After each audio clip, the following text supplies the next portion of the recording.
I stood before the iron gates, the disgraced heir of a lineage I once ruled like a god. One royal insult and a cheating scandal later, my family cut me off like a gangrenous limb. I, Ed Rothstaylor, finally realized that the universe had a sixth sense of humor. My world crumbled, a servant dropped my final trunk, leaving me with a silent, icy stare. Nearby, the whispers began as my former peers recognized the falling star. They tore me apart, mocking my dissownment and academic fraud as I sat broken on a bench. They loved watching the high and mighty fall, while I drowned in a crisis I didn't create. I grabbed my head, screaming internally that the monster they saw was he the man I was. The terrifying truth, I'd been ripped from my modern life and shoved into a digital hellscape. I was trapped inside Svenia's failed sword master, the very game I'd mastered a dozen times. Usually you wake up as the hero or some god-tier legend. Instead, I was Ed Rothstaylor, pathetic early-game villain slated for immediate expulsion and total ruin. Rage boiled over and I shot to my feet. I screamed about the injustice, remembering my quiet, humble life before this nightmare began. The students just laughed, howling that a piece of trash like me actually had feelings. I withered under their scorn, but as I caught my reflection, a cold determination took hold. A digital window flickered on. My stats were a death sentence, a roadmap for a character destined to hit rock bottom. My intellect was a joke and my strength was subpar. I knew this script by heart. Ed was a nobody, a coward who vanishes from the story after the first chapter. Then a jagged memory of his true ending pierced through my consciousness. In the epilogue, I'd seen him, a hollow-eyed beggar rotting in some gutter. It made sense, a spoiled brat cast out with zero skills wouldn't last a week. Looking at the towering academy, I let out a long, weary breath at this cosmic joke. I gripped my suitcase, cursing whatever force threw me into this doomed body. I stood tall, eyes burning with a new fire. I refused to die in the dirt. Svenia Academy on an island was just a school. It was a city-sized labyrinth. To escape their judging eyes, I retreated toward the dark, northern woods. Hours later, I collapsed onto my bags, having finally found a corner of silence. I closed my eyes, forcing my mind to map out the coming storm. I was at the exact moment the game begins, but I still held my student identification. Graduating from Svenia was my only ticket to a real life. I'd beaten this game 5 times. I knew every secret. I'd build a life better than my old one. One word drove me: graduation. But reality hit hard. The tuition fees here were enough to bankrupt a king. With my garbage stats, a scholarship was nothing but a dream. I pushed the money issue aside. Surviving the night was the priority now. I popped my suitcase to see what I had. Just silk shirts and useless gold trinkets. Nothing helpful, but at least I had clothes. I needed a fire and a roof, and this wilderness was my new home. Deep in the brush, the sound of a running stream gave me hope. I shook off the fatigue, vowing to build a camp immediately. I focused my mana, firing desperate wind blades into the thick timber. Trees groaned and fell, but the effort left me trembling and half dead. My lungs burned. 3 spells had drained me completely, and the hunger was biting. My gut twisted like a serrated blade, driving me toward total, frantic madness. I clung to Gramps' old tales about chewing bitter mountain bark to survive. Risking everything, I sparked a flame, ready to swallow any wretched scrap. A charred slab hissed. I lied, claiming it looked like roasted poultry. Mouth agape, I braced for the most pathetic meal of my life. I gnawed that boiled wood, praying for even a sliver of true nourishment. My stomach revolted instantly. Day 3 in this hell, and I was breaking. Starving, then retching for 48 hours. I screamed for grandpa in utter misery. I slammed the timber down, finally learning a lesson written in vomit. Wood is for walls. I shoved a massive pole into the dirt.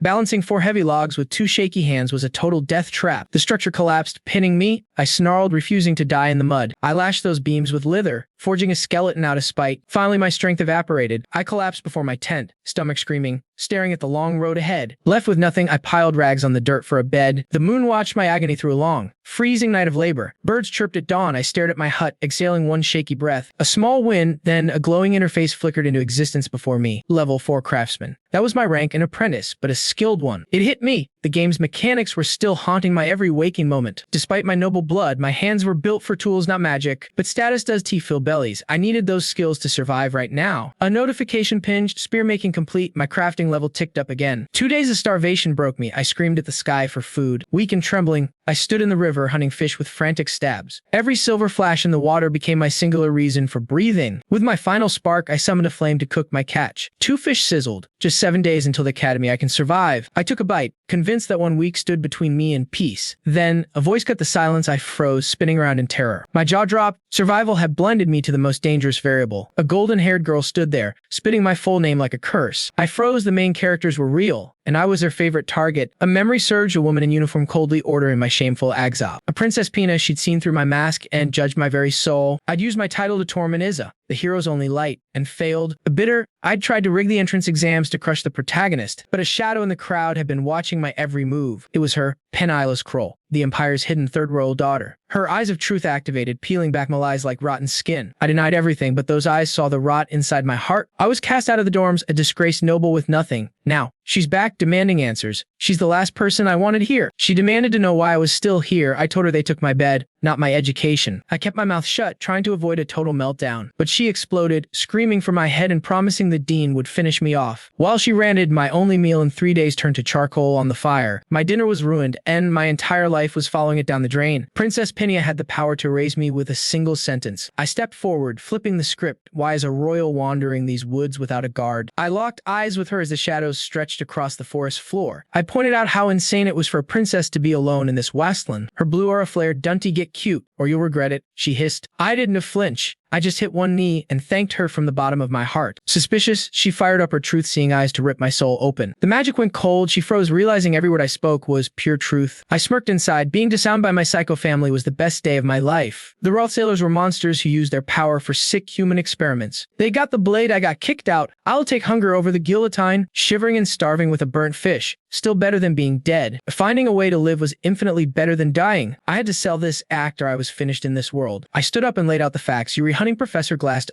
orbs, aren't you? It is the ultimate scavenger hunt designed to break even the best students. I knew that exam was a nightmare that crushed even the geniuses. Cut the flattery, she spat. You're still just a lying piece of trash. I cut her off. You want to pass or not? Without me, you'll fail. With me, you're the star. Do we have a deal? I pointed southeast. Check the lake. If I'm lying, expel me tomorrow. She found it Marilda's tree in a glowing orb that pulsed with magic. She held the prize, her mind racing between victory and doubt. 3 days ago, it was a pathetic snake. Now he was a different man. She stood under the tree, lost in the mystery of him. The clock hit 0. The trial was over. Professor Glass stood before the class, demanding the results. Most of the kids brought back rocks and garbage, looking like total idiots. Failures, he barked. Only those with the low mana orbs make Class A. Out of the whole group, only 3 students survived the cut. First was Ziggs, looking like he just finished a war. Second was Lortel, wearing a killer red-headed smirk, and the top scorer, Glass, announced, goes to Princess Pinia. Meanwhile, I was back in the dirt, just trying to stay alive. I looked at my charred fish and started carving a stick into a fishing rod. I knew Pinia was raised in a viper's nest. She could smell a lie a mile away. My only move was to tell her the absolute, terrifying truth, but that was just the opening move of a much bigger game. In the original story, she failed and became the merciful princess. That failure would have humbled her, but I just rewrote her destiny. If Pinia grabbed that marble and hit Class A, the survival script I relied on would burn. My whole strategy would turn to ash. I sat in the dirt, heart pounding. Losing my edge meant flying blind into a trap. I was one step from death. But Lucy Mayo was still the apex the timeline held. I could finally breathe. Meanwhile, Penia's truth-seeking eyes cut right through the fog I'd laid out. She found it. I hadn't lied. She gripped that gold sphere like a cursed relic. The princess had ditched her title during the test to avoid any royal shortcuts. She craved merit, not handouts, even with the answer in hand. She couldn't take it. Deep down, she knew she had earned that victory herself. Her pride was a cage. She'd rather rot in Lucy's shadow than win by cheating. I'd played her like a violin. I used the truth as a hook, betting she'd choke on her own nobility. You'll fail without me, I taunted, knowing she'd see the honesty in my eyes. I bankrupted her future on the fact she'd never accept help from a snake. She thought she'd prove me wrong, only to end up punching a door in fury. I told the truth. She failed Class A, and I'm still standing. I cast my line while she ground her teeth, swearing she'd ruin me. In the dead forest, my fishing line suddenly snapped taut. Dinner in my life was hell, but a full stomach made the dawn sprints possible. I bolted from my shack, a human arrow racing against the morning bell. Drenched in sweat, I finally stood before the gates of Svenia Academy. The ivory towers loomed, cherry blossoms dancing in the wind like a mock welcome. Inside the grand hall, the faculty began their hollow ceremonial speeches. I walked through a storm of whispers and focused solely on my victory stake. I savored every bite, ignoring the judgmental eyes burning into my back. A pack of girls were busy tearing my reputation apart over their plates. These different, they hissed. They were chasing status. I was just chasing graduation. Lortel watched me from the shadows, weighing whether I was worth her trouble. My first day back at Svenia was a storm waiting to happen. Then the hammer dropped. I was summoned straight to the dean's office. I stood on the edge of the abyss, one word from total expulsion. Pinia had intervened. The dean's smile told me I wasn't dead just yet. I barely dodged that bullet. Stay on the path, I told my racing heart. To stay alive, I had to turn my body into a weapon. Archery and basic magic started by hunting rabbits in the thick forest. A bow was the bridge between my raw instincts and my meager mana. I sat among the trees with my fresh kill. I needed to etch runes into my arrows. I needed every possible advantage. My mana was 0, but my gut screamed. Something was watching from above. A girl with sunset pink hair was reading on a branch high above the stream. Inika Filover, the spirit-calling genius and the school's golden girl. Those red eyes locked on, so you read the curiosity Melda mentioned. She chirped. Space vanished in a blink. Suddenly she was right there, grinning. I'm a sophomore. You must be Ed. She tilted her head, shocked. I know you. You were quite the celebrity. Inikar warned that the high spirit Merilda guarded these woods and knew my every move. She laughed, saying the spirit loved meddling and was already eyeing me. An uninvited intruder. My heart stopped. Cold sweat broke out instantly. I suddenly remembered the animals I had slaughtered and the trees I had chopped down in this sacred place. She saw my panic and shrugged it off, claiming hunting was just the circle of life and Marilda would not mind. I rubbed my neck awkwardly, feeling like a fool for judging a divine spirit by its terrifying, massive wolf form. She studied me with a playful, knowing gaze that felt like a trap. The air shifted, grinning mischievously. She bragged that she had something incredible to reveal to me. She held out her glowing palms, unveiling a fresh contract with a shimmering, beautiful spirit. When she moved closer, inviting me to touch it, I realized I was staring at a living piece of divinity. I knew that playing the part of a curious friend would win her over, but I had a different, darker strategy. I can see them, I lied flatly. The shock on her face was almost enough to make me feel guilty. I doubled down on the act, making a flimsy excuse about hunting for food just to escape her presence. I had to protect the game's original timeline, or my knowledge of the future would become worthless trash. This meant staying far away from Yannikar, a powerhouse character who held too much weight in this world's story. I turned and walked away, leaving her standing there as a small, lonely figure in the distance. She watched me go, her head tilted in confusion. I kept walking, still shaken by the memory of that giant wolf. Once I was out of sight, Yannikar whispered to Marilda, calling me a total mystery. She actually bought my lie and wondered who I really was. She felt a sting of rejection, annoyed that her kindness had been met with such cold indifference. But she shook it off quickly. She was certain our paths would cross again very soon. Yannikar was patient, convinced she had all the time in the world to figure me out. Meanwhile, I was tricking back, acutely aware of the brutal miles between my shack and the school. Every morning was a desperate sprint to class, a grueling routine that was secretly turning my commute into a high-intensity workout to keep my scholarship. Ed Rothstaylor became a ghost in the library, scratching out study notes on stone slabs and wooden sticks. On the hike back, I would scrub my only uniform in the stream, praying the sun would dry it by dawn. Back at my makeshift camp, I checked my meager stash and realized something was missing. But bigger problem was nearby. I spun around, shouting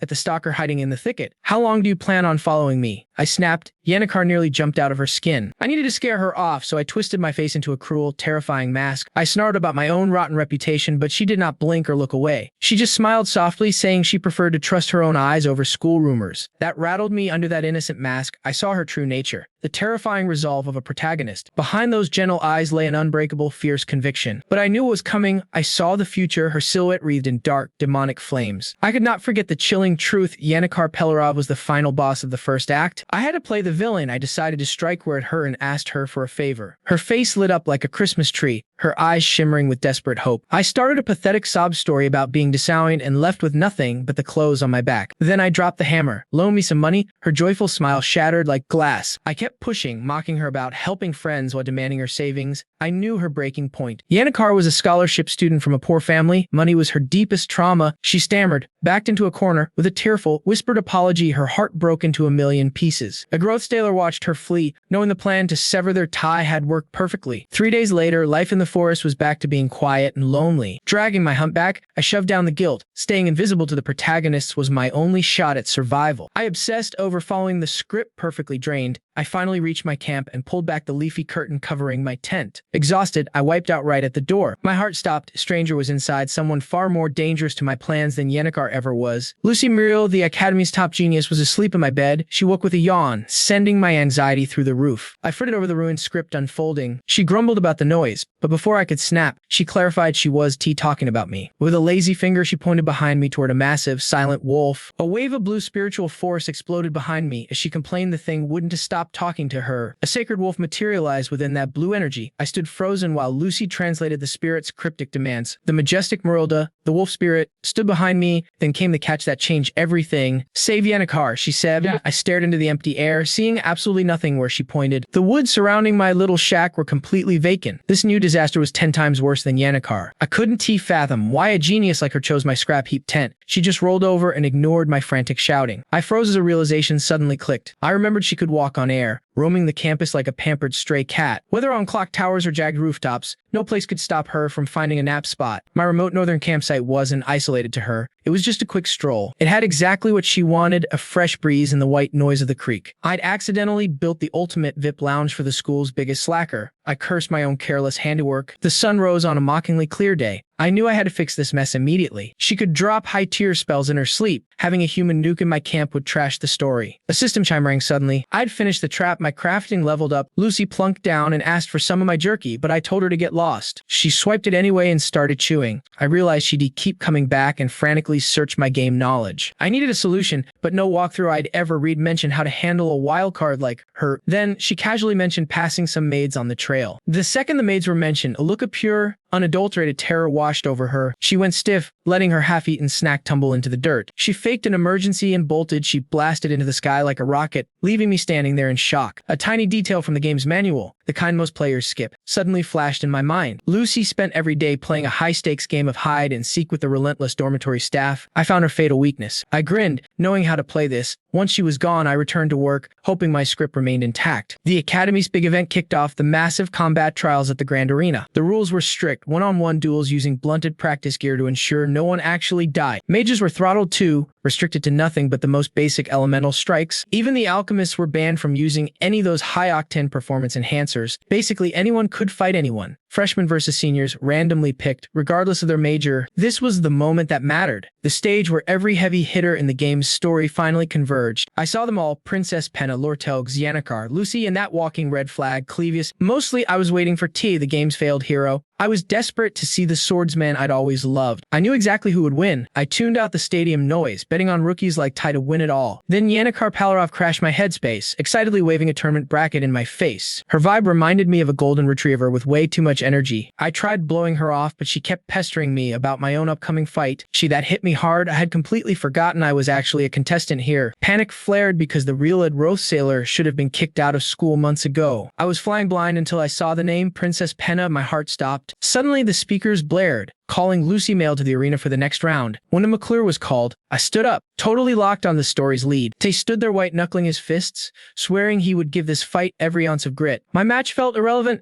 I just needed to watch to fulfill his destiny. I had seen him fail 1,000 times on my screen before reaching that perfect ending. Those endless restarts flashed back, proving just how much this journey meant to me. I knew better than anyone that Ty's path was paved with nothing but struggle. I tried to stay cool, but a stray tear fell as I cheered him on. The announcer's voice cut through, repeating Lucy's name to a confused, whispering crowd. A cold sweat broke out when I realized the Academy star was totally missing. Of course, the top student was currently dead to the world under a wooden stage. I rushed over and pinched her cheek, barely waking her before she was disqualified. I hauled the groggy girl out, screaming internally that this match changed Ty forever. She just mumbled about wanting beef jerky, making me want to scream in frustration. In my memory, the scene started with valedictorian Lucy Muriel drifting into the arena. She moved like a sloth toward Ty, the boy destined to be a sword god. Untrained but magical, he somehow sliced through her spells, leaving her jaw on the floor. Sensing his chance to close the Jap in a blur of pure, desperate speed, panicked Lucy threw a high-level spell that knocked the poor kid out cold. She was disqualified for the foe, making his first win a total legend. Back in the now, I held my breath as the referee finally signaled to start. The two stood ready before to let out a roar and charge like a bull, but Lucy just flicked a finger, creating a blast that left to buried in rubble. Yannikar and I sat there stunned.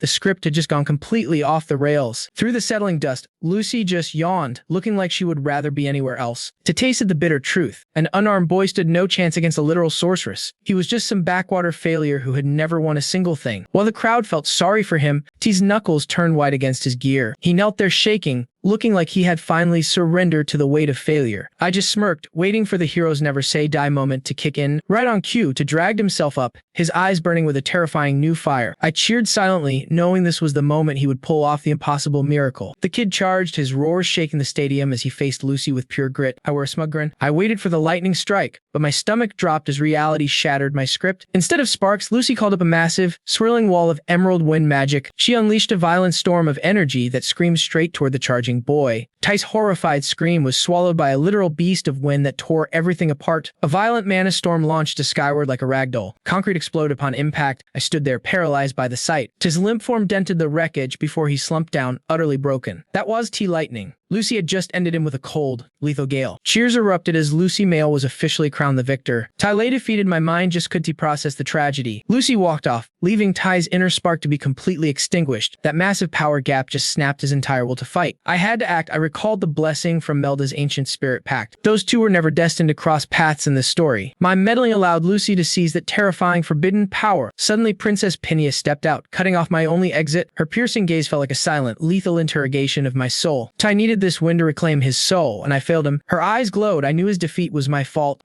I screamed his name as he started to limp away. I roared that his hard work wasn't tea for nothing. It was just bad luck. I begged him not to quit. If he breaks, my own survival in this academy is over. Then came the awakening of Pennia's true, terrifying gift. She could smell a lie from a mile away. Palace life weaponized her intuition into a sharp survival blade. She trusted only her power to navigate that den of vipers. She saw the rot hidden behind every polite royal grin. My raw, desperate honesty made the princess look away. Now she met my challenge with her own cold fire. The crowd hissed hypocrite, and she silently agreed with them. She remembered the old me, the cruel, arrogant Rothstaylor, a spoiled bully who cheated and ruined lives for sport. Yet she wondered if that monster was truly standing there. She pictured me sprinting after to just a minute ago. That desperate shout didn't sound like a cruel joke. She saw my truth just as the referee began the duel. My opponent scoffed, dismissing me as a pathetic sideshow. A silver-haired girl summoned a massive, swirling tide. She formed a liquid sphere, ready to end me instantly. A water geyser hit. She analyzed my weakness from above. She fought to wash away the doubts clouding her mind. Pennia watched, hoping this battle would finally reveal my secrets. Then the blow landed with almost zero resistance. I crashed into the dirt. She was completely, utterly baffled. I surrendered immediately. She screamed in pure shock. She realized then I saw the hit coming, and I chose it. Crowds mocked my surrender. Pennia looked baffled. A sharp realization flickered in her eyes. I never once looked her in the eye. She knew I tanked and watched me flee. I had to keep the story's plot intact. Tai was the world's one true hero. Tai vanished. I searched the crowd frantically. A Pennia's sharp voice sliced through the hall. Seeing her alone felt like a disaster. She grabbed me, silencing my weak excuses. She knew I only fought to escape. She vented about Lortel glassed and duty. She was drowning under sheer, raw pressure. She demanded to know who I was. I placed a hand on her shoulder. I told her to just breathe. She exhaled and finally found her center. She awkwardly begged me to forget everything. She blushed crimson. I gave a nod. She admitted her palace life bred paranoia. She sought motives while I sought tea. Her eyes flashed with sharp, predatory insight. She accused me of escaping family secrets. She claimed I bullied Tai to leave. Her deduction was sharp but half wrong. The house secrets were truly, deeply dark. I denied it. She saw the lie. She noted I was rooting for tea. She knew I lacked any real malice. She used her truth-seeing eyes on me. I lied with a total poker face. The system flagged my words as lies. She stomped, lacking any concrete evidence. She looked ready to breathe the actual fire. I swore innocence to protect the plot. She sighed, conceding for lack of proof. She dismissed me with cold, sharp finality. She noted my haste to finally vanish. I thanked her and headed out. I paused, moved by her sudden humanity. I recalled her crushing, daily mental stress. I was the straw that broke her. I couldn't fix her heavy royal burden. I noted her crown was far heavier. I suggested she should finally take a rest. I told her point blank that Svenia Academy was some brutal playground. This wasn't the palace. My words hit Penny hard, finally piercing a lifetime of seeing through everyone's lies. She stood there frozen, shocked that I'd finally stripped away her own perfect mask. Under the darkening sky, my lungs burned as I pushed myself into a dead sprint. Panic surged. I'd wasted too much time. It's a quits now. It's all over for us. I raced down the hall, shouting for Tay until I found him collapsed beside his wooden sword. I froze, speechless, but Tay just screamed at me to stay the hell away from him. Suddenly, a girl jumped between us. I stopped cold, realizing exactly who she was. Eyes streaming Isa, the story's hero, shouted at me to stop picking on him immediately. She stood her ground, arms wide, screaming that I'd tortured him enough already. Then a dark-haired guy stepped up, coldly noting the Academy's rules still applied. I stood there stunned. My opponent looked he hadn't even been hurt at all. He stared me down, his eyes burning with a fire I simply couldn't extinguish. I remembered him training with the princess, his best friend, Isaac Triss, by his side. She'd always protected him, just like now, whispering for him to never give up the fight. Back in reality, Tay stood with Isla, demanding to know what my true intentions were. I knew as long as she stayed, he'd keep getting back up no matter what. I stayed quiet, sweat dripping down my face as their persistence started wearing me down. With the sun setting, Tay admitted my skill was real, then demanded the cold truth. I thought of the 1,000 times I've been him,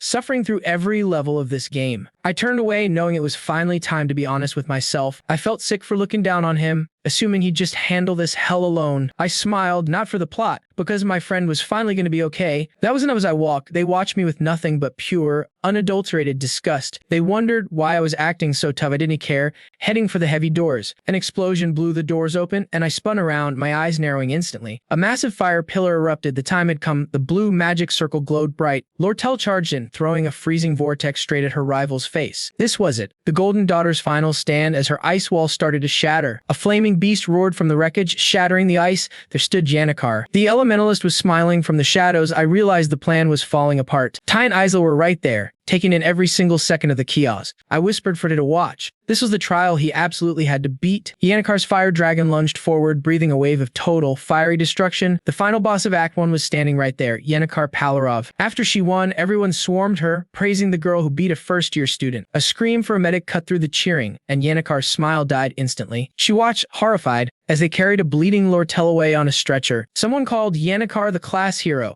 but she just stood there completely speechless because I lost to Lucy. Unlike the original story, everything was spinning out of control. Yankar was the hero now, burdened by an honor she never actually wanted. I stood in the shadows, folding my coat, knowing she'd be surrounded by fake friends. It's better this way, I walked off, knowing our paths would T-cross again for a while. 2 weeks later, I realized getting involved with main characters was a total death trap. I figured that if I just kept my distance from the heroes, I might survive. Trapfish fed me. Tense no rest. Blushed.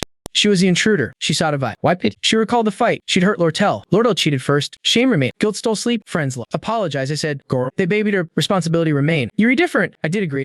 I'd changed. Not desperate. For night. Morning. Man walking. Lithogate. Save one. Kidnappings and blood. Burned alive.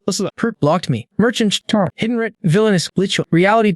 She followed. Praised me. She just chuckled softly and told me to hear her out. She flashed 3 gold pieces, her gaze piercing, noting my bond with Yanikar. I froze when she pitched her price for a rigged friendship. To a guy like me, those 3 gold pieces were a fortune. That's a month's pay for any honest man. I lead in, wondering why a rich girl needed cash to buy loyalty. Silent, she shoved the coins into my pocket, whispering she was certain about one thing. The metal jangled as she noted that more allies meant more power in her corner. My heart skipped. She wasn't guessing. She saw the future. I finally understood the game. She was gearing up to fight Princess Penna for the throne, buying every soldier she could. Sensing the shift, I gave a grim smirk and offered my hand to seal the deal. Her hand met mine while she secretly pitied those born into easy, pampered lives. Clasping my fingers, she figured the wealthy shatter the second their luck runs out. She knew a single coin was the ultimate weapon against a man with nothing left. She pictured desperate souls selling their kin and their pride for a few dirty bucks. Tricking a broken man was easy, though she hesitated on a dark, unspoken thought. Inside, she realized her attempt to buy my soul had completely missed the mark. She didn't blow up, she just smiled intrigued. I walked off, her figure waving from the gate. I grit my teeth, thinking how much easier life would be if I'd just taken the cash.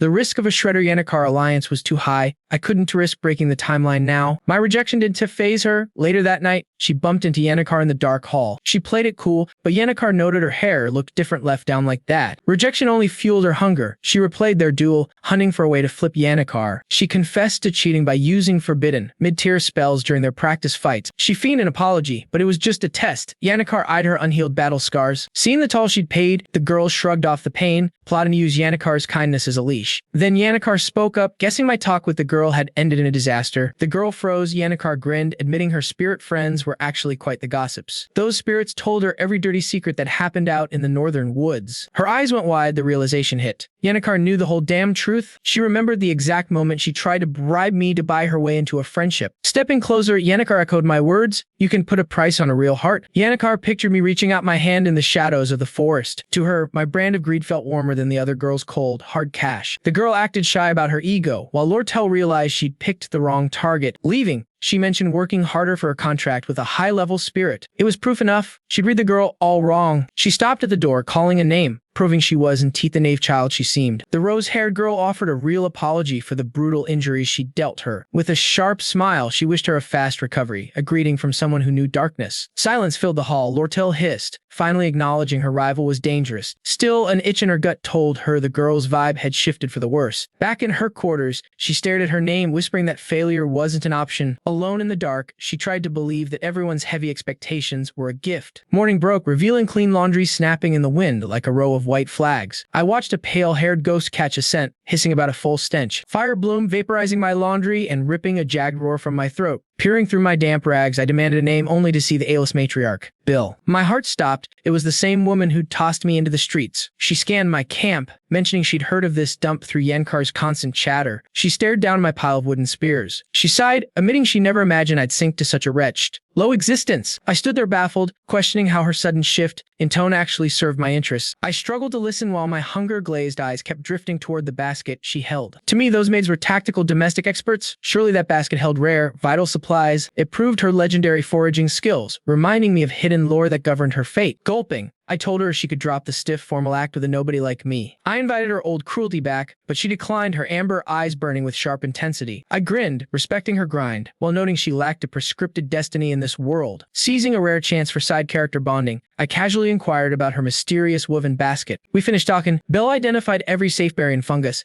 arming me with the secrets of the woods. My survival diet flourished, adding foraged greens to my steady intake of fish and game. I set the holy cup upon dry wood, readying a spark of mana to ignite. One short word turned the relic into a blazing stove, perfect for my evening meal. Mastering basic fire and wind spells to level 10 through constant use filled me with pride. I gathered fuel, cooked, and sipped herbal tea from my chalice, feeling like a survival king. I relaxed, tasting my success while the sun dipped below the distant horizon. Chores done early, I smirked, finally admitting that this rugged life actually felt pretty damn good. A blinding flash suddenly tore the night sky apart, shattering my hard-earned peace. Seconds later, a deafening blast rocked the forest, brutally ending my quiet moment of rest. The shockwave launched me skyward as a towering pillar of ash choked the moonlight above. I coughed violently, dazed and lost in the wreckage. Despair hit as I saw my hand-built home reduced to a pathetic pile of splintered kindling. Acrid smoke and heavy grit blinded me, clogging my throat with every desperate breath. Lucy stepped from the haze, muttering about her near-death experience, leaving me absolutely floored. I walked over, stunned that the most powerful wizard alive was whining about nearly dying. Watching her shake, my mind flickered back to the supposedly gentle nature of Belle Maya. I remembered Belle's hidden fury over missed classes. She was clearly hunting someone down. Lucy confessed she'd panicked, casting a wild teleportation spell just to flee the maid's wrath. We stared into the smoking crater. My rage boiled over my ruined, precious winter rations. I clenched my jaw, demanding she tell me exactly what she'd just done. I smacked her with a stick, screaming about my house while wondering what broke her. She yelped, and I froze. Her legendary passive barrier had completely failed to activate. She whispered she was tapped out, glancing up at my silent, looming shadow with dread. I flashed a dark, predatory smile, promising she'd pay for every inch of my ruin. My justice echoed across the valley as I took my frustration out on the wizard. Once calm, I realized I needed a real fortress, not some flimsy wooden bird's nest. I hit the books, hunting for structural designs, before a voice signaled the library's closing. Another student, Ayla, noticed my frantic research and remarked on my sudden, desperate work ethic. She flashed a grin. I'm Ayla Island, a first-year mage, introducing herself. Watching my focus supposedly inspired her, though she just stood there waiting for my name. I kept it brief, giving her only the basics. At Rothstaylor, she went stone cold. My toxic reputation clearly still had legs. She recovered quickly, though, insisting the nasty rumors didn't match the guy she saw. She denoticed me burning through those impossible elemental theory books in mere days. 6 massive volumes finished today. People said I was a talentless fraud. She noted, with a bright smile, she decided the school gossip was total trash. I reminded her of some legendary hero's grit. She said, eyes gleaming. She promised to cheer for me. I just offered a hollow thanks. She waved goodbye. I started packing up, ready to crawl back to my dorm. Suddenly, the earth groaned. The library buckled, throwing us both to the floor. A deafening crack from above made her flinch in terror. A lethal rain of heavy books began pouring off the top shelves. Outside, a violet pillar of raw mana pierced the sky. 11:30. Everything changed. Blue monsters swarmed the gates. Tame Claw was busy ushering survivors to safety. 2 hours into this nightmare, the Teos had tea settled. A girl in crimson watched the light, recognizing the signature of a spirit summoning. That circle was designed for one thing: Glazen, the ultimate dark spirit. Penny Prague realized the truth. Only one student was capable of this madness. Yannicka Failor had lost it. Elite students gathered outside, the silence feeling like a coffin. Tim McClure knew that shimmering barrier was just a way to buy time. We break in now, he shouted, before the thing manifests and starts killing. Claire and Lortel knew they were alone. The headmaster was gone. They were the plan. Ty tried to rally the group, swearing unity was their only chance. Together, they might actually survive a fight with a high-tier entity. Clevius was shaking, arguing they'd never bypass the horde of monsters guarding Yannicka. Plus 2 more frenzied high-rank spirits, Tarkin and Velisper, were roaming the grounds. Paralyzed by pure unadulterated fear, Clevius screamed it was a suicide mission and backed out completely. Lortel doubted Yannicka really had the juice to summon all those things alone. The girl in red explained Velisper was the pilot, Yannicka was just the host. Dark spirits are parasites that hunt elementalists, looking for a mind to break. The real mystery was how a master like Yannicka let herself get snatched. A guy in a fur-lined coat finally cut through the chatter. Forget why. We either wait for help tomorrow or end this nightmare ourselves. The choice fell entirely on Princess Pinia's shoulders. Pinia swallowed hard, cold sweat trailing down her face under the pressure. With everyone watching, she remembered what a certain guy had told her once. A Rothstaylor's face appeared, his voice insisting her burdens were heavier than his. I need to keep my head, she whispered, then announced the strike starts in 60 minutes. Heavy hitters only. Herself, Claire, and the top academy mages would lead the assault. Arms crossed, eyes burning. She vowed to take heat for whatever happened. A panicked student sprinted up, gasping out the head count of those still trapped inside. That messenger delivered nothing but pure disaster. Audrey Hall and the alchemy vaults were swarming. Backup was not coming. It hit Pinia like a ton of bricks.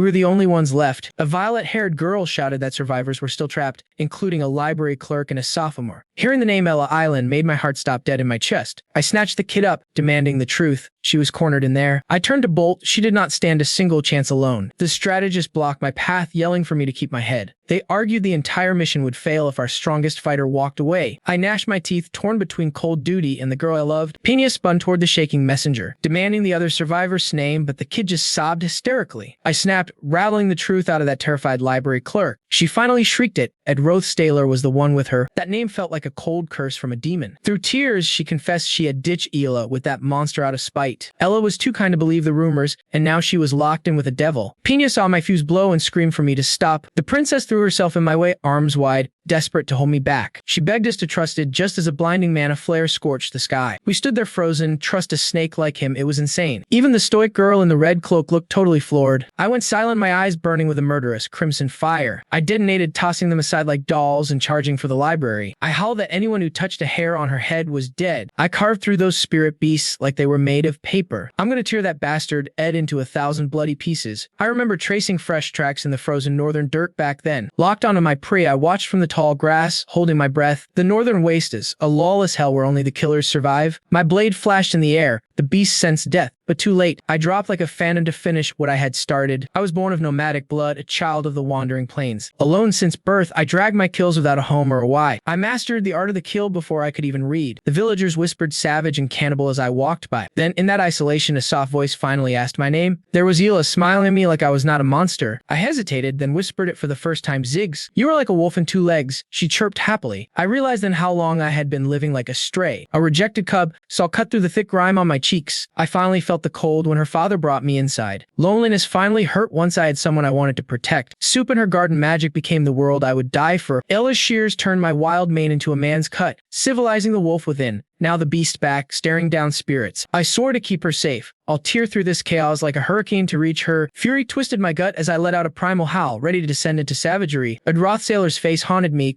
a snake whose poison had been whispered into my ear for far too long. Rage fueled my sprint, each heavy stride cracking the floorboards beneath my feet as I tore down the hall. I skidded to a stop, lungs burning, and screamed his name. Seeing it battered, I lunged, demanding Elka's location. He wheezed out reading room number 3. I shoved him aside and took off like a shot. I kicked the door wide, my heart racing, desperate for a sign that she was okay. There she was, Ela fast asleep on a desk, completely oblivious to the world. The weight lifted. I squeezed my eyes shut, thanking God. My anger just evaporated. Knowing she was safe was everything. But as I caught my breath, the room started looking bizarre. Massive bookshelves had been dragged across the floor, creating a makeshift fortress around her. Every curtain was sealed tight, hiding her from the nightmares roaming the halls. That's when I saw it. Complex glowing seal etched into the wood, humming with active magic. A magical note glowed. Stay put. Be quiet. For me, it was a promise of protection. Looking around, I realized this wasn't luck. Someone had meticulously engineered her survival. A coat lay over her, stained red. My heart stopped until I realized it wasn't tear blood. A crimson trail led from her side all the way to the door, her guardian's final footprint. I pictured Ed, bloody broken, yet still standing as her last line of defense. How could it be him? The villain, the question burned a hole in my mind. 3 hours prior, a massive tremor rocked the building. Ed just sighed, thinking what a pain this was. He crashed through a window amidst a howling blizzard, carrying a passed-out Ella. He hauled her in, grateful his body hadn't given out on him just yet. Things were going sideways fast, but Ed just stared at the massive ritual circle in the sky. He whispered to himself that the raid on Glasgow had officially kicked off. He shut the world out, hoping the heroes would handle the heavy lifting while he stayed invisible. Bleeding and determined, he barricaded the door with a heavy cabinet to keep the timeline intact. His plan was simple: hide out while the low-level spirits swarmed the school and fortify his spot. He was ready to snack on jerky and study until a sudden spark of an idea hit him. He thought of Yannikar's insane spiritual link, that raw, untapped power.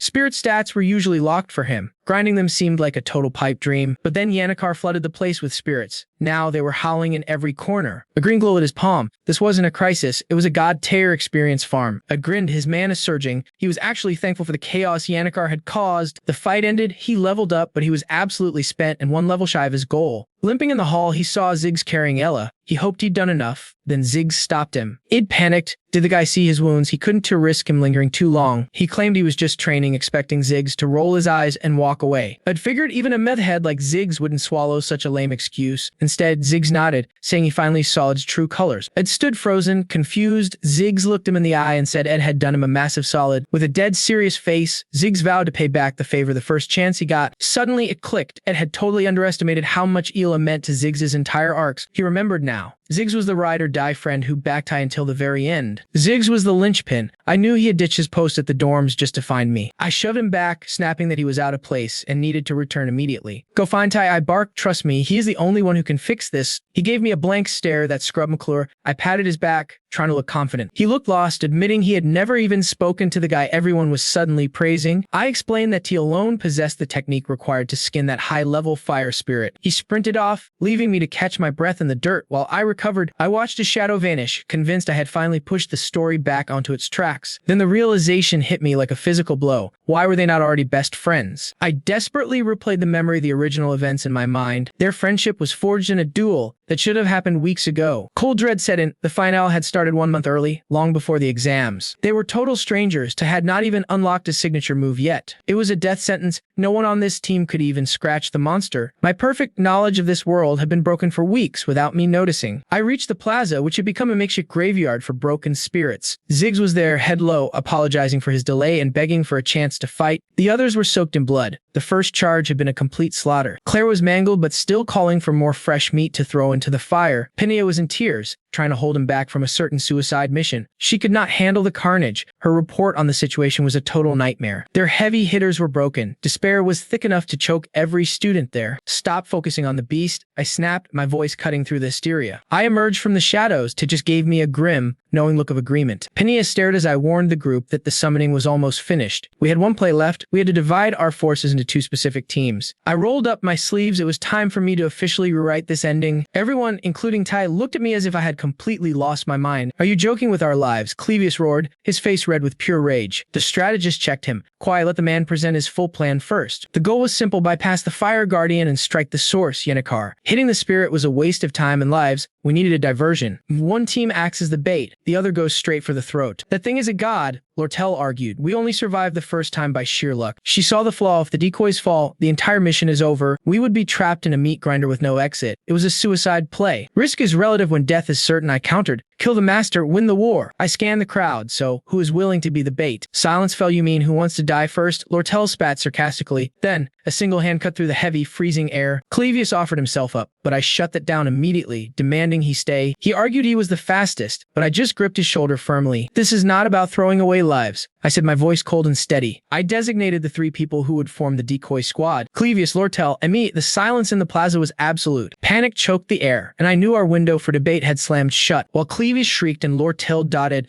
I told Penna she was right about everything. She just sighed, burying her face in her hands. She couldn't read my play, but she chose to trust me anyway. Looking like iron, she announced herself as Princess Pinatly as Kroll, invoking the crown's full authority. She ordered Ziggs, Elvira, Aya, and herself to hit Yennecar head-on as the main strike force. Our job, Clevius, Lortel, and I, was the bait tasked with leading the beastly taken into the shadows. Penna gave one order: nobody dies today. Then her team charges one, their faces set like stone. We pushed into the Nail Hall, where Taken's low, burning growl echoed from the dark ahead. Lortel hissed, demanding to know why I was stalling. Just stick to the script, I snapped. I promised her a win, then threw myself toward the nightmare with them right behind me. I looked Clevius in the eye and told him he was a total coward, but I also reminded him he was the freshman class best fighter and would nail this. He nodded without thinking, clearly baffled by my unwavering certainty in our survival. Taken's massive foot hit the tiles with a bone-shaking thud. It was go time. Clevius muttered that we only had to stay alive long enough to buy the others time. I could tell he'd only joined because the princess's grit was infectious. He actually looked relieved. He seemed comforted knowing he wasn't facing this death trap all by himself. Finding a spark of guts, Clevius swore he'd be a hero today and sprinted toward Tekken's roar. The second the heat hit him, panic set in. He had no clue how to lure it. He spun around only to find us gone. He was standing there, utterly alone against the fire spirit. The beast growled against his neck, paralyzing him with fear. He knew he'd been played. Shrieking, he turned tail, screaming every curse word in the book at us. Tucked away in the shadows, Lortel finally breathed again. Step 1, bait the coward. With Clevius leading the chase down the hall, Lortel started thinking I wasn't crazy. She asked if I really planned on leaving him for dead. He is too slippery to die, I said. His dodging skills were the only reason he was top of the class. Then I told her the truth, the real heavy lifting was all on her. She had to blast an exit for the others and then hammer Taken with everything she had. Rumors didn't do her justice as she effortlessly wove those intricate, glowing circles into the air. I told her straight, when things need to break, there's nobody more cold-blooded than her. On my signal, she funneled every ounce of her mana into that exterior wall. A massive blast rocked the foundations, turning solid stone into raining shrapnel. Giant chunks of the building's shell came thundering down in a cloud of dust. In the ruin, Lortel summoned a sphere of pure shadow. While Penna's team stood frozen in awe, I shouted for them to move. She just smirked, thinking it was finally time for the heroes to do their part. The thrill felt familiar, just like the time she'd leveled the roof during target practice. She got it now. I'd picked her for the dirty work, and she found that pretty damn intriguing. The path was clear. Her eyes hardened as she focused on the next phase of the hit. Back in the hall, Clevius was running for his life, howling that he'd kill us both. The others were in, but the real monster was still our problem to solve. As the beast emerged, she asked if the plan was to trap it in the plaza, and us along with it. Face bloody and set, I told her there was no way out for us. We kill the beast or die. She argued its skin was impenetrable, reminding me how her best spells had bounced off before. I've got the fix, I said, reaching for my bag. Just get your biggest spells ready to fire. Bolting up those stairs. I knew she was right. They were double-teaming it, but without that magic breaker, we were done. That roar alone had already turned our best shields to dust. I crashed through the door, desperate for some serious heat. Then I found her, the ultimate weapon, snoring on the floor. I slung her over my shoulder, shocked she could sleep through this. I muttered that napping after burning your house down is insane. She'd only crawled up here for a familiar place to crash. She'd slept through the chaos because the stress finally broke her. Drained of all mana, she just collapsed into a deep fog,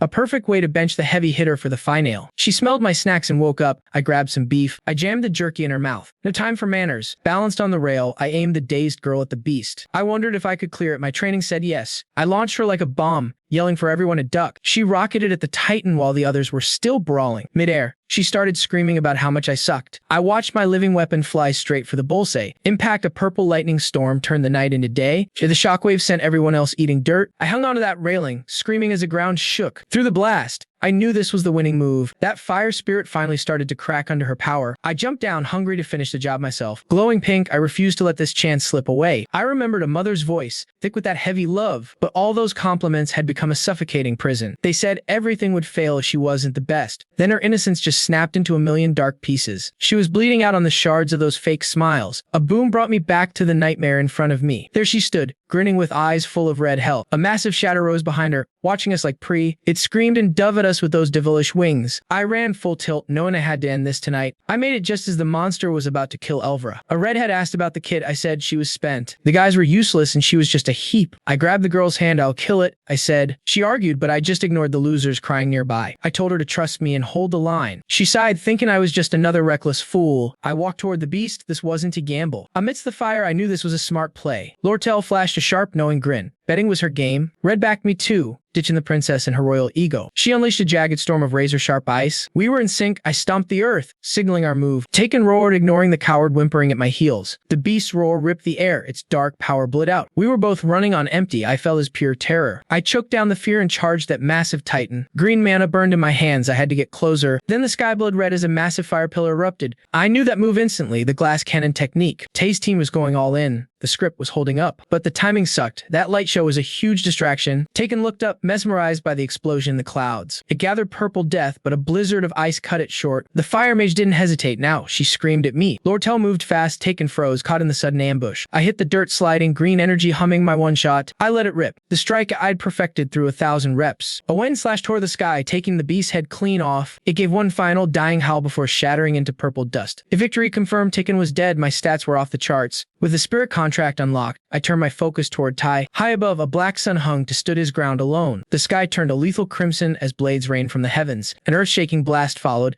Blade caught the whole impact. His hair went ghost white, total main character energy right there. The darkness dissolved. We watched the dust settle, Lucy out cold. At first light, we just collapsed together under Oldo. People talk big about sacrifice, but most of them are just cowards. Red looked annoyed. We survived hell. And I was just sitting there. She reached out. Lortel Callan, let's do this right. I was stunned for a second. Then I took her hand. 3 gold coins hit my palm. I win, she smirked. She promised we'd meet again. That's what I was afraid of. Footsteps crunched in the leaves. A voice cut through the quiet. He claimed he hated me. He knew the deal with Tai. Tai's white hair looked incredible. I just stared, totally lost. Tai bowed low, thanking me. Clevius started throwing a tantrum. Don't ebo to that loser. We all told him to shut it. The princess offered me the glory. I turned it down flat. Give it to the heroes, I said. Luciana won this. Lortel teased me, saying I was just being a modest hero. Alvaro was fuming that everyone was taking my side. They shut her down fast. For once things felt, I watched them win 1,000 times. Those perfect heroes born to save the world. Tai was there, the guy who basically ate trauma for breakfast and came out stronger. Beside him was Uzza, hardened by trial, and Pania, slowly molding herself into the crown she was destined to wear. Even Ziggs was out there, carving a name for himself in the real world. Clevius would find his backbone, while Alvar finally learned that life isn't just one long party. Even Lortel started looking past her bank account. I could help but smirk. They were the stars guaranteed a happy ending. I knew the script by heart, so I walked away. I grabbed a jagged piece of rubble. Time to write my own scenes. Standing in these ruins felt permanent. This used to be the final arena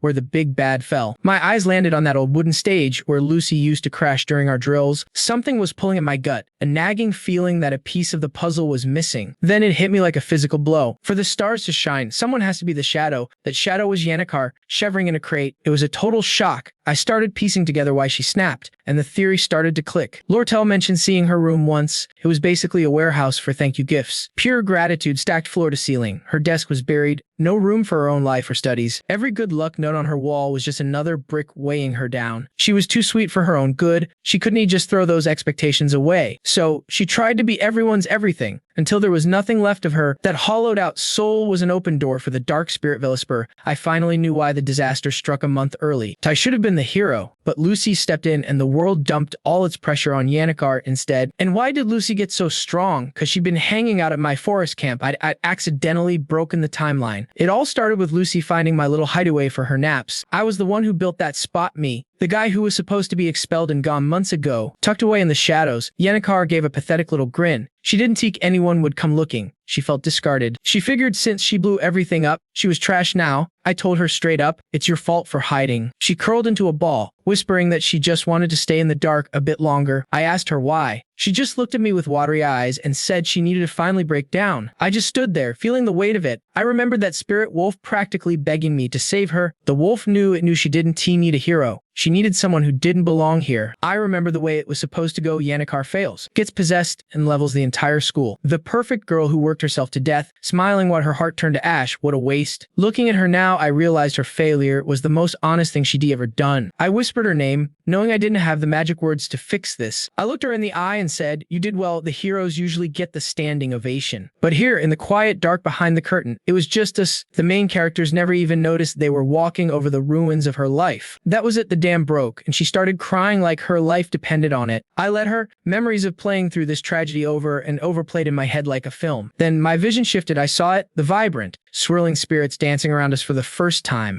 Seeing her finally let go while the spirits glowed was the real finale. My spirit resonance hit level 10. And suddenly, the little flame spirit Elgo and Drew were staring right at me. Even the lesser spirits were watching me, but Milda, that massive, snow-white wolf of the wind, was the one whose piercing gaze truly shook my soul. 10 days had crawled by since the academy put my future on the chopping block. I stood there with my head bowed, swallowing every bitter word of the confession they demanded of me. Then the impossible happened. My teachers and friends stood as a wall of fire, shielding me from the first strike. Princess Pina herself stepped in, using the crown's weight to declare that my hands weren't truly mine during the chaos. She swore to the board that a shadow spirit had hijacked my mind like a helpless puppet. When the massive bill for the ruins came due, Lortel and the Ulta conglomerate simply signed the check to make it vanish. It wasn't a charity. They traded that debt for a 50% slash and import taxes on every crate they shipped. The price of my freedom was my scholarship and every scrap of honor I had ever earned. I was kicked out of the dorms, slapped with 10 days of probation, and banned from class for 20 more. Yet when that gavel finally fell, the one word I feared most, expulsion, never echoed through the hall. The room exploded. My allies were suddenly drowning in a sea of sheer, unadulterated relief. But inside, a cold fog had settled over me, leaving my best friends terrified by my lingering silence. They saw the cracks in me and went to war with pastries and bubbly tea to save my dying spirit. They made a pact, no talk of the incident, no pitying stares, just shallow, safe gossip to keep me afloat. Clara, her auburn hair catching the light, looked at the challenge ahead and whispered, "We have got this." "Are you ready?" And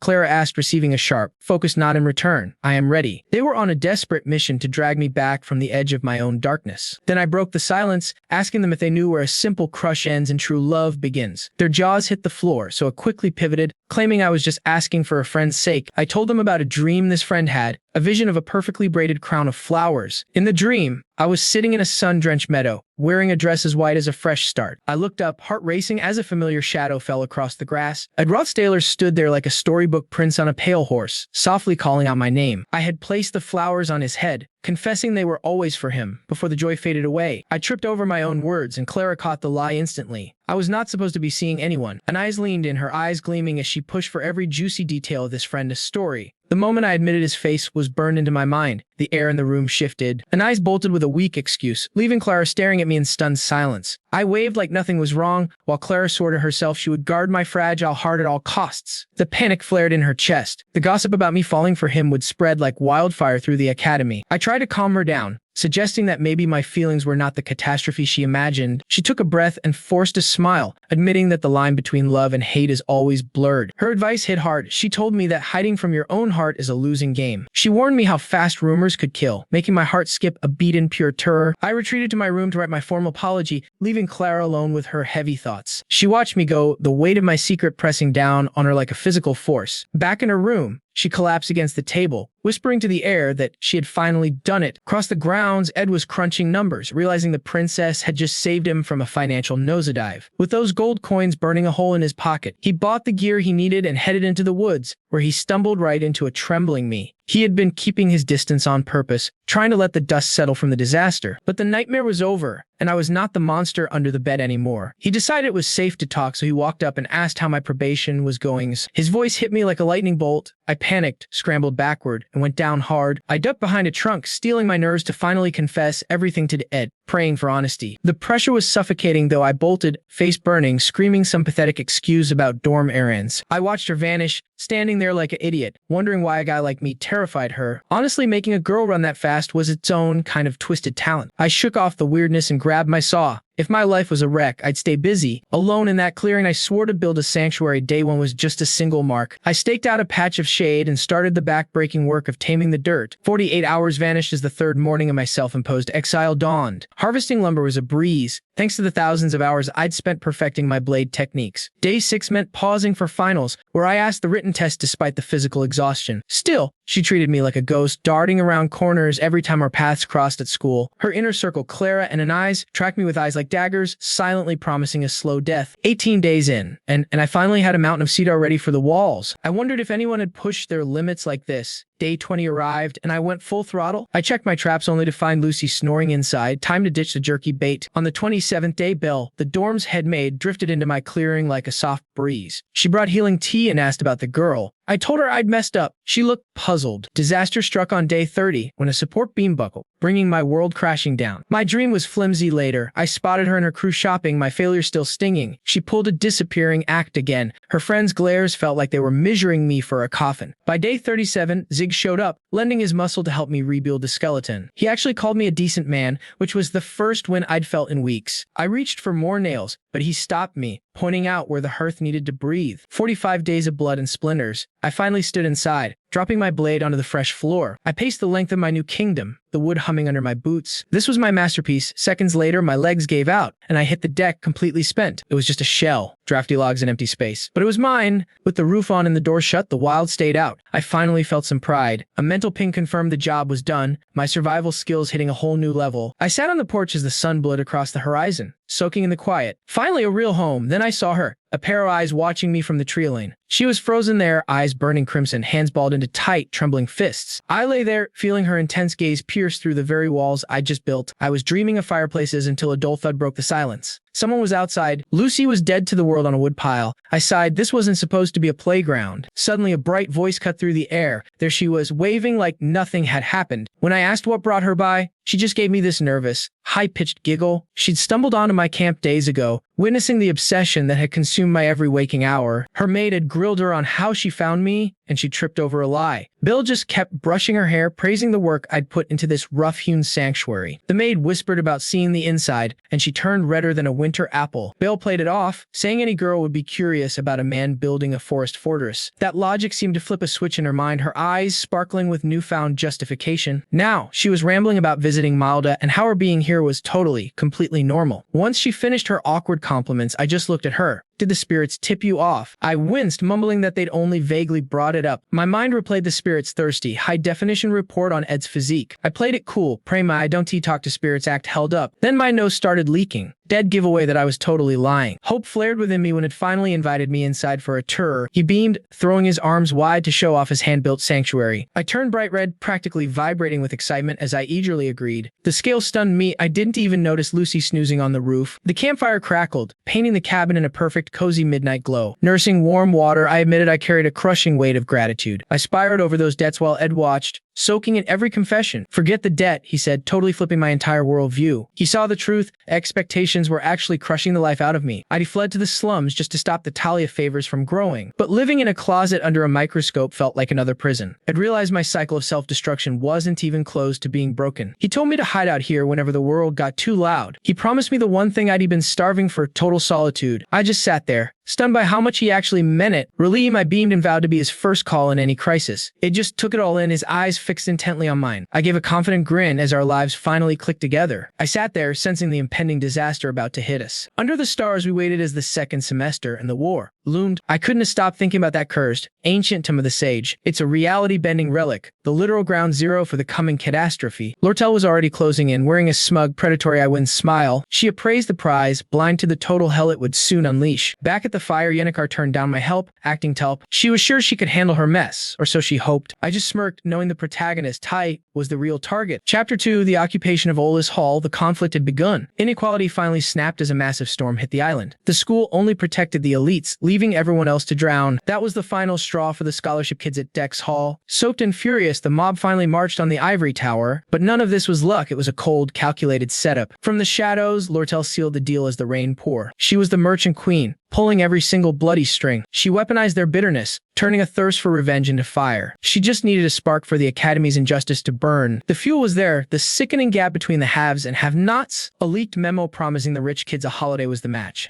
The administrators were already in her pocket, ready for the take. Just mentioning that proposal was enough to make the student body explode in rage. This plan required a spectacle so massive it could be ignored. Fire would gut the hall, destroying every piece of noble art and luxury furniture inside. Success was measured in wreckage. We needed to leave Alice Hall in ruins. The moment the uprising finally began, the bankrupt Academy would cave, giving out the leverage needed to seize the sage's tomb. Lortel Calland watched the rain, wondering if the sun would ever break through the gray. This gloom reminded her of the leaky roofs back in the slums, fueling a bitter guilt. This school was suffocatingly bright, filled with too much hope and too many naive dreams. That light only served to highlight the cold darkness that had taken root inside me. The betrayals on my desk proved I'd changed to survive, turning me into a suspicious, deceptive ghost. Then, driven by a sudden, desperate urge, I started looking for another soul who recognized my kind of rot. Even in a place like Svenia, I hoped someone might accept a gutter rat like me. That hope was a lie. I'm the monster behind the scenes, and I'll never change. Through the torrential downpour, a mob swarmed Islas Hall, screaming for blood while Willen barked out their demands. I watched them, knowing this was exactly how Lortel's rebellion played out in the game. Inside, a maid reached for the alarm, unaware of the shadow creeping up behind her. The timing was perfect. I knew exactly which sub-boss was about to strike. Decoy Tate, the first floor heavy, silenced the poor girl before she could blink. As he hauled her away, I remembered my own role in Lortel's little war. I slammed a kick into the main doors, and the wood shattered like glass. The crowd outside froze,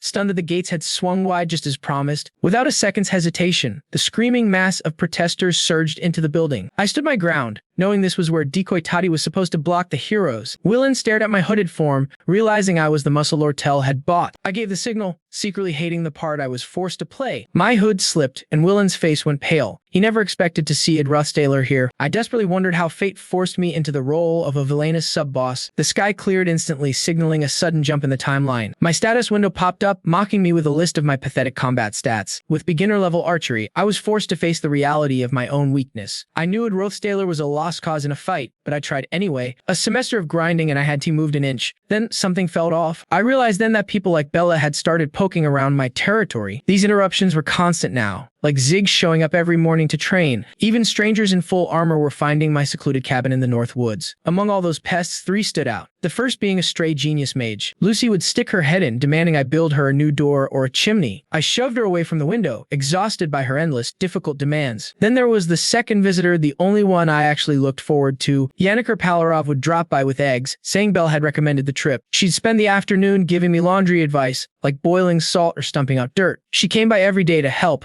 and honestly, her presence was the only thing I appreciated. I gave Yanniker a sincere compliment about her brilliance, which sent a deep blush across her face as she shyly looked away. Her mood darkened instantly when she asked how often Lucy visited, making me realize just how unpredictable she could be. Suddenly, a voice cut through the moonlit silence, remarking that I seemed quite preoccupied. This third visitor was the exact reason for the dread pooling in my stomach. Lortel Callan stepped forward with her silver-haired maid, coolly announcing that she had been expecting me. Wearing a sly grin, the girl they called the Golden Daughter told me she needed a personal favor. I broke into a cold sweat, remembering Lortel was the Act 2 mastermind currently plotting to seize Ola's Hall. Though I wanted to refuse her right then, I listened to her sigh about being forced into this corner, and I realized the entire story had fractured. The narrative was breaking because Tata had collapsed, a fluke that was never meant to happen in the script. Panicking, I grabbed Lortel and demanded she explain the situation, leaving the young merchant completely stunned. I visualized the scene that should have happened, Tata picking a fight with Ty in front of everyone. In that version, the bully had spat an insult, calling the opponent a bug, something even worse than Rothstaylor. A brutal punch was supposed to be the immediate answer to that provocation. The bully would have gone down, defeated by it just enough to trigger the rest of the chaos. Lortel told me Ziggs had lost his temper, but nobody knew if he was protecting Ty or my own reputation. Snapping back to reality, she gave me a job, take the key from Urus, and unlock Ola's Hall for the rebels. With a sharp smile, she admitted she needed an accomplice who definitely would tea-talk once the dust settled. I realized bitterly that she picked me because my reputation was already trash. I was the perfect scapegoat. Lortel brought up my expulsion, assuming I was hungry for a little bit of revenge. I flatly told her I didn't care about getting even, which actually seemed to surprise her. Still, I agreed to hear her offer, deciding to play it by ear as the situation evolved. She smiled like she'd already won and named her price, 20 gold coins.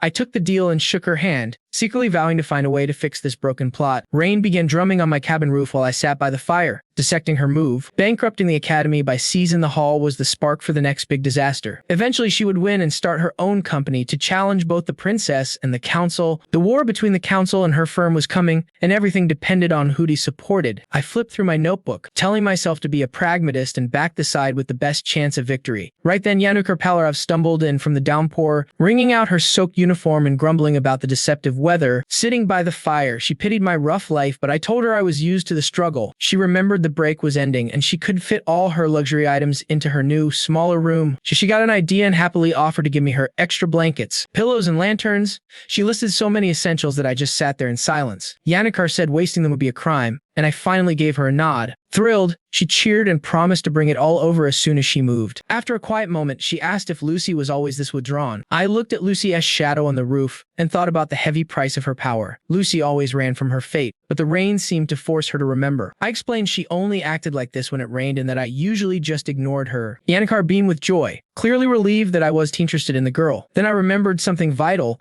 and asked if she was still in Ola's Hall, picturing the raid. Once the protection spells trigger, every student will be trapped inside their quarters. I leaned in, my voice low as I asked for the favor. Yanniker didn't hesitate. She was in. Tomorrow, 9 o'clock. I picked the rose garden by Ola's Hall. The shock on her face was perfect. She stood there blushing, her words tripping as she tried to process the invite. I stayed stone-faced, realizing I had no better way to set the stage. My priority was getting her to high ground before the storm broke. Confusion aside, she gave a shaky nod. She didn't say another word, vanishing into the sudden, heavy downpour. I watched her silhouette disappear, a heavy sigh escaping as I stood alone in the cold. This rain won't quit until the term starts, when the air finally turns crisp with the scent of autumn. Sitting on my porch, I felt the long summer break finally slipping through my fingers. Across campus at 9 o'clock, I wasn't the only one still awake and working. Zig, if it was likely bleeding sweat in the gym, still beating himself up over how things ended with Ella. He finished his set and exhaled, but then froze, his eyes snapping toward a noise at the door. Outside, a shadow cut through the deluge, a hooded figure moving fast across the grounds. Willen's hard eyes peered from under his hood as he cornered a maid to confirm our progress. Lortel's money had done its job. The head maid already had the staff locked in the lounge. She led him down the dark hall, whispering that the item he wanted was ready. A metal bucket hit the floor with a dull thud. He dismissed her with a sharp nod. He stood alone above the grand staircase, looking out at the dark towers of a fileless hall. The storm reached a fever pitch as Willen's mob gathered at the gates, ready for a fight. A collective roar went up as they threw themselves toward the entrance. They screamed for justice, demanding the rights they felt the Academy had stripped away. Willen stood as their champion, shaking his fist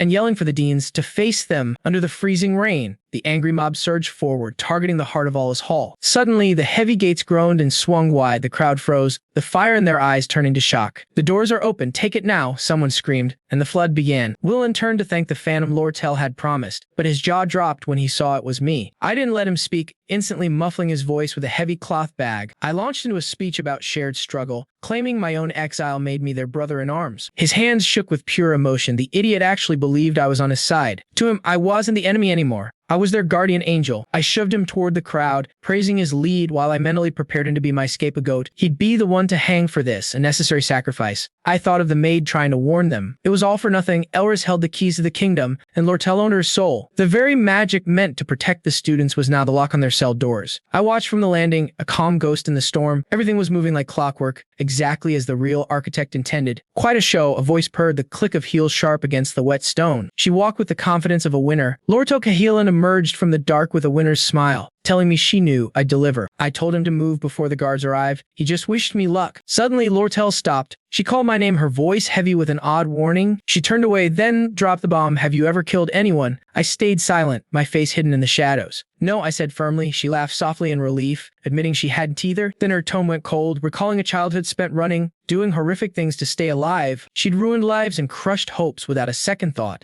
striking first to avoid betrayal. I pictured her standing on a mountain of gold, built on the desperate hands of those she'd destroyed. Snapping back, Lortel admitted she knew she didn't deserve a shred of sympathy. She looked at me then, searching for some kind of sign in my eyes. "Could you ever pity someone like me?" she asked, her voice tight, but I knew she wasn't asking for herself. She wanted grace for people who suffered like her. Outside, the rain hammered down, echoing the truth that loneliness devours everyone, saint or sinner. I realized that to escape the dark, you need someone else in the trenches. She answered no herself. I told her flatly, "You own your choices. I'm not the one who can save your soul." We stood there in that empty, hollow hall, the space between us on the stairs, feeling like a canyon. She forced a smile and apologized for the weird question, acting like her old self again. She turned on her heel, declaring she had to get to work because time was bleeding out. Once she was gone, I slipped into Oil's hall and collapsed into a chair, exhaling a heavy, tired breath. I closed my eyes, mapping out the play. Lortel was already moving to the next phase with Uriz. They were going to blow the building's defenses by overloading every single magic circle inside. Then they'd hand the trigger to Willen, the guy representing the bottom-tier students. Wayne would soak up all that raw power, becoming the nightmare boss on the 4th floor. I stretched, knowing we had to drop Wayne fast. Now, I just had to wait for this assault. My job was to stall them, then let to take the win so he could push upstairs. Sitting alone on those grand stairs, I knew I'd take a beating. But that was the price of admission. Out in the rose garden, the midnight rain was swallowing everything in sight. The sound of a carriage approaching made Yannickar wonder if she should disappear before some Vips saw her. She checked my note again. I'd told her I was tied up and would be running late. Her heart skipped. She actually thought I was setting up some big, romantic surprise for her.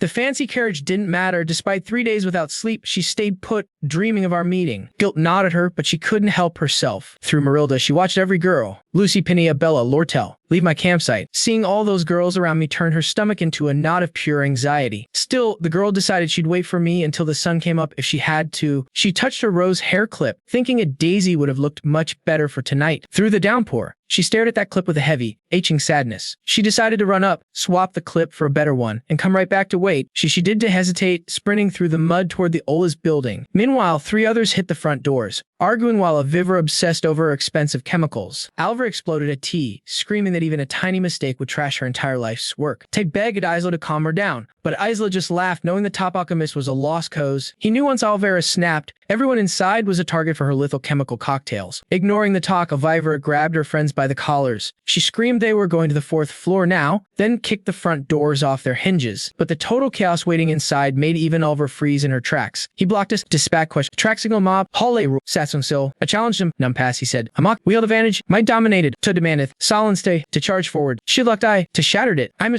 shock. He unleashed. Gesleister. Chain chain snapped cleanly. To sod. Chandelier fell fast. Runes flared red. Shaking. To Calder. I didn't worry. Wind cut air. I was targeted. Vials broke everywhere. War rave. I sweated resolve. My glass broke. In I screamed. Fire filled hall. He stood victorious. He moved with the lee. Nobody warned me. I feed it. He loomed above. He owned it. Alchemy failed me. Hallower. Ego blinded me. He knew weakness. Trap of perfect. Every move I made in that elaborate scheme led to one goal. The pack holding her vital gear. She brushed that thought away in a heartbeat, her eyes turning like ice as she grasped its real play. He was a Rothstaylor after all. Still, the raw power humming from the orb in his hand made her hesitate, refusing to yield. She pulled her final ace. A tiny glowing stone hidden deep in her coat pocket. She snapped the gem, calling out a winged beast and screaming it wasn't over. She cast a quick spell, giving it fireproofing in pure fury. Flop. The small thing turned in a nightmare, swinging a giant hammer and snarling through the flames. Nearby, I watched Isa struggle to douse the fire. A bolt of energy flew from her hand, racing toward the heat. Instead of killing the fire, her power hit a wall, causing a massive explosion. Isa shrieked as the shockwave tossed her through the air like a doll. Right when things looked fatal, a golden streak cut the sky. McClure charged, swinging his blade to block the hit, and yelling to shake Isa out of her trance while panicking inside. Isla was a genius with books, but in a real street fight, she was totally lost. To saw the strategy, they were using Isa as bait to keep us both trapped. Isa yelled out, asking if he could win if he reached them. Across the room, a Viver barked an order with a nasty smile. Answering the call, the creature, now a giant shadow predator, roared and lunged. It flew over the fire, doving right at Rothstaylor. I focused back on my own struggle, jaw set tight. Knowing I had to win, it taunted her, clearly enjoying her desperate attempt to fight back. Without pausing, a Vivera ran through the fire. It yelled her name as a blast through her back. She hit the burning floor, her clothes smoking and burnt. Cornered, she knelt among her bottles, whispering to them like they were her own babies. Just before the claws reached out, Ed made a green light rose appear in his hand. He fired a jade beam at her. The blade of wind missed the beast and flew straight for the target. Seeing him move, she gave one bottle quick kiss. Waking the power inside, she threw the glowing glass right at the coming blast. It laughed, calling it too late. The bottle popped, spraying dust made from rare flowers and fungi. Bursting with magic, the chemicals exploded into a blinding ball of energy. It killed the mana flow, and I felt as his wild power finally calmed down. A ripple of force spread through the whole room. It wiped out every spell. The dark monster, made of magic, started to dissolve as the wave hit. It hit the floor, melting into a cloud of black smoke. All Vivera cheered, thinking Ed was just a regular guy now, his powers totally gone. Both girls yelled for Ed to strike, but Ed just turned and bolted, leaving us all stunned. With a look of pure grit, he rushed a heavy table. He heved it over, sending everything on it flying at Ty. A jar broke, spilling gold liquid that ignited the moment it touched the coals. A massive blast roared, building a wall of flame that stopped Ty in his tracks. Smelling the gas, he feared the whole building would burn with everyone inside. Ty gripped his sword, sure his strike could kill any fire, magic or otherwise. Since the dampening wouldn't last, he decided to end this right now. Sensing the danger, a Vivera shrieked for it to stop. She realized then that the windows were already open to let out the smoke. Plus, every rug was gone mid-run to realize even this fire was part of its master plan. I watched it stand firm as the inferno raged behind him. He'd engineered this entire disaster. Alvera's scream pierced the air, certain that Ty was a dead man. Despite his mangled state, Ed raised his bow with chilling, steady precision. Ty held his ground, vaulting through the blaze with steel raised. He scoffed at the archery, certain he'd parry the strike.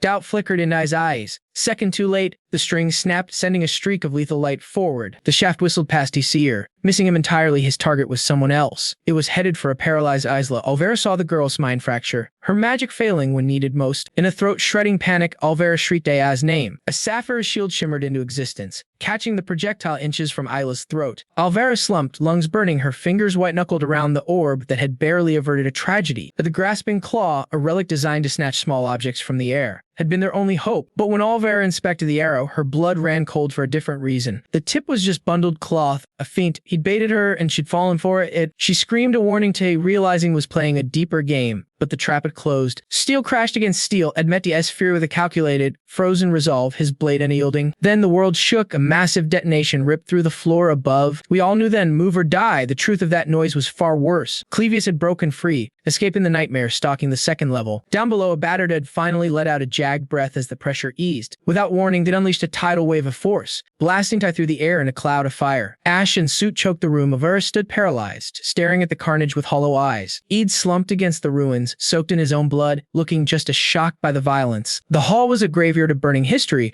Someone muttered that the whole thing was pure insanity. Tai lunged, fist bunching its collar, demanded to know why he burned it all down. Alvaro just watched, arms crossed, sickened by the realization that we were all just puppets in Ede's theater. He could have killed us from the shadows. Instead, he chose to face us in the light. Every move he made was too perfect, too seasoned. He wasn't a student, he was a ghost of war. Tai's anger cooled into a grim curiosity as he stared it down, asking if the performance was over. It shoved him off with a cold dismissal, telling him to shut up and get to the upper floors. We stood there, shell-shocked. Why fight like a demon just to open the door for us? Outside, rain lashed against the windows. Alvaro finally broke the silence, asking why he'd pulled his punches. Tai looked confused, but Aya's face twisted in rage at the thought that Ed had been taking it easy. Alvaro wouldn't let it go, stepping into his space to demand the truth. She wanted to know why he'd spared them. Suddenly, his eyes burned with a strange, celestial blue light. Iz's fury was a physical weight in the room, her teeth bared at the absurdity. A low groan of wood and metal echoed from the shadows. Something heavy was coming. My mind drifted to Yennecar and that rose-colored hairpin she'd picked out with such care. She'd walked into this nightmare with nothing but hope, dreaming of a perfect reunion. That dream died here.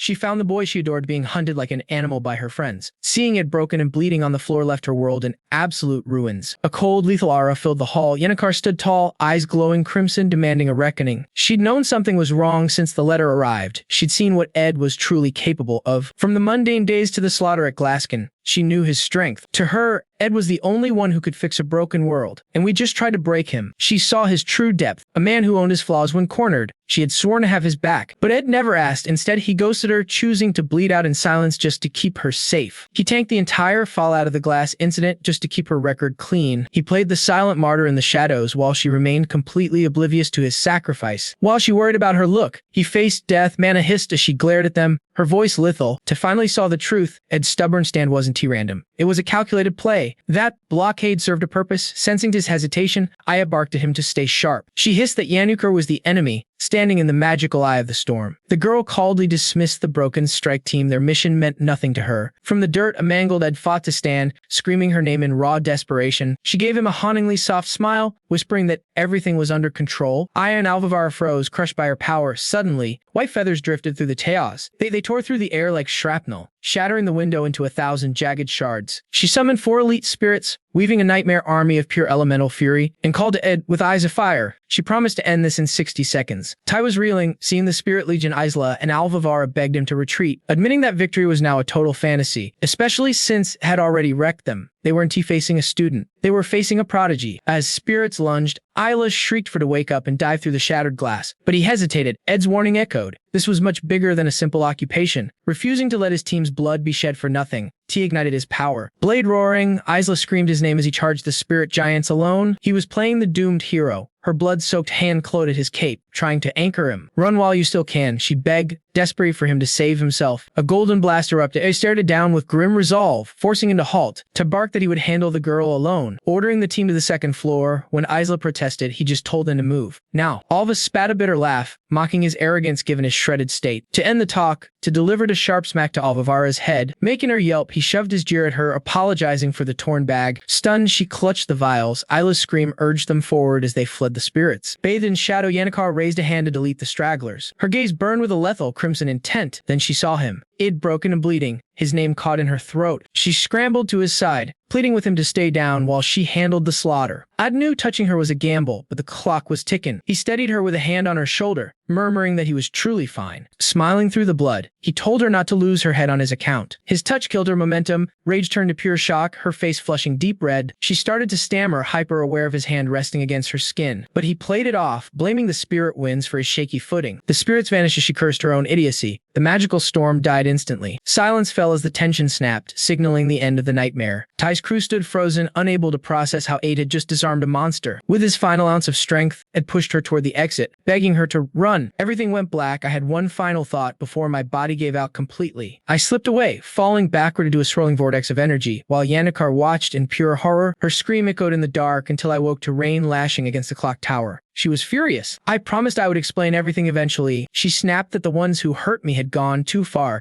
and she would never forgive them. She made me swear to stay safe. I gave a tired nod and thanked her for caring. I told myself that despite the mess, I had played the boss role well. Now, I could rest. Then she mentioned a massive carriage with a golden crown emblem. My heart skipped a beat. My memory kicked in. That crown belonged to the powerhouse Etel Company. Its owner had killed Ortel's father. He was the puppet master she was born to take down. That was Ella, the Golden King, a monster who was not supposed to appear until much later. His arrival was a lethal variable. My knowledge of this world was becoming useless. Everything was off track. That gilded carriage pulled into the courtyard like a bad omen in the rain. Up in Ola's hall, Lortel was watching from the shadows of a high window. She pressed her hand to the glass, telling her maid she had just been cast out. She asked about me, recalling how I looked like a cold-blooded villain when we first met. She claimed she smelled something familiar on her maid, the same scent she had found on me. I saw a flash of a blonde man asking if anyone pities those who only offer words. His blue eyes burned as he told Lortel she must face the consequences of her choices. Lortel did not flinch. She told him that survivors like her lived on those harsh truths. Uris, the veteran dormitory manager, had survived a lifetime of such bitter lessons. She had been there since she was 15, working her way up from nothing to the top. Lortel knew that to turn someone that loyal, she would need a fortune to buy them. Back in the present, Lortel smiled, telling Uris she was glad she stayed. Uris knew the game. She had seen many souls sold for gold and recognized the bait. Lortel walked through her sea of greed, finally feeling a home among her own kind. Slum memories hit her hard, a world where you either kill or get killed. Uris saw the plan clearly: hand over the dorm defenses to Willen and burn it all down. One way or another, the building was finished, and Lortel was the one pulling all the strings. She grinned like a mastermind, hiding behind her dark curtain while the world burned. She would hide in the basement, playing the scared student while the rebellion tore through the halls. Eris just felt pity. She saw a woman who was truly deeply miserable. Suddenly, Eris gripped her sword. She told the girl she had something to say. Steel touched Lortel's skin. Eris hissed that a monster like her would never find love. Her blade glowed with power. She pointed it at Lortel, making it clear they were not the same. If the storm outside kept howling, a sign that the end was coming fast. If things stayed this way, the final act would be a bloodbath. On the second floor, the team caught that coward Clevius while he was trying to bolt. On the third, Kelly fell in seconds without her twin sister there to save her. She cried for failing Elris, never even noticing her sister was missing from the fight. The team reached the fourth floor easily, finding far less resistance than they expected. Only the first floor had been a nightmare. Then, a terrifying scream ripped through the air. Crimson magic exploded everywhere, and students started running for their lives. There he was, in the center of the fire, Willen, the real nightmare of the fourth floor. My ears rang with screams from those trapped by our own defense wards. Systems meant to protect us were now weapons for a total maniac. Ty's crew struggled desperately against the relentless, fierce torrents of magical energy. Outside, the whole Ola's dorm buckled under the weight of freezing rain. Inside was pure hysteria. Girls sobbed, begging to know what was happening. One guy roared that the ceiling would crush us all into dust. Chaos peaked as glass shattered and frantic evacuation orders echoed through the halls. Not even the Academy's elite golden children, who usually stayed calm, were now clawing through stone walls just to survive. Blasts ripped through the masonry as kids blew holes in walls to flee. Another massive shockwave threatened to bury us. To scream for a solution, but Elver's denial confirmed we were totally defenseless. Facing death, Alva produced a vial, swearing it could clear these tight hallways. Emerald smoke flooded the hall, momentarily smothering the low-level spells blocking our path. Ty grabbed a shivering Clevius by the collar, claiming the traitor's magic was mostly flash and very little actual substance. He shoved them into the fray, ignoring their panicked cries for mercy. There stood Willen, a glowing husk venting a tidal wave of unbridled destruction. Ty and Aya dived into the lightning, weaving through lethal arcs of power. Willen's face was a mask of weeping joy as his glasses finally shattered. He sighed with relief, like a man finally setting his home on fire. Then the world turned white as a final blast erased every single thing. From outside, the building's guts spilled out as windows shattered into million shards. Rain lashed us while Yannickar fussed over my wounds near a mysterious carriage. I told her I was fine, feeling a cold dread settle within me. I sarcastically noted the modest gold coach while hiding my absolute inner terror. That flashy carriage was a toy compared to the monster hiding behind curtains. The Golden King Illa had arrived, signaling we were all in grave danger. I realized the villain was months ahead of schedule, ruining our survival plan. I wondered if the bastard sat watching the dorm burn before revealing himself. My breath caught as the heavy door creaked open to show his shadow. It was Sheeny, the lethal twin,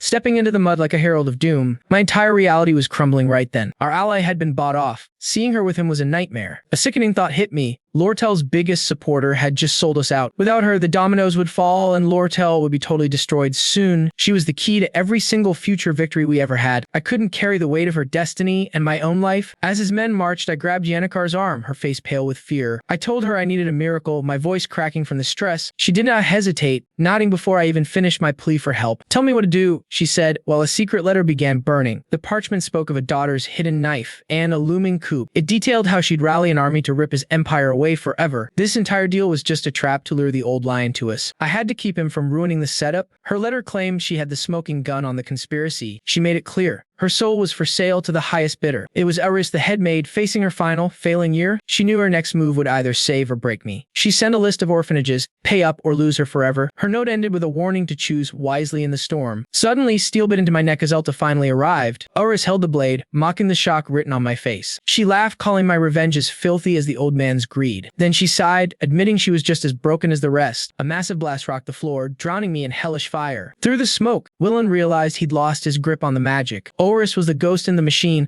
holding me at the edge. She swung, I fell, the others screamed and rushed to catch me. On the ground, I began framing her for the whole disaster. They cried for me, blind to the cold game I was playing. I looked pathetic, but my heart burned. I ran. This was it. Elt was coming. My time was now. I flew down the stairs to cut Elta's legs out. My life hung on those birds and staying out of sight. I sprinted through the gold halls, then stopped, cursing my hesitation. That is it. No one in this world truly gets me. Auris just stood there, used to being stabbed in the back. I kept moving, my mind a storm of fear and focus. I broke for a second, then forced the mask back on. I had to win before Elt reached the door. If that message got out, I would win this war. Downstairs, the main hall looked like a literal war zone. Elt marched in with his goons, treating the students like dogs. He lied about a collapse just to lock the place down. I stepped in his path, bleeding, but I was not moving. I cited school safety while I quietly mapped his next move. 3 separate monsters were now clawing for control of the story. There was me hunting for blood and an old debt. And then Elt, desperate to kill my plan and grab the book. And Eris, the wheel card who had just set the script on fire. I saw her blade at the girl's neck and hesitated. I decided to wait. The others would handle the maid eventually. I knew their strength. They fought like a single weapon. I had seen them in action. I knew they would not fail. My real fight was here, stopping whatever poison Elt was bringing. If I could just break Elt, everything would go back to normal. I bowed low to the man. Acting the perfect host, I offered to call the staff, mocking him with every word. Elta gave a curt nod, his sharp eyes cutting through my defenses. Staring at my blood-stained frame, he judged my soul before labeling me Lortel's dog. Just 10 minutes ago, a massive explosion ripped the entire building apart. Janica and I stood amidst the rubble, wondering who else survived that blast. From above, a mount of a man dropped down, laughing that some bricks couldn't stop him. It was hard believing this brute was a master mage. He greeted Janica warmly, though their bloody history made her stammer an apology. He waved it off, though his eyes lingered on us with heavy meaning. He blurted out if we were dating, making her panic while I stayed stone-faced. As she worried, his rudeness upset me, but I knew Ziggs was just a jerk. Right then, Ziggs dropped in a bow, asking why I'd leveled a wall just for him. I didn't explain, I just told him I needed his blade and would pay. Suddenly, I was in the ruins facing Elt in his shadow wrapped in turret. Elt agreed coldly, though his eyes never left my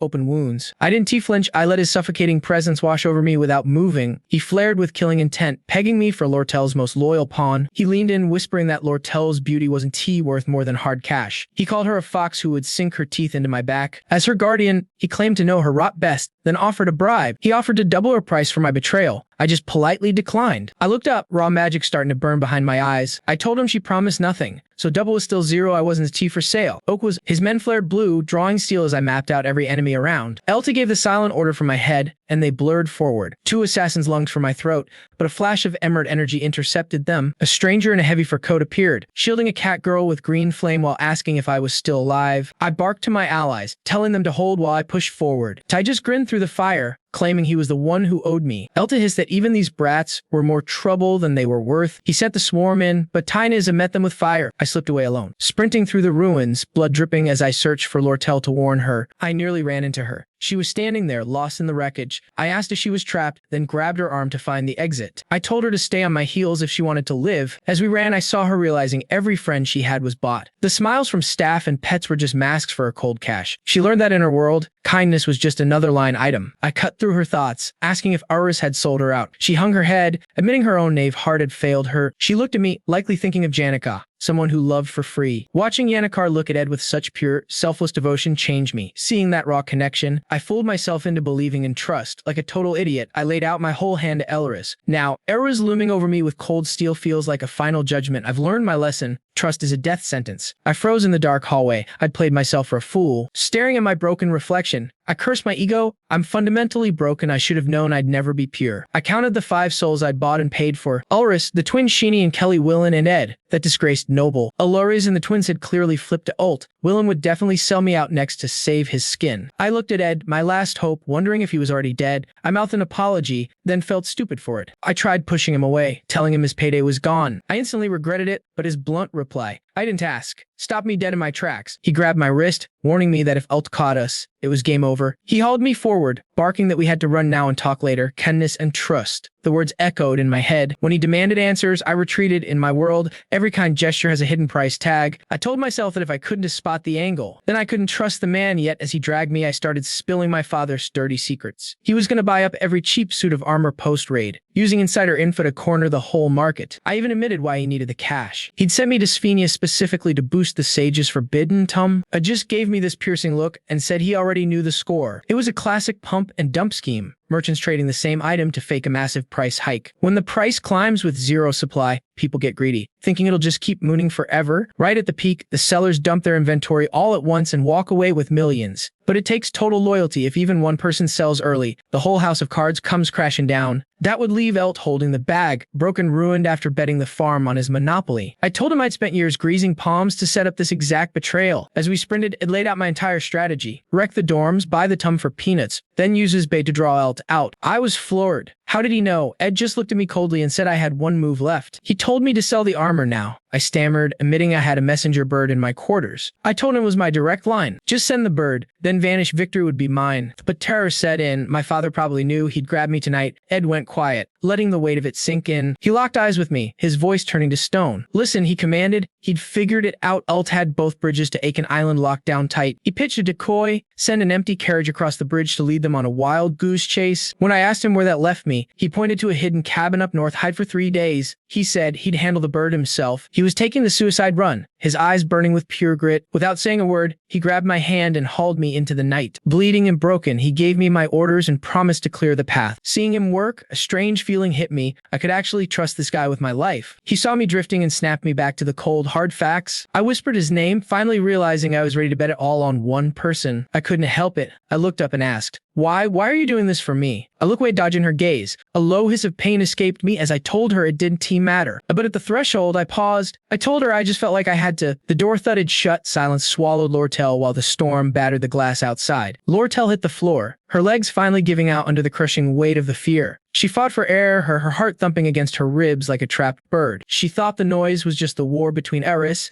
and his crew in the distance, or maybe the kiosk downstairs with Penna, but no. This was right there, terrifyingly close. Her eyes were stinging, her skin flushed hot with panic. Then it hit her. The thunder was just her own pulse. Outside, the woods were drowning in rain. A voice cut through the dark, sounding shocked to see me. My stalker stepped into view. It was Sheeny, the kitchen girl, now draped in steel and hauling a massive claymore. I sighed. This felt like a cheap final, but I steeled myself. This nightmare was almost over. I remembered the hell of fighting Elriz, the head maid. She had the whole building's defense grid at her fingertips. She swung steel like a pro and threw high-level spells. She was a monster, but she was never beating Ty. He's the lead. She was just the boss fight. That's over. Now, back in the mud, Sheeny's blade caught a glimmer of light. The steel shimmered in the shadows. She dropped low, her eyes fixed on my throat. She stared at me, bloody, exhausted, but completely unshaken. I was running on fumes, maybe 2 or 3 spells left in the tank. She blurred, trailing dark smoke as she lunged. That giant sword whistled through the air. She swung hard, but I just stepped aside. She stared, baffled that she'd missed. I knew she'd go for the gut. I didn't T-move because I'd already seen the play. It wasn't that I was faster than her. Farford, I just knew what she'd do before she did it. I stepped in and leveled her. She hit the wet ground with a sharp cry, stunned by the sudden reversal. Those purple eyes. That's the twins' trick. 1 skill swap per day, those floating blades. That was just Kelly's lower telekinesis. The magic hummed, locking onto me like a heat-seeking missile. Steel rained down on me. Sheeny smirked, thinking she'd finally close the curtains. Then the look on her face died. I was still standing. The hit was a joke. I gripped the shallow cut on my arm, staring her down. She lacked her sister's precision. It was just a scratch. I moved while she was still frozen and grabbed her arm. I twisted it hard. She let out a scream as I broke her spirit. I kicked her sword into the darkness and looked her in the eye. It's over. She was pinned, howling as the whole fight ended in under 60 seconds. She shrieked that she would T-fail Elris, telling me to get the hell out of her way. I told her Uris was already a memory. Sheeny lost it. Screaming about what I knew, she exploded in a burst of purple light, raving about Uris's pain. She staggered up, summoning spheres of killing light. She launched it all, screaming about how many orphans Uris had saved from the streets. She sobbed that she was one of them. I didn't care. I told her so. In the game, Uris was just another boss with no backstory. A jagged memory cut through the haze, her white hair flying, locked in a death match with Elris. Sheeny swore that her very heart only beat today because of Eris' intervention. In that mental snapshot, Uris's eyes burned with a terrifying, ironclad determination. Snapping back to the present, I braced against the explosion shockwaves, feeling absolutely nothing for her. I ended it with a heavy right hook. As she slumped in tears, my resolve didn't flicker. She drifted into the void, destroyed by the fact that I'd chosen Lortel over her. Another blast rocked the building's core, while the inferno outside grew even more savage. Staring at her limp form, I realized I did give a damn about a side character's past. I figured this world was just a graveyard of a billion untold messy stories. Was there any point in waving Ulra's old mercy against this current bloodbath? I decided that judging her was a total waste of my energy. Only people with easy, perfect lives get to sit around playing moral judge. My mission had to change since I landed in this body, survived, then a notification popped. I'd unlocked pain endurance. Suddenly, a stone shattered the window, killing the silence. I whipped around, heart pounding, but the room was empty and completely foreign. The place was decked out in high-end furniture, yet it felt like a cold workshop. Books and files were stacked with surgical, obsessive order. Classic her, I muttered,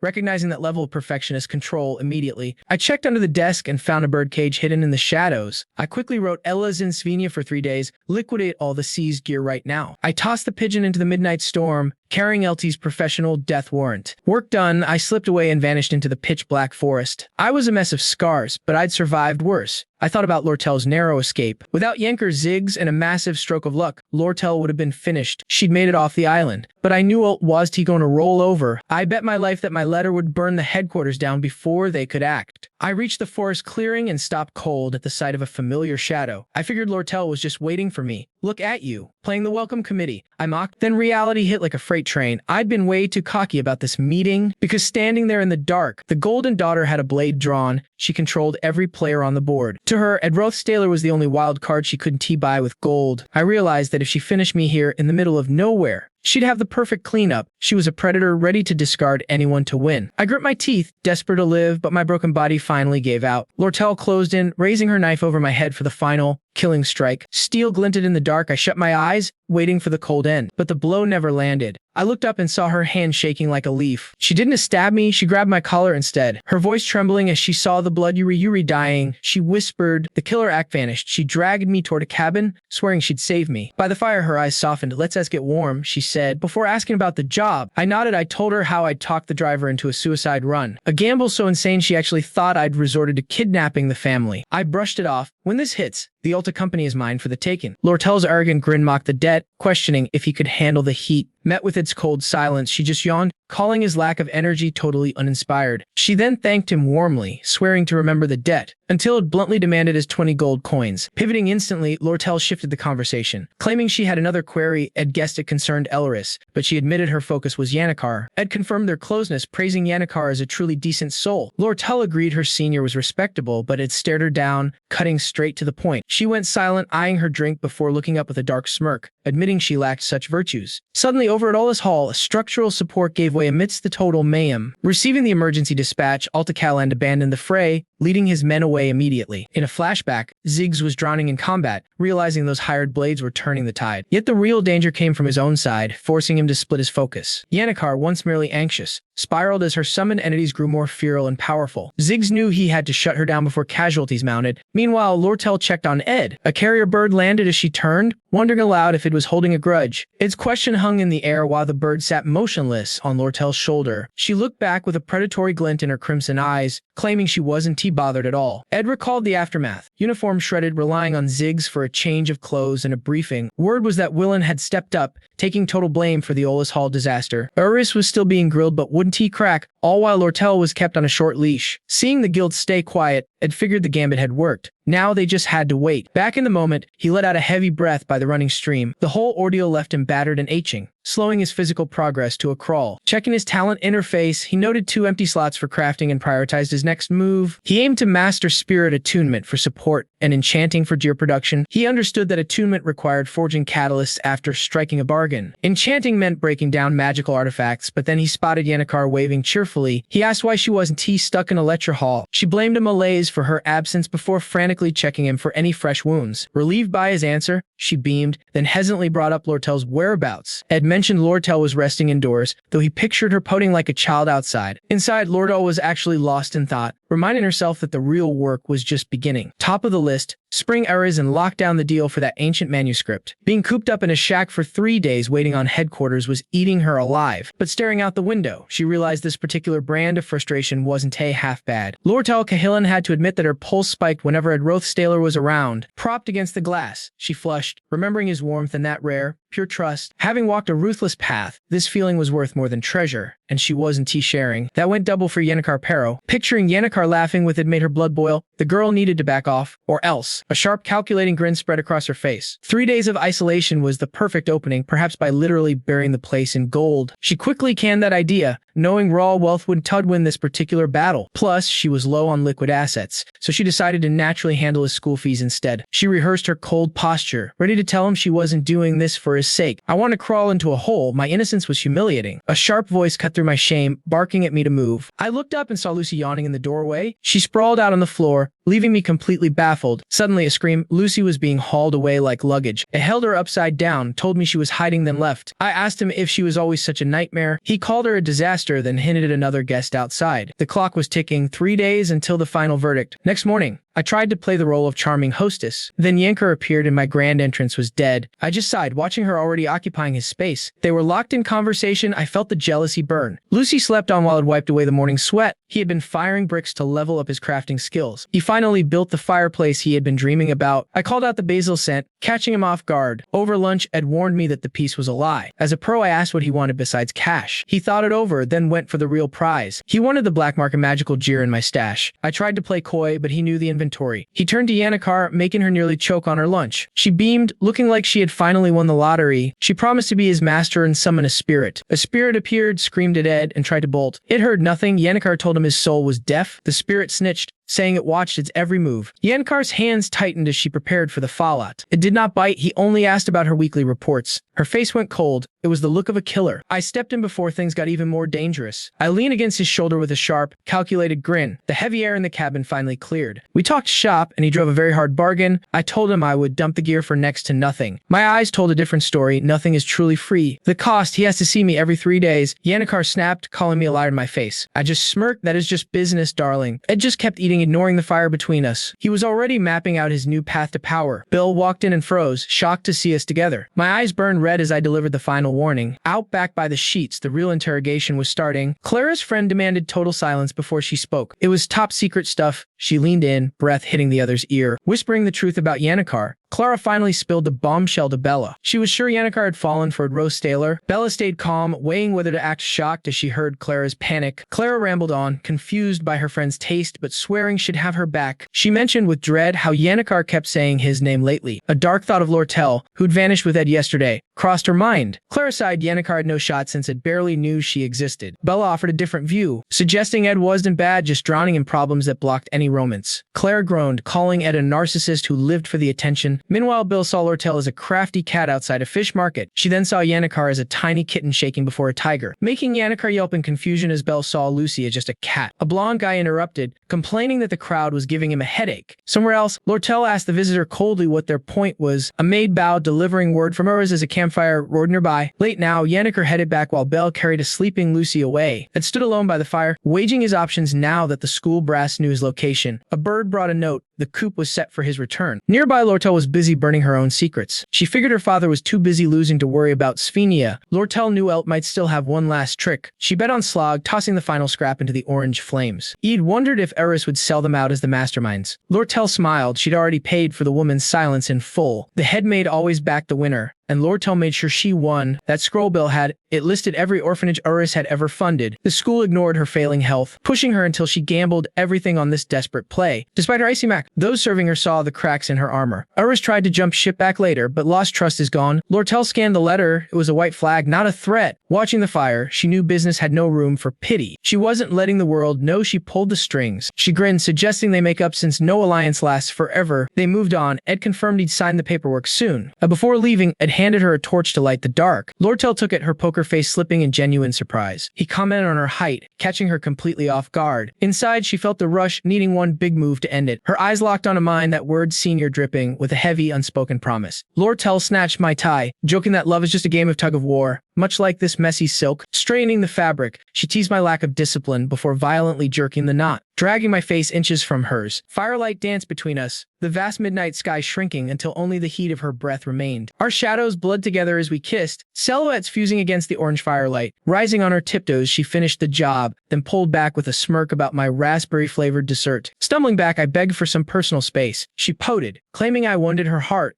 then challenged me to take the lead during our next encounter. Lighting a small ember, she turned her back and prepared to vanish into the thick woods. The abyss swallowed her whole, leaving me stranded in a silence so heavy it felt like a physical weight. I froze there, mourning my failed attempts to stay invisible to the people who actually mattered in this story. I exhaled sharply, forced to admit my master plan for total anonymity was falling apart. While the fire popped, I felt the very fabric of my reality warping into something dangerous and new. Dread pooled in my gut as the narrative gravity dragged me toward a spotlight I never wanted to claim. My original goal was simple: watch from the shadows and keep my hands completely clean. I craved a quiet graduation, but surviving the script was proven to be a much more brutal task. Summer died in a blur of overthinking, replaced by the crisp, golden warnings of an approaching October. Crimson leaves danced on the breeze as whispers of a massive fox spirit began to haunt the academy. Beneath ignored oak, Yennecar froze when her spirit companions whispered a piece of devastating news. Ed was kissed by the fox. Yennecar reeled, her disbelief warring with the wind's spirit's frantic warnings to act. The spirit boasted about witnessing their trust, mocking how easily that vixen manipulated the poor man's emotions. Burning, she demanded to know how I responded, prompting a knowing smirk from the fiery creature beside her. The spirit noted that I always kept my guard up, treating everyone like a puzzle to avoid. It was shocked that even a kiss could crack my stone-cold mask of total indifference. My frozen response was unsettling, leading the spirit to conclude there were only two logical reasons. It joked that the disgraced lord was either dead inside or blind to beauty, making Yennecar finally exhale. It warned that rejection only fuels obsessions like Lortel's, and hesitation would mean losing me forever. She protested, claiming my icy demeanor was a shield, but the spirit saw right through her. The fire spirit pushed her to use magic lessons as an excuse to get closer to me. The wolf spirit disagreed, telling her to stop playing games and just be genuine. Surprisingly, the wolf admitted that playing the innocent, virtuous card might actually work in her favor. It asked if she ever fantasized about us, sending her into a stuttering mess of romantic daydreams. Trapped in her head, she whispered about feeding me, envisioning a spoon held out with a soft smile. Meanwhile, I was actually feeding Lucy, though the reality was far less romantic than anyone imagined. Lucy took one bite and her eyes flared with rage, her screams about my cooking shaking the cabin. She gripped my head, howling that I should use her as a guinea pig for bad food. I tuned her out, focusing instead on my crafting stats as my internal status window flickered to life. I'd finally hit intermediate artisan status, mastering everything from survival crafting to basic architectural design. High dexterity was the key to my survival, requiring a balanced build to keep this whole chariot running. Staring at the massive clock tower, I realized that seconds were becoming my most expensive currency. The new semester was a thief, stealing hours I desperately needed for hunting, building, and staying alive. I had to master my schedule with surgical precision. Every minute counted, especially since I had to monitor the original plot to ensure no major deviations. So I played the silent observer, tracking the hero and his four leading ladies like a hawk. I watched Taylor the warrior in training, really coming into his own with Izza by his side. Penna's crew seemed safe, but the impending collision between her and Lortel felt heavy in the air. Lortel remained the ultimate wild card, who knew how she'd pivot now that Elty was gone. Racing against the ticking clock, I hauled toward the faculty wing to face the main threat of Act 2. My suspicion was dead on. Professor Glass pulled the strings on the takeover, while his assistant, Cleo, blindly praised his perfect instincts. Glass just straightened his frames, warning her that carelessness is a death sentence here. Casting a chilling shadow, he demanded the scroll, leaving Cleo scrambling to promise it by dawn. Back in the present, the cold walls of the faculty office closed in around us, and eyes dropped the full report on the occupation right on Cleo's desk. Slumping into her seat, Cleo offered a tired nod of thanks for the work. She sifted through the folders of Ed, Lortel, and Yennecar, her head swimming with the weight of the truth. She kept flipping pages, deep in thought. Nothing looked off until she hit the Rothstaylor file, and the memories came flooding back. Lortel was all apologies for being preoccupied, practically begging me to swing by for tea later. Across, I listened to her tech talk until she suddenly pivoted to grill me on my outfit. She asked if she looked okay for her big meeting, and I could only blink, totally confused. That simple question made her mask slip for just a fraction of a second. She forced a tight grin, basically admitting she was playing a part. When the talk turned to my cabin, I admitted I could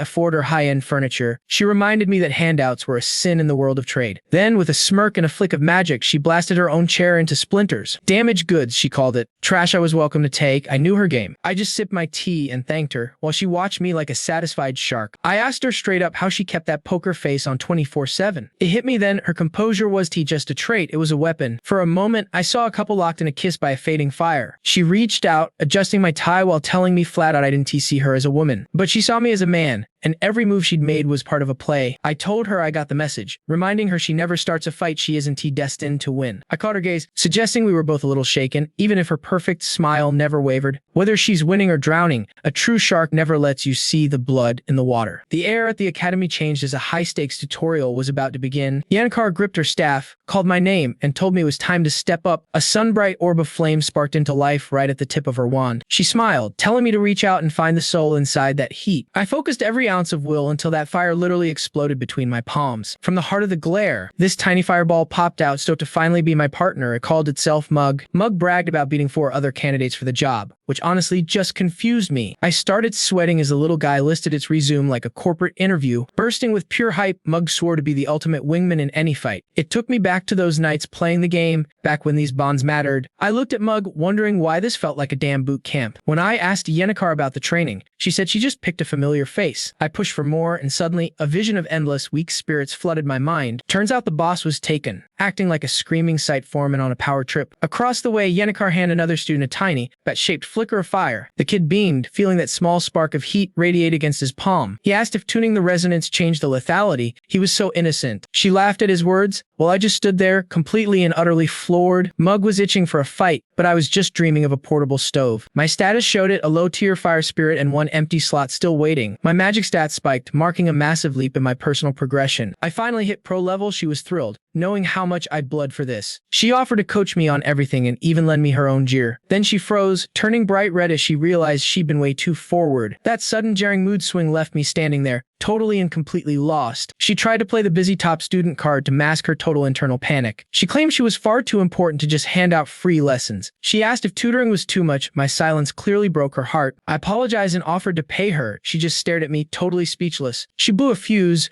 calling me heartless for throwing money around while we're struggling. I was baffled. Her reaction was pure, unadulterated fire. Why scold me for bringing up the cost she mentioned? She just blushed. Trapped, she pinned the whole awkward mess on some advice from her friend Clara. You're just practicing saying no, she mumbled. I figured she just had good friends. She pivoted fast, promising to explain it all later at the training hall. Before sprinting to class, she bombarded me with a dozen different instructions. I waved goodbye, the little fire spirit Mug still perched on my wrist. A ping confirmed I'd mastered advanced magic engineering. I headed back to the cabin. I'd finally cracked Lortel's tech. I had a real, high-level skill in my pocket. I gave the word and a column of flame roared to life in the hearth. The plan was solid: use a spirit when wood failed, mana otherwise constant warmth. For the first time, I had a real home and a shred of peace. The weight finally lifted from my chest, and I actually felt myself smile. But time doesn't wait. I headed out in the dark to check my traps. Deep in the woods, Professor Cleo was walking, already regretting her late-night trek. She knew the dorm takeover wasn't too random, and I was her #1 suspect. She'd crossed off everyone else. I was the only shadow left standing. She hit the northern forest. Hearing this was where I like to prowl. Who stays out here at night? Then her eyes went wide with pure terror. A mangled, bloody beast went flying through the air right in front of her. There I was, hauling a dead monster in one hand and Lucy in the other. She froze, unable to believe the sheer violence of the scene before her. That girl was Lucy. The monster even the dean couldn't bring to heal. A cold sweat broke. Her gut had been right about the monster in the shadows. The villain she was looking for was Meek, Ed Rothstaylor. I watched, frozen, as Ed Rothstaylor hauled a body and dragged a beast. It was Lucy Mayo. Victory hissed through my teeth like ice water. My gut was right. A shack sat nearby, smoke snaking from its chimney. The scene before me left me completely paralyzed. Ed Lucia Fiery tossed the beast down like rotting trash. Then he set the unconscious girl by the logs with terrifying care. He muttered to himself. Oblivious, I swallowed hard and prepared to strike. To save Lucy, I crept forward, my hand reaching through the dark. Just as I touched her, a violent wave of magic slammed me. I stared at my hand. Lucy bolted up, her gaze cutting deep. I scrambled back, stammering about being an assistant professor. My vision blurred with terror. She just turned away, leaving me shaken. Two violet eyes tracked me from the shadows, unblinking unblinking and cold, she peeked through the woodpile, her malice turning into a sharp curiosity. Suddenly, she levitated, wrapped in a crushing, godlike purple aura. I stood frozen, my mind buckling under the weight of her power. A realization hit me. I knew it, I whispered into the night. Back at the office, a recording orb slammed down Ed Rothstaylor. I explained to my boss that the noble was just Ed now. Glass spat that ignored failures. I had to mention Lucy instead. I claimed to beat her. He scoffed at calling it a delusional lie. I detailed my spy mission and the use of forbidden magic. I handed him the orb. Here is the report. You will forgive me. The footage showed it lurking, looking like a lethal mastermind. His eyes were that sinister, glowing stare silenced the professor in an instant. Is that all? He asked. I described it, hauling Lucy's limp body. He stayed silent, reading while I waited for him to snap. He slammed the door, ordering the report. I left feeling defeated. Alone Glass paused. A flicker of genuine interest crossed his face. The orb played on, it facing the S group, falling in 1 second. It showed his attackers, the master swordsman and the genius alchemist. Edie's pathetic struggle highlighted the gap. Glass watched. His interest finally sparked. Gripping the orb, Glass let out a soft, oh-ed simage. Miles away in the woods, a massive explosion rocked the earth. Energy flared as the blade cooled. Crafting complete, the voice rang. My skill rose. I drew the spirit blade, its steel pulsing with heat. It felt good to turn my old dagger into something truly lethal. Mug sat on my shoulder. The infusion was perfect, balanced and strong. Level up, Mug cheered. I will sing a song to celebrate. I grabbed the spirit mid-song. It started screaming apologies in a panic. The little spirit started sobbing. It wailed about not even knowing what it did to upset me. Teach me, it begged, its fairy eyes drowning in fat tears. I looked at it sternly. Stop the formalities.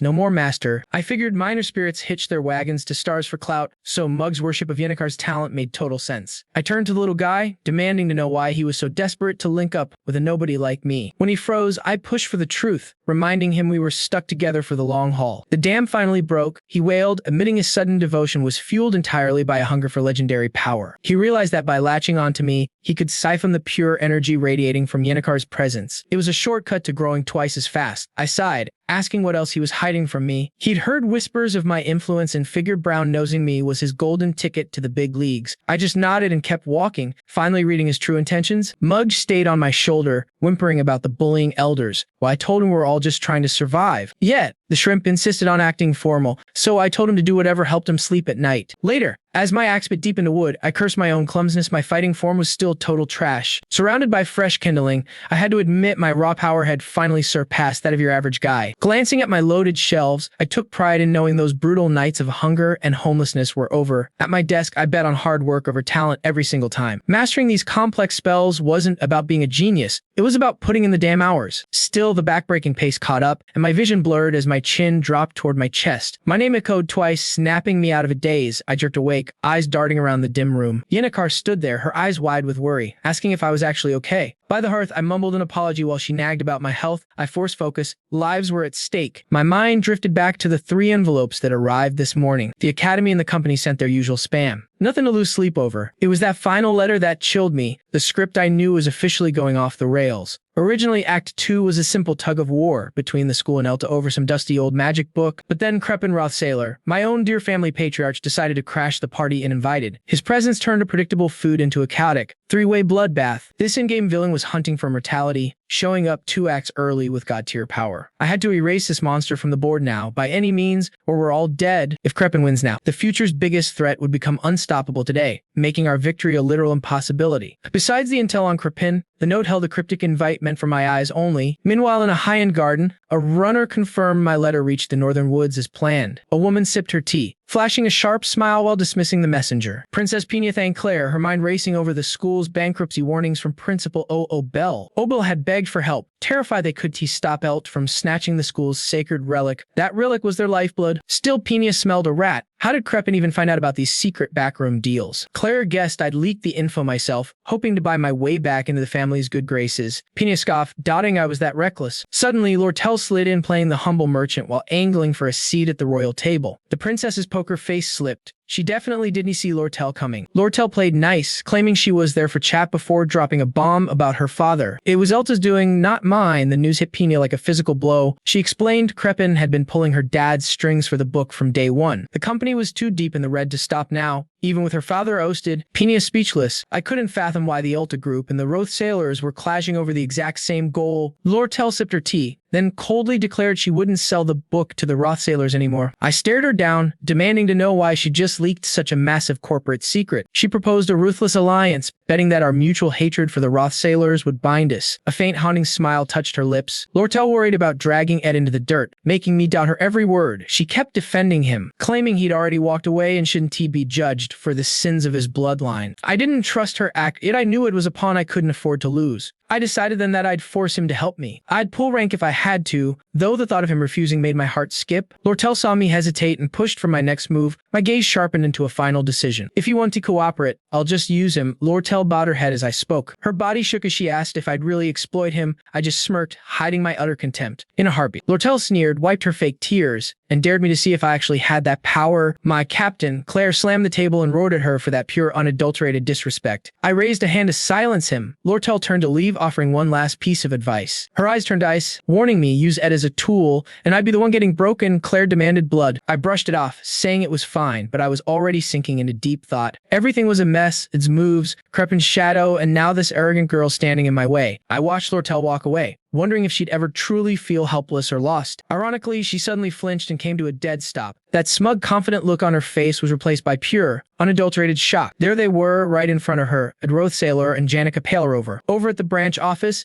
Janica teased her about hoarding tea and charging people for basic water. Ed offered Janica his share of the tea, and I saw Lortel's brow twitch with irritation. She snapped back into her professional mask, beaming at Ed and asking what magic gear he needed. She presented a shelf of sparkling, high-end artifacts that looked like they were brand new. Janica called her out on the spot, arguing that giving away mint-condition stock for free violated every business rule Lortel preached. Lortel pointed out tiny scratches and flawed runes, swearing the items were just defective junk. Janica screamed that it was a total setup, but Lortel just gave her a knowing smile. She said helping Ed was all that mattered. Ed felt terrible about taking more free things. Lortel just gave a light, breezy wave, saying that as long as he stayed signed, the money was nothing. Janica tried to pay instead. Lortel dismissed her, insisting this was a private matter between her and Id, leaving Janica to cry out in frustration. Suddenly, the room started spinning for Id. I felt like I was drowning in slow motion, paralyzed despite the mountain of work ahead. I told myself to watch out for Crepin, the man who poisoned the book deal. But I had bigger problems, like needing to build a mattress for my damn bed. I still had to skin that deer and scrub the cabin floor. My thoughts stalled when I realized I was out of dried meat for Lucy. Their voices sounded so far away. Janica and Lortel, desperately screaming my name to wake me up. High in her tower, the princess was still dissecting my every move. My grit during the Glaskin crisis and my obsession with staying alive defined me. Princess Pinawayed the gossip about my academic tunnel vision against Lortel's plea for a fair trial. He second-guessing her gut, she demanded a face-to-face. That summons to the royal quarters was her way of hunting for the truth. The princess looked to Claire, seeking a gap in my calendar, but the captain delivered a rejection before Penna could fume over my perceived defiance of a throne's command. Claire cut in. The news was grim. Ed Rothstaylor had collapsed, broken by his own relentless drive. A status alert flickered. A diagnosis of total system failure and physical depletion. Fever burned through me, leaving my limbs like lead. I let out a ragged moan, fighting the agony just to blink. Lungs gasping, stomach on fire, I drifted back to consciousness only to find Lucy using my chest as a mattress. In her dreams, she grumbled about the dried meat being seasoned with way too much salt. Shaking and drained, I watched her babble about snacks for someone so powerful. She felt almost weightless against me, her lack of mass defied logic, yet I remained pinned, too weak to even shift an inch. The fault wasn't her weight, it was my broken body. I recognized the rough-hewn walls of my sanctuary, and this plush quilt draped over me definitely screamed high-end Elt Company luxury. The second her eyes opened, she demanded food. I stared, amazed that her entire existence revolved around naps and snacks. Welcome back, she chirped, her palms glowing with a pulsing emerald light that felt like pure life. She told me my internal energy was a train wreck after months of relentless training. I asked if she'd been healing me all along. She shrugged it off as easy but tedious, admitting she'd drifted off more than once during the process. She mentioned that having Yennecar and Lortel hovering around was a total headache, despite their help being essential. With a grim face, Lucy ordered me never to follow again. Her knuckles whitened as she thought of Glocked. Losing her grandfather to sickness had left a scar she couldn't hide. Stunned by her sincerity, I managed a quiet thanks, then the door groaned open and a familiar voice drifted in, asking about me. It was Ziggs, the wizard in training, who peeked inside, mentioned he'd started a blaze outdoors to avoid overstepping his bounds with my hearth. It went stiff at the sight of Lucy sprawled across my bed, panicked and flushing red. she scrambled away from me. Bailing on the awkwardness, she rocketed up the flue like a startled cat and disappeared. With Zigzaflord marveling at my growing harem, I mumbled about misunderstandings,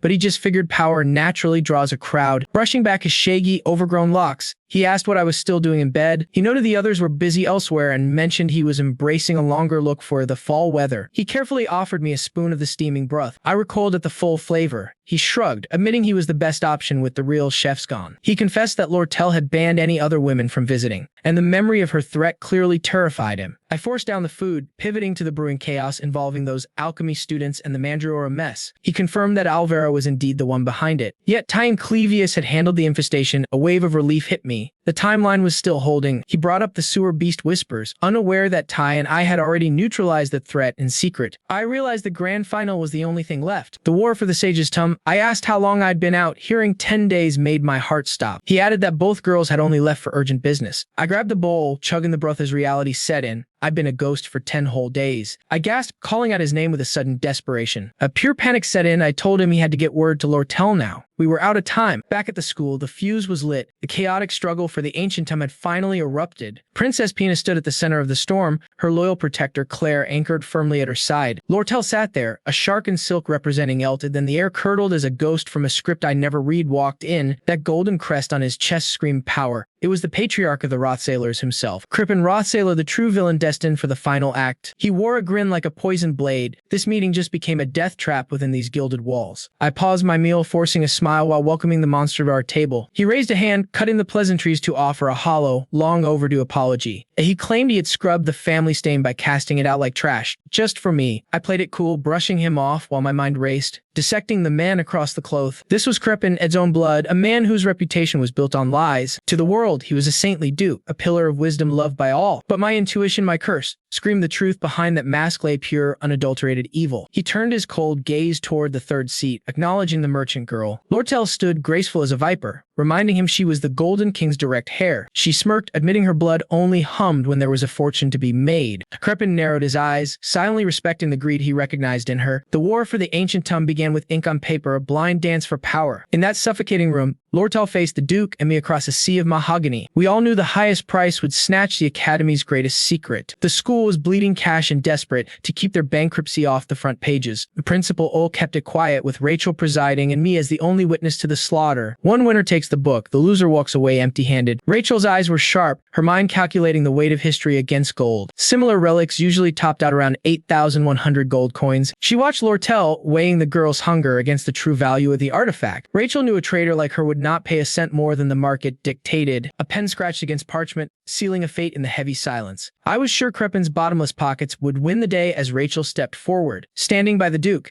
I realized this game was not about money, but knowing your enemy's limit. Lortel's smile never wavered, her voice dripping with the confidence of a professional. I bet she would stop at 8,100. Anything more would kill her profit margin. Flipping the book for a gain was the only thing a merchant cared about. Rachel read the bids. Crippen hit 8,500, exactly what I had guessed. As I wondered what he really wanted, Rachel cleared her throat for the final reveal. Lortel Callahan, she announced, and the room suddenly felt like it was losing oxygen. 9,400 gold. I gasped. She was not looking for a profit, she was on a mission. Crippen's face contorted, a sharp sound of disgust escaping his lips. He stormed out with his shadows following, leaving me to stare at the smiling merchant. Then a chilling thought struck me like a physical blow. She had told me we were allies today, but I had not understood the cost. Was she burning a fortune just to keep that monster from getting his hands on it? No, Lortel does not do heroic, and without proof of Creppen's darkness, why risk it? She was a puppet. Someone else was pulling the strings. Someone who knew the truth. That is when I saw his face, Ed Rothstaylor. I remembered her telling him that the rumors of his betrayal were nothing but smoke. Ed, the banished son, was the only one actually fighting the rot from within. Penna nearly collapsed. She birthed despair. Misunderstandings are gold. Bought for 9,000. 900 burnt. Deeper schemes played. Her my promise. 900 bargain. Greedy delight. Greed walls. Waking cold. Name collateral. Then the screams. Frantic dust clouds. Jokes at terror, drags at him, embers watch, spirit begged punishment. Magic away, 10 days, 10 crush, meat rot away. That's for shreds, back to time bleed, friends offered blood. One step maybe, remember the hut, Pava returned, Dixon cold, bite, a crawling to live, lesser, drained wolf council, struck. Small town girl, Yuri perfect, capability yours, stay be devoted. Blushing shame, Molda backed me into a corner, demanding a real strategy. but I just stood there like a deer in headlights, admitting I had absolutely nothing. My hesitation set her off, her eyes burning through the shadows with a terrifying, primal rage. A bone-chilling shriek ripped from her throat, sending the local spirits fleeing into the night like leaves in a storm. She screamed at me for blowing our only shot while Ed was vulnerable, a moment of weakness we would never see again. Radiating pure, cold lethality, she hissed that this was my one shot to finally become the person it actually needed. Trapped by her gaze, I leaned in and frantically breathed a desperate plan into her ear. Her expression softened into a grim smile. The plan was solid. Meanwhile, deep in the woods, Ed lay in that cabin, fighting his way back to life. He was quietly savoring my stew, thinking it crushed Zig's cooking, and promised himself he would master the secret behind it. I tried to play it cool, but he knew his survival depended on actually letting his body mend. The second his head hit the pillow, the exhaustion won, hitting him with a brutal fever and a skull-splitting H. A floorboard groaned, snapping him back to reality just in time to see me standing there, looking like a wreck myself. He choked out a question about why I was not back at the dorms, but I just gave him a faint, shaky grin. The flickering lamp cast a soft glow over my face as I tried to look reassuring. I did not give him a choice. I just sat right there on the floor, promising him I was not going anywhere. I told him softly to drop the act. He did not have to be the hero around me. When your body breaks, your soul follows, and I knew better than anyone the hell he had just walked through. I remembered how his quiet presence was the only thing that kept me sane when my own world was falling apart. With a heavy heart, I whispered that he had done enough, and he had done it perfectly. He tried to argue, but I shut him down instantly, begging him to just admit he was done so he could finally sleep. Finally, the wall crumbled. He sank back into the mattress and let out a tired, honest "you are right." He exhaled a lifetime of stress, letting the crushing weight of his fatigue finally pull him under. By the time I had fallen asleep beside him, he was whispering to the dark about how hard the road had truly been. The first light of dawn broke through the glass, and the birds started their morning chorus for a brand new day. I bolted upright, feeling a surge of energy like he had been completely reborn overnight. His eyes widened when he realized I had not moved an inch from his side the entire time. Seeing me passed out against his bed brought a small, genuine laugh to his lips. He beamed, feeling 100% again, then stepped outside to wipe his brow and map out his next move. His mind was fixated on one vital path. He knew magic engineering was the key, a high-level craft that could skyrocket his basic stats. But he was not naive. Hacking together old artifacts could only take a guy so far. The top-tier blueprints were locked behind major milestones he had spent his whole life trying to dodge. He realized he, the supposed hero, did not give a damn about the technical side of magic. Even with the right papers, T could not build a thing without late-game components that were currently out of reach. But for Ed, the rules were different. Until a voice cut through his thoughts, asking what was on his mind. Out in the trees, Lortel Callan showed up, looking genuinely relieved that he was not still a corpse on the floor. He kept it to himself, but she was exactly the connection he needed to get those rare parts. She started venting with a smirk, whining about how the stress was killing her hair and ruining her skin. I dropped down beside her and asked what brought a busy person like her all the way out here. Lortel sighed, saying she needed an escape and had something serious to drop on him. With her old man out of the picture, she was rebuilding the empire and needed a partner in crime to run it. Ede's heart skipped a beat at the co-leader tag, while she just smirked and told him to dream a little. She started painting this picture of them running the show side by side. She mentioned splitting her fortune, basically a marriage proposal, then laughed nervously until it cut her off. It did not sugarcoat it, telling her point blank that her offer felt a little twisted. Lortel went quiet, pulling her hood down to hide her face, whispering that he just did not get it, leaving him totally lost. She read my mind perfectly, knowing I dismissed her as some impulsive girl. I had to admit she was right, even as I fought to keep us professional. But Lortel warned that in a world where backstabbing is survival, real power isn't team money. It's finding one person who will never sell you out. Her hand rested heavy on my shoulder, a sudden weight in the dark. She swore she'd be there even if I lost every single thing I owned. I went quiet, realizing this girl who'd seen empires fall was living in terror. That fear of a similar collapse was a fire constantly eating at her heart. With a predator's gaze, she whispered that her price was actually quite low. She looked up, suddenly shy, and asked if I'd just stay with her. I choked on her name, but she just laughed, saying her act had failed. I called her out, noting how her voice pitched up during the performance. She smirked, asking if her weakness triggered my hero complex. Just a mind game. Silence hung heavy then, broken only by the cold pulse of the stream. The mask slipped away as she admitted some of that truth was actually real. We sat by the water, two ghosts lost in our own private hells. I told her firmly I'm finishing my time at the academy, no matter what. A haunting smile returned as she mused about her own dark, uncertain future. She stood saying she could wait, but reminded me I never had a choice. She flashed a paper, a warning that she'd be collecting my soul soon. With one final elegant goodbye, she vanished back into the night air. I let out a jagged breath, knowing I just signed another deal with fate. From the shadows, she looked back, relieved she had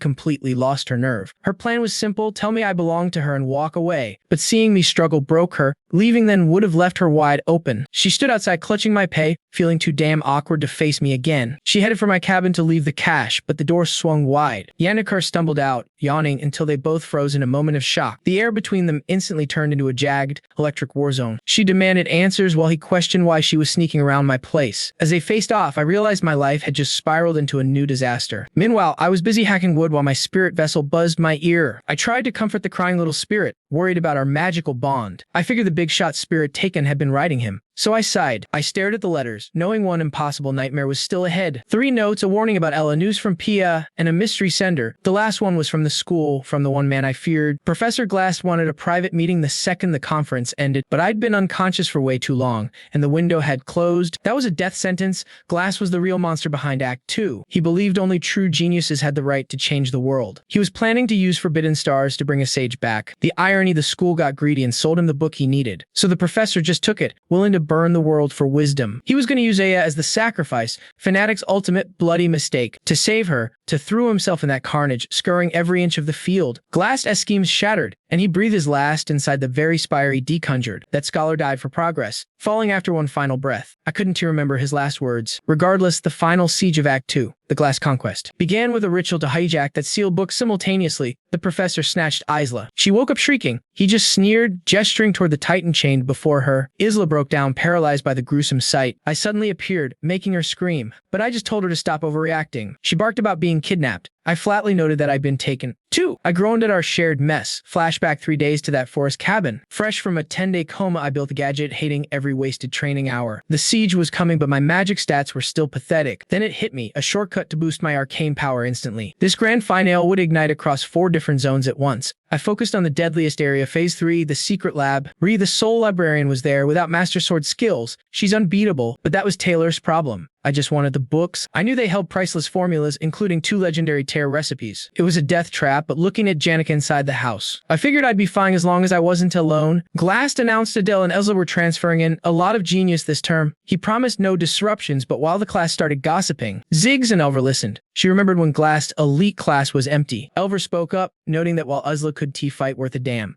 her cosmic magic was insane. Ziggs stood, asking if talent was the only thing that mattered. As Ziggs defended the hard workers, Glass cut him off with a biting question. He asked if Ziggs thought he was ruining lives. Ziggs just stood there, stunned. The professor spat that feeding mediocre kids false hope was the real way to kill them. Elver sighed. She scouted the staff before even coming to Svenia. She knew his obsession with talent was a ghost of his daughter's death. Muri's only child was just an average mage, but he believed in her. She mistook that love for a master's validation, and it got her killed in a rage she never should have joined. Glass' hands shook as he touched her cold, lifeless face. After that, his pain turned into a feverish madness, dragging him into the dark. He buried himself in celestial secrets, but Elver knew he was looking for spells. He was hunting for an answer hidden in the school's ancient history. Elver knew Isla was just a tool. Then she suddenly thought of Lortel. Glass started to speak, then just growled and waved the matter away. The debate died, but Elver saw the silent burning rage in his eyes. The clock was ticking on that ancient manuscript. It was the backbone of my work, and hid in the auction block. Lortel wore a hidden grin, dead certain the upcoming soul bond ceremony would deliver the prize right into her hands. Across the grounds, a faculty member's voice boomed, declaring the commencement of the legal binding for the relic. I had my own game running, let to play the hero and bleed to save Uzla while I stayed in the shadows. My job was simple, tail him and scavenge every scrap of loot he overlooked, particularly within that spectral vault of forbidden arts. I wanted the big guns, Glock's Eye and Delheim's Hourglass. I lacked the high-level smithing to forge them, so they were mine. Once I saw to clinch the win, I would grab the gear and vanish before anyone realized I was even there. The kickoff was set for the ceremony day. I had already duped Yanukar into scouting the sewers for a specific artifact. A flicker of remorse hit me, thinking of Yanukar's eager face. He swallowed my fabrication hook, line, and sinker. I was feeling untouchable until a sharp voice sliced through the air, calling me out by name. Assistant Professor Cleo cornered me, saying Glass demanded my presence. The timing was too damn convenient, and my gut screamed, "Trap, lead the way," I muttered, playing along. I had blown off our last meeting after collapsing from burnout, so this summons likely carried some serious weight. The moment I reached Glass' door, a blood-curdling shriek from within stopped my heart dead. Seeing Isla there floored me. She looked at me like I was a monster, a dark reminder of the jerk I used to be. I got why she hated me, but her presence was a glitch. She was supposed to be abducted by now. A chilling thought raced through my head. Why was I part of this equation? This was not how the script went. Mentally, I scrambled through everything I knew about Glass' work,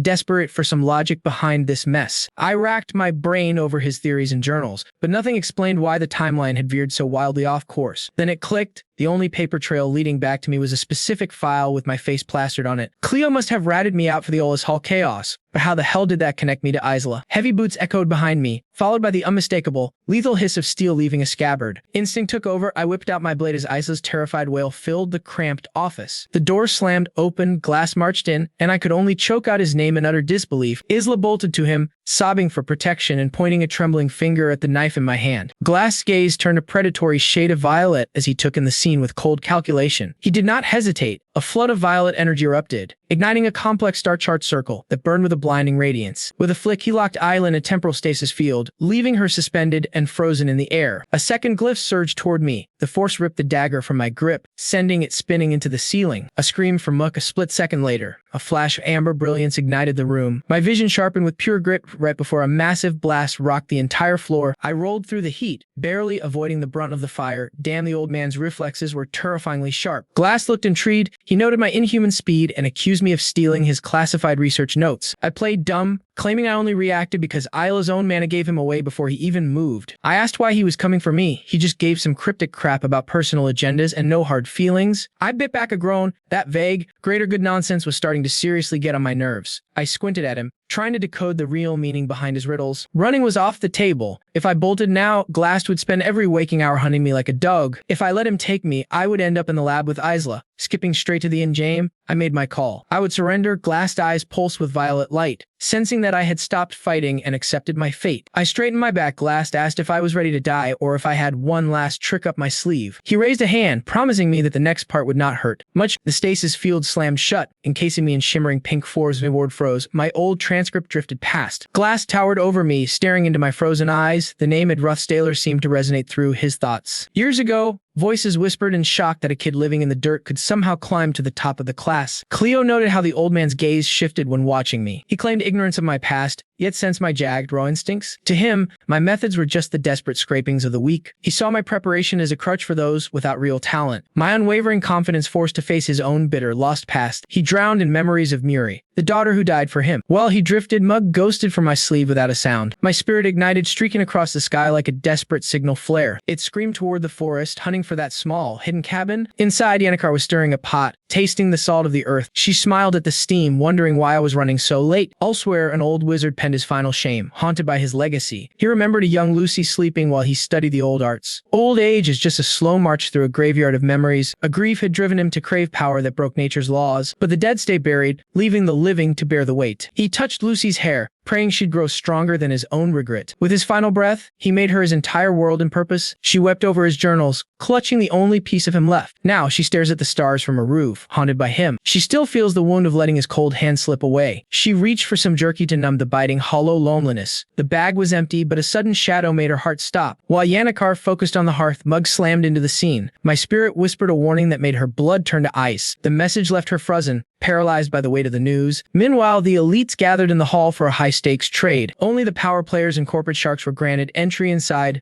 Lortel stood at the center, her smile hiding 1,000 sharp teeth. Principal Abel watched her with a face carved out of cold stone. She saw a familiar dark reflection behind the old man's mask. He looked like Crepin, but his soul was a different kind of rot. She remembered when he cornered her, demanding that sacred, sealed book. She intended to sell out, but not without a massive payday first. She demanded 12,000 gold pieces just to see him sweat. He paid without blinking and then handed her a lethal secret. Mercenaries were already hunting us down within the school's very walls. His ego was disgusting, but the warning was worth the insult.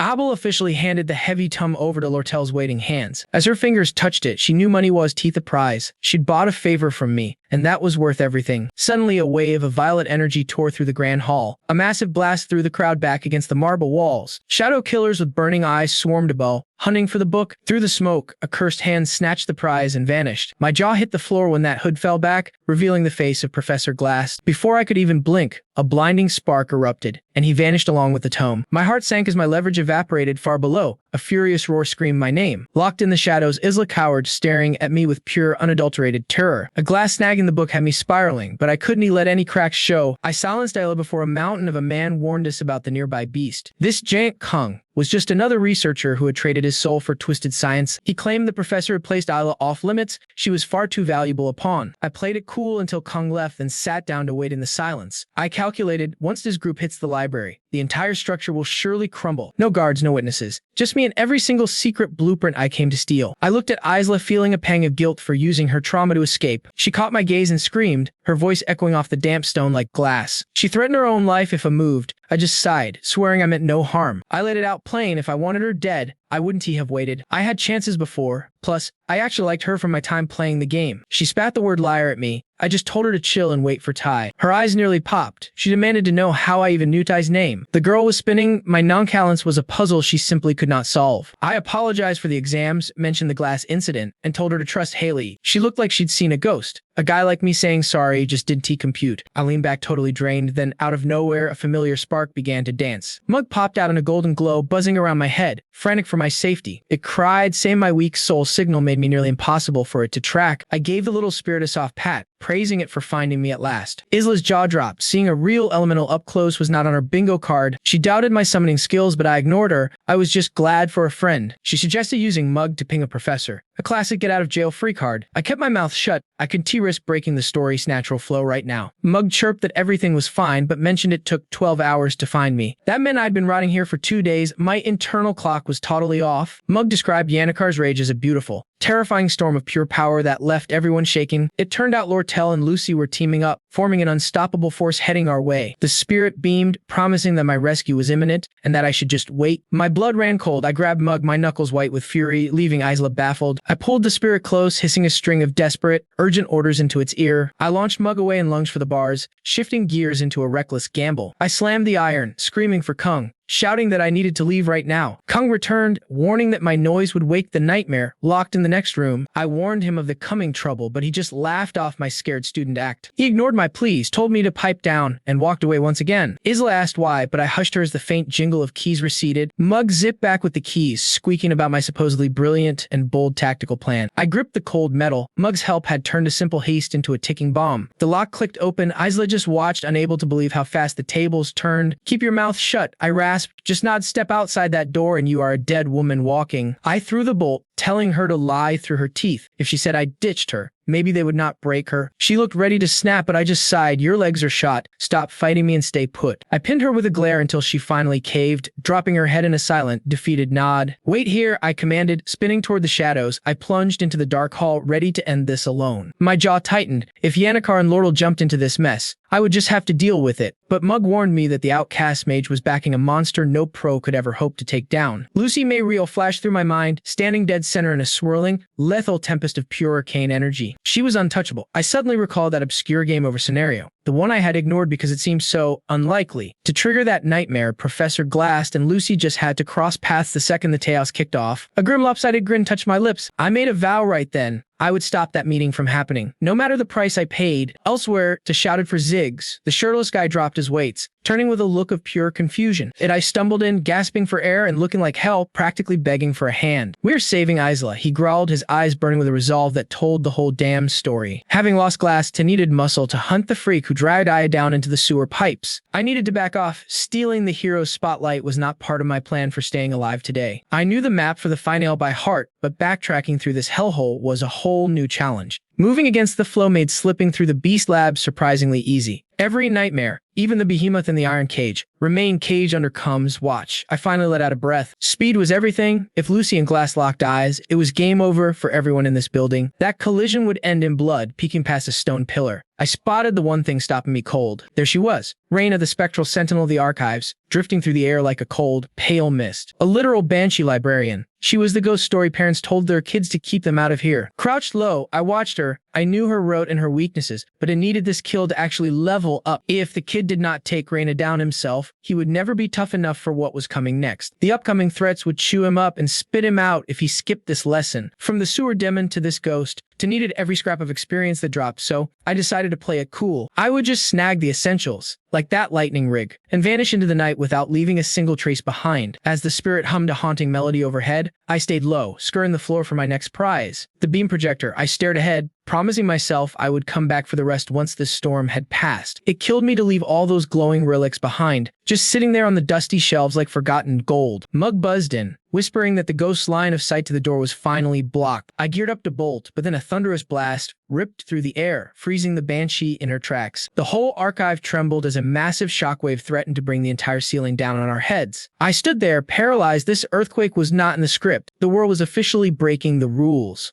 A towering shelf smashed down inches away, nearly crushing us. My stomach dropped. Something far worse was coming. Through the thick haze of dust, Raina emerged, her milky white eyes locked onto mine with terrifying, lethal focus. I cursed under my breath. My clean exit was toast. Rewind 30 minutes before the ground started shaking. In a swanky office, some suit was screaming bloody murder while shadow creeps closed in for the kill. Glowing violet spells fueled those dark things as they slammed the poor bastard hard against the floorboards. A nearby slab of enchanted ice groaned before exploding to 1,000 jagged, glittering shards.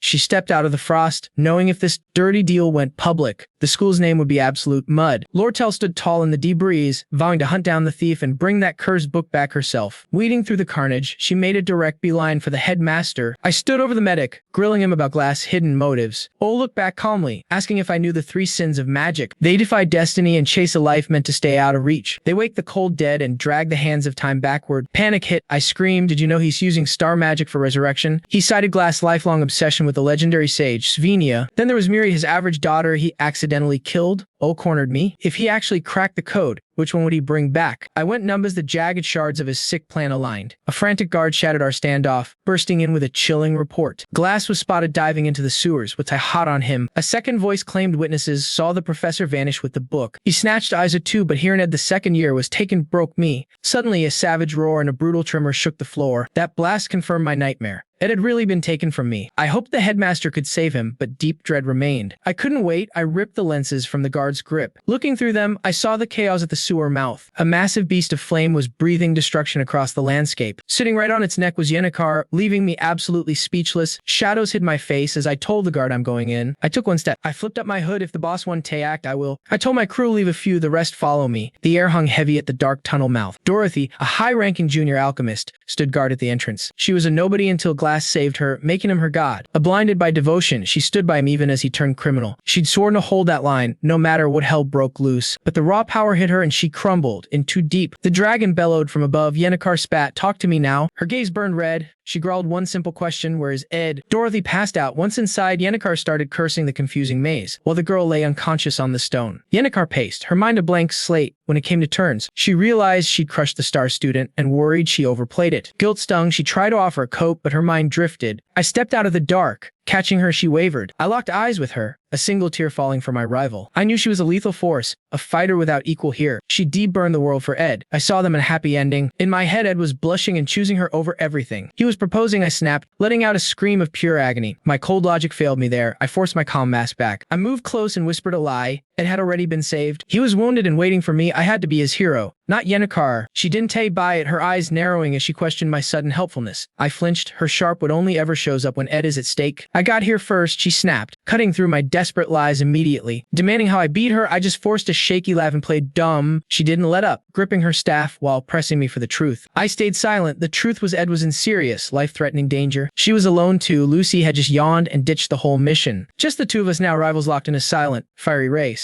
No time for games. I told my crew to stand down and wait. She claimed the east. I took the rest without a second thought. I watched her go, my heart set on one goal, finding him. My focus absolute as I sprinted, pushing my body the limit. She was just as fast, both of us desperate to save Ed's life. We were both driven by the same need to be his hero. Suddenly, a massive blue phantom tore through the ceiling, looming over us. I thought the world was ending. Mudge's scream was the only sound in the kiosk. The stone floor disintegrated under a terrifying surge of raw magical energy. A blast threw us back. I'd have preferred a real earthquake to this nightmare. The ghost was finished. Lucy just stood there, stretching like she'd napped. She sat in the ruins, completely unfazed by the monster at her feet. "I was just bored," she said, ending the fight before it even started. Dawn broke as Ebel stood on the balcony, ignoring the unconscious official. He told the silver-haired man this danger was a chance for them to grow like flowers in the cold. He believed they needed this trial to bloom. The official worried, wondering why we'd risk a piece this perfect. He pointed to T and Clevius, students who already dwarfed the legends. New stars were rising everywhere, lighting up the academy like a night sky. Abel just crushed a dry leaf into dust in his bare hand. He knew the coming storm required nothing less than a generation of giants. And back at the cabin, the forest's peace was about to be shattered forever. A black void appeared on the wall, a tunnel carved straight through the mountain. It looked like a dark maw ready to swallow the entire world. Magic surged through, raining stones and dust from the shattered laboratory ceiling. The phantom Reina was nothing but a dissolving stain on the floor. I just sighed and covered my face, exhausted by Lucy's brand of help. She looked up at me, eyes sparkling, asking for some damn beef jerky. She pouted and started floating away, but I grabbed her shoulder instantly. I couldn't let her go. The whole situation was already a total train wreck. The girls were already underground. I had to stop them before it escalated. I bet I could handle the rest. The plan was already shot anyway. My biggest headache was Lucy. She was a bomb waiting to go off. If she ran into glass, it would just be bad, it'd be over. Stay, I ordered, sweating as I scrambled for a halfway believable lie. Sometimes I muttered, it's just better to be quiet and stay close. I kept pleading with her, desperate for the sense of safety only her raw power could provide. She didn't budge, her entire world still revolving around nothing but a piece of beef jerky. I finally lost it, barking at her forget the snacks until we cleared these damn sewers. Lucy mentioned a magical shortcut, but I couldn't leave yet. Not with Lortel and Yannick still in danger. She took a long, heavy beat to think it over before finally giving me a reluctant nod. There was a catch though. She held up one hand, making sure I knew this wasn't tea-free. I didn't waste a second, hosting her onto my back and sprinting toward a different way out. The plan was simple: grab the library gear, find the girls, and vanish from this place forever. While we ran, she started whining for snacks again. I just groaned, my pockets were completely empty. Suddenly the darks ahead flared with hundreds of glowing red eyes as a bat swarm charged us. Without missing a beat, I threw my hand out, ignited the air, and unleashed a wall of fire. The screeching monsters turned to ash instantly, and I felt my magical core grow significantly more potent. I took a breath, realized that wiping out these vermin was actually a pretty efficient way to level. I charged through the smoke, hunting more bats while mentally apologizing to Dee for hogging the experience. Somewhere else in the dark, a massive ripple of energy signaled a cloaking spell finally being shattered. It was Lortel, pushing her unique resonance to the limit just to move at a breakneck speed. Even Professor Glass respected her hustle. She grit her teeth, knowing this was the time for pleasantries. Then, like a bolt from the blue, a sudden terrifying realization washed over her entire mind. Clutching her cloak tight, she realized she was actually putting someone else's life before her own interests. Her heart did a somersault. She was chasing something money could buy then. She heard him come in,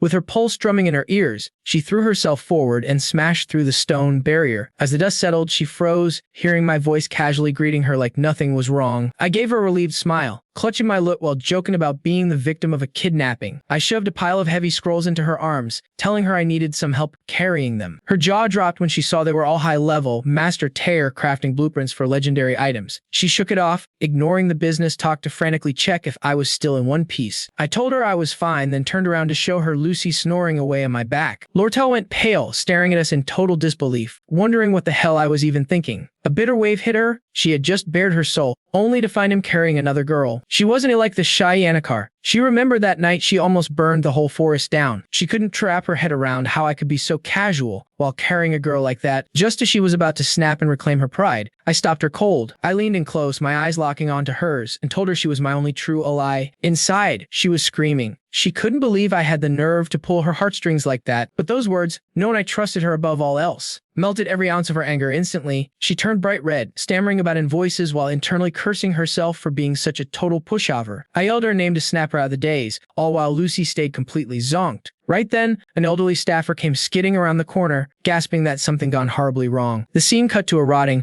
lightless corridor where the rhythmic thud of boots echoed like a drum. Ty and Ziggs led the squad with caution, warning everyone to stay sharp and watch their backs. Clevius Nortonil, supposedly our best fighter, was shaking like a leaf and looking ready to bolt. He started whining about how deep we were going, begging the group to just turn around now. Ovara Aniston ripped into him for his cowardice, though she still bitched about having to save me. Ty looked at Cleves with desperate eyes, pleading for his help to bring Aya back home safe. Ziggs clamped a hand on the coward's shoulder, insisting that Isla was worth every bit of this risk. Out of nowhere, a soft voice cut through the air as a graceful hand rose slowly. Adele, a blonde girl claiming to be a seer, grinned while whispering about a presence lurking nearby. Flashing a bold smirk, she cautioned that our next foe was lethal, and her visions never missed their mark. She gestured toward the pair of pitch-black tunnels waiting at the hallway's edge. Right then, a bone-chilling shriek collided with a violent blast erupting from the exact path she'd flagged. A spectral girl scrambled through the fire, howling that things had gone sideways, and she just reacted blindly. As the girl slumped over, blacked out, Adele started frantically crunching numbers, realizing she'd picked the wrong tunnel. To caught on right then, emerging from the gloom, a poised elementalist flanked by towering spirits nodded coolly. Her predecessor sprawled lifelessly before her. The team paralyzed as horrific images of Yannick resurfaced, haunting nightmares of the sheer terror she'd previously branded into their souls. When logic fails, chaos and confusion always take root. Tai steeled himself to fight despite the odds, while Yannikar just stared back, baffled by their fearful expressions. She fretted over hitting Professor Cleo too hard, though she was fairly certain the woman had just passed out. Iza tried to restrain him, but to broke free, swearing he had to jump in to rescue her. A command cut through the heat, halting everyone as Ed Rothstaylor descended the steps to stand right between the rivals. The whole squad gasped Ed's name, their voices thick with utter disbelief. Clinging to Ed's shoulders, Lucy stirred, frantically checking him for wounds, while Tia and Alvaro watched him with pure venom. Tai knew deep down that both he and Elvira were fully aware of the threat it posed. He remembered how Ed, armed only with low-tier spells and mediocre archery, had once suppressed 3 superior fighters alone. Now it stood backed by powerhouses with a massive fire dragon and silhouette looming ominously in the background. Tai knew he'd improved, but Ed's arrival on the scene killed any hope of winning instantly. Ed reached out, resting a steady hand on the shell-shocked his shoulder. He urged Tai forward, Isla needed him, and glass had to fall. The squad tightened their grip, ready for war. Ed figured that while they focused on the main target, his own crew would clean up the surrounding chaos. Lurking in the dark, Ed prepared to neutralize the wild card personally. A gold glass also happened to share. He needed a crush out. Ed saw Lortel's move coming, yet that Sharkode outplayed her, taking his main muscle while leaving a skeleton crew behind. A snitch gleefully reported that because those corporate workers were stuck in the tunnels, he'd successfully swiped a mountain of manufacturing blueprints and high-end mystic gear. He thought those trinkets mattered, but true survival in this realm required something far more visceral. Ed knew Elt was the narrative's midpoint hurdle and had to go. Stealing himself, he barked an order at Ziggs. He told Ziggs the coast was clear. Just get Ai out and get the full debrief from her. Ed whipped around toward Ai, making the kid jump. Ed knew Tai was the protagonist. He had to level up and grind, being the only one capable of ending this. Tai was destined for hell, facing glassed arcane batteries and a barrage of world-ending sorcery. Weighted down by the massive burden, Tai could barely choke out a simple wish for good luck. Ed inwardly dismissed the sentiment. Hollow pep talks weren't gonna save anyone today. Ed tracked the squad as they vanished into the dark, betting everything on his central role in this script. As Tai's unit bolted through the subterranean drains, Ed figured Glass was digging for corporate dirt, so he resolved to hit the campus hub and sound the alarm. Yannikar grabbed Ed's arm, jaw set tight, unable to stomach him throwing himself back in the fire. She shrieked in protest, terrified that he was heading straight for another hospital bed. Lortel surfaced too, frantic, questioning if he'd really face King Elt right after barely escaping that cell. Her eyes welled up. Yannikar sobbed that he'd just hit his limit, and this corporate war wasn't his burden to bleed for. I stayed quiet. Yannikar was right, but the truth remained hidden. Eliminating a wildcard like Ela was our only path to safety. I knew Lortel needed us both to win. She'd find some excuse to keep us in the fight. My focus sharpened. I caught her eye and gave a cryptic nod of agreement. Lortel squeezed her hand, admitting it was wrong to use me. She insisted I find somewhere safe to rot. She agreed, and I felt a brief spark of relief seeing them bond. But resting now, not a chance. I thanked them but stood my ground. I can pretend this isn't my mess, I declared. They froze, her eyes flared crimson with doubt while Lorda knew I was finally, irrevocably all in. Move it, we were out of time, the scruffy informant barked, shoving us toward the exit. Sprinting, I desperately fished for a believable lie to explain my sudden resolve. The rat agreed. This was my problem. Then she realized my contract with Lol changed everything. If Lortel fell, my access to the high-end magical artifacts I needed would vanish instantly. I went silent, genuinely floored by how fast she'd connected those dots. I confirmed it, making her look smug, while Lortel knew our fates were now deeply intertwined. Lies aside, I locked back in, staring down the dark path ahead with total focus. We hit a wall of rubble. Someone went way too far, the snitch yelped. Trembling, he recognized Professor Cleo, face down and unconscious on the cold, hard ground. Shocked they would get a senior, she rushed to Cleo, but I knew I was and teeth the culprit. I didn't mean it, the rat squealed, blaming a chain reaction for the total carnage. The girls hemmed him in, their voices dripping with pure,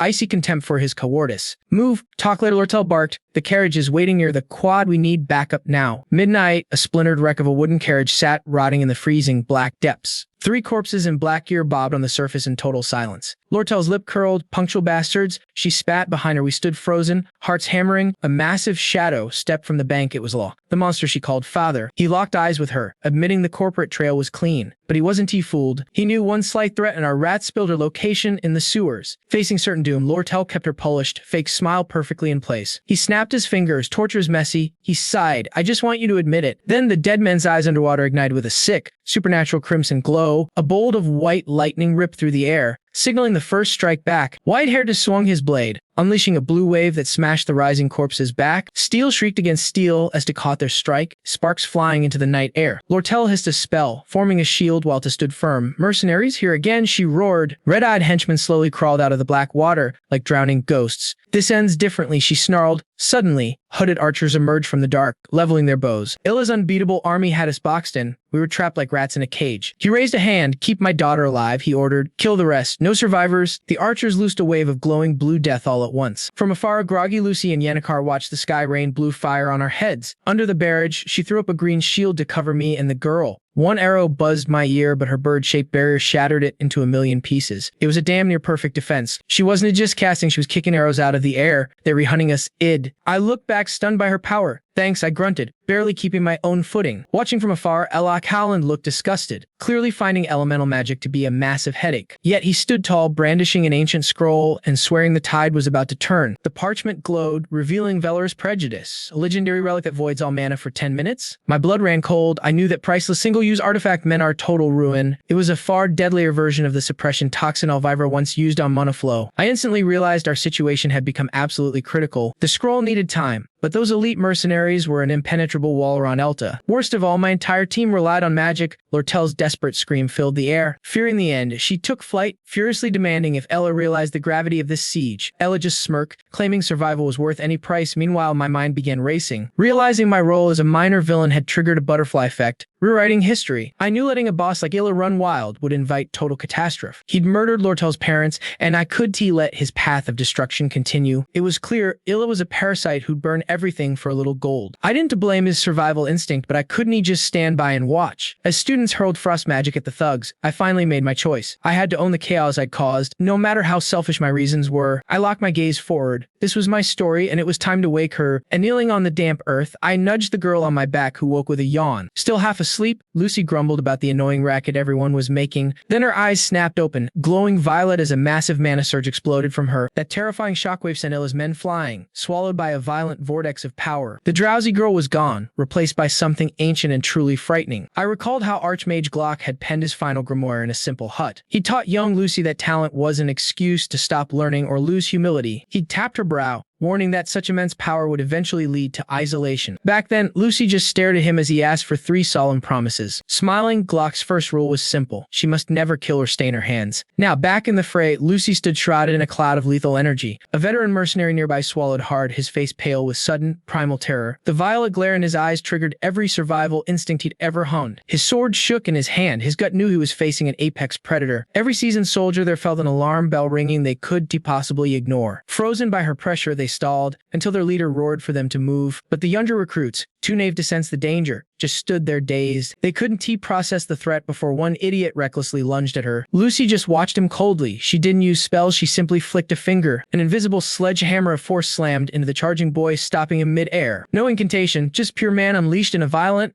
explosion of kinetic power. Across the field, the leader fumbled with his scroll, waiting for the spark. He prayed for activation, but Lucy had already singled him out as the target. She moved to end him, and the man felt the world suddenly crushing him. But I reached out and caught her shoulder, and the crushing weight vanished instantly. I told her that was enough, just as a violent tremor shook the foundations. It wasn't an earthquake. The night sky was splitting under massive, violet lightning bolts. Those 7 city skyscrapers finally aligned in the night, signaling the merger was official. Glass' ruthless restructuring plan began to warp our reality. The total hostile takeover we all feared had truly arrived. I stared up at the glowing corporate towers, feeling the crushing weight. The end game was here, and the timing was perfect. I knew I had already handled the dirty legal cleanup and secured the leverage. With my team backing me, I felt certain it could finally shut Glass down. Seeing the plan unfold exactly like our strategy meetings made me believe we were winning. Yet Glass' tactics felt wrong. Too dark, even my sharpest analysts, Jane and Lori, looked lost. Suddenly, the intercom blared that the company was siphonning our entire pension fund. Lucy, watching from the balcony, realized that under these conditions, the impossible could actually happen. She reached a shocking conclusion. They could revive the bankrupt ghost company. I feared the ending. By all accounts, Lucy should have been sidelined at the hotel, oblivious until the dust had settled. But if someone had tipped her off too early, a desperate Glass would pivot. Instead of saving the brand, he'd offer to clear her late father's ruined name. That choice led to total ruin. Everyone fired and Lucy disappearing into a spiral of guilt. I understood that Lucy was the ultimate wildcard. If she snapped, we'd all lose everything. I figured I could handle any sudden changes to the script through my own grit. Then it hit me. These unexpected variables were the only way to dodge our inevitable failure. A vintage server hummed with an eerie violet glow, jamming all communications for the next 10 minutes. In the silence, Ellie pounced, thinking Lucy and I were helpless. Ellie roared at his lawyers to finalize the paperwork right then and there. A faceless corporate shark lunged toward me, certain I could fight back without my network. He slammed the contract down, shouting that my influence was officially dead. I stayed cool, whispering the exact counter-clause. The guy was metaphorically blown away by the move. I stood my ground, knowing I was the glitch in their system. Yet, unable to fix it all, watching his plan fail, Ellie shrieked in terror, unable to grasp how I still held any power. He couldn't fathom how I'd managed to pull a legal miracle while completely offline. Their jammer had limits. It started smoking under the sheer weight of Lucy's digital counterattack. Trying to block Lucy's brilliance was like holding back the tide with a plastic spoon. As the system crashed, Lucy vowed to finish this, her eyes burned with cold fury, daring anyone to stop her. Despite all his years of dirty deals, Ellie felt his knees before her undeniable dominance. His survival instincts, forged in 100 boardrooms, screamed that he'd finally met his match. As Lucy loomed over him with a lethal stare, Ella's gut told him his career was over. Suddenly, I stepped in, breaking the tension, and asked Ellie if he understood the hole he dug. Ela realized with horror that his entire future now rested solely on my next word. I told Lucy to stop if she wanted to keep her conscience clean. She seemed shocked I cared. Deep inside, she heard her old mentor's voice warning her. Never stain your hands, he said. I was saving the man, but the memory of the innocent girl she once was. I stared directly at her, making it clear that she was the only one I cared about. Lucy stayed quiet, then slowly lowered her hand and turned away. Fine, she whispered, finally giving in. As she walked away, I asked where she was headed. She just said the nightmare was finished. She paused, looked back, and asked if I'd regret letting him go, not even waiting for my reply. Before I could speak, she vanished into the crowd. I watched her leave, my heart heavy with concern. Lucy ducked her head, hiding her tears behind her dark hair, masking the pain she felt. Old memories hit hard, a younger Lucy sitting by her dying mentor's bedside in that sterile room. His final raspy words echoed in her mind, begging her to be strong enough to survive this world. I watched him pen those final words for her, the only reason he still clung to this life. Glock whispered her name, smiled, and slipped away forever. Beside me, Lucy's gaze hardened with a new, icy resolve. No, she whispered, turning her back on the dark, tempting road she almost walked. Violet energy tore through the air, swallowing her whole. Suddenly, the heavy silence of the night was mine alone. Miles away, a silver-haired officer confirmed 57 survivors were safe. She prayed Yannickar would find his own way off that cursed rock. My lungs burned as I sprinted through the courtyard. Ulta's fate would have to wait. I had a much bigger crisis. I banked on the Ulta firm keeping a tight leash on Ella Cahalan for the time being. Lortel would manage the fallout. She was always the one pulling the strings in my world anyway. I leaned against a wall, gasping. Racing to the island's peak felt like dragging lead through my tired veins. I reached Trix Hall. The beginning of the end here. Glass pilfered the forbidden scroll, and I first set foot on this long, bloody path. I took the stone steps 2 at a time. I passed medics treating the wounded. Stunned to be back here,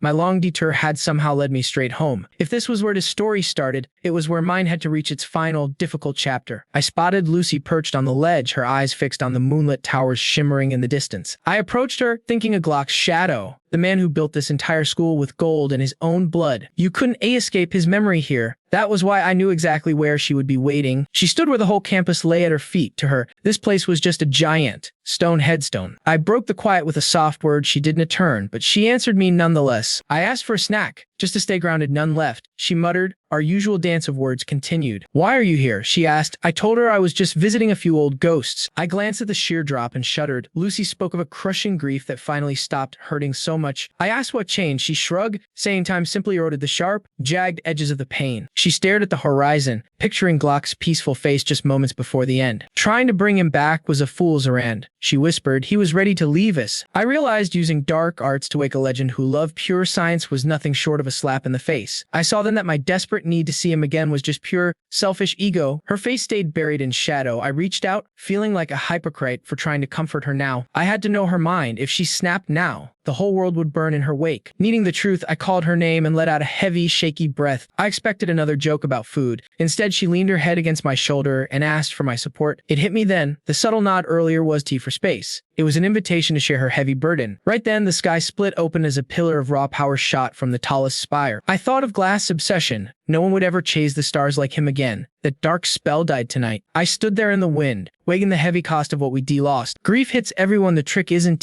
fighting it. It's learning how to live among the wreckage it leaves behind. Her tears soaked into my sleeve. In that silence, I saw that she finally knew what letting go really meant. We sat motionless, watching those jagged stone needles stab into the black velvet of the heavens. The stars felt unreachable, yet the shimmering trails of mana bleeding into the violet sky were hauntingly gorgeous. The earth groaned. A massive, gilded sentinel climbed out of the ritual circle to guard its prize. Ty's crew collapsed, lungs burning, right in the heart of that glowing, chaotic war zone. A beam snatched Aya up, and his horrific scream shattered the air. raw and desperate. Glass emerged, the true villain, venting raw void power. His eyes burned with madness as he finished the final, cursed incantation. To frozen terror, a mountain of iron and magic thundered past him, shaking the very air. The sentinel struck with bone-crushing force. Inside the shattered metal, we saw the truth. Isa was the battery. A violent shockwave ripped outward, leaving only glowing mana shards and the dust of our hopes. Ziggs was a human shield, taking the golem's blow so I could move. I didn't waste a heartbeat. I vaulted off him, sprinting up that stone monster's arm with every ounce of speed I possessed. Isla was all that mattered. Meanwhile, Glass looked like a man realizing his entire gamble had failed. As I roared for release, the professor's mind fractured, drifting back into the ghosts of his history. He saw the day his world blurred, the moment he first needed lenses to sharpen a fading reality that marked his descent into academia, hiding in labs and obsessing over the sage's ancient, cursed secrets. His life became a mountain of parchment, endless nights dissecting stars and drafting lessons that meant nothing. Then the silence shifted, something fundamental broke in the rhythm of his isolation. The view from his window transformed, a cruel clock ticking toward a point of no return. He remembered a winter morning when a stubborn elemental student first hammered on his door. That girl with the lavender hair wanted power too soon, then the frost finally bled into spring. Rain washed over the glass, mirroring the gray, hollow thoughts he seemed to shake. Cleo, his jittery assistant, was a constant storm of clumsy mistakes and frantic, whispered apologies. Then came the warmth, petals drifting through the air like snow made of light. And honey, he sought sanctuary in the ink, burying his conscience beneath the weight of quiet study. Even O, who would eventually lead us all, never missed their ritualistic, unchanging afternoon tea. Glass thought he could suffocate the pain by drowning it in routine, locking his tragedies in a book. But secrets don't stay buried. Opening that seal invited a nightmare into the room.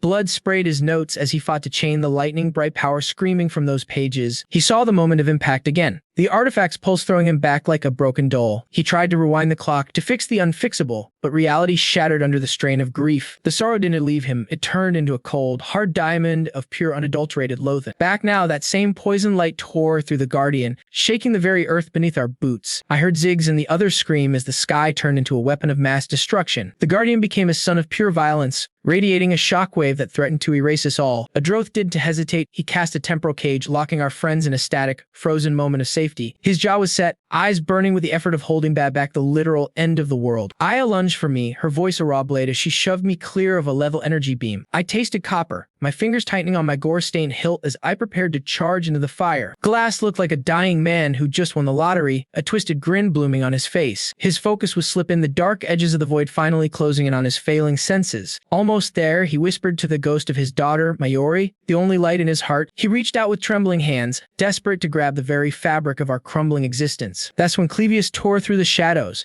gasping for air, but looking like a wolf on the hunt. Get back, Glass howled, trying to stitch his broken reality back together one last time. The giant's core pulsed like a dying heart until a single, perfect strike split the light wide open. The explosion was deafening, a physical wall of force that sent the professor flying into the dirt. His expression was a masterpiece of total collapse, a man watching his entire life's work turn to ash. Through the smoke and fire, I moved, channeling every ounce of my soul into one final blow. My steel bit deep into the core, fracturing time itself as the forbidden spell began to unravel. The ripple effect hit everyone, even those trapped in the time prison. As the universe groaned, Glass bit his lip until a blood ready to burn his very life forced to finish this, but the human frame has limits. He coughed up a dark stain as his body failed him. In a final spiteful act, he hurled a shard of ice, a pathetic ghost of his former power. Then a shadow fell over us. A dark-haired stranger whose team shut down the magic with one word. My heart hammered as Glass froze, his eyes surrendering to the cold, inevitable end. Total ruin mirrored in his pupils just before the towering colossus erupted into a white-hot inferno. The spell curdled, tearing into the professor until his very flesh crumbled into fine gray ash. Ty hit the dirt, lungs burning and soul empty, as the world incinerated around him. A suffocating haze swallowed the ruins, then a shadow emerged, cutting through the grit with steady steps. Raspy breaths tore through the quiet from the mud. Glass stared up at me, his pride finally broken. With chilling indifference, the stranger's boot shoved the dying man's crumbling remains into the dirt. He plummeted from the spire's crown, a broken doll cast against the ink-black, shimmering midnight sky. A lone shadow spiraled downward, fleeing the grand monument, now bleeding out waves of unbridled power. Blood masked his features in his final gasps, his cracked lenses catching one last spark of sorcery.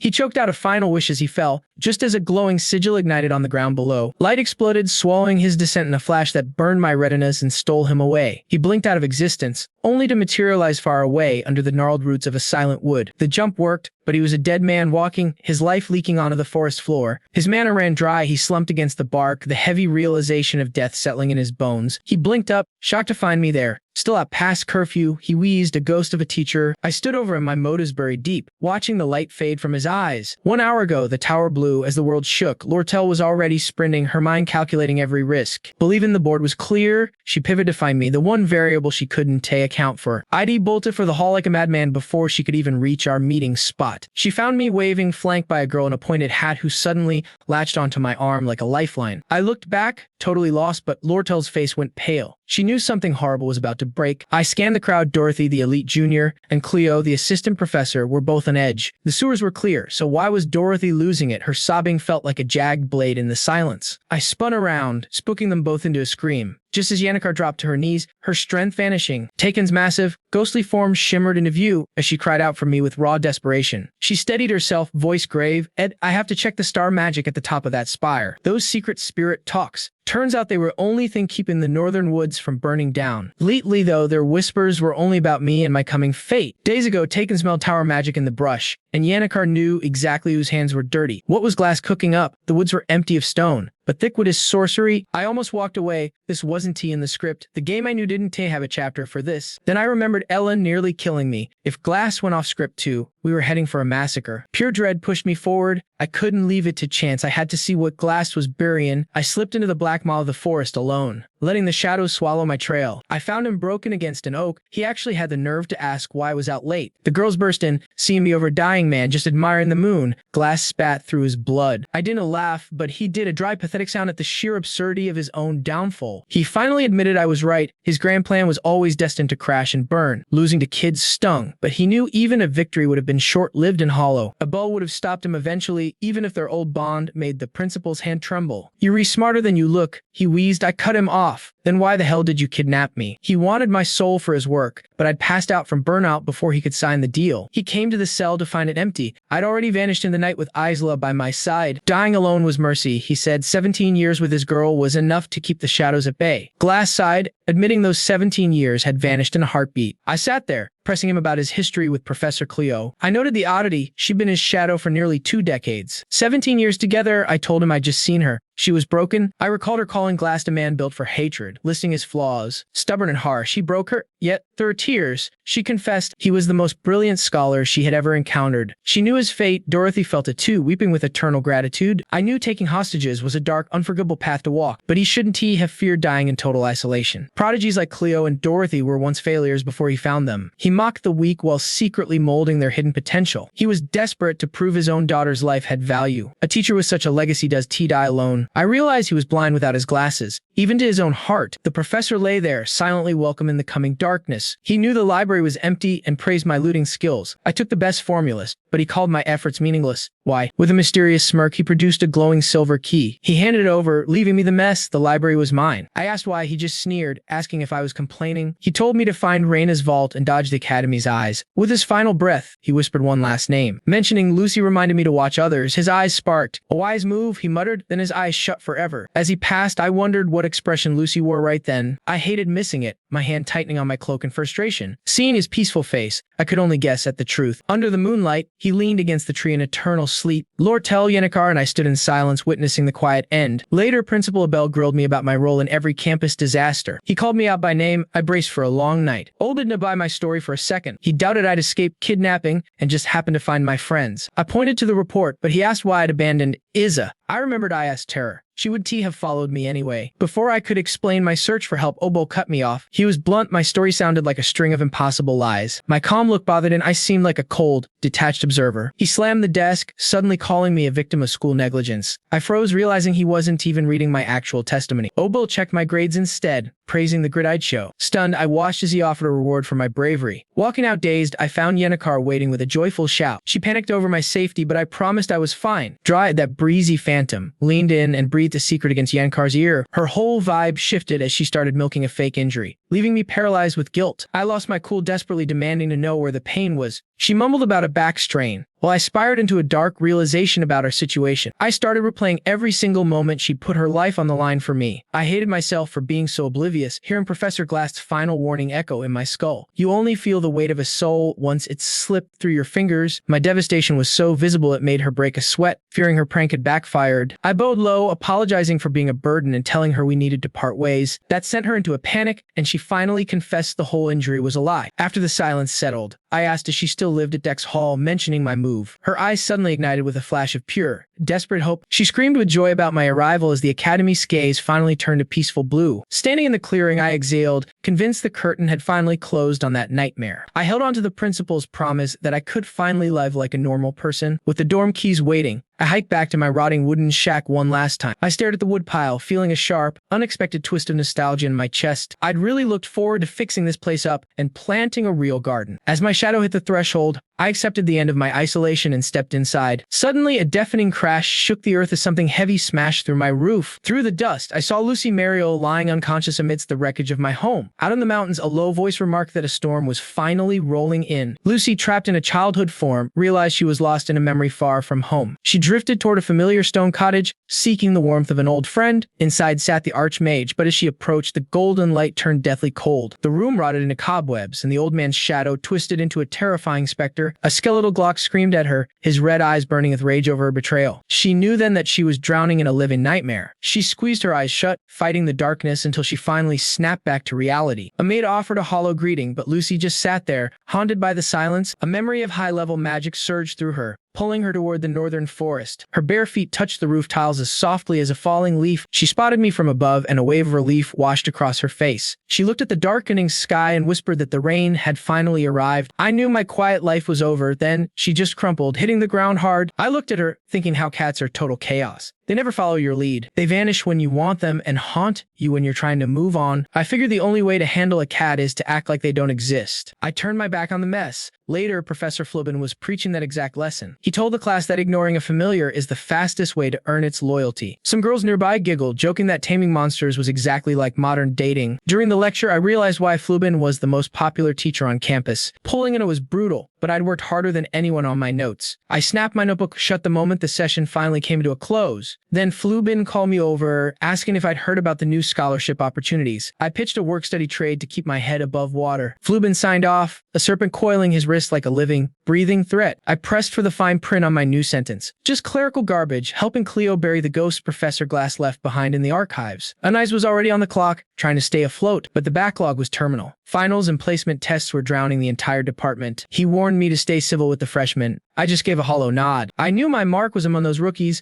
right next to that soul-cracking grimoire. Miles away, Lortel clutched the glowing prize, caught in her own golden cage. She weighed the silver payad against the blood on Crepin's hands. She knew my desperation meant I'd burn the world before letting him have it. Greed fought terror as she calculated the millions of dollars at stake. She froze her heart. In this business, hesitation is just a slow suicide. Then she reread my letter. Specifically my blank check of a promise to do anything, that one word, anything, hit her like a fever, staining her cheeks a deep crimson. She smirked, drafting a new, personal tax on our little agreement. She wondered who'd fill a dead man's shoes, feeling a fleeting, hollow peace. The campsite was a ghost story now. The rest of the world was buried in finals. Thinking of us, Lucy, Yenika, and me, her grip tightened until her pen shattered. Ink blew across her desk as a cold shiver broke her skin. Alone in that ivory tower, the silence started to feel like a shroud. At the cabin, Lucy's voice cut the frost. The woodpile was dead. She sat there in the shadows, tearing through jerky like a stray. She demanded to know why the hunting stopped, her eyes sharp as broken glass. I told her the truth. I was moving to the dorms, and we were finished. The script was perfect until a bright voice shattered the silence of the woods. Yenika came running, skipping her afternoon lecture just to find some air near me. She claimed her spot at my side, smiling through the cold. She wanted every second she could get before the winter walls went up between us. While Yenika pined, Lucy's eyes turned to flint,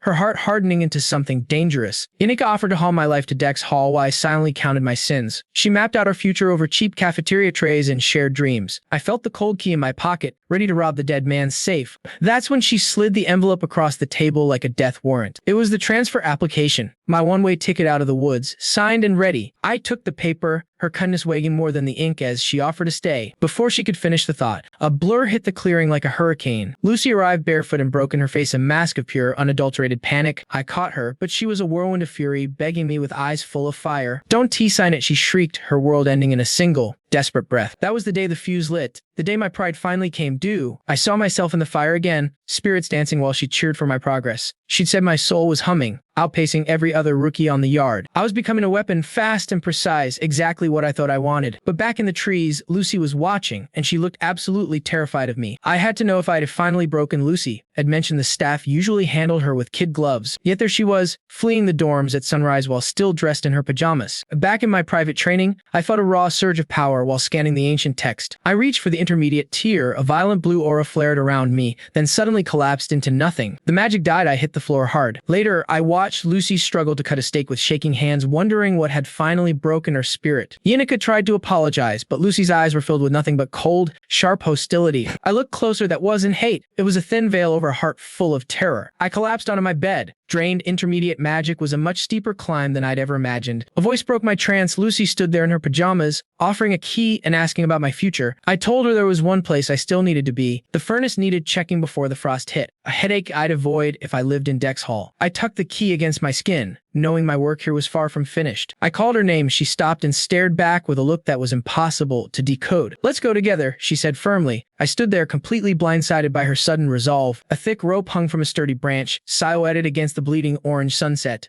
As I repelled into the hidden vault, I asked why she decided to follow me into this hole. She just hovered there, pointing out that her flight spells would make the descent much faster. I landed and told her I was fine. I needed to prove I could navigate this exit strategy on my own 2 feet. I surveyed the pile of ancient gear. Knowing this would take dozens of trips, I touched the dusty floor. I cleared the grime and found a reinforced safe hidden beneath the floorboards. Why hide the key until the end? I slid it into the lock and it began to glow. The door swung open, drowning the room in a blinding, legendary golden light. I couldn't believe glass had actually kept something this powerful hidden away. In the dark tunnel, Lucy's voice echoed, urging my exhausted body to reach the top. Rappelling down, I prayed Lortel's shipment of engineering supplies would arrive on schedule. I cursed my lack of a ladder. Only my physical conditioning kept me from falling right then. Lucy drifted alongside me, her eyes fixed on the artifact I'd just recovered. It was glassed Phoenix Ring, a relic that bends time to borrow magic from your own future. Theoretically, I could wield top-tier magic today by stealing power from my future self. The price was steep, total physical collapse for every second of stolen power used. If I used this in a fight, there was only one path. It had to be a final, desperate strike against an enemy I could defeat any other way. I thought of Yenica. Her vast mana allowed her to command spirits like a natural force. It hurt to remember my days as a novice with almost no mana to speak of. Even talking to a minor spirit used to be an uphill battle. I gripped the ring. With this temporary boost, I could finally force a high-tier spirit contract. Lucy looked skeptical. She wondered if Glass should have spent his time on something else, then quickly dropped it. I gave her a reassuring smile, telling her the past was dead and buried. I stashed the ring. It was a masterpiece. Glass never wasted effort on the meaningless. Glass always believed that aiding those without talent was a massive waste of time. But this ring could break that barrier. Looking at his lifeless body, I finally understood his plan. This was why he built these relics. He'd saved his greatest secret for the very end. In the end, every move Professor Glass made was just a final tribute for his daughter. Midnight silence broke as Lucy's voice pulled me back from my dark, racing thoughts. She spun a tale about a missing button. How we only value things once they have slipped away. I nodded vaguely while landing. She whispered about finally seeing the worth of the mundane. Then came the truth. She had not just followed me. She had a heavy question. With eyes like flint, she asked straight up if a plan to move into the dorms. She pressed further, asking what if I stayed. It was a bizarre curveball, even for her. I weighed them silently, the plush luxury of the dorms versus my raw, ragged campsite. Living indoors would make life easier, I thought, especially with the brutal winter closing in fast. I muttered a yes, and she ducked her head, hiding behind her hat's wide brim. Lucy glanced up, whispering of rain, then caught herself as the air turned wrong, bone-chillingly wrong. I scanned the sky. No rain clouds, just a strange glowing speck burning high above us. She stood frozen, her eyes drowning in grief as she stared into the void above. That was not rain falling. Tiny white shards drifted down like a curse, though the season was dry. Through the eerie snowfall, she broke the heavy quiet and circled back to her point. Looking away, I lied that I was too behind on firewood and needed her help instead. I flashed a grin. claiming she was the one who reminded me about the heating crisis. She lit up, lunging into a hug that knocked her witch's hat into the dirt. I sighed, explaining I had grown fond of the dirt. A few fixes would make it home. My eyes burned with the absolute certainty of my choice.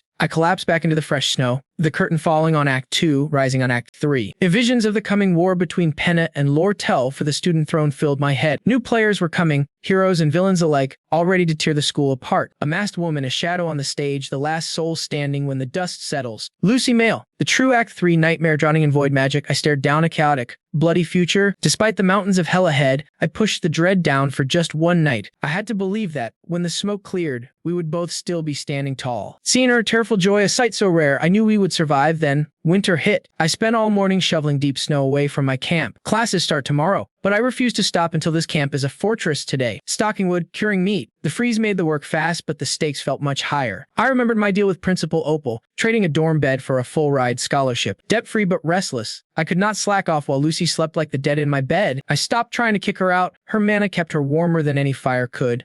Breathing frost into the air, I felt it. The itch of something missing before the piece ended. Now was the time to handle several lethal risks. The coin-shaped relic in my hand pulsed. I squeezed, and blinding power tore through my grip. Fire swirled around me as I reached out to the high-tier spirit, Milda, through the flames. Elsewhere, the snow-dusted halls of Svenia Academy held a much different kind of tension. The last bakery, legendary for its royal-grade sweets, was packed. The rooftop garden was packed. Every luxury tea set claimed months in advance by noble girls. Yanniker smiled over her coffee, looking quite satisfied. She shyly begged her friend not to call this delicious spread a trap for her. Clara slammed the table, snapping that Yanniker was playing with fire by loving it. Rothstaylor. How'd you catch on? Yanniker's voice shook. Clara just sighed, deadpan, saying she wasn't blind and wouldn't tea get in the way. Clara confessed she'd been a total wreck at first, but as Ed's status climbed, she played along. Remembering his classroom swagger, she leaned into Yanniker's space. She pressed her. Did her pulse race? Did she get too shaky to look him in the eyes? Yanniker turned red, admitting it wasn't just stress anymore. It felt like a soft, burning light. Bingo, Clara yelled. Then she turned grave, warning that such comfort was a one-way ticket to a dating disaster. The end, rank 13, the just friends trap. In a flash of fury, Clara grabbed her, shouting that silent pining is a dead end. She had to make him want her back. Clara kept going, insisting that if Yanniker kept acting like a shadow, she'd never be more than a background character in his life. While Yanniker's inner fire sparked, Clara gripped her hands, mentioning that winter break was officially starting. Since it was a magnet for other girls, they had to move fast before everyone went home. I saw how sharp Clara was. She knew the game better than anyone from years of hearing secrets. She'd been relentlessly hyping Ed to the whole campus, from Balea the maid to the youngest students. Thanks to her per campaign, Ed wasn't the campus joke anymore. Everyone trusted him now, but I had my doubts. Her planted tea sit right with me. I glanced toward Assistant Professor Cleo, a woman so messy the librarian has her on a permanent blacklist. Her endless screw-ups made people wonder how she even kept her job at the academy. Still, the higher-ups knew she had one specific, untouchable talent. I knew Cleo had just been lucky to study under legends like Glast and Flubben, and because of that stroke of luck, a woman who could T-file a single paper managed to look competent thanks to an elite assistant. That was me, and a second year who turned down every offer with a polite smile. My skills were so sharp that even the top brass called me the best. The proof was Cleo's perfectly organized office, which I maintained despite her chaotic nature. I dropped a thick stack of files on the wood, the result of my quiet, stalker-level data hunt. Only Yanniker and Clara knew what I was really capable of. To me, every social bond is just another mask. I had 20 minutes before Cleo returned, enough time to pick apart every detail on Ed Rothstaylor. I flipped through the pages, burying the useless family history to find the real Ed. I tracked him from his childhood peak at age 2 to his current academic nosedive. My conclusion, the guy was a total void of talent. My own past flared up. The bankruptcy, the long shifts, the desperate hunt for a scholarship. I watched Lortel and learned. I'd do whatever it took to survive, using my gifts even if I didn't master the money game yet. I turned back to the files, eyeing his place in the Empire's most cutthroat family. I could tell his childhood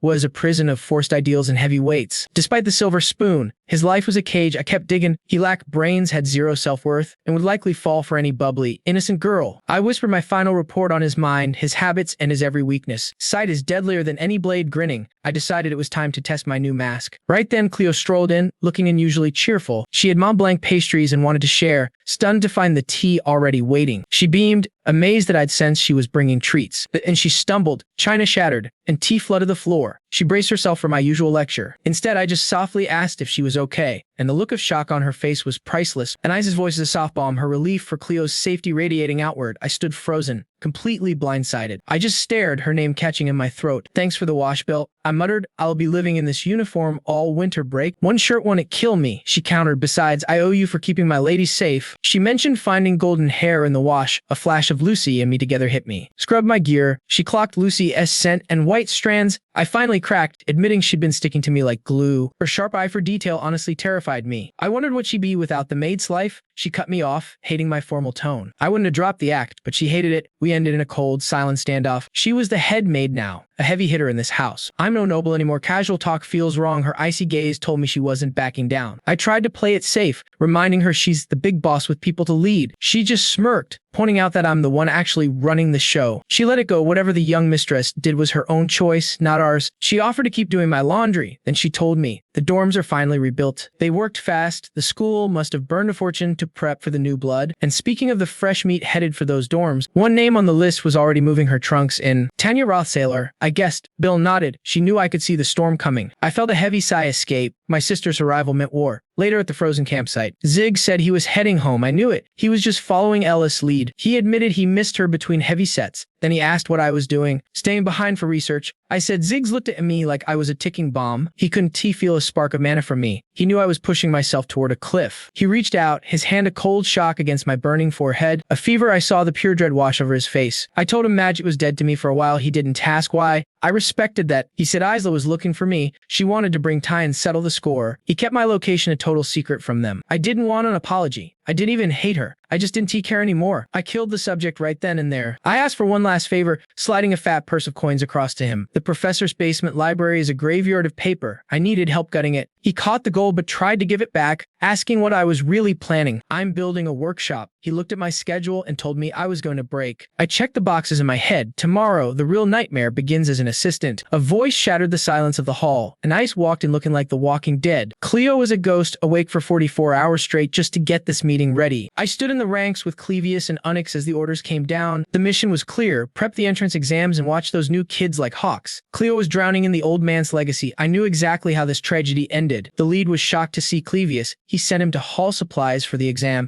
He told Onyx to help Cleo survive the mound of paperwork on her desk. At Rothstaylor, the name hung in the air, snapping an eyes out of her frantic mental math. She'd already pegged him as a low-life flirt, planning to use this mission as a test. She'd spent all night molding the perfect, helpless persona to bait him. It was showtime. She lured him toward the mountain, desperate to pry him away from Yennecar. They hit the snow. Anais moved like she was on thin ice, constantly pointing out every danger to keep him close. Halfway up, she was gasping for air while it didn't even look like he was trying. She called for a timeout, offering a fake laugh about how his strength had surprised her. Then she played her best hand, the worried best friend card. She apologized for being cold, claiming her frostiness was just a shield for a dear friend. Ed just brushed her off, clearly more interested in ticking boxes on his list than her apologies. She switched gears to pity, sighing about the heavy burden he carried all on his own. She flashed a wide, winning smile, clutching his sleeve. At least you've got me now. She cooed. She dug deeper into his past, bringing up his family's rejection to forge a fake bond. She lied about being a victim of bankruptcy, struggling just to keep her head above water. She described her life as a never-ending winter, a lonely girl waiting for a sun that never rose. I watched her, thinking her tragic past finally explained why she acted so tough and independent. I told her she'd done enough. She'd survived. She thanked me, her hand tightening on my cloak. "We're more alike than you think," she whispered, her voice like honey and poison. But something felt off. She wasn't the pragmatic girl I knew then. She took a dive. I caught her before she hit the powder. She stammered something about a rock that was teeth there. I looked at the ground. It was flat, no rocks. My gut told me I was being played. She turned bright red and scrambled away, leaving me standing there in the cold, totally confused. From the shadows, she watched me, wondering if my nice guy act was just another layer of deceit. Alone in the frozen woods, she realized this mark was going to be harder to crack. She reviewed her script. The clumsy girl routine was supposed to trigger his protective instincts. The play was simple: close contact, a strategic fall, and let him do the heavy lifting. According to her math, the trap should have snapped shut right then and there, but she'd overacted, and her heart was racing. His body was way more solid than it looked. Under that scholar's robe was pure hard muscle. He wasn't some soft, library-dwelling nerd. She'd underestimated him. He wasn't just a fallen noble. He was dangerous, and he was attractive. She finally saw why Yennecar was hooked, and the realization made her blood run hot. This is how he reels them in, she muttered, one poor girl at a time. Her eyes hardened into emerald daggers as she focused. She made a silent vow she would never, ever let Rothstaylor win this game. High on the peak, I exhaled a cloud of frost, letting the silence drown out my anxiety. I couldn't hide up here forever. The real world was coming for me fast. Tanya Rothstaylor was the real threat, political viper who thrived on manipulation and ruined reputations. She was coming for the presidency, and she'd burn the whole academy down to get it. Bella said she'd be at the dorms early.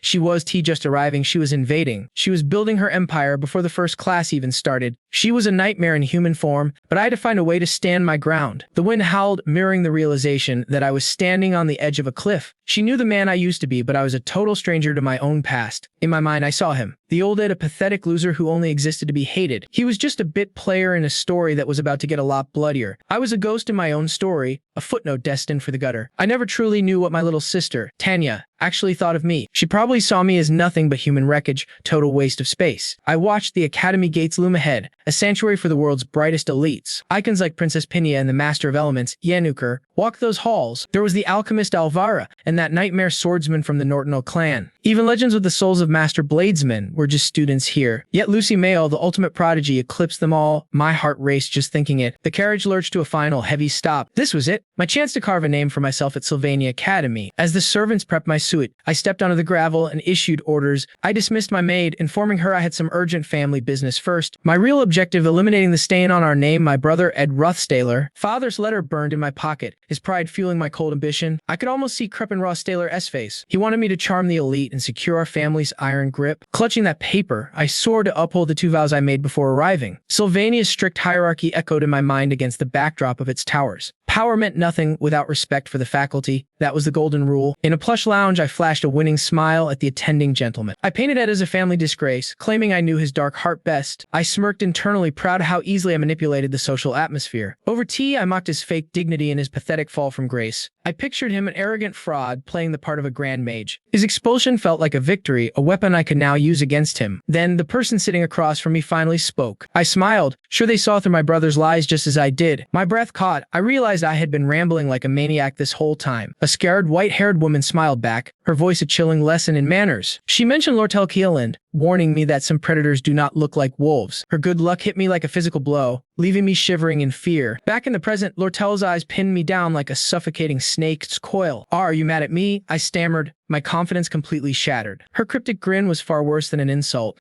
It was pure unadulterated terror. Lortel Kieland watched me struggle, savoring the moment like a cat with a mouse. Meanwhile, I was busy checking off my survival list for the winter break. I had mastered the foundations of Win and the theory behind mana burst points. Borrowing Glass's forbidden archives felt like winning the lottery with no expiration date. My first shift as a teacher's assistant actually went surprisingly well, though Annis looked like she had been dragged through hell and back. As I reached for my magic, a sudden crimson spark flickered from my fingertips. Exhausted, I retreated to my shack. Practical magic was out of the question tonight. I found a familiar lump under the covers. Someone had broken in again. I pulled the blanket back, found Lucy sleeping, and told her to start the fire. I scooped her up, shaken by how light the world's strongest mage actually felt. I ignited lock. She held tight. Caught floral notes. Her essence remained, burning up. See, I blocked her. Drain dry. Power grows. More. Nui lap. Droken. Peace per. Analo. Green eyes burned. Back. Offering massive bribes. Looting ancient vaults, Elkid, darkness approach, you name, raw, Kroom, assist, telling law, shoving gear, snatching up, giving trash, completed, tank, friction is normal, we retire, he praised her, heavied, Lowerwells, dirt, she worked, a ghost,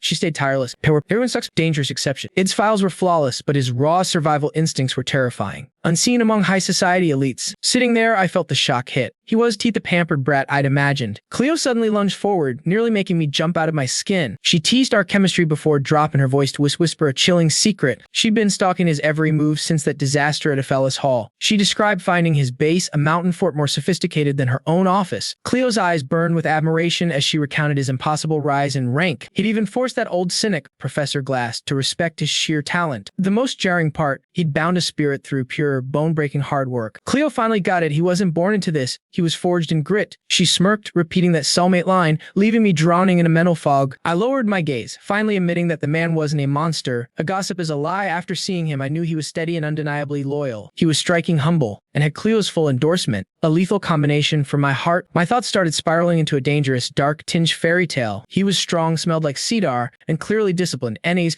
are you still there? Cleo's voice shattered the thread. I bolted up, face flushed with absolute guilt. I scrambled for the window, gasping that the room was suddenly stiflingly hot. Documents exploded into the air as I bumped the desk, making Cleo yelp. Gripping the frame, I heard her fret over my burnout. I was in deep. My reflection was a mask of pure, unadulterated panic and heat. Then, a terrifying truth slammed into my brain, and I choked back a scream. Cleo was still talking, obsessed with how he'd pulled off that spirit contract. She figured Yannikar helped him sink, making the entity a trustworthy companion. But for me, that meant a spy. Every move I made went straight to Yannikar. Oblivious, Cleo suggested we go grab sweets to shake off the stress. When she turned, the room was empty. Just a storm of paper where I'd been. I thought of Yannikar, the golden girl whose family mercy was her trademark. But behind that public grace, she was rotting from some hidden internal sorrow. I saw her weeping alone before Tanya Rothstaylor came charging in like a fanatic. She was breathless, desperate to talk her way into the inner circle. Lortel had played her, whispering that Yannikar was the only one worth recruiting. Tanya summoned a massive inferno, her eyes begging for some sign of approval. Tanya blinked in confusion, but Lortel just wore that predatory, calm grin. Yankar answered with a roar, cloaked in a terrifying crown of her own flames. Lortel called her kind, but she knew the truth, that trust was a death sentence. In a cold cabin under the silver moon, the shadows felt alive. Lortel told her the supplies were in, except for the legendary grade gear. She blamed the frost for the delay, acting like she was on his side. By the fire, Ed thanked her. She just called it a convenient business deal. He handed her a hot cup, telling her to stop these dangerous night treks. She smiled, looking content, claiming she only came here to find some peace. Ed watched the crescent moon, feeling the seconds of his life slipping away. The river was frozen solid. To most, it was dead. He saw a countdown. Winter wasn't for resting. It was for preparing the checklist for the coming war. He knew that for some people, the winter chill only served to deepen a soul-crushing sense of loneliness. Lortel looked up, clearly rattled. She caught Lucy dead to the world on my lap and barked for an explanation. Just the cold, I mumbled, a response that left her looking like she'd seen a ghost. For a split second, she looked like she might actually apologize for the outburst. I let out a sigh, admitting I would have hiked out here just to scavenge for scrap. She smirked, blue sparks dancing off her fingertips. Enough, Gabes. Show your hand. I froze as she pulled a glowing, ancient book from thin air. She'd actually pulled it off. The mystic volume began to melt, reshaping itself into a single wax-sealed letter. Holding the prize, she gave me a shark-like grin. Find this interesting yet, Ed. She reminded me of my blood oath. Anything for that book, as my own dark past began to bleed through. She leaned in, whispering that merchants never lose money on a deal. I wondered what she really wanted.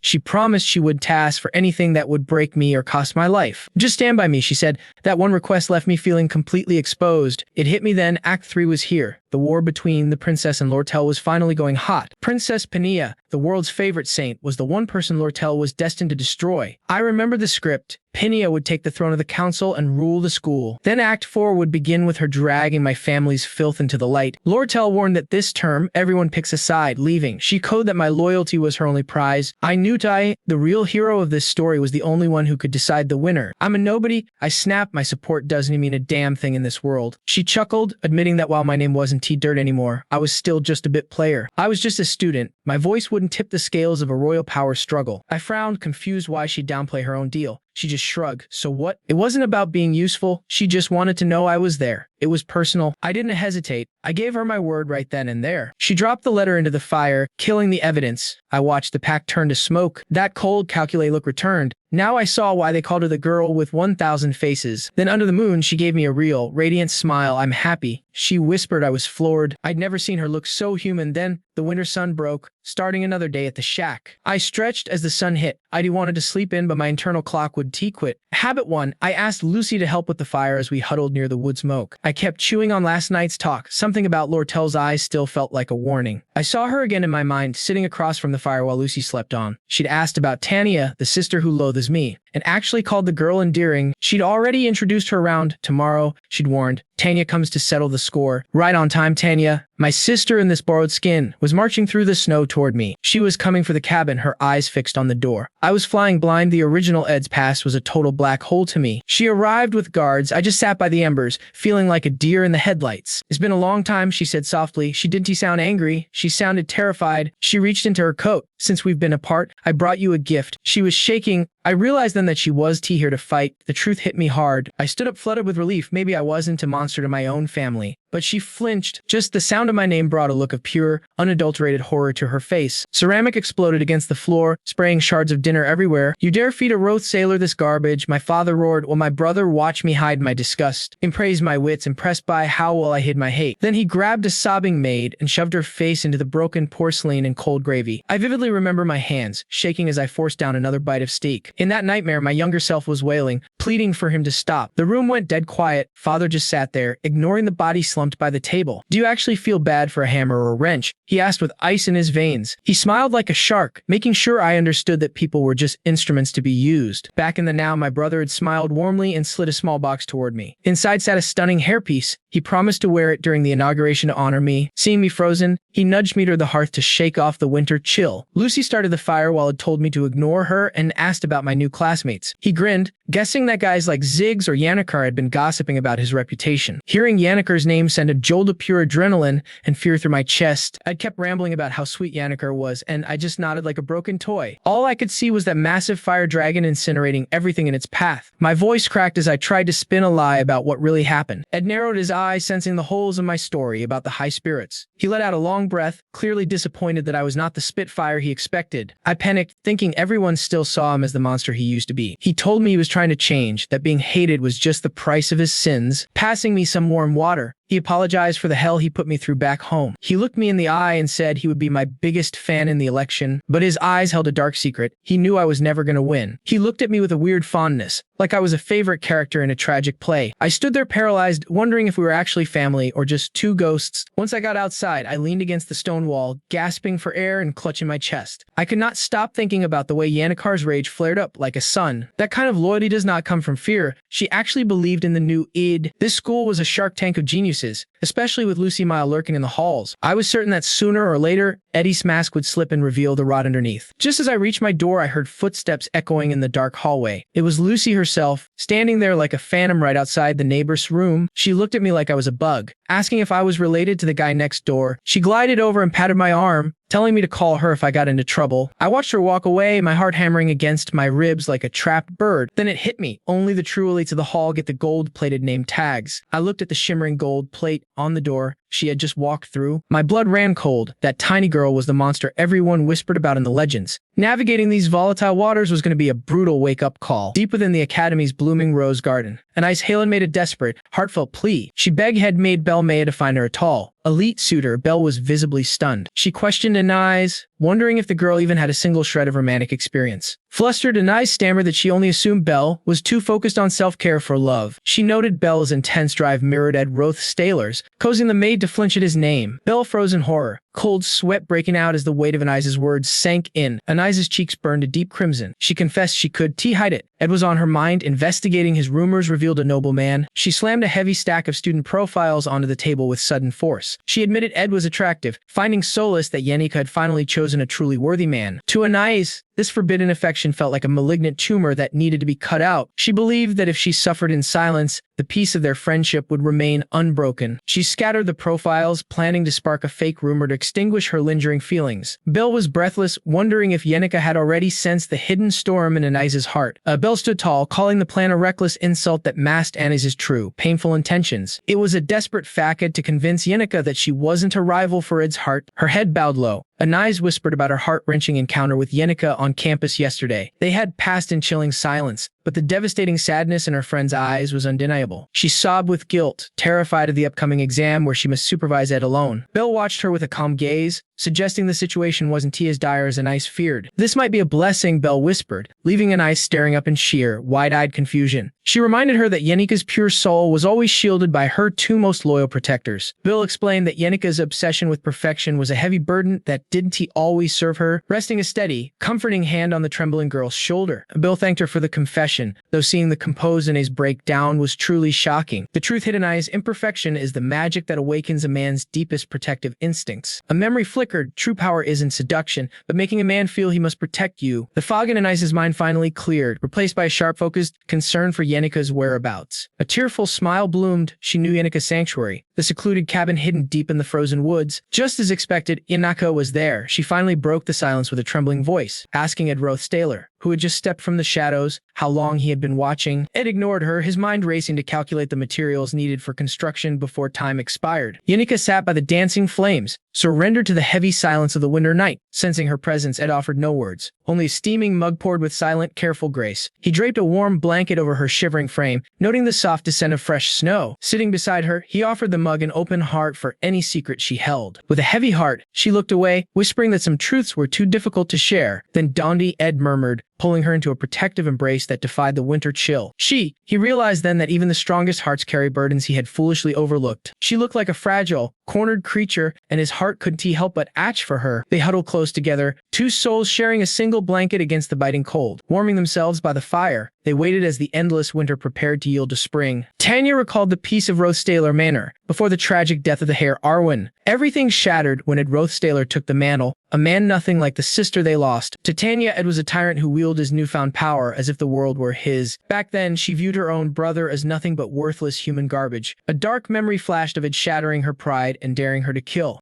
As she grabbed the blade, he mocked her, claiming his death was her salvation. He forced the steel against his heart, tempting her with the family inheritance. With eyes full of madness, he screamed for her to end his life immediately. Broken, Tanya collapsed in hysterical laughter, haunted by the manor's terrifying shadows. The laughter died, instantly replaced by that same freezing stare she feared most. That gaze haunted her forever. She was powerless to save her dying family. Then everything changed. Ed Rothstaylor was officially cast out like a stray dog. Now, Tanya was determined. The student council election would be her ultimate revenge. Step 1, the placement exam. Anais Halen barked at everyone to stay far away. Ed stood stunned as Anais declared her utter disgust for his very soul. The rules were set. The assistant commanded the students to prepare for war. Anais and the others began the grueling ascent toward their uncertain destiny. The battlefield shifted to the frozen, unforgiving peaks of Mount Wright this year. With Glass gone, Cluyo's new leadership meant the old rules were officially dead. The hunt for hidden mana marbles was over. A dead layer challenge now awaited. Magic stones were everywhere, yet they offered no points to the desperate students. Reaching class meant surviving the trek to the ancient substitute altar. But Ed Nucleo was a shark, ready to tear these students apart. They called it the Hell Survival Game, a title earned in cold blood. Only those who conquered monsters reached the top, but history predicted total failure. Ed's breath misted in the freezing air as he braced for the Chiaos. This was how the story was scripted to unfold, or so he hoped. To trigger the future, he had to ensure this failure happened exactly right. He remained silent, letting Cleo's impossible difficulties set the stage for disaster. Casualties weren't a concern, though he did certainly have a lot to report later. The enemies were mere phantoms, ghosts summoned by hidden projection technology. These low-grade discs only birth weak illusions to test the student's resolve. But those rare purple discs, they were the keys to the entire disaster. Anais' stubbornness was their downfall as she fumbled with those critical artifacts. Onyx saw her stumbling and reached out a hand to assist her. Anais stammered her thanks, finally admitting the weight was more than she could bear. A blonde senior suddenly intervened, demanding the bag with an iron authority. He snatched the bag, sending Anais tumbling onto the treacherous mountain rocks. A strong grip caught her coat, stopping her plunge into the dark abyss. It hauled her back, but a look of pure terror filled her eyes. The purple disc scattered. A student lunged to save one from the edge. He caught it, screaming at Anais for nearly shattering their only hope. Ed exhaled, heart still pounding as he pulled Anais away from the brink. Fate almost derailed until a sickening crack echoed from the saved disc. It disintegrated. They watched in shock as destiny crumbled into tiny shards. Despair took hold. Ed let Anais hit the dirt without a single word. His mind raced back to last year when a nobody named Tail rose, a sword clutched in hand, a shocking victory, and the script burned away. The annual joint training was back, bigger and more explosive than ever. Fresh-faced geniuses finally got their shot to clash with the legendary elite. Chaos erupted instantly, but Taylor's flaming blade carved through the opposition like wildfire. Having reached new heights, Taylor's overwhelming presence left the entire crowd breathless once again. Id remembered that fateful moment, Saintess Claris's eyes locking onto Taylor amidst the fading cheers. This bond was vital. The Saintess was a key heroine needed for the coming war. Destiny was on a razor's edge. Every move had to mirror the game's script perfectly. To trigger that future, the top-tier freshmen had to play their parts without a hitch. Id realized the disaster started when Professor Cleo's greed blocked every student from class. Her obsession with unstable manifestation discs had triggered a catastrophic and total system failure. Returning to the heat of the moment, students stared in horror at the mangled wreckage, weeping over fried circuits and broken dreams. While Annis sank in a pit of hopelessness, Ed watched the chaos with cold eyes. I'm so sorry, Annis whispered, her voice trembling with the weight of her failure. She panicked about the rankings, but Ed just grinned, promising he could fix it all. Suddenly, Ed's hand flashed out, seizing the terrified student's collar as his gaze turned icy. With eyes that promised a living nightmare, Ed growled that the entire burden now fell on Clevius. striking pure terror into his soul. The winds howled at the frozen base of Mount right as Tanya's story finally unfolded. Tanya felt the weight of her life when she saw her peers were all high nobility. Royalty and commoners alike wore the same threads, deceptive mask of equality in this academy. Yet, one figure stood above all. The holy beacon for millions of the faithful believers. Out of the light stepped the divine saintess Clarice herself. The crowd dropped to their knees, but she begged them to treat her as an equal. She spoke with grace, warning that stiff formalities would only poison their precious school days. Starstruck, Tanya stepped forward with a flawless bow, hailing the saintess with practiced elegance. "I am Tanya," she declared, her voice ringing with the pride of the Rothstaylor bloodline. Clarice recalled baptizing the great Duke Crepin, a revelation that sent pride through Tanya's heart. With a sharp grin, Tanya asked for a blessing, and the saintess warmly accepted it. Deep within her calculating mind, Tanya knew this alliance was political gold, but the real hunt was just beginning today. Suddenly, a flare screamed in the heavens, exploding into fire to signal the start of war. Warrior mages and scholars charged forth with a singular obsession. Tanya leading her squad into the fray like a commander. They hungered for class, the ultimate prize of free tuition and a life of absolute luxury. They fought for the royal dormitories, elite perks, and the eternal glory of being the best. A cocky redhead brandished a glowing mana stone, his face twisted in a triumphant sneer. He thought he'd secured his golden ticket to the top, but fate had other plans. A purple blur streaked past him, mocking less bragging and more running. "You slow poke." A desperate race erupted through the woods, both eyes locked on the distant, towering spire. Tanya clenched her stone, sensing a trap. This test was far too simple for the school. Believing a hidden filter awaited, she slowed her pace, calculating every breath to conserve her mana. A piercing scream shattered the air as a girl wiped out, her shoes flying past Tanya. "Are you okay?" Tanya cried out, reaching to summon a medic for the fallen student. But the girl looked up with a devious smirk. "Fallen? Me? I'm just getting started." She leaped barefoot into the frost. Bizarre whim that left me utterly speechless. With a deceptive smile, the brunette looked up, claiming it was her dream. My skin crawled under her strange, unwavering stare. I was certain she'd lost her mind. I stood tall, announcing my name, Tanya, daughter of the noble Rothstaylor family. She marveled at the name, praising a reputation that felt like a curse. "It's a lie," I snapped. She froze, her cheerful face turning gloomy. "High bloodlines breed trash." Suddenly, the image of my brother had appeared. He's changed, but I still don't know who he truly is. The terror the old had carved into my heart hasn't faded. She tried to comfort me, but I brushed her off. "No manners here." My coldness stung, yet she instantly regained her annoying, bright smile. She was Cullianer of Tin, apologizing for her lack of grace. "Kylie," I muttered, "we were mid-exam. There was no time to waste." She didn't care about scores. Class was too much attention. Her attitude was infuriating. Suddenly, she lunged and grabbed my hand. "I'll help you pass," she chirped, dragging me away at a run. She hugged me, desperate for a friend. I screamed at her to stop. To her clueless question, I just sighed, explaining was a lost cause. "Just move elsewhere," a student smirked, certain the summit was his. But his strength failed, a red shadow loomed, a whisper of death. A ghostly roar shattered the air, and a single, crushing blow sent the boy into darkness. The attacker trembled. "This is cowardly, but it must be done," he gasped. Just like he said, the betrayal was terrifyingly easy. In a vision, he gripped Ed Rothstaylor, screaming, "Why me?" Ed's eyes were ice. "The consequences won't end with you," he warned. Suddenly, a massive magical explosion tore through the entire forest. A lightning-clad senior took command, ordering everyone to block the path. "My mistake," she vowed, resolving to end this nightmare with her strength. She ordered Onyx to take flight and ensure every student was safe. She commanded Professor Cleo to finish the report tonight. No sleep allowed. With orders given, she turned to Ed. Cleo watched, eyes wet. "I'm staying," Ed declared. "Someone must protect the altar." Cleo panicked. She couldn't feel a single spark of magic from him. Ed closed his eyes. "I have a plan." Everything was still under control. Within his mind, Ed stared at the broken disc. Mana was low. Repair seemed impossible. But he had a secret weapon, the high-grade Mona stones. Placing the stone on the altar, he began the grueling mana absorption. Through the storm, he smiled, hearing the spirit's voice at last. His allies would hold. He had enough stones to finish this. Bathed in jade light, Ed declared his impossible goal. "No one passes today." He focused, his hair whipping in the storm. Ready, he stood his ground, welcoming the challenge ahead. Tanya, Rothstaylor, and Cully Eckner collapsed, gasping for breath while desperate to escape. Tanya's temper flared as Kylie frantically gestured for silence, both exhausted beyond belief. Suddenly, a monstrous shadow with glowing crimson eyes loomed over them. Screams echoed as Tanya prepared a final strike, just as a massive explosion rocked the horizon. The student in the fur coat realized the north gate had erupted, but the mana was Tianai's. As Tanya pulled Kylie away, a desperate warning shout cut through the kiosk. "Run for your lives." Meanwhile, at another gate,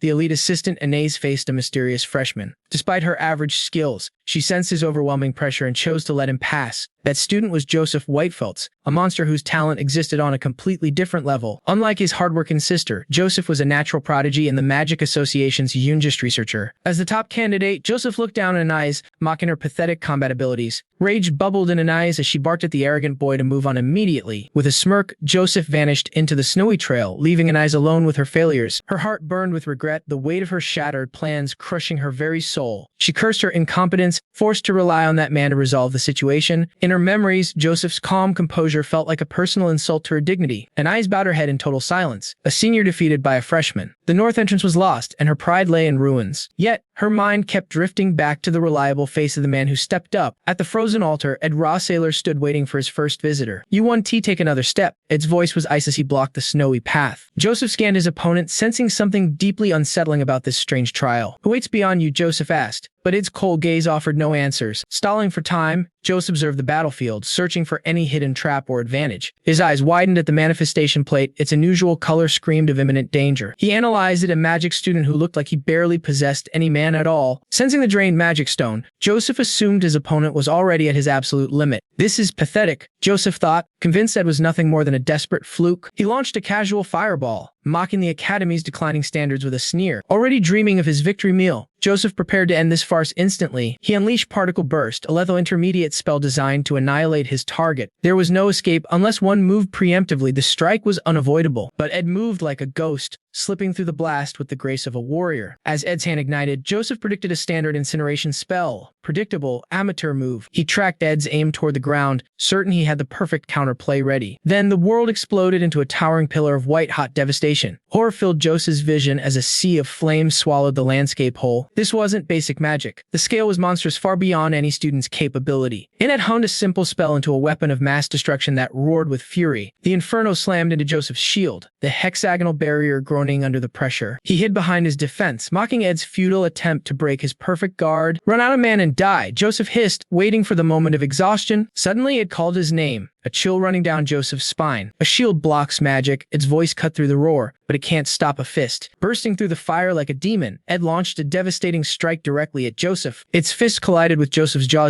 "Is a mage's only enemy another mage?" He sneered. Ed's gaze burned with contempt. "Your battlefield logic is amateur at best." Joseph spiraled backwards, crashing into the dirt. How did Ed walk through hellfire untouched? He wouldn't underestimate his opponent again. Mana surges. Joseph prepped an ice spear, but it countered with basic fire magic. He expected a smoke screens, but Joseph began chanting a searing fireball of his own. A scorching fireball erupted, hurtling toward the oncoming flame. Fire met fire in a deafening shaking blast. Ed emerged from the inferno unscathed. Joseph's blood ran cold. He has fire resistance. Steel flashed as Ed lunged with a hidden dagger. Joseph panicked, conjuring a physical barrier. Sweat drenched his brow. Where did that blade come from? No matter, my magic is still faster. Then a wave of true terror gripped Joseph's heart. Ed hurled the dagger. It sank deep into the shimmering magical shield. The hilt glowed crimson. Used the spirit formula ignited. Kaboom! Joseph was launched into chaos. The earth splintered and groaned under the pressure. A crater of destruction see through the haze. Ed stood like an immovable god. He clawed at the dirt. "No way, a commoner's chant is faster than mine." Then reality hit him. It was dumb magic. It was a spirit formula. It had hidden a spirit in the flames, using recovery blessings to walk through hell. Joseph's high-tech artifacts lay useless. He hadn't even had a second to trigger them. He was outclassed as outplayed Ed and completely overwhelmed. Ed closed the distance like a cold shadow. "What kind of monster are you?" Pride shattered. Joseph let the magic stone fall. "I lost." Crimson stone met white snow used, but Joseph's desperation curdled into a final cowardly strike. He drained his remaining mana suit, forging a lethal spear of jagged ice. It didn't blink. Joseph charged forward with a madman's howl. A pathetic swing. Ed caught the fist and answered with a bone-crunching strike. For a scholar of books, this physical violence was a living nightmare. A punch shouldn't break a mage. Then green light flooded the arena. Bathed in the emerald glows, Joseph stared in total disbelief. Wind protection. The ultimate auto defense against a surprise attack. The barrier didn't just block the strike, it retaliated. A hurricane force blast erupted, throwing Ed backward from the sheer force. As the smoke cleared, Joseph lay in the ruins, his eyes vacant and empty. His magic gems turned to dust. The bitter taste of failure was final. It walked over Zik. That last move, it was actually an excellent decision. In the silence of the arena, Seed asked, "What is your name, Midge?" The victor stood tall, casting a long shadow over the fallen. With trembling lips, Joseph whispered the name of the man who broke him. "My name is Rothstaylor." He responded formally. "Take him away." Zoonix took flight, carrying the injured boy from the arena. A carriage cut through the snow. Choose the magic path. Olviver looked away.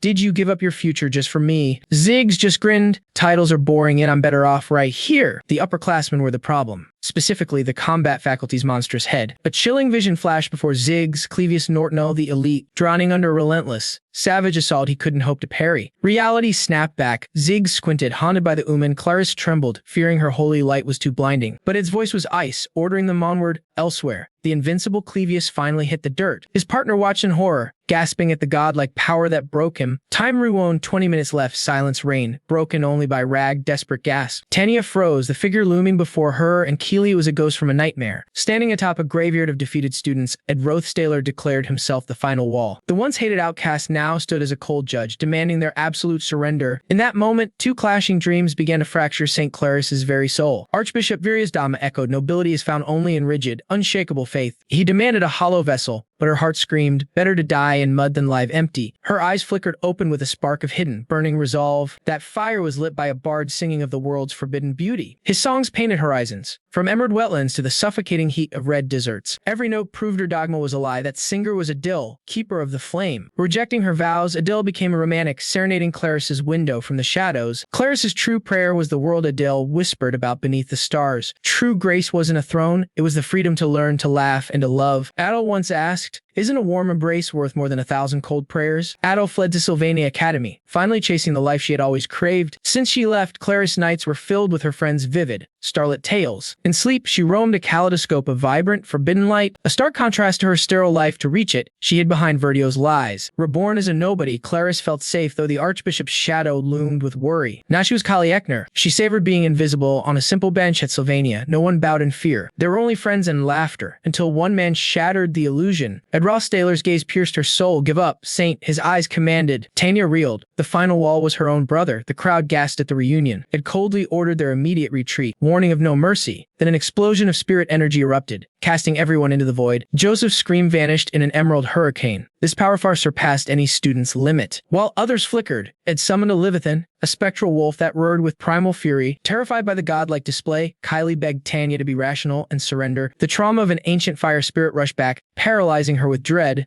Its teeth ground together, his very life force fueling the monstrous tide of his power. A vision of her scarred past gripped Tanya, whispering, "Surrender is the death of change." With iron resolve, Tanya refused to run. Nobility, she claimed, was a burden of blood. Doubt gnawed at her. How did the pathetic age she knew command such a divine beast? Facing the spectral wolf, she barked a desperate lie. "It's all just a bluff." Believing one strike would end the nightmare, Tanya charged straight for the main target. Suddenly, the spirit wolf's roar shattered the air, unleashing a cataclysmic shockwave that sent Tanya and Kili spiraling backward. Gritting her teeth against the crushing pressure, Tanya scrambled for footing, her mind racing at this impossible display of raw power. In the distance, Ed Rothstaylor stood like an icy god, his gaze piercing through the chaos with terrifying authority. Unfazed by the magical tempest, Ed stood firm as the massive wolf manifested behind him, a true high-ranking spirit of legend. Driven into a desperate retreat, the girls vanished in the tree lawn, barely dodging lethal strikes before collapsing in the dirt. Gasping for air, Kelly looked up, her heart stopping as she realized their executioner was none other than Tanya's own brother. Her golden illusions of noble grace shattered instantly. The dreams of elegant, smiling gentlemen were officially dead. Now she knew the truth. This monster was the living embodiment of the infamous Rothstaylor scoundrel she'd heard rumors about. Even Tanya had learned long ago that even the most glorious bloodlines could birth absolute human garbage. The burning hatred she harbored for her disgraced brother flared up again, hotter and more poisonous than ever. Seeing Tanya's resolve waver, Kylie screamed out, begging her to stick to the plan and strike him down. With a reckless grin, Kylie offered herself as a decoy, banking on her unique constitution to survive the coming slaughter. Panic seized Tanya as she checked Kylie's wounds, reminding her friend that she claimed this exam didn't even matter. Kylie lunged forward, branding it a villain while declaring Tanya her very first precious friend in this world. That tearful, sincere smile struck Tanya like a physical blow. Normally, she'd scoff at Chiklicha nonsense, but not today. Suddenly, a buried memory of their journey to the altar flickered across Tanya's mind. She recalled a threatening senior being blasted away by a mysterious light. Could Kili be hiding a dormant, godlike power? What truly shocked Tanya was seeing the timid girl she knew transformed into a warrior leading the charge. Inside, Kili was screaming in pure terror. This wasn't bravery. It was a desperate gamble with her own life. Without a second's hesitation, she sprinted toward the towering spirit wolf, throwing her tiny frame into the jaws of death. The colossal beast merely sighed, looking down at its puny challenger with nothing but cold, divine indifference. But the wolf's arrogance vanished instantly as its eyes widened in shock at a sudden, blinding strike. It was Tanya. She unleashed a searing torrent of golden holy magic, aiming straight for the spirit's heart. The divine blessing ignited, forcing a pained howl from the wolf before it unleashed a chaotic surge that sent Tanya flying. A piercing scream escaped Tanya as she was catapulted through the air, slamming violently into the unforgiving earth. Ed Rothstaylor stood over them like a shadow, asking with biting contempt if this pathetic display was truly their best. Fire blazed in Kali's eyes. If he thought she's ready to surrender, he was dead wrong. Dragging herself up, Tanya gathered a swirling vortex of emerald mana, preparing a fundamental but lethal discharge. The magical beams collided with a deafening crack, turning the battlefield into a chaotic hellscape of smoke and fire. The force of the detonation sent it reeling back, swallowed by a thick shroud of rising dust. As Tanya gasped for breath, a shimmering scrying disc materialized through the haze. Bad omen of what was coming. A sharp cry tore from Kylie's throat as glowing teal arrows pinned her ruthlessly to the frozen ground. A rain of light mana bolts pierced the earth around her, sealing her movements in a cage of pure energy. Completely immobilized and defeated, Kylie watched in horror as Ed Rothstaylor stepped calmly from the shadows. He gripped a bow woven of pure mana, declaring coldly that this massacre was merely a final warning. Kylie's mind reeled. A man who couldn't swing a sword was wielding a bow made of pure magic, stunning Tanya completely. Behind him, the monstrous spirit wolf took shape once more, its low growl vibrating through the very air. Tanya stared up, trembling. Was this truly the same pathetic brother she once knew? Then her strength finally failed. Despair choked her as the past began to repeat. Hot tears burned her eyes as the weight of failure crushed her. Bitter realization set in. Nothing had changed since she was a helpless child kneeling before the cold, unfeeling world. And no matter the blood, sweat, or tears shed, she was still that same powerless girl who could accomplish nothing. But just as the darkness closed in, a voice cut through the despair, acknowledging the incredible effort she'd made. Id placed a glowing red orb before her, stating he couldn't hold back simply because they shared the same blood. He looked her dead in the eye, noting that going easy on her would have been the ultimate insult. He praised her fearless spirit for facing him,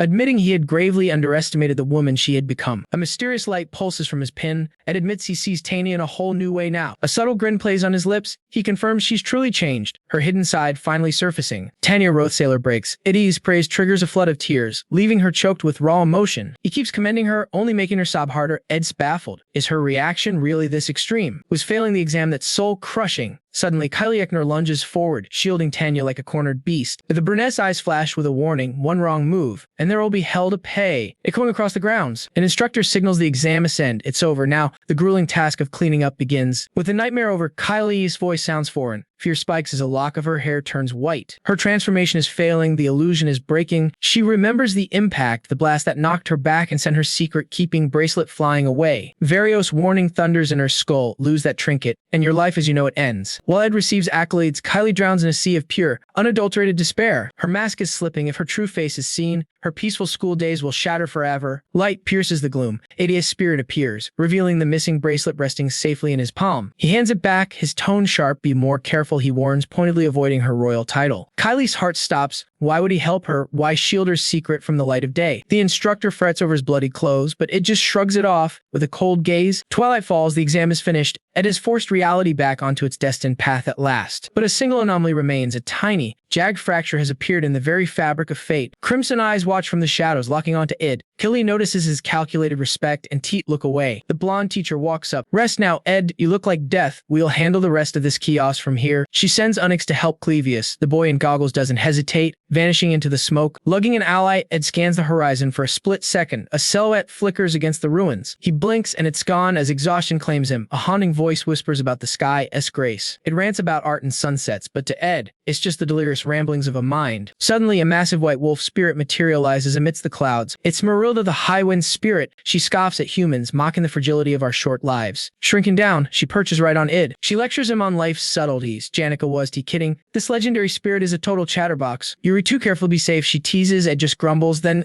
she drops a bombshell. Date someone kind, someone strong to lean on. In his mind, a vision of a pink-haired girl radiates. Marilda turns to Mug, and I wrong. 80's fire spirit agrees instantly. Apparently, Marilda's words are the ultimate gospel of the spirit realm. Marilda snaps back. Can't you at least pretend to take your master's side for once? Ed realizes their bond isn't team master and servant. It's something far more chaotic and ancient. Even so, her power is terrifying. Mug is already begging for a quick death to pay for him. Suddenly, she asks if Ed knows why Janica is hurting. She mentions the lonely girl by the fire. Ed admits it's obvious, but Marilda keeps her silence. Some secrets are meant to stay buried. Donna sweat it, she comforts. Winter's just a trial. Janica needs this for us to truly bloom. This world isn't a fairy tale. Sometimes you just have to survive until the spring finally arrives. Malda prepares to vanish. Ed pushes himself up. Keeping this form as a drain, she explains. Even tiny, I mean drinking your mana like fine wine. He asks about her true shape. She smirks. Want a prettier girl. Careful. Kid, you couldn't handle me. Ed stared at Marilda, baffled. How could her massive combat form consume the same mana as this? With a playful flick, Marilda's tail thwacked Ed's forehead. You absolute fool, she teased. Did you really think your own meager reserves were fueling a high-grade spirit alone? Then, the Great Spirit dropped a bombshell. High spirits never bind to just one master. Ed froze, his brain stalling as the implications hit like a physical blow. He stumbled back, breathless. If this power wasn't his, then whose mana was keeping her here? Maintaining this summon was impossible for him. Suddenly, the truth struck him like a bolt of lightning. Someone else shared this contract. Not the best spot for a nap. Is it? A familiar voice drifted through the air. Ed turned, eyes locking on to the white-haired girl. Lucy, what are you doing out here? The tent was too quiet, she muttered lazily. Ed stood frozen, blood still staining his weary face. His heart sank. He knew where she was headed. The altar of sacrifices, the tragic climax of Act 3. Originally, St. Claris's doubt triggered the Holy See's wrath. Now, the apostles were coming to Arkan Island to purge her. Blind to the conspiracy, the Academy's elites, from Princess Peenia to the legendary power players, all fell into the trap. The royal guards, Lortel's mercenaries, and the church knights, everyone was dancing on the archbishop's puppet strings. Even Taylor's party and Principal Opal were swept into this chaotic, blood-soaked battlefield. In the end, every single blade in the world pointed at one lonely girl defending the island. Bound by her master's final dying wish, she stood defiant atop the altar, utterly alone. Traitor, heretic! She ignored the insults, her gaze piercing the crowd. That was when Lucy's true power finally awakened. Like a goddess of destruction, she crushed the heroes and annihilated half the army single-handedly. But even she had limits, exhausted and broken. She finally fell before Taylor's ultimate blade. The master of swordsmanship ended it all. Ed shuddered, remembering the original story's horrific conclusion. It was only after Lucy lay dying in her own blood that the world realized its terrible mistake. Discovering she was the protector, not the monster, pierced deeper than any sword. He realized Lucy would always choose silence, carrying the weight of the world on her tiny shoulders alone.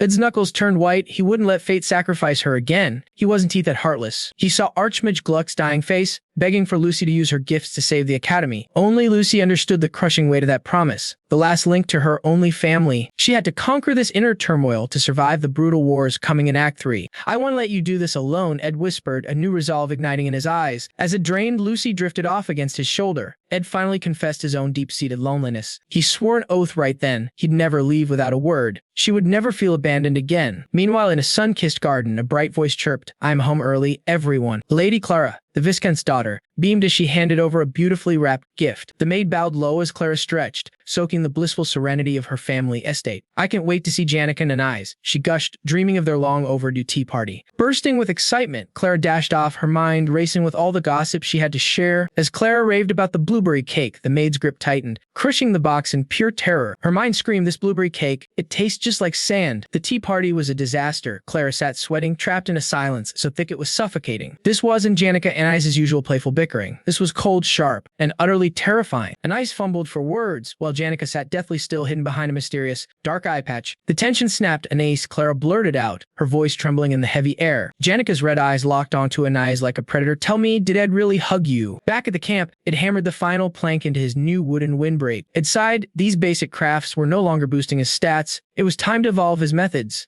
I sighed, knowing only perfect preparation could shield me from the devastating storm about to strike. Suddenly, a voice shattered the silence, expressing immense relief that I was still alive and well. Belle appeared, clutching a drowsy Lucy while delivering the Academy's ruthless new survival mandate for winter. While the blizzard raged, no student was permitted to leave their dorm without absolute, life-saving necessity. The head maid explained that Lucy, the ultimate flight risk, would face constant, heavy surveillance all week. The white-haired girl panicked. I listened silently while Belle plunged into a state of deep, troubled thought. Belle refused to break character, maintaining her cold, formal distance and insisting on using strict honorifics. She scanned my primitive campsite, skeptically asking if I truly intend to survive a week-long Arctic nightmare. She voiced her blunt concerns, warning that my flimsy windbreak offered zero protection against the coming devastation. I explained the wall merely guarded supplies, while the hut's roof was already anchored firmly with ropes. I also ensured she knew every piece of hunting gear and trap was already secured inside the hut. My true objective was simple: master complex magical techniques within the soul library while the world froze. I offered a confident smile, reassuring Belle that I possessed a secret sanctuary far from this cold. My words calmed her spirit slightly, yet a lingering shadow of hesitation still haunted her searching eyes. Noticing her trembling hands, I realized this was likely the first time she faced a mountain blizzard. While cradling the slumbering Lucy, Belle confessed that a different, far darker worry regarding me weighed heavily. She almost dismissed it, but her warning spiked my anxiety. With grave sincerity, she offered a blessing. She prayed for my fortune as a haunting image of a man under pressure flickered in flames. The scene shifts to a tense tea party where Janica's eyes burned with a terrifyingly sharp glare. She demanded the truth about that hug. Clara gasped Anisi's name, Realizing her friend was now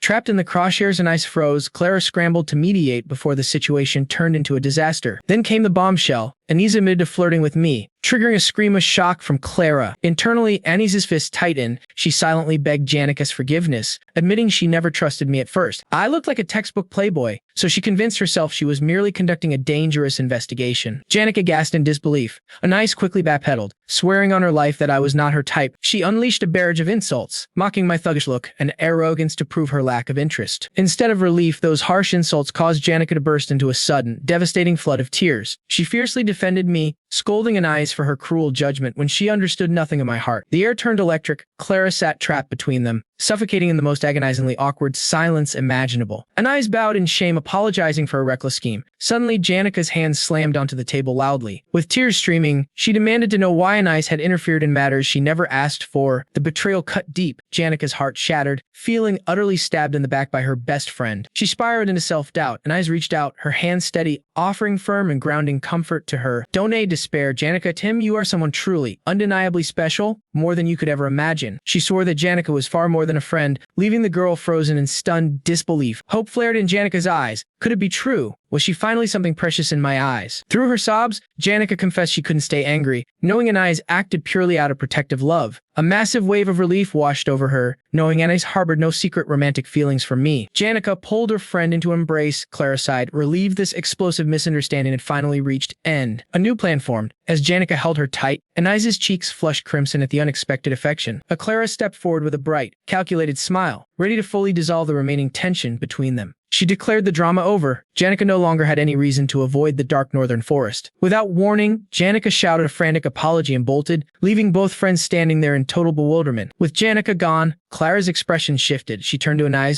wanting to discuss a very serious matter. Eyes hidden in shadow, Anais suddenly begged for a romantic introduction. Clara responded with a flat refusal. In a desperate gambit, Anais clung to Clara, suggesting they defy fate and date each other instead. A chaotic struggle ensued as Anais begged for mercy, while Clara stood there in pure, innocent confusion. Panicked, Anais confessed her lie to Janica, hoping distance would kill the feelings that refused to fade. Anais's world shattered instantly as a shocking announcement about the scholarship students paralyzed her with dread. The instructor's voice rang out, declaring the scholarship students new roles for the coming term. While Clevius and Onyx cheered, the instructor singled out Ed, showering him with unexpected praise. His performance was flawless. Ed would receive an additional scholarship for his continued excellence. Anais stood frozen. Since they'd survived the break together, the group wasn't splitting up. Keeping the team together was simply the most efficient and comfortable choice for everyone. Deep in the forest, it found Janica back to normal, reminding her of the spirit contract. Ed mentioned her camp visit, sending a surge of intimate memories through her mind like lightning. Janica's face turned scarlet as she stammered lies, desperately claiming she'd forgotten everything. Ed's heart softened. In this world, Janica was the only true friend he could trust. The atmosphere grew heavy as it questioned her premature contract with the legendary spirit. Merylda, a legendary artifact, glass golden phoenix ring, was finally revealed. Ed remembered sharing his grand designs and the secret of the ring with her, though her magic was sealed for now. She vowed her strength would return by the semester start. Radiating joy, she congratulated Ed, calling a first high spirit contract a master's second birthday. As the blizzard loomed, she asked about his plans to survive the coming storm. He praised her diligence, hinting at a secret event once the storm finally cleared. Cheerfully, Janica brought up the impending student council elections and the shifting power dynamics. It vowed to stay neutral, leaving a baffled Janica wondering why she'd attract any attention. Just like the original story, she remained humble and utterly overlooked by the masses. The topic shifted to Tanya, and Ed confirmed his sister's burning political ambition. Visible embarrassment washed over Janica as she pried into the siblings' complicated relationship. Cast out or not, Ed knew their blood bond meant their paths were destined to collide. The memory of their painful arrangement stung like an open wound. He truly cared for Tanya, realizing it was just a family feud, which left Janica stammering. Suddenly, she seized his hand. Her eyes were misty, her face flushed with raw emotion. She begged for Tanya's favorites, desperate to help the two siblings reconcile at last. Its gaze sharpened. Had she done something to Tanya? Janica's denials became frantic. He met her panic with a heavy, unwavering, and scrutinizing silence. Janica was a terrible liar. Within 3 seconds, her guilt exploded into a full confession. A gentle smile crossed his face. Everything was fine, just as he suspected. Suddenly, a warning blared. A massive blizzard was coming, and a strict curfew was set. Elsewhere, a shadowed figure gripped a golden brooch, haunted by the scene from days ago. The memory of the terrifying Ed Rothstaylor, the third-year monster, loomed large in her mind. The sight of his colossal spirit wolf brought a dread that froze her very soul. A lingering sense of absolute terror was all Kylie had left after that encounter. She recalled a battered Ed returning the brooch with formal grace, leaving her utterly bewildered. Alone, Clarice reverted to her true white-haired form. Trembling, did he know her secret? All her desperate efforts to live a normal life now hung in the balance. Exposure meant the end. She couldn't betray the sanctuary's sacrifice or the Archbishop's grim warning. Nearby, Kylie caught Joseph being humiliated by another student over his recent exam failure. The rumors were true. The eccentric Rothstaylor was living like a hermit in the forest. Kylie stood paralyzed by shock. In her room, Clarice gripped her brooch, realizing the blizzard would soon entomb her. She couldn't lose her only chance to face Ed. Without hesitation, she bolted toward the balcony, flinging the doors wide against the howling gale. Sub-zero winds lashed against her, making Clarice's fragile frame tremble with terror. She feared Ed, the shadows, and the cold, but Adel's melody fueled her. She craved the world's beauty more than her own safety. A violent crash echoed as glass shattered, proving that some truths are only found through dangerous paths. With fire in her heart, Clarice threw herself from the balcony, vanishing into the white, blinding abyss. Elsewhere, Ed's fingers clamped around a golden relic, forcing it to bleed brilliant light. He summoned a torrent of golden mana, weaving a protective sanctuary amidst the frozen wasteland. Back in disguise, Kylie stared ahead with iron resolve. She would trade her freedom for anything. She had to find that man. She sprinted across the ghost-like school grounds, challenging the fury of the winter storm. The Saintess's small silhouette was swallowed by the gale. She was alone, desperate, and driven. In a hollow abyss, a youth with crimson eyes awoke, whispering that the darkness was his only home. Spitting blood, he relived the memory of the only brother who loved him when the world turned cold. Then came the horror. The soul-shattering moment his own soared through his brother's beating heart. Drowning in a red haze, Cluus Nortel recalled his final words, "Curse that tasted like venom." Reality snapped back as Cleo Elpin turned, demanding to know why he was suddenly hesitating. She suspected another lab was poaching him. Clevius panicked, desperately waving off her accusations. He stumbled through an apology, confessing he felt like a useless burden during their last mission. Despite the ghosts of her past, Cleo remained cold, asking if he was truly dissatisfied with her. Cluus admitted the pay was legendary, yet his heart remained heavy with doubt. Cornered, Clevius finally surrendered to the job. Instantly, Cleo's face lit up with a triumphant, predatory smile. Clevius stood stunned, realizing he had been completely dismantled by her psychological games. Defeated, he watched the heavy snowfall. Meanwhile, Ed Rothstaylor was facing his own trial. After pushing his fragile body to the breaking point, he stepped into his sanctuary, the secret library. He sparked the magical lamps, surprised to find Ziggs had meticulously organized the entire collection. His fingers brushed the spines of the sorted books, marveling at Ziggs's precision, especially since this location was supposed to be a total secret. He suspected Ellis helped, feeling a pang of guilt for the debt he owed his friends. It was time to work. A new focus was more lethal than knowing 1,000 weak spells. His target, crafting a legendary relic, either Glock's Eye or the Delium Hourglass. He gathered his materials, intending to master the basics before attempting a god-tier creation. Every component was ready. All he needed were his specialized tools to begin the ritual. But as he tore through his inventory bag, his heart skipped a beat. Ed recoiled in pure horror, realizing he had left every single tool back at the remote cabin. Dragging himself through the drifts, Ed trekked into the woods alone. His body had to move now. Nearby, Cully struggled through the drifts, exhausted by the endless, monochromatic white of the world. She hungered for the vibrant colors of a real life, hidden somewhere behind the suffocating blizzard. Clutching her map, she traced the frozen river, praying it would lead her to the cabin. Her eyes ignited with excitement. For the first time, she felt like a true adventurer. Her divine radiance blessing was active, ready to reflect double the agony back at any attacker. Shielded by heaven, she charged toward the cabin, unafraid of any beast or brigand in her way. Yet the image of its dark weapon haunted her. If he served the church, her blessing was useless. Peering through the frost, she remembered the iron rule: never strike a fellow believer. With sharp focus, Cully prepared to unmask the truth. Did Ed truly know who she was? Inside the cabin, Ed wrestled with a massive cauldron of crimson fluid, cursing the stubborn, locked lid. The door slammed open. Kylie stood frozen as the cauldron overturned, splashing a sea of red everywhere. Her gaze locked on a cold iron gauntlet submerged in a dark pool of blood like gore. Pure horror consumed her. Drenched in cold sweat, she desperately tried to rationalize this nightmarish scene. A blood-curdling shriek escaped her. There was a severed, gore-drenched monster head lay exposed. Her terrified eyes scanned the room, stopping a jagged saw, its teeth stained with fresh blood. Scarlet liquid flooded the floor. Blood was everywhere. Kali wondered if she had finally descended into hell. She flinched as heavy footsteps approached. Paralyzed by fear, she couldn't look away from the gore. The door flew open, A hooded figure loomed in the blizzard,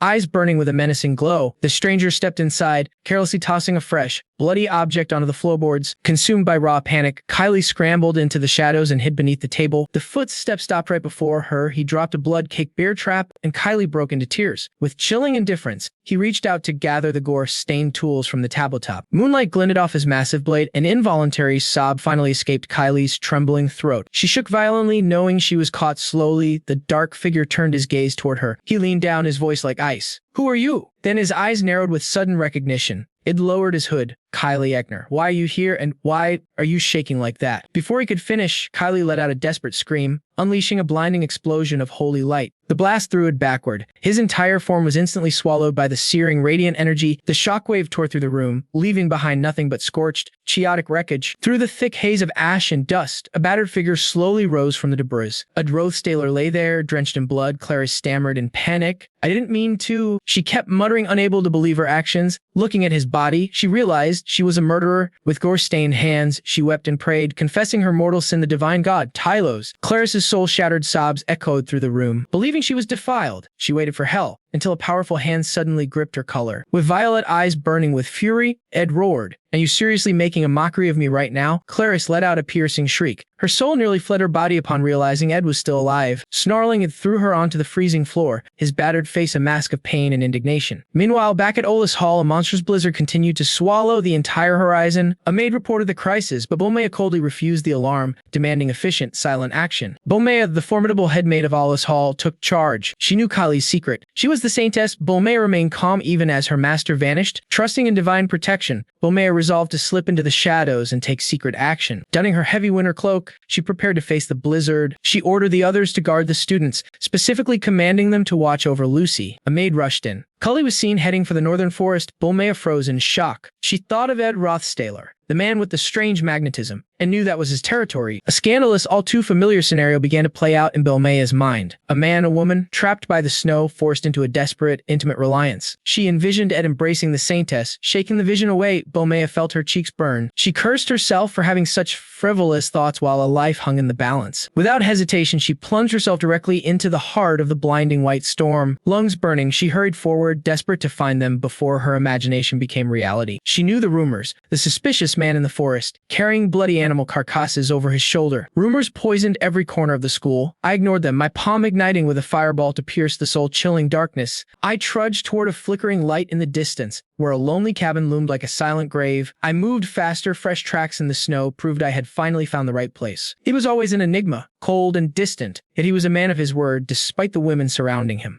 His tangled relationships made my head spin, especially since he was clueless about Kylie's true identity. Then I crossed the threshold. A voice rang out from the shadows. He already knew exactly who had arrived. I froze. Ed sat wounded on the floor while Kylie stood over him, brandishing a chair like a desperate weapon. Ed greeted me with a blank stare. I could only stammer his name, demanding to know what insanity was happening. After hearing the truth, I thanked him, but panic set him. We had to get Cully back before the blizzard hit. Ed agreed. Having the headmaid of the hall missing for this long was a recipe for a total disaster. But secretly, Ed was questioning the real reason the saintess had ventured into this frozen hell. In his eyes, Clarice's attempts to help were always clumsy. Her secret identity should have stayed buried much longer. He realized the game was changing. She was growing suspicious, and that was never part of his master plan. He moved to defuse the tension. Ed calmly told the saintess to drop the chair, leaving us both paralyzed. "Saintess," I shrieked in pure shock beside me. Clarice turned pale, her secret shattered in an instant. She nearly dropped the chair. Ed admitted he knew. His devotion to Tylos let him see through her weakening disguise. Shaken to her core and completely flustered, Clarice finally lowered her makeshift weapon at his command. Internally, Ed's resolve hardened. He was determined not to let these main characters drag him into their chaotic destiny. But the saintess was a wild card. If he didn't act now, Clarice might do something truly unpredictable. He had to break her anxiety. Stripping away the mystery of her identity was the only way to settle her heart. He told Clarice he understood her exhaustion, the heavy burden of hiding and living a life behind a mask. Those words hit her like a physical blow. For the first time, Clarice felt truly seen and understood. Then Ed pivoted sharply. He asked her what she really thought of his free life in this desolate forest. Clarice stared, her eyes reflecting deep realization. This wasn't a peaceful escape. It was a brutal struggle for survival. Two conflicting worlds collided in her mind. If Adele was the romantic dream of freedom, then Ed was the cold, dark reality of what it actually cost. Ed apologized for his bluntness. He simply believed she deserved to hear the unvarnished truth for once.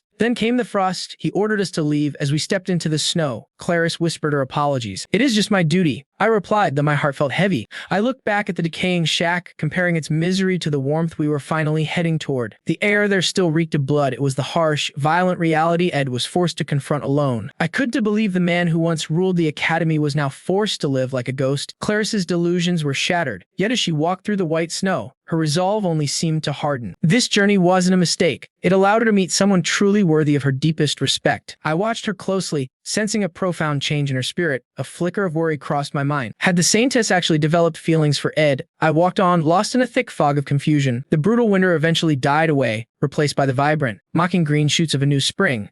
Inside the Lala's bakery, a dangerous business meeting began between Ed Rothstaylor and the merchant princess, Lortel. Ed questioned the inventory while Lortel watched him with a predator's smile, asking if he felt comfortable. A terrified chef scrambled to serve them, treating the pair like royalty in a den of thieves. "Monopolies are such a delight," Lortel purred. Ed just scoffed, knowing she was the only one enjoying the squeeze. She sipped her tea, eyes dancing with mischief. "Don't be dramatic. I don't enjoy harassing people, usually." She explained the trap. The bakery had hoarded massive supplies right before the great snowstorm hit. It saw the play instantly. It was a fraud, calculated scheme to manipulate the market and bleed it dry. "Food is sacred," Lortel spat, her gaze turning ice cold, "but rats with zero ethics, they don't deserve mercy." Shaking, the rival chef dropped to his knees. He begged for a single scrap of leniency for his business. She tuned out his pathetic whimpering. Suddenly, her face lit up with a radiant, chilling smile. "Ed, shall we head to class?" she chirped. He shivered, witnessing the terrifying duality of her soul. As they walked, she mentioned the Blizzard's chaos. The headquarters gold had stopped flowing. Now they were truly on their own. Ed stared, shocked she was struggling. She laughed, "Darling, do you really think a little crisis can stop me? Money is my playground." She smirked. "This isn't a problem. It's just business as usual." For the first time, Ed Rothsaylor's response caught the legendary Lortel off guard. "I'll just jog to the library for a textbook." He shrugged. "Good cardio." She almost asked why he would just buy it. Then, the weight of a commoner's reality hit her. Panic flickered in her eyes as she gripped her silk-coined purse tight. How much is it?" she stammered. Ed saw right through her clumsy attempt at charity. He gently refused, relieved yet awkward. She pivoted. "So, about the student council elections, are you running?" Her duty to the merchant guild came first, of course. "I'd back you," she offered. He shook his head. "The throne does interest me." Lortel. Her disappointment vanished, replaced by a predatory glint. "And what about your sister, Tanya?" Ed froze. Lortel knew Tanya wouldn't bend the knee to the princess. "Not ever. A Rothstaylor bloodline isn't enough," she stated, "if the gap between them is an infinite abyss." Silence hung between them. Deep down, he knew her cold logic was flawless. Princess Pia's victory seemed like a destiny written in the stars. It was inevitable. The original story haunted him. He remembered Tanya, the tragic villainess, begging for every scrap of influence. In that world, she drowned in defeat, crushed by a power she could never match. So Lortel's voice pulled him back. "Do you stand with the princess, Id?" He chose Tanya. Her face blossomed with joy. "Thank heavens. I feared you were just another sheep." She leaned in, her breath warm against his skin. "You know I mean yours," she whispered, cheeks flushing. I was almost consumed by green-eyed envy. But Ed remained a statue of ice. Panic rose in her. Had she crossed a line? "No dating until graduation," he stated flatly. Her eyes sparked instantly with a new fire. And after, he said nothing. To her, that silence was a contract signed in blood. She smirked. "Good to know. After all, graduation day isn't as far away as you think. Let's see if you can resist me until the final bell rings." She challenged. Graduating, that was the real fantasy. Not with the great dragon lurking at the end of the road. If he wanted a future, they had to walk the razor's edge of the original script. The holy maiden and the princess must unite. Only then can the sacred dragon fall. Ty needed to grow, to bond, to become the hero the world demanded him to be. "Everything is fine," it whispered. "Penna will win, and the timeline will hold. Once she takes the throne, I can finally stop looking over my shoulder." But destiny was shattering in her dark room. Princess Penna gripped her sheets, drowning in despair. Her eyes burned with a terrifying resolve. "I'm done. I won't be their puppet president." Elsewhere collapsed. A raw scream tearing from his throat. "Why me? Why must I do this?" He spat at the heavens, cursing the wretched fate that had pinned him to this path. He stared at a dual request. "Why?" the dark-haired student asked. "I need your strength," T replied. The student didn't buy the lie for a second. Ziggs drummed his fingers on the wood. "The truth." Now T looked up. "I need to prove I am not worthless." Ziggs laughed in his face. Being the first-year ace meant nothing to T. The title was just a hollow prize. His eyes burned with a dark ambition. "Janica, Drake, and even me. He planned to crush us all in sequence. Precision was his god. He had a cold, calculated map drawn out to reach the very top of Svenia. He'd already thrown down the gauntlet to Clebius, the elite second-year combat lead, to prove his deadly intent. But Clebius was hiding. Now Ty's path led through Avera and Ziggs. He was here to issue a warning. Ziggs blinked, confused. Why target me? He wasn't even the official rank one of his class. Then the realization hit with Clebius cowering. Ziggs was the de facto king, the real wall he had to climb. Ziggs smirked at the boy's arrogance. "Me, Janica." Then Ed, "You're dreaming of a mountain you can't even see." Lesson 1, Ziggs snapped. his voice turning lethal. In this academy, your ego is your fastest way to die. He flicked a silver coin on Atai's shoulder, a heavy metallic omen. You're far from being ready for this. You can even find Clebius, he growled. Janica and Ed would erase you before you even drew your breath. Face the cold reality, Ziggs commanded, before your delusions bury you under the weight of this school. As the tension broke, Ziggs walked away. Suddenly, a familiar voice drifted through the air, calling for Jix. A silver-haired student approached me with a soft wave, thanking me for the help back in the library. The news was grim. Wade, the freshman monster, was hunting every high achiever, and I was his next target. My blood ran cold. I remembered this. In the original story, Wade's bloody rampage was a fixed point. Weed Colormore, a genius born of the northern borders, a natural-born killer who took the top spot effortlessly,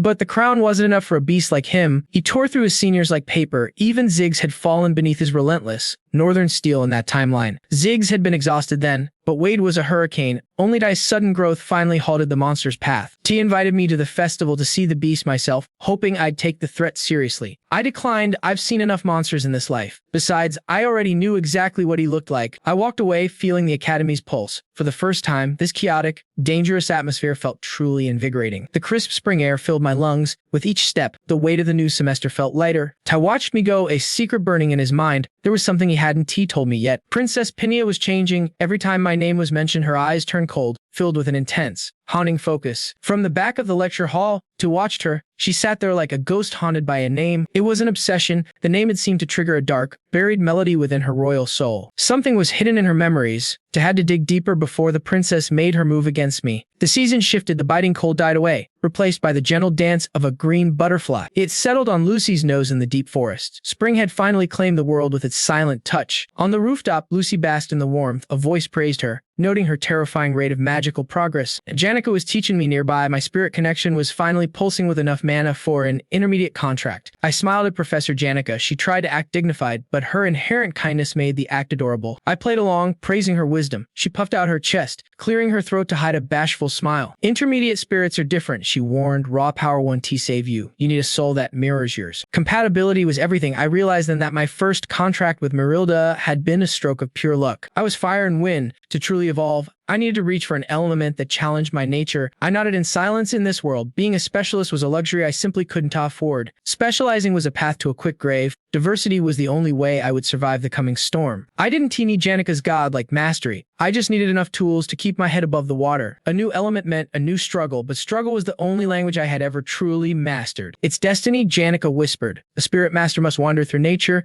until the world finally answers back. Focus, she commanded. Channel your mana into your eyes. See the hidden world that breathes around us. My eyes ignited with a brilliant magical blue. A magnificent, hidden realm of power finally exploded before me. Vast legions of intermediate spirits gathered by Yannikar awaited her command. I'd stood paralyzed by the spectacle as Yannikar asked if he'd lost focus. Yannikar beamed with pride, leaving Ed breathless at her sheer, overwhelming power. A spirit tidal wave surged toward Ed. Now, pick your destiny, she commanded. Pillow the water spirit flexed his wings, claiming the crown as number one. It looked stone-faced while Mug silently judged his master's picky standards. Seeing his doubt, Yanukar's confidence crumbled. Did I bring way too many? Ed waved it off, though internally he screamed as his romanticized fate died. Meanwhile, the freshman festival buzzed with students gossiping about the new year. Principals fretted over the absence of top stars like Janica and Lucy Mariol. But that dread vanished instantly. Princess Peony appeared, her noble radiance commanding every eye in the room. Despite the equality rules, nobody dared breathe the same air as royalty. Suddenly, one man shattered the silence. Checkmate. Wade Collar had just defeated royalty, the first-year valedictorian and heir to a legendary swordmaster bloodline. Wade toyed with a pawn, mocking Penia's hesitation after her failed sacrifice. He claimed she had learned a valuable lesson. He despised military tactics in chess. Penia lowered her head in defeat. Her legendary intuition was failing. She realized the gravity of her misjudgment. She recalled the warning. Accepting failure was her first step toward growth. Her thoughts drifted to Ed Rothstaylor, the man she discarded like trash. He saved Yanukar and survived the wilderness alone. Ed defied every prediction. E's image grew into a mountain in her mind, a presence impossible to ignore. Even the new students spoke his name with reverence. Ed's legendary reputation echoed through every corner of Svenia Academy. Penia felt the bitter sting of regret. She couldn't hide behind childhood anymore. Escaping the truth would change nothing. With burning resolve, Penia vowed to learn royalty or not. She thanked Wade with a smile, challenging him to a rematch. While resetting the board, she swore to face her errors head-on. Folly had no place here. She'd finish her business, then seek its cabin. She imagined them by the fire, finally speaking as true equals. Spring bloomed in her heart, offering relief. But that peace was a lie. On the third morning, news arrived that froze her blood, her plans shattered, her hopes were swept away like chess pieces in a storm. A letter replaced the usual Rothstaylor report, sent straight to the Emperor. The writer vowed to uphold the Rothstaylor honor despite her new life. 10-year Rothstaylor struggled with the schedule, even mentioning a sleepy classmate nearby. She aimed for student council glory, but hearing Princess Pina was her rival sent shivers of worry. She met the shark-like Lortel, fearing the family negotiations that lay ahead.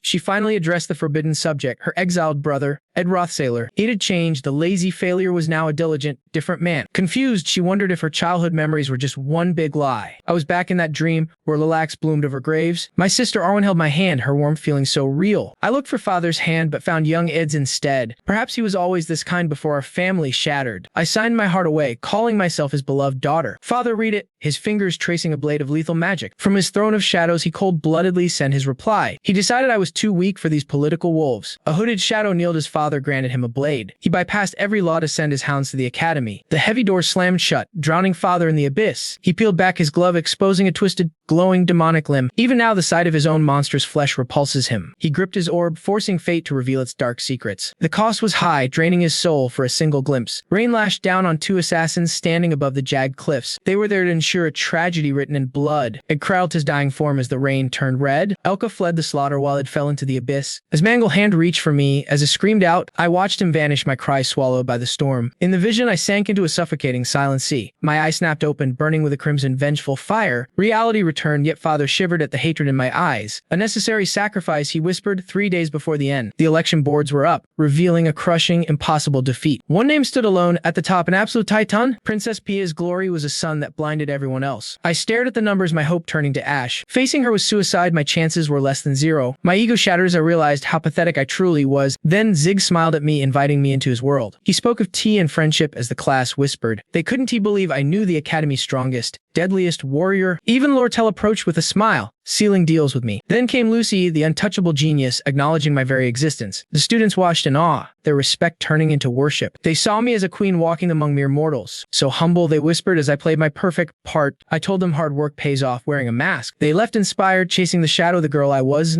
My status had surged, but the crown felt like lead. Terror gripped me, I hadn't earned a single ounce of it. Then I saw Ed, bloody and broken, fighting my silent battles. The truth crushed me, I sank down, drowning in guilt. She once mocked Ed as trash. Now the weight of her own incompetence crushed her. Her gaze fractured into a mosaic of sheer, unadulterated terror. Suddenly the door creaked. Kadik and Nox stepped through, wearing masks of false comfort. They claimed her father sent them to secure her future within these academy walls. Kadik began weaving his web, detailing how he'd manipulate market prices and trade secrets to tilt the scales in her favor. Anok shifted focus to the upcoming council elections, targeting Princess Penna's movements, but Tanya cut him off. The game had already changed this morning. A devastating truth had just been whispered in the shadows. Princess Penna was dropping out. The news hit Tanya like a physical blow. Elsewhere, Yenica broke the news to Ed, though her heart still refused to believe it. Ed's mind raced toward Crepin Rothstaylor, the shadow looming over the story's final act. To the world, Crepin was a saintly patriarch, a man of perfect virtue and power, but Princess Svenia saw the truth. She alone sensed the rot festering beneath his noble facade. She was supposed to be our ultimate shield when he finally struck the academy. Yenica watched Ed, sensing the gears of a dangerous machine turning within him. She couldn't let him walk into the fire alone again. The fear was agonizing. She swore that no matter the cost, she would stand by his side this time. Its voice was hauntingly calm. He needed Fienia to lead. Yenica's breath caught in surprise. The princess had been his enemy, and his own sister was the rival. Why choose her? Ed just whispered a warning. Too many eyes were watching. Right on cue, Ziggs emerged, mocking their supposed lovers tryst in the open. After the banner, Ziggs turned cold. He knew exactly why the princess had retreated. Yenica's face burned with embarrassment, but Ziggs' analogy cut through the air like a blade. He spoke of fatal error, a wolf who lost its pack to its own pride, now welcome in the hunter's arrow. The cold, amber eyes of Tay burned in the distance, a predator waiting. Ziggs saw the truth. Funia's spirit was dead. She had surrendered to the void. He vanished after a grim forecast of rain. Ed knew never to doubt his instincts. The gravity of the situation sank, and the worst-case scenario was unfolding. The princess had abandoned the fight. Ed's path forward was suddenly clouded in uncertainty. Then, a cold, sharp spark ignited within his pupils. A new strategy formed. Yenica, oblivious, chirped about training in the coming storm. His mind was a map of cold calculations as the lecture finally ended. He offered a soft, calculated smile. Let's just do what we must, he whispered. Deep in the shadows, Lucy Mariel's eyes snapped open. From her rooftop perch,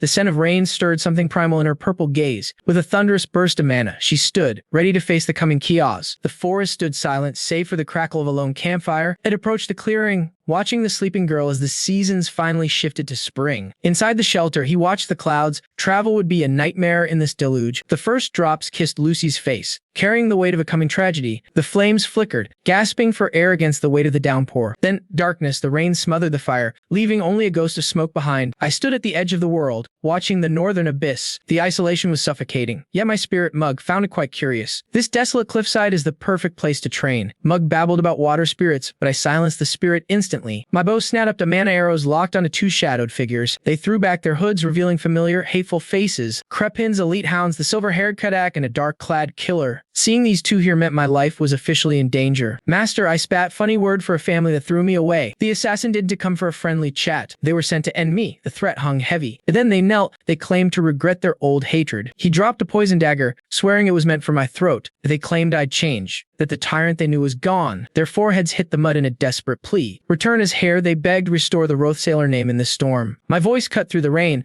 Enough of this pathetic acting. Sinister smiles bloomed. They knew I was no longer an easy target. Kadak lunged forward like a striking viper. His emerald aura flared. I watched his every move with frozen calm. Nukes' eyes burned with the fury of 1,000 suns. He swung a blazing fist, wreathed in a storm of hellfire. The Beer Knight's flaming mace forced me into a brutal retreat. I pulled my bowstring tight, channeling sapphire mana for the kill. Kadak moved like a ghost, his enchanted daggers carving the air. Remember Milana? They hissed. The name hit me like a physical blow. The girl whose life I ruined in my past. Roaring in agony, Nukes charged, his fist wreathed in vengeful flames. Fire consumed me. I saw only his desperate need for retribution. Shielded by blue light, I told him revenge is a hollow path. I've walked that road. It only leads to a cold grave. He screamed that I had no right. I didn't disagree. Kadak watched, certain my shield would shatter under Nukes' sheer power. Death's sigh that grazed my neck as I barely leaned back. My bow felt like a lead weight against their dual, lethal assault. They thought I'd lost my focus, a fatal mistake. I slipped in the mud, exposing my heart to their blades. No escape, Nuox roared, closing in for the final strike. I just grinned. I know. A dagger buried itself in his spine. A scream of pure agony erupted as the knight collapsed. Kadak recoiled, howling his partner's name in absolute terror. He looked for a spell, but the truth was much worse. My shield was a lure. I'd set the trap long ago. I whispered the command, Mug, burn them all to ash. My spirit exploded, turning the cliff into a roaring funeral pyre. Two icy spears shredded the wall of flames, aiming for my heart. Kadak faltered as the frozen spikes buried themselves into his hip. He snarled in shock. Stunned, I could aim through that inferno. Smoke parted, I stood there, lungs burning but my skin untouched. My fire ward held. Kadak's knuckles whitened as he gripped his steel. He mocked my aim, yet my growth clearly rattled his soul. Roaring like a demon, he unleashed a tide of emerald fury. A lethal vortex swallowed the earth, racing to erase my existence. When it faded, I fell to my knees, spitting hot crimson. I'd use Nox as a shield, Kadak sneered, raising his blade. Suddenly, a titanic spectral tiger manifested directly behind the killer. Its roar eclipsed the storm. Kadak stood paralyzed by the sight. Had I pulled another spirit from the abyss beneath his feet? Lisa lunged, drowning his screams in a crushing sphere of water. Behind us, the broken Nox reached for the blade in his spine. Kadak thrashed in his liquid prison, lungs screaming for non-existent air. With a guttural groan, Nox ripped the cursed steel from himself. I watched in eyes he rose, eyes glowing a demonic red. The Beer Knight's sheer will kept him standing against death's door. This was a variable I hadn't foreseen. Everything changed in seconds. Still trapped, Kadak felt a more primal terror descending from above. Malda appeared, colossal wind wolf unleashing a hurricane's divine wrath. The gale struck like a mountain, hurling him into the darkness. He vanished instantly. I watched the tides of battle turn. Shattered, dagger in hand, the bloody Nox turned toward my broken form. He loomed over me like a silent titan before finally collapsing. Kadak lay defeated. Nox drew one last beneath the rain. I wheezed for air, a mangled mess of blood and exhaustion. Nox knelt before me, his eyes pleading for a mercy kill. I recognized the look, the final request of a fallen warrior. I took his hand. My father truly wants me erased. Nox, a victory or defeat, I was dead. I decided to end it. And Nox whispered that his death would break his chains of hatred. A gift for your loyalty, I hissed, heart turning to stone. I drove the blade home. His final scream pierced the night. The effort broke me. I spat another mouthful of thick blood. Yenika's voice echoed from the trees. She saw the entire nightmare. Her face turned pale with horror as she witnessed the carnage. Nox's dead weight shifted, knocking me toward the jagged cliff's edge. I plummeted into the black void, my lungs filled with shock. A scream pierced the air. Yenika sprinted toward the ledge, panicked. I reached for light as darkness swallowed me. She missed me. She fell to her knees, howling my name into the abyss. Silence returned, leaving only the rain and the image of me. But Nox wasn't done. He stood again, spitting curses and blood. Terror gripped him as he realized a witness saw everything. As his strength faded, Nox stared in horror at the impossible nightmare unfolding. A massive purple summoning circle erupted from the void, paralyzing him with pure, unadulterated shock. Even a battle-hardened Knight of the Brown Bear had never faced such raw power. This was an entity transcending even the most ancient high-ranking spirits. This array was the masterpiece of a genius elementalist, Glaskin's right hand, who had sacrificed her soul to fuel it. Fueled by agonizing grief and rage, she unleashed a terrifying sun destined to incinerate the very earth. A mythic beast whose tail eclipsed the capital city, the legendary scorcher of the Alans mountain range. Just a single claw of the supreme fire spirit, Torfus, could reduce the entire northern forest to ash. Nox didn't need to comprehend the complex symbols glowing in the heavens. One look at the descending god confirmed his fate. Absolute inescapable death. Yanika stood within the howling vortex, her eyes burning crimson with murderous hatred as she spat out her judgment. Nox choked, crushed by an invisible, suffocating weight. He shrieked in agony as dark red energy began shredding his body. Suddenly, a brilliant surge of emerald gale energy surged forward, shielding him. A colossal wind wolf let out a thunderous roar. Run! Nox froze in confusion as the command echoed through the chaos. You must live. Marilda commanded him to report the truth before a violent cyclone hurled him away. Somewhere, the summoner watched in stunned disbelief. Get out of my way! Yanika screamed in a frenzy. Marilda simply danced through the air, effortlessly dodging the girl's rampage. The wind spirit urged her to stop, realizing Yanika had lost herself to the darkness within. Then Marilda dropped a bombshell. Yanika was indeed the one who summoned that monster. Below the jagged cliffs, the storm-lashed sea raged. Suddenly, Ed Rothstaylor's bloody hand clawed its way onto the frozen rocks. Lord Tell's voice echoed from the past, asking if his secret magic training had finally borne fruit. Ed remembered sacrificing every waking second of his rest to master the forbidden arts. It was a triumph. He had successfully crafted the hourglass of Delium, a relic of legendary power. Now shattered after one use, Ed collapsed onto the sand, his body broken and lungs burning as he gasped for air. He'd only managed to turn back time by a few precious seconds, just enough to erase the fatal fall and purge the toxins, yet hypothermia was already claiming him. He'd sent Marilda to handle the cliffside chaos, but he was too drained to know if he'd succeeded. Ed stumbled forward, pain that he'd used a late-game treasure like the Delheim hourglass so early. The cold, sharp light of survival flickered in his wary eyes. I'm still alive, he hissed, fearing Kripin's terrifying causality magic. Ed knew that even if he survived the assassins, Kripin would simply rewrite fate until he found a timeline where Ed died. To survive, he had to die. If Kripin confirmed a future where Ed was a corpse, the monster would finally lose interest. He had to fake it perfectly. Deploying agents to Aken Island was a logistical nightmare anyway.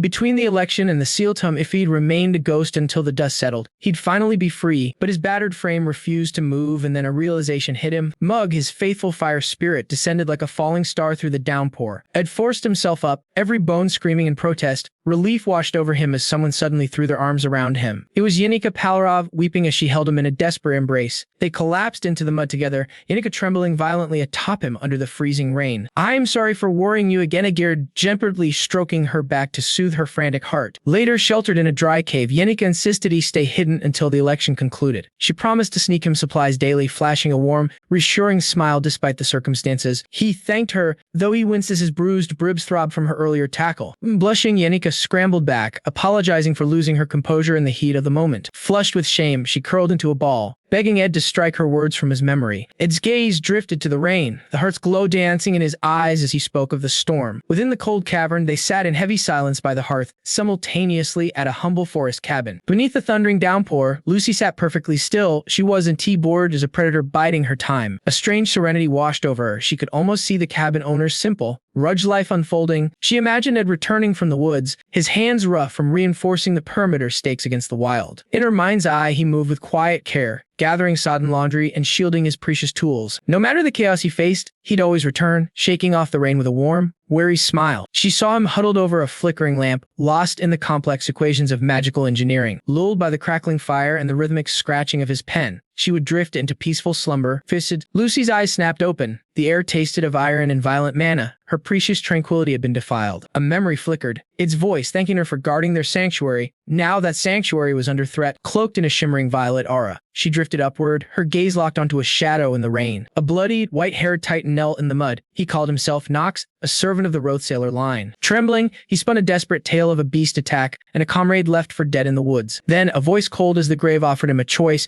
Nox's blood ran cold with pure terror. Violet sparks ignited the forest with a predatory grin. Lucy leaned in, her eyes glowing with ancient power. The truth buys your life, she hissed. Nearby, a discarded dagger pulsed with a sinister, purple radiance. It was a high-grade poison seal. The patrolman recognized the rare artifact, cursing his luck at such a find. Peering over the cliff, he knew the lethal seal had been triggered. The target was gone, swallowed by the dark abyss below. Finding a body would be an impossible task. The officer recounted the witness's claim. Yannickar had tried to save Ed, only to find him mortally wounded. Grief-stricken, Yanukar swore every word was the absolute truth. Under intense questioning, Yanukar pointed the finger at two Rothstaylor family vassals named Kadik and Knox. The name Rothstaylor sent a shockwave through the officer. He planned to report this immediately. A looming shadow in the storm froze the officer's heart. He stammered, terrified of the witch-hatted figure. In a blink, the specter vanished into the rain. Suddenly, Lucy appeared like a vengeful ghost, her presence choking the air with sheer, overwhelming dread. Yanukar scrambled to de-escalate, swearing she had already neutralized the assassins and would explain everything. She gestured to the broken assassins, labeling them as Rothstaylor's dogs. Lucy's fingers tightened around her staff. As it struck the earth, violent torrents of purple lightning tore through the sky. Yanukar screamed in a panic as she was swallowed by a swirling vortex of malevolent, dark energy. A violent violet explosion roared, obliterating everything in its wake. Blown back, the officer screamed to give chase. Yanukar barked orders before all was lost. Deep in the shadows, Kadik and Knox shrieked in agony, their bodies torn apart by Lucy's merciless magic. Hovering like a dark goddess, Lucy looked down, demanding to know where their true loyalties lay. Amidst the howling storm, Lucy's voice dripped with venom as she spat the cursed name, Rothstaylor. Beneath her, Knox lay broken, his face masked in crimson. He gasped that they weren't the intruders, but allies sent to assist Tanya with the Academy's official blessing. A vision of Tanya appeared, her eyes cold and utterly heartless. At that name, Lucy's rage reached a boiling point. Her fist blazed with power, shattering the ground beneath them. Enveloped in a tempest of lethal purple mana, Lucy hovered like an angel of death, eyes burning with slaughter. She roared for Tanya's location while Yanukar's terrified screams echoed nearby. Academy mages watched in horror as the sky shattered. One raised a glowing cube, desperate to contain the disaster. Azure arcane rays surged forth, desperately clawing to restrain Lucy's godlike aura. The head sorceress demanded answers, but Lucy's frozen stare rendered her words utterly meaningless. With a casual squeeze, she pulverized the ancient relic. Shards rained down as the mage watched her ultimate weapon crumble in sheer terror. Suspended amidst the storm of mana, Lucy's cold voice echoed, "Fetch her for me." Malevolence burned in her eyes, marking Tanya for death. Elsewhere, a thunderous blast leveled the academy. Through the drifting suit, one warrior stood triumphant over a kneeling, defeated rival. Tanya Rothstaylor sneered, mocking the loser for bragging about beating mere upperclassmen. Standing in ruins, Wade Collimer acknowledged Alvarez's skill. He confessed he wasn't ready for seniors yet, then eyed the ultimate wall, Ziggs Ethel. Propped against a column, Ziggs sighed, utterly bored by the heavy stairs. Ziggs watched from above, calculating Wade's true potential. Even after crushing the top alchemist, Wade's status as top freshman felt strangely off. He knew Wade as a sign of a legendary sword, fighting bloodline. Could Wade actually win? That thought vanished as a bone-shaking boom ripped through the air. The duo whirled around as chaos erupted, students screaming in fear of a new raid. A massive violet blast detonated,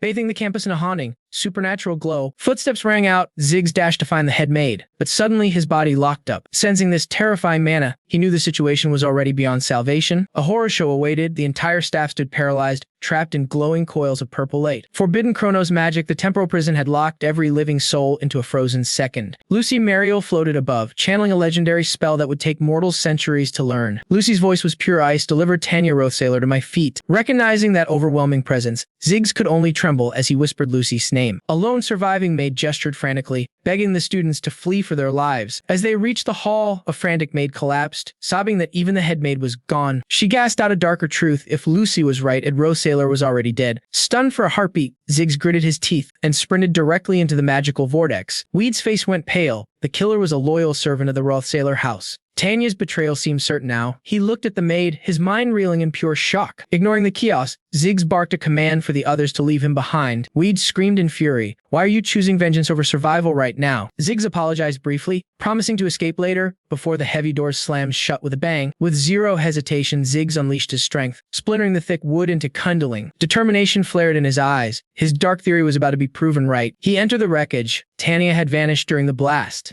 and this room was bolted from within. He found her hiding spot instantly, inside a chest. Tanya wept, trembling at her ruined world. Ziggs stared down at the broken girl, his emotions a tangled mess. Every clue pointed to her guilt, but something in his gut just didn't fit. Aid had saved her reputation. Killing her own brother was a move that made zero sense. Ziggs stood in a heavy silence, wrestling with the facts. He locked eyes with her and demanded the absolute, naked truth. He snarled the ultimate question: "Did you actually order Eid's murder?" Tanya broke down in hysterics, screaming her innocence. Looking at her, Ziggs felt the doubt grow. One thing was certain: if she stayed here, Lucy would tear her apart. With his death haunting him, Ziggs felt the world turn cold, but chaos erupted too fast for grief. He crushed his pride and clenched his fists. Staying silent was logical, but his soul refused to watch. "Don't move," Ziggs barked at Tanya, his voice like iron. "We'll settle the truth once this hell ends." He looked at the shivering girl. One step into that plaza meant her life would end in an instant. He envisioned Lucy's hair ribbon floating in a river of blood, a grim moment of the slaughter to come. Wrapped in an aura of pure resolve, Ziggs swore he would put an end to Lucy's rampage. A weed caller's voice cut through the air like a blade, mocking Ziggs for ignoring the suicidal stakes at hand. Suddenly, a titan in crimson armor emerged from the shadows, ready to claim Tanya's life by force. A streak of celestial fire tore through the sky, aiming straight for Lucy as she channeled her magical vortex. Then a monstrous explosion turned the entire plaza into a screaming sea of roaring flames. The destruction was absolute. In the downpour, the cat warrior lay broken and turned to unmoving stone. Clevius screamed in pure horror as his own classmate was petrified into a statue before his very eyes. Strangely, the stone face bore a serene smile, as if she had finally found peace in the carnage. Through the haze of terror, Clevius could only think of Dorothy, the Academy's legendary third-year genius. Panic seized his heart. If even a top student like her was crushed, what hope did they have? He looked toward the heavens, where Lucy hovered like a vengeful goddess ready to pass final judgment. Beneath her witch's hat, Lucy radiated a violet pressure so heavy it threatened to crush the very earth. Terror broke his spirit. Clevius turned and fled into the night, cursing the cruel fate that led him here. His boots slipped on the slick stone, sending him crashing face first into a freezing puddle of rain. He scrambled like a cornered animal, desperately trying to vanish into the blinding, torrential downpour. Again he collapsed backward into the icy water, his legs shaking too hard to sustain his flight. As he lay there cursing his own weakness, a sharp voice pierced the rain, calling him a pathetic fool. He looked up to find Elvivara Ennison standing over him, her eyes burning with cold determination. She had burned through every regent she possessed and was heading back to the lab for a final stand. Elvivara knew the truth. Only the elite geniuses stood a ghost of a chance against the monster Lucy Mel. 30 minutes, she muttered, calculating their survival. "We just need to hold out until the faculty arrives." Seeing Clevius' shattered will, she commanded him to run for help before the entire academy was leveled. Without another word, she turned to face the looming magical storm in the sky with unwavering eyes. Clevius watched her back disappear into the rain, his knuckles whitening as he bowed his head in shame. He gnashed his teeth in agony, loathing the pathetic coward he had become in the face of death. The sky continued to weep, washing the blood from the desolate, ruined plaza. Deep in a hidden cave, Yenneca gave a trembling report to the wounded Ed about the approaching reinforcements. Lucy found out everything. She whispered in dread, "I don't know what she'll do to us now." When she mentioned Lucy was hunting Tanya, Ed's bandaged hand tightened until his wounds began to bleed. Every single nerve in his shattered body screamed in protest as he moved. Ed fought the agony, forcing himself upright with a silence that weighed heavier than any words. Standing tall despite his broken frame, he declared his intent to go, while the storm signaled a long night. In a flash of memory, Master Glock once tended to a young, feverish Lucy during a rainy night. He warned her that the cold would make her sick, and told the girl to never forget this pain. Lucy was lost, but Glock explained that soon she would be too powerful to ever feel sickness again. He foresaw she would encounter the weak, those who spend lifetimes chasing what she achieves with a thought. The memory of Lucy's terrifying magic suddenly flared like a violent, multicolored supernova in the mind's eye. Back in the present, Zig shouted in shock, asking if she truly intended to let Tanya escape. "It doesn't matter," Lucy hissed through the dark aura. "There is nowhere on this earth she can hide." Glock's prophecy had come true. Lucy had become a mage so godlike that no mortal could ever compare. If visions of my future foes dissolve within a swirling violet abyss of absolute power, I waded through the midnight deluge, recalling my master's warning that genius makes life a hollow, gray void. He claimed even the sharpest agony would eventually fade into a cold, forgotten oak, bathed in the freezing storm. I whispered that the old man was nothing but a liar. Zig slammed his heel down, igniting a terminal seal. A violent eruption tore through the earth toward me. As the haze drifted away from the ruins, I emerged from the carnage without a single scratch. I quietly mused to myself that his strategy had been entirely terrible. Spotting a gasping Elvira nearby, I frowned her erratic mana flow and raised my hand high. Violet lightning gathered in my palm. "Move," I commanded, as a concussive blast sent her reeling. Spitting blood among the debris, Elvira realized the horror. This wasn't a spell, it was raw, unrefined mana. Hover like a vengeful god, I stood wreathed in a terrifying, shimmering mantle of light. It finally hit her! The true nightmare was the sheer, infinite volume of my power. Grinning through the crimson on her lips, Elvira spat that alchemists play by much deadlier rules than mages. My gaze sharpened. She explained it didn't just use mana, they forged it into lethal mechanical wonders. She brandished a glowing vial of crimson quartz, a catalyst for the impossible. She vowed to turn my own overflowing power against me, using it to fuel her mechanical arsenal. A shimmering mana circuit clicked into place, tethering our destinies together. And my energy flooded her traps, her goal, a total simultaneous overload to drain the very air of magic. Elvira knew this meant her life's work would be reduced to ash in a single, desperate heartbeat. This was a final sacrifice, not for victory, but to save those still fleeing the crumbling academy. Screaming a final challenge, she triggered the core seal, daring me to break her resolve. Instantly, the machine screamed, bleeding blinding red light and lashing out with lethal, jagged arcs of electricity. Warning sirens wailed as my mana shattered the safety limits of every single device. My eyes widened at her audacity, then a titanic chain of eruptions swallowed the world in fire. Gasping for air, Elvira whispered that such a catastrophic overload had only ever been a theoretical nightmare. It was a suicidal gamble that no sane scholar would ever attempt. As the dust settled, I remained untouched. Elvira realized the truth. My mana was simply too vast to drain. Dragging herself forward, she gripped my leg with trembling, bloody fingers. "You will regret this," she wheezed. "You have the power to level this entire hall, but you won."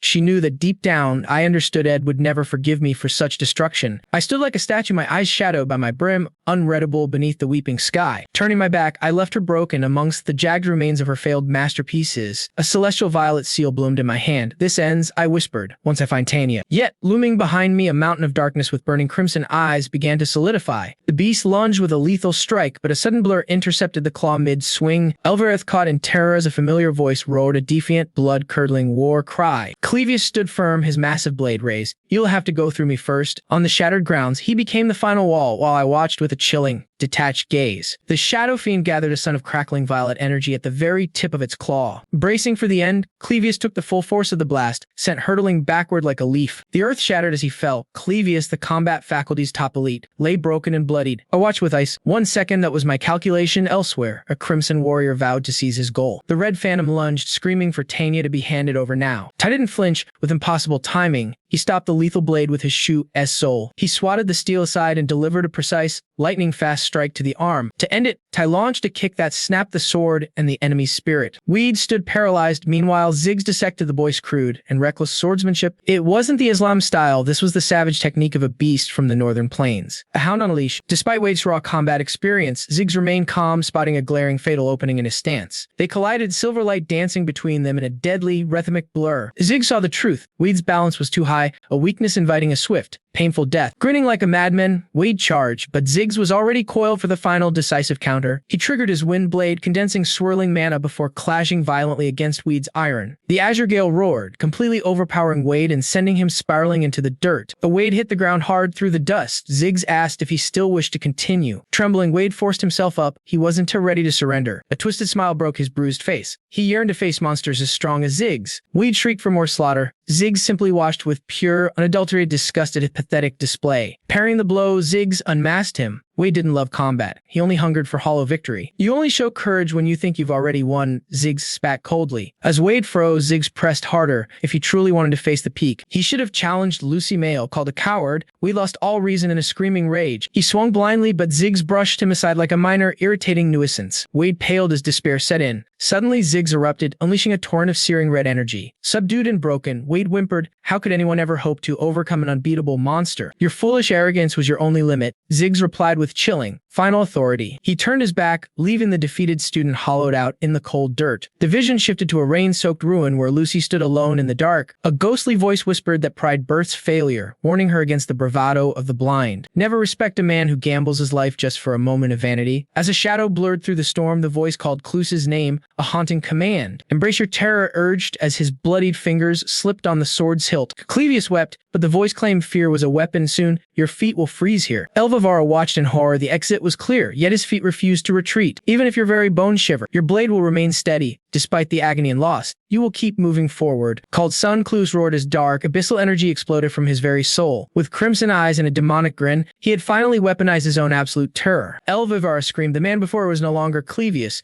but something far more sinister. But Lucy only smiled. She raised her staff, manifesting a sun-like orb of fire. 100 pillars of infernal flame erupted, turning the world into a cataclysmic, earth-shaking explosion. Amidst the firestorm, she held her ground. She had forgotten her promise to spare them. With Steely's, Lucy held nothing back. She knew a monster born from firewood tea fall to anything less than her absolute destruction, but her heart stopped. Clevius moved like lightning, shattering her pride with a speed she could not track. His blade was inches away when a barrier suddenly flickered to life. The gale's protection pushed him back, and Clevius let out a roar of pure, unbridled rage. Face twisted with fury, he was blasted away as the wind shielded Lucy from harm. He crashed into the scorched earth, yet stood up instantly, as if he felt no pain at all. His skin split open as blood sprayed, yet even through lethal blood loss, he stood like a vengeful ghost. Paradoxically, his mana surged, burning brighter as his life force drained away. He lunged like a dark phantom, tearing through her purple defenses like they were nothing. Lucy froze in terror. This wasn't T-normal magic, it was the Nortonel family taboo. The power of the cursed blade. Clevius had become a demon, a specter of ruin looming over her like death itself. A primal scream ripped from his throat, unleashing a vortex of pure darkness. Lucy focused everything into her palm, gathering a sphere of arcane power for one final strike. Through the pouring rain, her magic circle trapped the rampaging beast in its tracks. She crushed her fist tight, detonating the mana in a blast that turned the world into a blinding purple hellscape. But as the smoke cleared,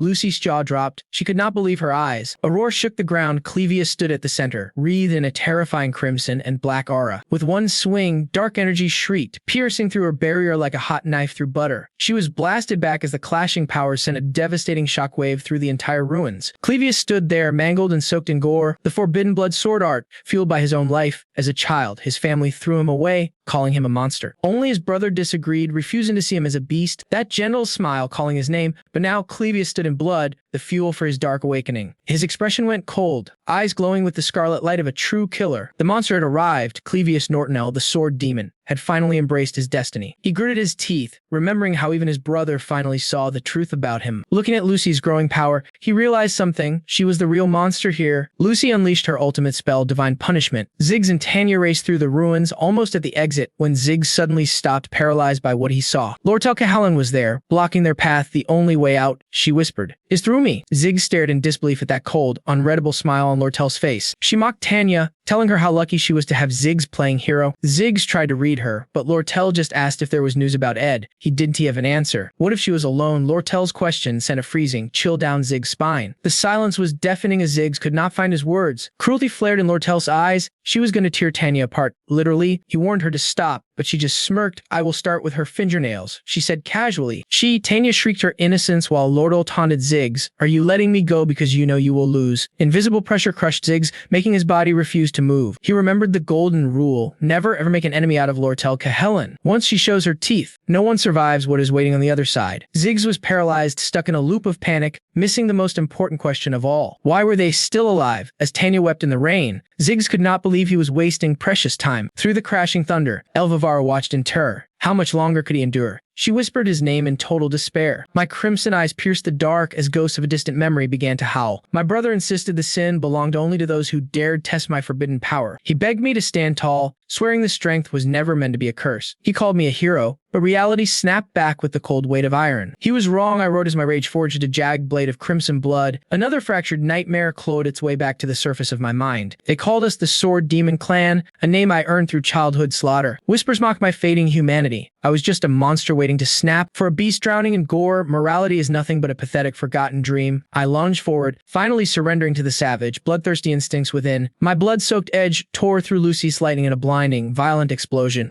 Without a second of hesitation, I overwhelmed her with pure demonic savagery. Her divine defenses shattered, and her violet eyes finally filled with absolute terror. She stood paralyzed, finally realizing the horrific scale of the power I possessed. Elvivara watched from afar, frozen by the sight of my complete, monstrous descent. Blood and lightning clashed once more as I questioned my own cursed fate. A visions of my younger self, face-stained in scarlet, flashed behind my eyes. I remembered my brother's final smile, hauntingly peaceful despite the blood he coved. I stood frozen as he died by my hand, whispering words of strange relief. He forgave me with his last breath, simply because I was his own brother. My blood-stained fist trembled as his dying echoes continued to haunt my soul. He told me not to suffer, but the hero within me died with him. I was the monster who slew his own light. Now reality came crashing down. Broken and drenched in rain, I spat bitter curses at the dark heavens. Every nerve screamed in agony. Yet I fought to keep the monster contained. I just wanted to be human. Then my final drop of strength vanished. My body hit the cold stone, my weapon clattering away before Lucy mailed. As darkness claimed me, I could stop the tears from falling one last time. I saw the students escaping safely and felt a fleeting moment of true peace. Lucy stood like a statue, staring down at my broken, motionless shell. This blood technique was a paradox. My power surged with every one I took. The closer I danced with death, the more terrifying my mana became. It still wasn't enough to stop her, yet the impossible finally happened. A thin streak of blood marked her collar. I had nearly claimed her life. For the first time, the invincible Lucy felt the icy, chilling breath of death. That newfound terror forged a ruthless, lethal resolve within her magical core. She unleashed a final strike to erase my spent and helpless existence forever, but before it landed, a brilliant azure light intercepted her destructive magic. Lucy gasped in total disbelief, stunned by the sudden intervention before her eyes. On the ground, I whispered softly, knowing he had finally returned to us. A hooded shadow emerged from the storm, halting the world's most powerful mage. Rothstaylor cast aside his hood, his sharp gaze declaring a grim return. Elsewhere, Ziggs was cornered by Lortel, his breath hitching in pure, cold desperation. Time had run out, he had to choose between life or a certain death. As he resolved to fight, the air around them shattered like broken glass. Ziggs stood paralyzed, reality was warping before his eyes, defying every law of nature. Lortel's composure crumbled instantly, her legendary confidence vanished against this unfolding madness. A gravity failed as the void swallowed her. Lortel drifted helplessly through shards of a broken world. Suddenly, she crashed into Yannika's arms. Both girls stood there, trapped in days of confusion. Lortel remained stunned, but Jannika looked like she had just awakened from a 1,000-year sleep. Jannika bolted upright, pointing down the hall, target acquired. She cried, the had officially begun. Now the two stood united, Ziggs trembled, desperately shielding Tanya from their overwhelming pressure. Lortel stared at Jannika. How could she be this calm? Was this pure, unadulterated insanity? A terrifying realization struck her. Had she completely misread the board this entire time? Jannika turned, her gaze piercing. Tell me, Lortel, do you truly understand what is happening? As she spoke, the great wolf Maroda loomed behind her, tightened in the downpour. Torrential rain flooded the world, marking the sudden end of the status quo. Amidst the chaos, a black-cloaked figure emerged. Rothstaylor was alive, arriving at the final second. It looked at the broken Clevius. Can you stand? He asked, his voice steady. Clevius spat blood, struggling to rise. I lost. It was a suicide mission from the start. He fell back into the mud, crushed by weakness. If only he had run away sooner. Drowning in rain, he wondered if he was the only coward. He saw the others charging Lucy. He could still hear Elver screaming his name, charging blindly into the deadly fray. She had sacrificed everything for him. Now Clevius had to face the weight of his choices. Quitting was easy, but maybe, just maybe, he could find glory in his final moments. His brother's dying smile flashed before him. Clevius roared a curse into the rainy sky. Reality snapped back. Elver held him tight. Why didn't he just let me run? He choked. Despair swallowed him whole. Every struggle, every heartbeat. It all felt utterly meaningless now. A hand gripped his chin, forcing him upward. Ed lowered his hood. Thank you both, he whispered. Ed's eyes were firm. Your struggle was not for nothing. Clevius, it was everything. Elver stared at the ghost before her, her face a mask of pure, trembling disbelief. I am a failure, Clevius sobbed. Elver screamed his name, desperate to pull him back. Elver shook him wildly, pleading for sanity. In the shadows, Ed watched, truly stunned by them. He knew these students were talented, but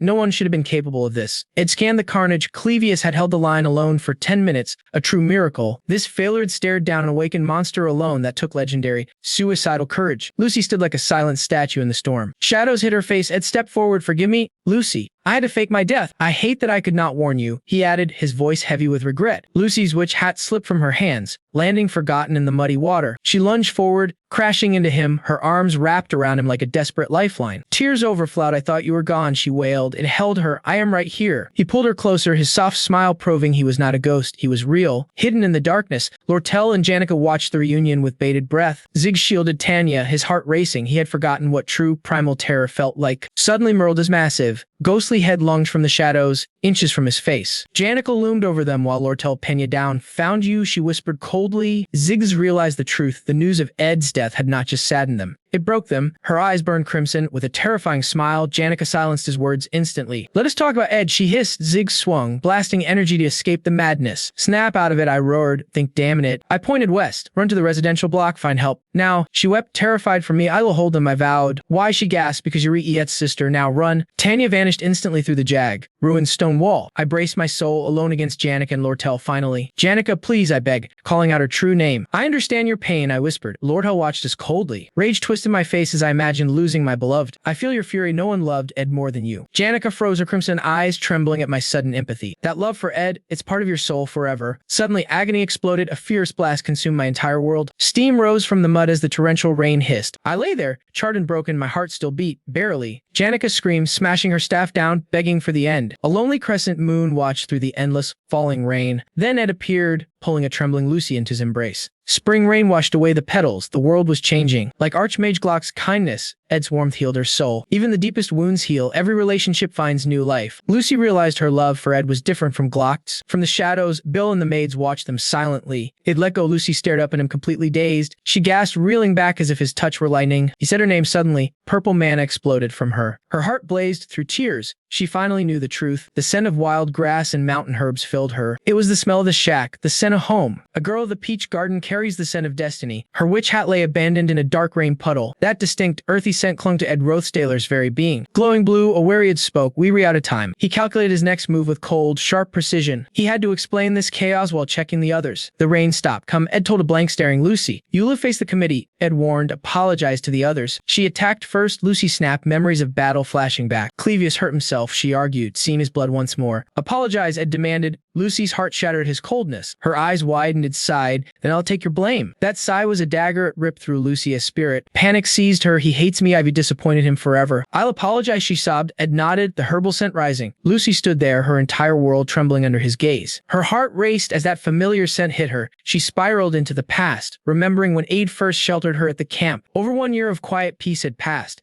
Marked by those moments her head rested gently on his lap. Echoes of their souls merging flooded back. Lucy finally realized their months together had forged this unique aroma of wild grass and ancient herbs. But while Lucy drowned in sentiment, Ed's mind was on Yennefer, desperate to settle everything once and for all. As it turned to depart, Lucy suddenly reached out, clutching his heavy cloak. Tears blurred her vision as she begged him to stay. Ed stood frozen, completely caught off guard by her outburst. Beneath the obsidian sky, Yennefer stood before battered Ziggs, offering a tense and irritable apology. Nearby, a broken Clevius collapsed against Alvara, both drained by the brutal night. Ed arrived, feeling a wave of relief seeing them alive, but he stopped dead in his tracks. He spotted Lortel, her ears burning crimson, and demanded to know what she was plotting. Lortel cleared her throat, instantly masking her vulnerability with her usual mask. With a bright smile, she welcomed him back, forcing Ed to apologize for the chaos he caused. She dismissed his guilt, claiming logic proved he was too stubborn to die so easily. Turning to a confused Ziggs, she preached that a merchant must always remain cold and calculated. Ziggs nodded weakly, though he could see her composure was hanging by a single thread. She recalled the sharp words exchanged with Tanya, relieved that no blood had actually been spilled. Facing Ed again, she gripped her collar tight, insisting she never doubted his survival for a second. Then, she leaned in close, whispering that seeing him alive brought her just a tiny bit of peace. Her gaze locked on his eyes, reminding him that his survival came at a price, and debts must always be paid. Suddenly, she seized his shirt, demanding payment for her worry. She hovered on her toes, leaving him breathless in the suffocating closeness. Her eyes widened as the tension reached a breaking point. Without warning, Lucy lunged forward, violently shoving Lortel away from her protector. Ed gasped in shock as the mage, her face burning red, shielded him like a corner animal. The force sent Lortel stumbling, while Lucy lost her footing and tumbled backward in the chaos. A suffocating silence fell over the group. Lortel stared at Lucy, her expression twisted in pure horror. Unable to process the scene, Ed placed a gentle, steadying hand on Lucy's shoulder. He tried to calm her, but Lucy recoiled from his touch, her face flushing an even deeper shade of scarlet. Ed realized this wasn't the detached, stoic Lucy he had known all this time. Dark intuition flared within him. Suddenly, Enkar stormed over, screaming at Lucy to get away. Lucy panicked and shoved Yennefer back. A lethal spark of jealousy ignited between the three girls. Lortel, Lucy, and Yennefer stood poised for war. Ed and Clevius could only watch in terror. The three girls glared, their faces a storm of conflicting emotions. Suddenly, Timoclure arrived with a radiant grin, shattering the heavy tension like glass. He offered a cheerful greeting before his gaze turned razor-sharp and serious. Pointing to the wounded, he warned that time was fading. Ed nodded, knowing the Academy's survival was imminent. He declared that he must remain a ghost, keeping his survival a secret for now. After a quick apology, Lucy vowed to hunt down the fleeing Tanya herself. Ziggs looked conflicted as Ed grabbed him, the weight of the moment pressing down. They forged a lie before finally breaking the stone curse on the others. Kadak, bound and broken, drifted in darkness before snapping away to the roar of pure, unadulterated fury. It had to vanish into the shadows before the world realized he still breathed. Moonlight drenched the ruins of the campus. Clevius bolted upright, his lungs burning with panic. He checked his body in disbelief. Every wound had been erased by a miracle of magic. His vision blurred, struggling to grasp the sudden chaos unfolding around him. Elvivara loomed over, branding Clevius a total fool for his reckless actions. He gripped his throbbing head, fearing death, but accepted the scolding for fighting to exhaustion.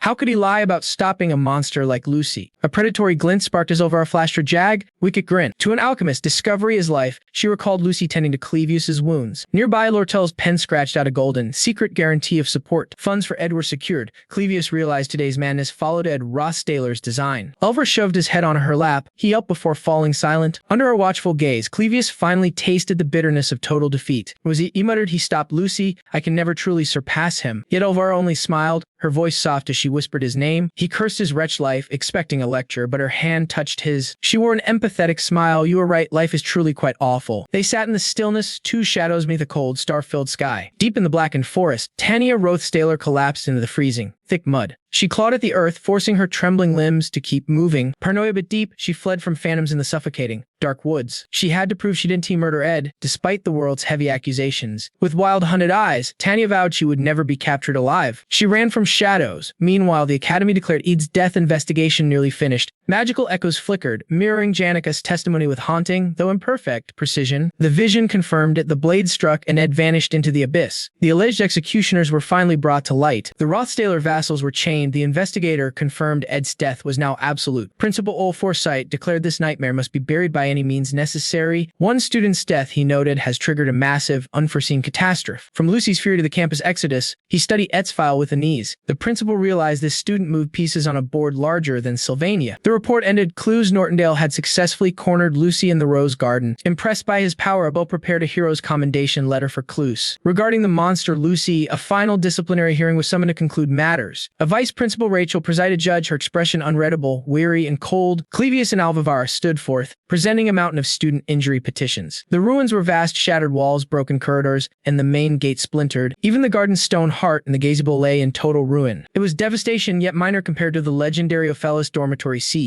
Rachel leaned forward. This could be over, if not for one intractable problem. Lucy showed zero remorse. She was a storm that would not bow down. Sylvania's pressed it on this girl's rare and divine magical genius. Expulsion was impossible. She was the Academy's greatest and most valuable advertisement. Lucy yawned shamelessly, making Rachel curse the girl's total lack of grace. The sentence: no scholarship, 10 days of exile, and 70 days of isolation. Her grades were slashed and her residency at the dormitories officially revoked. Lucy didn't care. To her, these human shackles were utterly meaningless. Just as the gavel fell, a piercing voice shattered the silence. Stop this. Bell, the iron-willed headmaid, stepped forward as a surprise witness. Coldly, she demanded a full review of Lucy's suspiciously light sentence. This won't teach her anything, Bell argued, sending Lucy into a frantic signing spree. She saw through the act. Leaving the Ophelia dorm was a reward, not penance. Trapping the trembling girl, Bell proposed a much darker fate: total house arrest. Suddenly, the entire maid corps appeared, eyes blazing with a terrifying 24/7 resolve. Despite Lucy's frantic screams, Vice Principal Rachel delivered a cold final verdict: 30 days of seclusion. No record, but a living nightmare for the lazy genius. Lucy Mayle wailed in despair, her spirit shattering in the middle of the hall. Anything but that, she begged before freezing at the sound of her name. Bell's golden eyes burned with predatory intensity. I'll ensure you never see the sun. Under the vice principal's watchful gaze, the trap was finally set. Bell carried the limp girl past rows of bowing maids. The prison doors closed. In our hidden cave, Yennecar cooked while wondering why the punishment was so light. My allies moved as planned. Proudly, Yennecar served her hometown specialty, beef stew. I watched her in silence, touched by her unwavering and pure kindness. She handled everything: cooking, laundry, studying, while I focused only on survival. But my mind turned serious. 3 shadows loomed over the coming election. First, Princess Penna. She had completely lost her fire for the student council. Second, Tanya, my sister and the princess rival, had vanished without a trace. Finally, my family's loyal vassals, Kate and Knox, remained locked in Academy cells. My plan was simple: fake my death to escape my father's reach. If Kripin believed I was gone, he would finally stop hunting me. But the jeers had jammed. Fate had a different, crueler design for us. My men were charged with my murder. I had to free them to stay dead. As we ate, I knew this suffocating, hidden life had to end soon. I sighed, the weight of 1,000 tasks pressing down on my shoulders. I'm just a country girl, Yennecar whispered, her eyes full of sincere concern. She didn't offer empty platitudes or shallow, meaningless words of comfort. To her, fake encouragement was just another form of heartless betrayal. You don't have to carry this alone, I said, wishing she'd stop worrying. She just smiled, her only hope being that my difficult times would end. Her pure sincerity left me breathless, my clever words failing for once. A heavy, familiar silence settled between us in the dim cave light. Thank you, I managed to choke out, breaking the strange, pulsing tension. I felt embarrassed, realizing she was the only one who truly cared for me. She pivoted quickly. We need to find Tanya. My mind raced for her location. The Tanya I knew from the game was a heartless, steel-willed predator. She was a girl of immense pride and resilience, a survivor in every sense. She'll be fine, I lied. She's already planning her next move somewhere. But reality was far crueler than my memories of a video game. Deep in the shadows, my strong sister was curled in a ball, sobbing. Elsewhere, Tanya desperately pleaded her innocence to the cold, distant Princess Penna. Pena's gaze remained frozen. She had heard of my death long ago. She had abandoned everything just to find the truth behind our broken relationship. Ede's mangled, blood-stained form haunted her. He'd fallen just 24 hours before their fated reunion. Drowned in remorse, Penna slammed the table. cursing the petty pride that stole her one last chance. She stared at the documents, fixated on the only goal that mattered, the Svenia Student Council presidency. That seat represented absolute power, an independent domain carved far from the imperial family's reach. No longer would she be the third princess hiding behind her family's shadow. She would seize the throne through her own cold, calculated brilliance. Tightening her grip, she crushed the parchment into dust, swearing to expose the rot within both dynasties. Her fury shattered the heavy desk. Sinking to the floor, she wept, suddenly terrified of the very power she craved. A knock broke the silence, and she granted Captain Claire entry to the room. The guard appeared, dragging a rag, filth-covered Tanya Rothstaylor. Penya's gaze turned to ice instantly. Evidence suggested a Rothstaylor assassination plot. Tanya was the last of that cursed line left. Sobbing through the grime, Tanya screamed her innocence,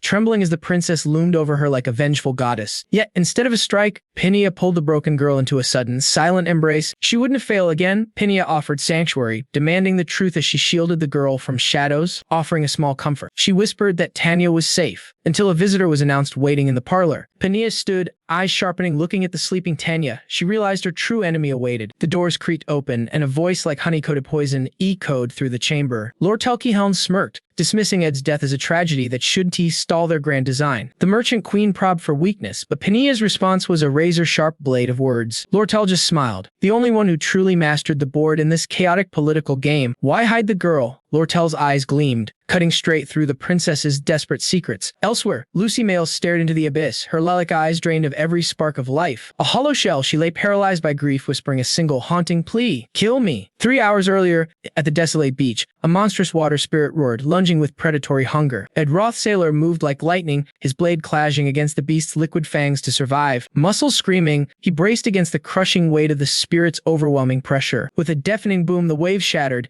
Ed pitted through the spray, a master of the chaos. He stood unshaken, his dagger dripping with the azure essence of the defeated elemental. Nearby, the tiny fire spirit, Muck hovered in absolute awe of the display. Lygia shifted back, praising Ed's lethal combat skills as extraordinary for a mere mage. But gasping for air, Ed grinned. Lygia was the perfect challenge. Unlike the flickering weak Muck, but training with the legendary high spirit, Marilda was still a death wish for him. Lygia suggested the great wolf would be a better teacher of form. Despite Ed's exhaustion, a strange, surging thrill raced through Ed's veins as the adrenaline of the duel settled. He was hitting his ceiling. To transcend, he needed something more. Something forbidden. With intermediate magic nearly mastered, Ed sought a unique power to truly carve his own path. He stood to leave but suddenly froze. The very air felt charged with a new presence. Lord Telkehelm emerged from the shadows, blushing as she claimed she was just enjoying the view. She urged him to rest, but Ed just shrugged. This brutal life felt more like home. He knew she'd been watching. Lord Tel just winked, her intentions hidden and playfully dangerous. She leaned in, wrapping her arms around him, teasing that the spirits were getting a show. Lygia and Muck spiraled in a panicked blur, making Lord Tel's playful ladder ring out. Ed demanded the truth. Lord Tel revealed her master plan to corner Princess Punia in a high-stakes election deal. She claimed freeing the two captive knights, Kadek and Nox, was simple, but she demanded a deposit. As Ed stared in shock, Lord Tel leaned in with a sultry request, a hug. Ed stood frozen by her bold proposal. After a silent heartbeat, he closed his eyes and surrendered to the moment. Lord Tel's poise shattered as it suddenly pulled her small frame into a firm, unexpected embrace. He held her tight, catching the merchant queen completely off guard. Her face instantly flushed a deep, burning crimson. Her cold composure vanished, feeling his solid, muscular physique. Lord Tel's words tripped over each other in pure panic. She frantically pushed him away. Ed blinked in confusion, wondering why she was suddenly acting so strange. Burying her face in his chest, she muttered that offense and defense were two entirely different battles. Still trembling, Lord Tel confessed that the reality of his touch was far more intense than her imagination. She finally gasped out a question, demanding to know why on earth Ed wasn't wearing a shirt. Red-faced and breathless, she stammered about her racing heart and his lack of decency. Ed simply sighed. She whined that he should have been slower. Suddenly, Ed's gaze sharpened. He was here for a serious answer. A vision flickered of Lord Tel standing beside a mysterious man with silver hair and blood-red eyes. In that haunting memory, the stranger had once begged Lord Tel to choose his side just this once. Back in reality, Ed tightened his grip, sensing that Lord Tel was weaving a dangerous web of her own. He warned her that a storm was coming. Soon the entire academy might become his sworn enemy. Standing by the crashing waves, Ed whispered his one hope, that Lord Tel would remain his only true ally. At the royal dorms, Lord Tel's predatory smile widened. She demanded to know why Princess Penna was hiding Tanya.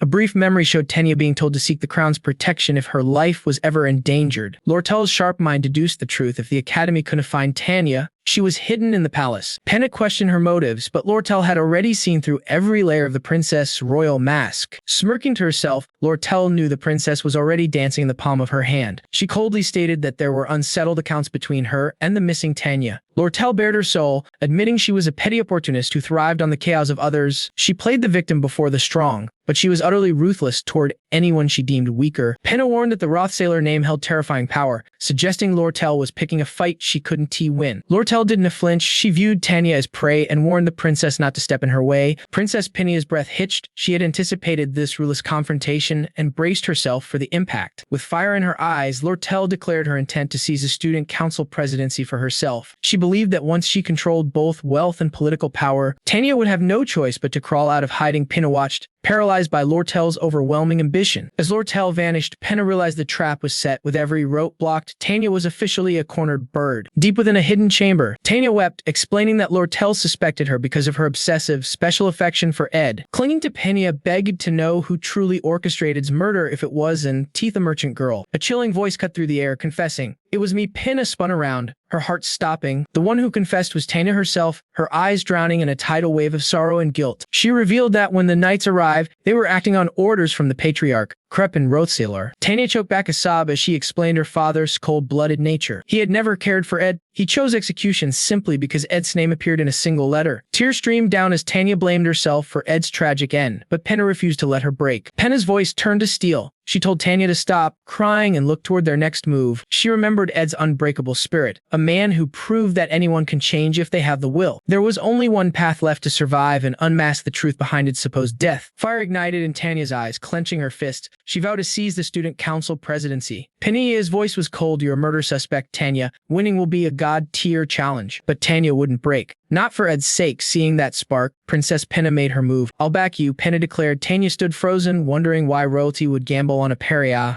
Penna gripped Tanya's hand, her eyes flashing with iron resolve. "I owe Rothstaylor everything," the princess whispered. Meanwhile, a different shadow moved in the academy. Lortel Callan signed her candidacy papers. Her secretary, Lyanna, watched the merchant queen's gambit. "Tanya's running with the princess's blessing," Lyanna reported, her voice trembling with the news. "But that murder stand, it'll kill her support before it even starts." Lyanna worried. Was Lortel chasing too much? Managing the association and the council was madness. One cold glare from Lortel silenced her. Lyanna scrambled away, clutching the documents in terror. Silence filled the office. Lortel worked on, the jeers of the election finally grinding to life. The stage is set. Lortel smirked. Elsewhere, a clumsy Lucy Merrill fought just to stand up. Success. Lucy let out a triumphant cry, celebrating her tiny hard-won victory. She knelt on the bed, reaching for the stars like a child. Then, the silence returned. Reality crashed back in. "How many days left?" she whispered. The maid's smile felt like a curse. 27 days, the maid beamed. "Your disciplinary sentence has finally been officially signed off." The light left Lucy's eyes. She collapsed into her pillow as the maid babbled about paperwork. Lucy buried her face in the sheets. "Wait, the math changed. You've got 29 days now." Deep within a dark, freezing dungeon, shadows danced on iron bars. Duke Crepin's cold judgment was flawless. A broken vassal leaned against the stone, blood dripping from his wounds. He couldn't stop thinking about Ed Rothstaylor. If he lived, the family was as good as dead. His partner lay mangled nearby. It's not just his power, the vassal wheezed. It's something far worse. He remembered the elementalist ready to burn her soul to cinders, just to protect that man. And the vengeful mage, Ed's true danger wasn't his sword. It was the loyalty he commanded. They knew the Hare was a monster, but the Patriarch's order to kill him still baffled them. Now, bleeding in the dark, they understood Ed's overwhelming presence had been a terrifying revelation. He played the fool to escape us. They realized Ed had been planning a revolution all along. Had he built a private army? The vassal shook his head. Regret was a useless weight now. The armored figure stood. "Enough talk. We must crawl back and warn the Patriarch of this threat." The guard stepped through the gate, fingered his lips. "Quiet. Listen very closely. Some people out there, they'd find your little prison break very useful indeed," he whispered. The helmet came off, revealing a smug grin. "Name's Dune, the Ella Trading Company's finest decoy." Ed's image flickered in the mind's eye. Meanwhile, a listless Lucy called out for her head maid. 24 days and 3 hours, Billa answered coldly. The countdown to freedom felt like an eternity. "Kill me now," Lucy whimpered. Billa's face glowed with a terrifyingly serene, angelic refusal. Elsewhere, a silver blue-haired beauty glided through the dust and chaos of a busy construction site. Her ethereal aura stopped people in their tracks, sparking a haunting sense of déjà vu in the crowd. Clarice blinked, but the mystery woman had vanished. Who was that? She whispered to the wind. The world felt larger than ever. So many secrets remained hidden in the shadows. Gripping her scroll, Clarice steeled her heart. No second chances.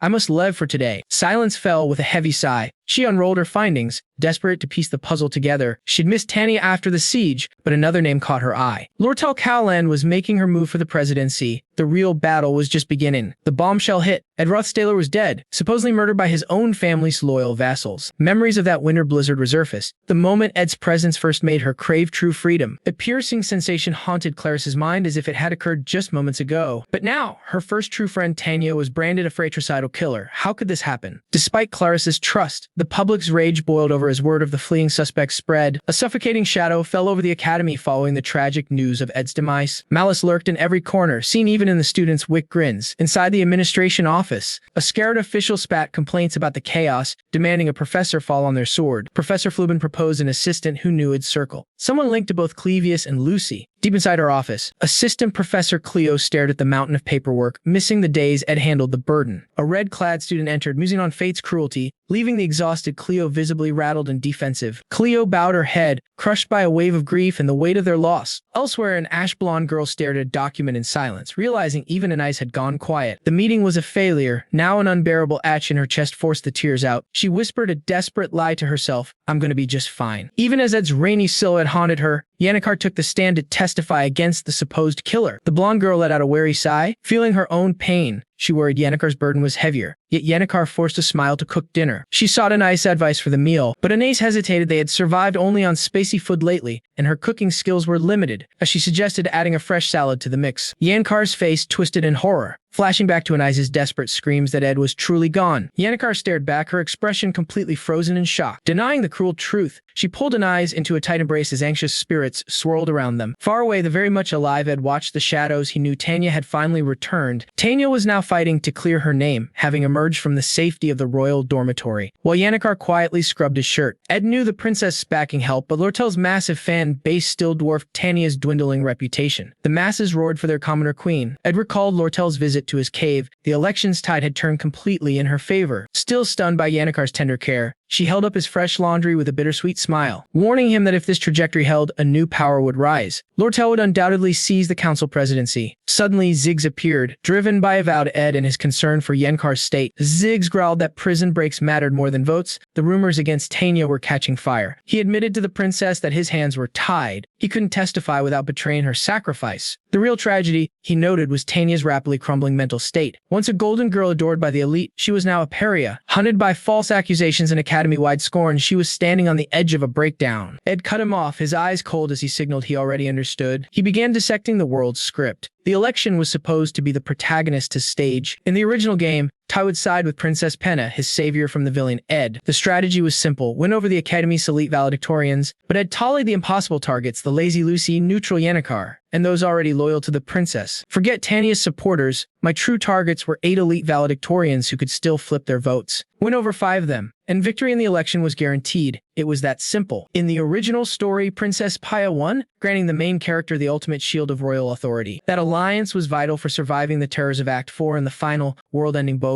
For me, following the script was survival. It was the only weapon I had to stay alive. It was the safest path to conquer the legendary dragon and the trials waiting ahead. I told myself that even if details shifted, the overall river of fate had to remain intact. Princess Penna must take the throne. If I stayed silent, Tanya would suffer, but it might force Penna to run and stop Lortel. Or I could reveal I'm alive, push Penna to lead, and manipulate the election from the shadows. I was certain I could force Penna onto the ballot before the registration clock struck midnight. But a jagged doubt pierced my heart. What about Tanya? The guilt began to eat me alive. My interference pushed Tanya onto a tragic path, turning her into a cold-blooded murderer. This wasn't the script. I had to choose: save Tanya or save the world's fragile timeline. Someone else noticed the cracks in my mask. Ziggs stood on the shore, reading the darkness on my face. He offered to cancel our duel. I refused. We proceed. Ziggs grinned, his battle spirit erupting as the sparring match officially began. I gripped my weapon. I needed to test my training. and confirm one terrifying truth about this reality. I figured a brutal physical clash was the only way to silence my troubled mind. Ziggs unsheathed his massive blade, eager for blood. The air grew heavy as our gazes locked. Meanwhile, Tanya was drowning in the past. Memories of golden sun and endless flower fields returned. She clung to that day when 3 siblings walked hand in hand through a hillside of blooming flowers. The memory showed her sister Arwen, Tanya, and their brother. That was her final happy moment before the crushing weight of duty strangled her entire existence. Those beautiful days were suddenly drowned out by a deafening roar of students demanding her resignation. The mob shrieked, branding her a murderer. Tanya was drowning in despair. Saving her would shatter the entire future I needed. My hesitation grew. The plot was already fraying from too many unknown, chaotic variables. I pushed the doubt aside and locked on my opponent. Ziggs Iffelstein, I called out. I recalled his legend, the warrior who should be lost. Ziggs roared, charging forward with a strike cloaked in a surging wave of abyssal black energy. A detail about his strength bothered me. As his strike descended, I took a defensive stance, gripping my dagger with white-knuckled intensity. This was it, my chance to see if I had truly become a monster through training. I quickly cast a basic magic shield to intercept the terrifying surge of dark, kinetic energy. I was stunned, the strike was blocked with ease. Ziggs vanished, he reappeared instantly behind me, swinging his massive great sword in a lethal arc. I was stunned by his speed. I twisted to dodge, but he was already closing the distance. Ziggs smirked with absolute confidence. He knew I could T-scape his next devastating blow. He slammed his blade into the earth, unleashing a violent, surging pillar of fire energy. Mug, I shouted, calling my spirit to counter the roaring inferno. The explosion was apocalyptic, far more powerful than I expected. I stood there, absolutely dumbfounded. Now it was Ziggs' turn to gape. He couldn't believe my unnatural, high-speed movement. I parried with my fire-enhanced dagger. Ziggs' eyes widened as he realized my true technique. I was using psychokinetic magic to puppet my body, creating unpredictable movements. Ziggs realized these god-tier maneuvers defied all logic, transcending both peak magic and raw physical limits. Such precision required an otherworldly battle instinct. It was time for Ziggs to finally stop holding back. Mana surged through his veins, manifesting as a lethal, mid-tier frost lance. It felt the murderous intent. Ziggs expected a perfect dodge,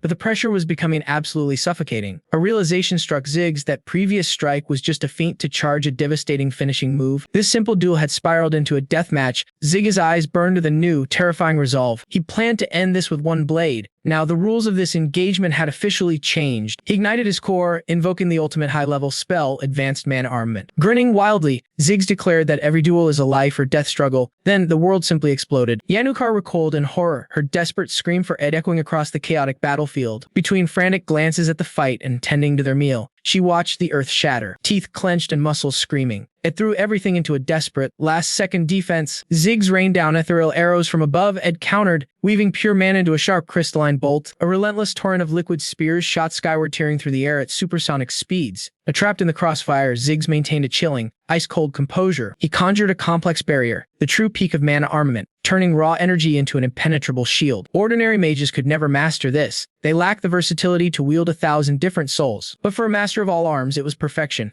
Ziggs forged a radiant energy saber. He lunged yet. Shock drained his face as invisible telekinetic grip took hold once more. Fury mounted as Ed's chaotic rhythm became completely impossible for Ziggs to read or predict. Suddenly, a brilliant azure radiance swallowed it whole just as the killing blow arrived. The wind's blessing roared to life, unleashing a violent cyclone that sent his opponent flying. A jade-colored tempest exploded outward, ruthlessly repelling Ziggs with the force of a hurricane. Ziggs snarled, fighting the invisible pressure that threatened to shatter his very soul and stance. Skidding through the wreckage, Ziggs stabilized, blue lightning like mana dancing around his boots. He stared in disbelief. Where did that phantom strike even come from? Unleashing spirit magic, he flooded the arena, raising colossal aquatic towers toward the darkened sky. Out of the swirling depths, a monstrous leviathan emerged with a bone-chilling, primal roar. The spirit Legia lunged, fangs bared. Ed froze, staggered by the sheer weight of this power. Ed countered instantly, his fist ignited, birthing a supernova-like fireball that scorched the very air. Catching his breath, Ed realized he'd severely underestimated the monster standing before him. Drawing on his knowledge of the original plot, a terrifying realization finally dawned on him. With Ziggs' might, the others were safe. But a darker premonition suddenly seized his heart. Ziggs emerged from the dust cloud, coughing but wearing a look of pure, unadulterated respect. The time for games is over. I can't afford to hold back anymore. A sinister aura erupted, his eyes glowing with battle lust. The real nightmare was just beginning. He triggered his forbidden trump card, Advanced Mana Armament Convergence. Ed watched in horror as the legendary water spirit Lisa surged forward like a tsunami, claws toward his barrier, and realized Ziggs had already surpassed his wildest power estimates. Even so, the sheer pressure was mind-numbing. Seeing this ultimate form this early in the game, it was completely impossible. This was Ziggs' final evolution. Trump card meant only for the Greg Cathedral massacre. Transformed into the Spear of Nature, Ziggs summoned 1,000 ethereal blades to his side. Tactics are useless now, I'll crush you with pure, overwhelming might die. Empties mana reserves. Ed forged one final,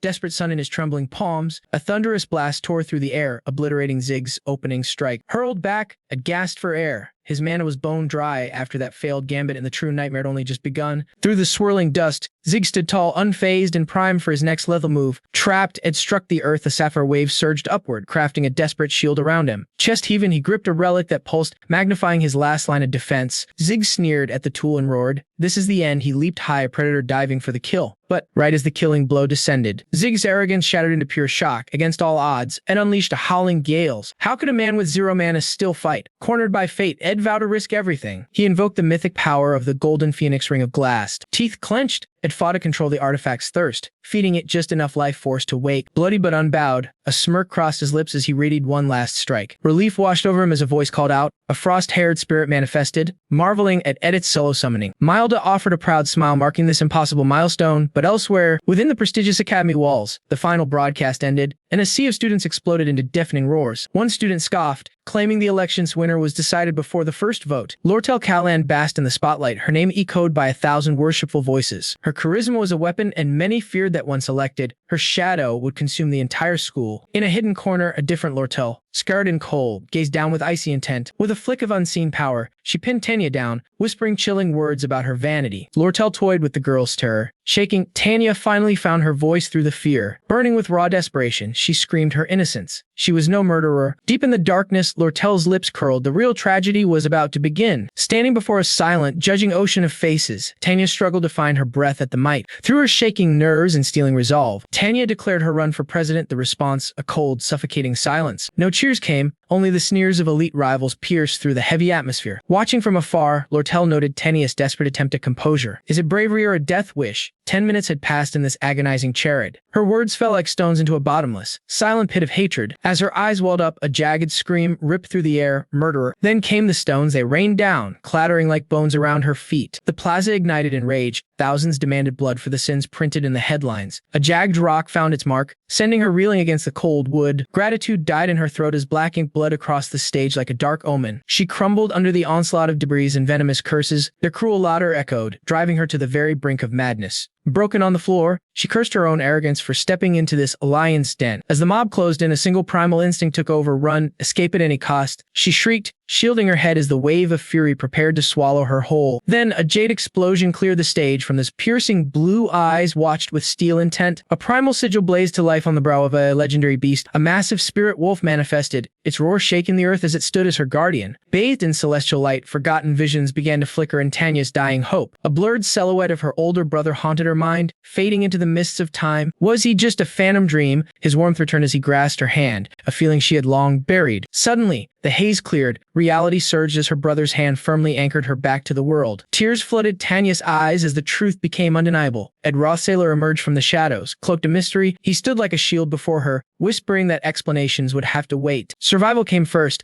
but to understand this chaos, we must look back a few days to a fateful choice. In the spirit realm, Milda manifested her human form, wearing a playful smirk at Ed's monstrous growth. His mana control had evolved. It was not perfect, but it was finally enough to trigger their master plan. Flashbacks of hellish training ignited. Ed's screams echoed as chaotic mana threatened to tear his soul apart. Something felt off Ed's tactical mind race. According to the original story, Ziggs' power should have already peaked. Summoning Milda seemed easy, yet the cost was staggering. His reserves were bone dry. Milda complained about her human skin, despite its lethal efficiency in battle. While Ed prepared his hidden trump cards, Milda kept grumbling about the absurdities of being human. No fur, no tail, and the biting cold. She had no clue her discomfort was Ed's secret weapon. Amidst the carnage, Merylda's instincts screamed. She froze, sensing a shift in the air. Ziggus' mana surged like a tidal wave, but Milda's pride remained unshaken. Victory was hers. When did you strike? She gasped. Her clumsy human vessel had failed to react in time. A cataclysmic blast of emerald energy erupted, completely swallowing the great spirit whole, but Ed moved like lightning. He threw himself into the inferno, shielding Merylda from Ziggs' devastating blow. As the dust settled, Ed stood tall in his shredded rags. He raised his hands, conceding defeat. Ziggs had won, but his trembling, bloodied fist told a different story. He'd learned a hard lesson today. Collapsing in exhaustion, Ziggs marveled at Ed's monstrous growth. Secretly, Ed realized Ziggs had also surpassed the original plot. My calculations, I was wrong, Ed muttered. Ziggs laughed, shaking his head. You become a monster. Ed, a true powerhouse. Watching you climb every day. That's what forced me to shatter my own limits. Ziggs emitted committed. They sat amidst the ruins as his mind spiraled.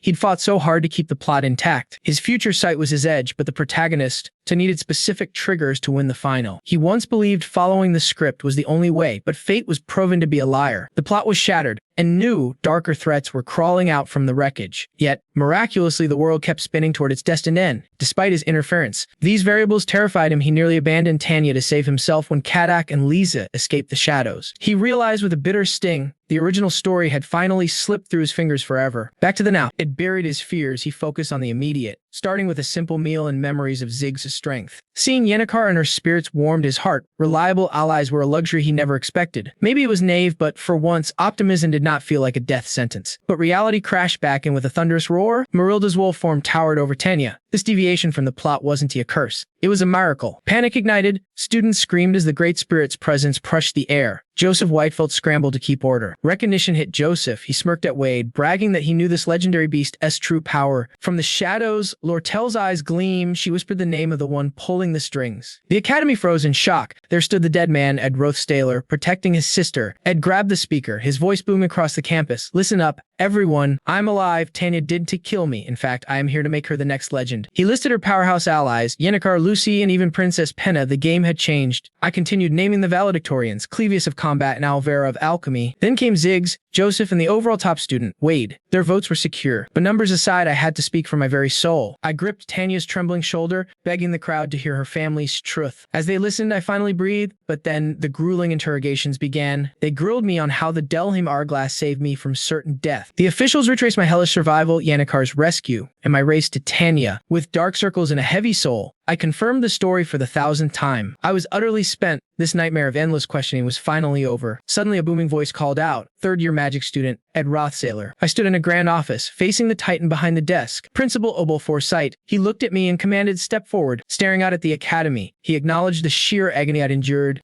As I sat across from him, the tension in the room was suffocating. He apologized for the security lapse, but I knew this conspiracy was unavoidable. He sipped his tea, then turned sharp. Is this whole story actually true? I drank calmly while he noted that my survival was far too convenient. He suspected my reappearance was a calculated move to manipulate the board. He thought I'd waited for the killers to flee just to fake my death. I won medal in the Rothstaylor family's bloody internal wars, he declared, but as the administrator here, I have a duty to the crown. If he reported I lived, my father would hunt me down instantly. I looked him in the eye. Can't you just delay that report? Obel leaned back. And why should I take such a risk for you? Because the man who sent those assassins is my father, Crepin Rothstaylor. He didn't blink. Matters outside the academy meant nothing to him. I pleaded, explaining that the family's own silence would protect us both. He cut me off, listing my impossible grades and my meteoric rise. He noted Tanya's potential and my ties to the academy's most powerful students. He looked at me as if I were a ghost, a completely different person. Tapped my file, he smiled. Svenia Academy always protects its true talents. I'll remember your name, Ed. With that, I was dismissed into the hall. I finally exhaled, the crushing weight lifting off my chest at last. Obel understood everything. My survival would remain a well-guarded secret. Outside, Clara was busy intercepting suitors, rejecting every gift for Tanya. Tanya watched from a distance, her gaze hardened by the path we'd chosen. When I appeared, the shock on her face was almost comical. I smiled. Congratulations, the election is yours. Your time has finally come. She stayed cautious, but we had 8 of the 12 top students support. Why did Tanya, the once shunned girl, receive such an overwhelming victory? It was all thanks to the spectacular, calculated downfall of Lortel Kalern. Lortel had played the villain, turning the election into a brutal two-way war. She pushed the tension to the limit until they were neck and neck. Then the trap snapped. An expose of embezzlement and threats forced Lortel's disgrace. In the end, only Tanya was left to lead the academy. And between the election chaos and the investigations, my sister and I barely found a moment to speak. Tanya's eyes softened as she promised more time ahead, yet her heart insisted on thanking me now. I dismissed it, but memories of her sobbing into my chest on election day suddenly flashed back. She blushed, stammering that was a total fluke, before her expression shifted into something far more solemn. With a heavy breath, she admitted a burning question had been haunting her, one she could no longer suppress. Reliving that victory day, she looked at me and asked why I risked everything to defend her. If my goal was truly to stay hidden, she reasoned, I never would have stepped into the light. Part of her believed I simply could stand by while she suffered such a cruel injustice. That was her hope. At least, I gave her a straight answer, catching her off guard with a smile. We're family. And that's enough. Those simple words sparked a radiant glow of pure happiness across her face. As the new student president, she vowed professionalism, yet confessed she was only human enough to hold a bias. Turning back, she demanded I call for the instant I ever sense any danger. She promised her absolute support before walking away, leaving me smiling as her figure vanished into the distance. distance. Family protects their own, I whispered. Suddenly, Lortel appeared out of thin air like a ghost. She teased about our sweet bond, admitting she'd overheard every single one of my cheesy, sentimental lines. Lortel's gaze sharpened as she asked if the vicious rumors surrounding me were taking a toll. I stayed silent, watching her grin as she realized every piece had fallen perfectly into place. Tanya's win was sealed by an embezzlement scandal. Trap Lortel had meticulously set and sprung on the world. She'd engineered a two-way race, systematically crushing any candidate who dared stand in Tanya's way.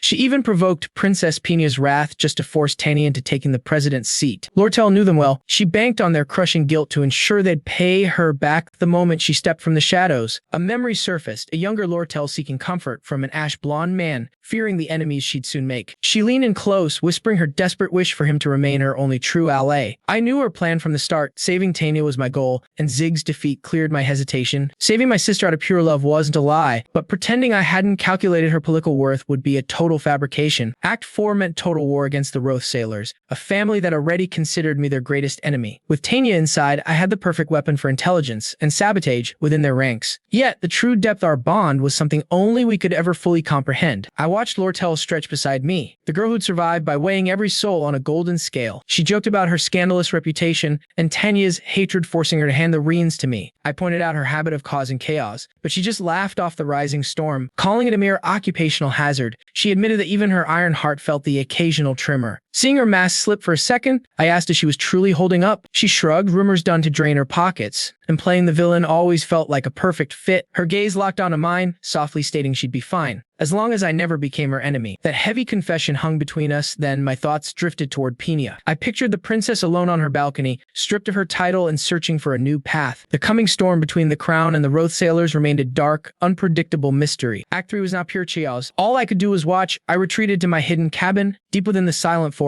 A full month had passed since I was last home. I began clearing out the old fire pit. Stepping inside, I realized I'd left the place a mess before the chaos began. Ed froze at the door. The rhythmic sound of snoring echoed from within. His eyes locked onto a familiar witch hat resting on his bed. Stunned, he realized Lucy Mail had claimed his private sanctuary for a nap. He watched the world's strongest mage slumbering peacefully and smiled in relief. Clutched in his hands was the legendary Chronicles of Magic Discovery. He read by dim light until exhaustion forced him to rest. Back at the campsite, he surrendered to a deep, heavy sleep. 3 days later, Tanya's rise to student council president became official news. In a lavish office, Yennecar gasped as a professor requested her grading aid. Professor Molina offered bonus points, praising her peerless mastery over high-level spirits. Confusion swirled. Why was she being assigned such a heavy, official responsibility? Molina demanded she uphold the dignity befitting a top-tier second-year student. The professor noted that despite her status, she always wore a radiant smile. Then came the blow. Molina claimed Yennecar was hopelessly in love with Ed. Yennecar let out a panicked, high-pitched scream of pure shock. She stammered in denial, but Molina listed the undeniable evidence of her crush. The professor recalled her giggling like a schoolgirl while running errands with Ed. You look exactly like a child experiencing her first love, Molina sighed. Blushing furiously, Yennecar begged the professor to keep her secret hidden. Molina merely offered a long, bored yawn in response to the drama. She claimed student dating rumors were beneath her actual concern or interest, but she coldly added that the entire school already suspected their relationship. Cornered by the truth, Yennecar's mind drifted back into her distant past. It began in Pule, in a fertile agricultural land far to the east. In tiny Torren, Jenica Failover grew up as the village's only hope. Her innate talent for seeing spirits was nothing short of a divine gift. A young messenger arrived, the only one using formal, respectful speech. Sheltered and pampered, Jenica was the village's most precious, protected treasure. His tales of magnificent cities opened a shimmering new world to her. Their bond deepened as the little girl grew into a beautiful young woman. Loved by all, her radiant smile defined the very pride of the village. The messenger gathered his courage and confessed his love with a vibrant bouquet. Unskilled in refusal, Jenica awkwardly accepted the flowers he offered. Lacking understanding of romance, she clumsily shattered his sincere, hopeful heart. He vanished, returning much later with a life-altering, monumental surprise. An admission letter to Svenia, and a cold, final goodbye that stung. He left her with a letter and a lingering trauma regarding formal speech. 3 years passed, and his face became a fading, distant memory. Yet the fear of rejection and formal words still haunted her soul. A formal voice calling her name suddenly snapped her back to reality. At the administrative office, an employee offered to quickly process her documents. Trembling and blushing, she clutched her dormitory withdrawal form with red-hot cheeks. The clerk urged her to seek counsel if she felt stuck or overwhelmed. Many people are willing to help you, the employee encouraged her gently. Those words triggered the past, the crushing burden of being everyone's silent hope. Her eyes exploded with fury, outraged that Jenica had kept Id's survival a total secret. Her anger soon cooled, realizing Jenica had been backed into a desperate, impossible corner. When asked about her current woes, Jenica could only collapse onto the table in agony. A nice snap pointing out that Janica had basically become Ed's personal live-in maid. She rattled off the endless chores Janica performed for him like a loyal servant. Fearing whatever insane new demand the man had concocted this time, Janica panicked, shouting she did it all willingly, and she was the one needing a favor. Their bond felt so comfortable that asking for help felt like a monumental hurdle. Anai suggested a wild fix.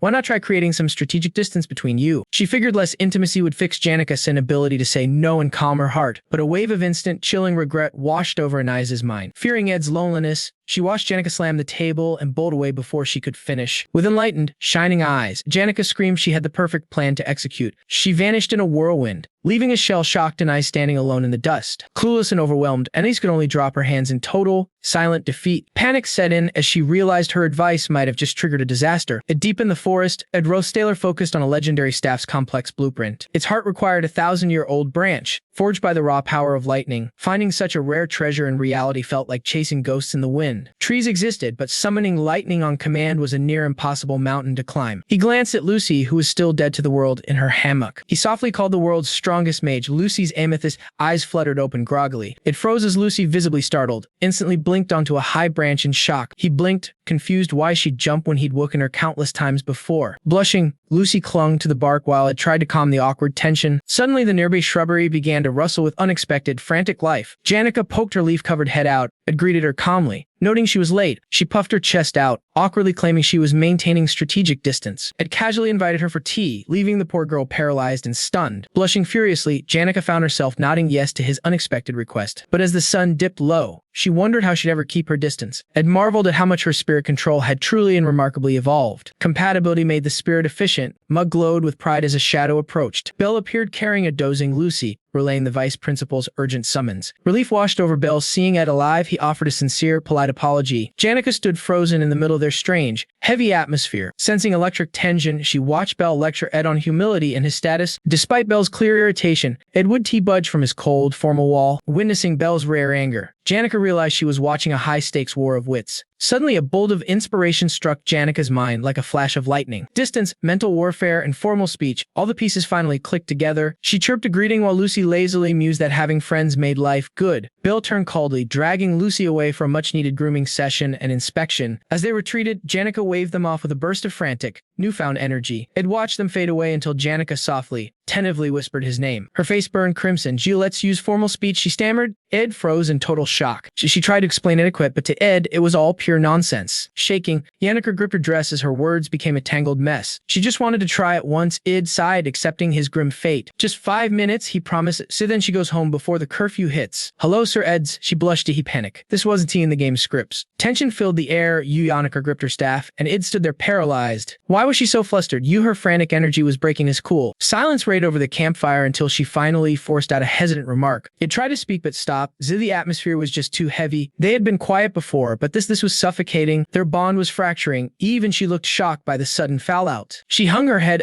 searched for words that simply would come. Suddenly, she bolted upright. "She curfew," she cried, desperate to escape the mood. She thanked him and vanished. Ed sat alone by the dying embers. A dark memory surfaced. The ghost of the original Rothstaylor appeared. Panting after a brutal fight, he rested beneath the ancient tree's shadow. Marilda giggled, teasing him about that cringeworthy chat with the girl. "You saw everything?" Ed snapped, his voice dripping with pure irritation. Marilda appeared in human form, so just curious about the classroom drama. She smirked. That painful goodbye flashback, Ed crined from the sheer, raw awkwardness. Was she in trouble, he worried. Marilda drifted down to the grass below. She leaned in close, eyes sparkling. "Eerie worried, aren't you?" He didn't deny it. Her smug grin was too much. Id quickly tried to pivot the conversation. "Give me ancient wood," he requested. Marilda's side is endless. "Busy work?" "Take it," she shrugs. "Why is your tree is complicated," she replied. A friend just slapped her name on it. Now, she was its eternal protector. She lived so long, then. Marilda shifted the mood with a sharp question. "Why the animal forms?" it asked. "So I was born human-like," she corrected. "Animals are just simpler to copy. E-spirits find them easy and familiar." "So, who did I copy today?" She whispered. "Our contract lets me read you." She gave a shy, mischievous grin that hid a deeper secret. "I chose the form that matches your ideal woman," she teased. E's face exploded in red. His deepest secrets were suddenly laid bare. Her gaze was unwavering. "So just kidding?" She laughed, leaving him totally speechless. "Are you messing with me?" Ed roared, his frustration boiling over. "I can read minds," she admitted, but but I've lived through ages of history. Long ago on Arkan Islands, she met someone truly legendary and kind. I look exactly like her, you a simple soul from the distant past. She founded this school and tasked me with guarding this sacred forest. Ed gasped, if this secret was never revealed in the original game. She was the legendary sage Svenia herself, the greatest mage ever. Footsteps crunched in the dark. Sid's camp was no longer private. He spun around, apple in hand. Zoo, who's there? He demanded, heart racing. It was Yannicolo again. She stammered, the awkwardness returning instantly. It offers fruit stiffly. Yanukar accepts. They sit in heavy silence by the hearth. It peels the fruit while Yanukar waits. He requests her plate. She shyly obeys. She eats the slice, face flushed as inner turmoil and confusion surge within. Sensing her blush, Ed suggests new titles, but she suddenly grips his sleeve. She frantically asks if he is injured. Stammering a request, she bows her head, begging him to listen until the end. It draws a deep, steadying breath. He tells himself to stay composed and handle this like a mature adult. Blushing, Yanukar asks to live together. Shocked, Ed cuts his finger while peeling. Yanukar cries out, her eyes filled with panic over his injury. The firelight flickers, illuminating the heavy, tense silence between them. Bandaging his finger, Ed sighs. Even after a year, this was unpredictable. The injury bought time. He speaks plainly about what she likely anticipated. Ed begins by praising her sincerity, trait admired by everyone around her. He confesses his fondness for her, leaving Yanukar frozen in total shock. Ed admits he's a man and finds her beauty and charm captivating. He warns that while he has self-control now, living together might change things. She gasps, her heart racing in confusion. He explains men's predictable traits and worries her trust is misplaced. He reiterates his doubt, resolute. She vows to accept everything from him. Her bold declaration leaves it speechless, his face burning deep red. Realizing what she said, Yanukar is struck by pure, staggering horror. Tense silence falls. It stands and steps closer to the trembling girl. Her formal yet absurd words feel strange, both familiar and utterly alien. Ed reflects on the grueling days after the student council election. Peace at camp was shattered by her sudden cohabitation storm. This situation tests his sanity as he softly whispers her name. Ed Rothstaylor steels himself, gently asking if she faces any hidden trouble.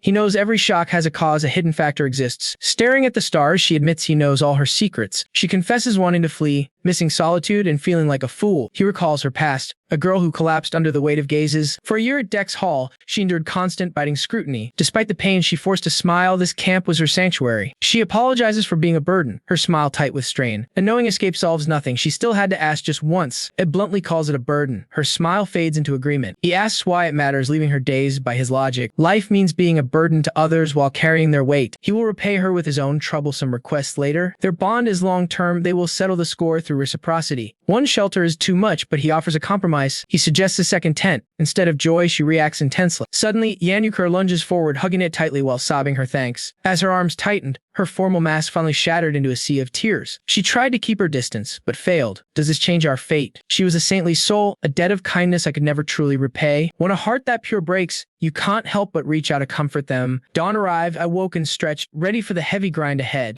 Building a new sanctuary, it was never going to be a simple task. Magic staves, lessons, and zero sleep. My schedule was a total nightmare. Suddenly, a thunderous voice shook the tent. I nearly jumped out of my skin. Outside, the Titan Taken led an army of spirits hauling heavy timber. The Great Fire Spirit needed advice. He looked just as exhausted as I felt. They partied all night in the spirit realm. Now it was time to build. They worked at God's speed. Taken claim facing tents was romantic. He kept muttering about privacy and proximity. What was his hidden angle? Suddenly, the tiny flame spirit Mug landed right on my shoulder. Mug boosted a 10-day deadline, acting like a true field commander. 10 days, I was absolutely floored by the speed. Mug insisted it was fair based on the spirit's rotating shifts. Taken roared, lecturing him about how soft this new generation was. In his era, spirits worked harder. These kids were just too weak. Terrified of the Titan's fury, Mug slashed the deadline to 1 week. Taken vanished, and a trembling Mug screamed, 5 days, only 5. Unreal, what would have taken me months, they'd finish in 5 days. I felt guilty for the pressure and turned to apologize to the little guy. But Mug was fired up. Fine then, time to grab my tool bag. With my schedule cleared, I could finally craft that legendary lightning staff. I remembered Yanukar always quietly cooking and doing my laundry. A bed wasn't enough. Rothstaylor began carving her a gift of gratitude. Would she even like it? I smiled, pouring my sincerity into the wood. Under the searing sun, I focused entirely on the ancient oak wood. Meanwhile, Lucy was seething. The noise was ruining her precious sleep. She stomped toward the source, a chaotic, spirit-led construction zone. Lucy glared, fists tight, but the noise wasn't her biggest problem. The culprit, Yanukar. She sat atop the lumber, waving cheerfully at her rival. Her eyes blazed with a new, uncompromising determination. Memories of their clash flashed. This time, Yanukar would back down. She puffed out her chest and declared, I'm living here from now on. Lucy gnashed her teeth in rage. Elsewhere, Ed was chewing on wood. I was at the East Plaza, far from the brewing storm, armed with elemental tums. I sought the secret of the particle burst. It was a versatile technique, but its destructive power was lacking. Clevious taunts echoed. I needed more raw, absolute firepower. Suddenly, a hauntingly beautiful melody drifted from the clock tower. Adel Saris, the prophet and flame keeper, a legend I rarely ever met. She looked down and smiled, still busy as ever. Aren't you?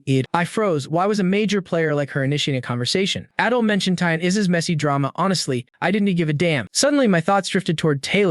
Zig said he's evolving fast. He'll crush the upcoming joint combat training. Adiel offered a bard's melody. I declined. These heavy books weren't moving themselves. Wait, she snapped. Her eyes turned cold, foretelling a throne drenched in blood. She warned me to claim the crown. I'd have to murder my own idol. Hesitate, I die. My blood ran cold. This was no mere guess. I watched her shadow vanish down the hall. Prophecies can fail, right? Yet I knew a darker fate she couldn't even see. She smiled back. My heart sank, remembering her cruel end in the game. In Act 3, she dies. Suddenly, the past rushed back. Memory of my refusal. I needed 2 lightning-struck staffs, one for Janica and one for myself. I asked Lucy to summon the celestial bolts for the craft. Only one, she grumbled, annoyed I couldn't just share a single spell. Fine, Janica gets it. Lucy's face twisted as she gripped my sleeve in fury. I argued efficiency. Janica needed it more. Lucy exploded in a silent, jealous rage. Her glare was terrifying. I folded instantly. Fine, we are making 2. She calmed down immediately. One condition, she whispered with a sly look. I grabbed her hand. We were heading toward the legend of Archmage Glock. He mastered fire and water simultaneously, a feat that defied all magical laws. When the legend finally retired, he left everything behind. His fortune built the academy, while he lived like a common hermit. Svenia Academy became a titan only because of his ultimate, selfless sacrifice. I dragged Lucy through shocked crowds, recalling Glock's humble, lonely end. He vanished into the frozen silence of the Ramblin' Mountains. Students whispered about me and Janica, while Glock discovered a lost soul. That child was Lucy. Her raw power terrified even a legend like him. He saw a jewel of humanity and spent his final years polishing it. His life was epic, but his twilight was a tragedy of isolation. His wife died conquering spirits. His friends were ghosts. Only vultures remained. Scavengers sought his fame, so he chose the absolute silence of the wild. His only light was the girl who would eventually carry his torch. In a rain-soaked shack, the old master finally smiled and let go. His journey ended there, Lucy whispered, and mine's already over too. I asked about Calton, the lawless land mentioned in the history books. Lies, she muttered. The books are wrong. That place was just a stop. She looked toward the horizon. His true roots lay somewhere far away. She pointed to a shimmering speck in the sunset, Arkan Island. He loved that place. He died worrying about his school like a fool. I realized then Arkan Island was the only home his heart ever knew. Then Lucy spoke of the grim journey she was forced to undertake. Alone with his cold corpse, the young girl froze time itself. Her magic was absolute. She maintained the ice coffin with effortless haunting grace. From those lonely mountains, a child began a trek through the frost. Southward she marched through haunted forests and lands of forbidden alchemy. Her grueling odyssey spanned the Mylan Plains and the hallowed soul of Carpia, cutting through the treacherous Danan wetlands toward the Clo Empire's edge. The map traced a jagged path across the continent, slicing through the vast territories of Teldanel and the sprawling Rothstaylor domains. From the shadows of the Kroll Forest, the girl finally reached the Mexis Bridge, the lone gateway leading to the mysterious Arkan Island. Throughout this trial, she bled her mana dry to weave magic that kept her master's body from the touch of decay. Every agonizing step was a testament to her will, using that same magic to force her tiny, exhausted frame forward. But then, Lucy blithely admitted she'd been lost for 3 months, leaving it absolutely speechless at her sheer absurdity. Within the cave's depths, I'd realized this was the legendary sanctum where the Archmage and Great Sage once hung their godlike powers. Before them stood a humble grave, where Glock's staff remained driven into a mountain of withered blossoms and ancient tombs. For Lucy, this lonely, silent clearing marked the final destination of her long and weary pilgrimage. Its heart hammered against his ribs as he spotted a book on the mound. The original introduction to Physiognomy Magic by Elder Veen. He remembered that another of the master's minor works had once fetched a staggering 7,000 gold coins at auction. If a simple chronicle was worth a fortune, this posthumous masterwork on physiognomy was a treasure beyond any king's ransom. Lucy tossed the book to him like a common pebble, having already etched every forbidden syllable into her very soul. She mused softly that her long life hadn't even reached its halfway point yet, despite all she had endured. It was time for a new chapter. Even a half-hearted existence deserved a goal to chase through the darkness. With eyes burning with cold resolve, she vowed to protect Svenia Academy whenever the shadow of danger finally loomed. She shrugged off her tragic past, calling her epic journey nothing more than a troublesome nuisance in the end. Yet a rare, genuine smile graced her lips. She simply wanted Ed to witness this sacred piece of her world. Though the burial was finished, the Archmage's overwhelming shadow still clung to her like a second skin. She lived now in a state of high-tension waiting, an anticipation sharp enough to cut, mixed with both thrill and dread. Ed finally understood her idle nature. She was merely a warrior waiting for the promised storm to break before she could fly. Realizing the final conflict was still on the horizon, Ed chose to cherish this fleeting moment of stillness stillness with her. And between the rhythm of the crashing waves and the cool spring breeze, the two found a rare, fragile peace. He reached out, gently patting her iconic witch hat, a silent farewell to the past and a quiet welcome to their shared future. Meanwhile, across the island, Yennecar stood frozen in total shock before the newly completed wooden cabin. She couldn't fathom how it was finished so quickly, panicking as she realized her spirits, especially poor Mug, had been worked to the bone. Though transparent with exhaustion,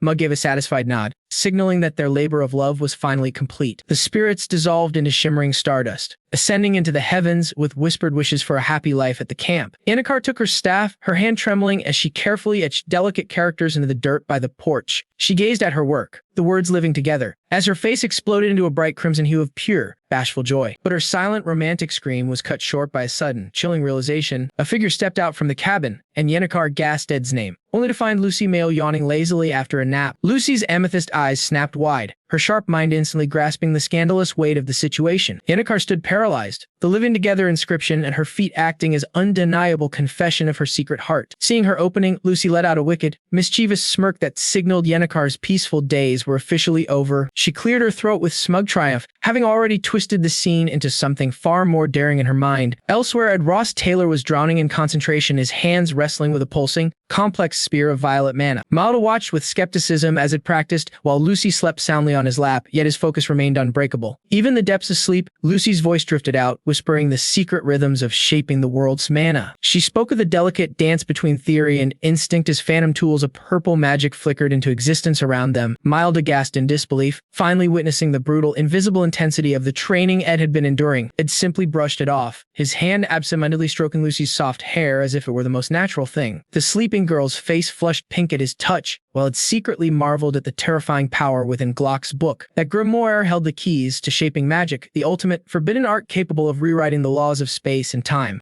It was a dangerous path that defied the natural order, and the real nightmare was only just beginning. Lucy's genius was unteachable. I truly missed Professor Glass' expert guidance. Then, the image of the professor slumped in blood flashed back, a painful truth. The only man who could guide me was gone. I sighed heavily, exhausted by the weight of my grueling training. Ziggs appeared, squinting at the girl beside me before dropping his bags. He warned that such a lifestyle leads only to a living hell. The spirit Reyna snapped, furious at having her reading time interrupted. Ziggs apologized for his wild assumptions as I asked his purpose. He brought the ancient magic books Ella had helped him locate. I offered a favor in return, and Ziggs instantly took the bait. With a sly grin, he invited me into the student council. I wondered if the president truly placed that much faith in me. He sought trustworthy elites, yet Ziggs remained skeptical of his methods. Their goal was a legendary cabinet filled with the realm's top talents. He listed the names they were hunting, each more formidable than last. When he mentioned me among the elite, I merely hummed in response. Ziggs sighed, having already predicted my hesitation to join their ranks. He warned the president would be crushed. My interference changed everything. The original scenario was crumbling. My future predictions were becoming useless. Next was the joint combat training, the key to finally conquering Lucy. I remembered the horror, Claude consumed by the vicious blood god potion. I shuddered, recalling the bloodbath that had turned into a nightmare. The future was now a blank slate, spiraling completely out of control. Meanwhile, a magnificent golden carriage thundered down the dusty Empire Road. Escorted by knights and magic, this mobile fortress moved with grace. They called it the Palace on Wheels, a symbol of holy power. Atop this extravagant mobile palace, two powerful figures watched the horizon. Archbishop Virio smiled,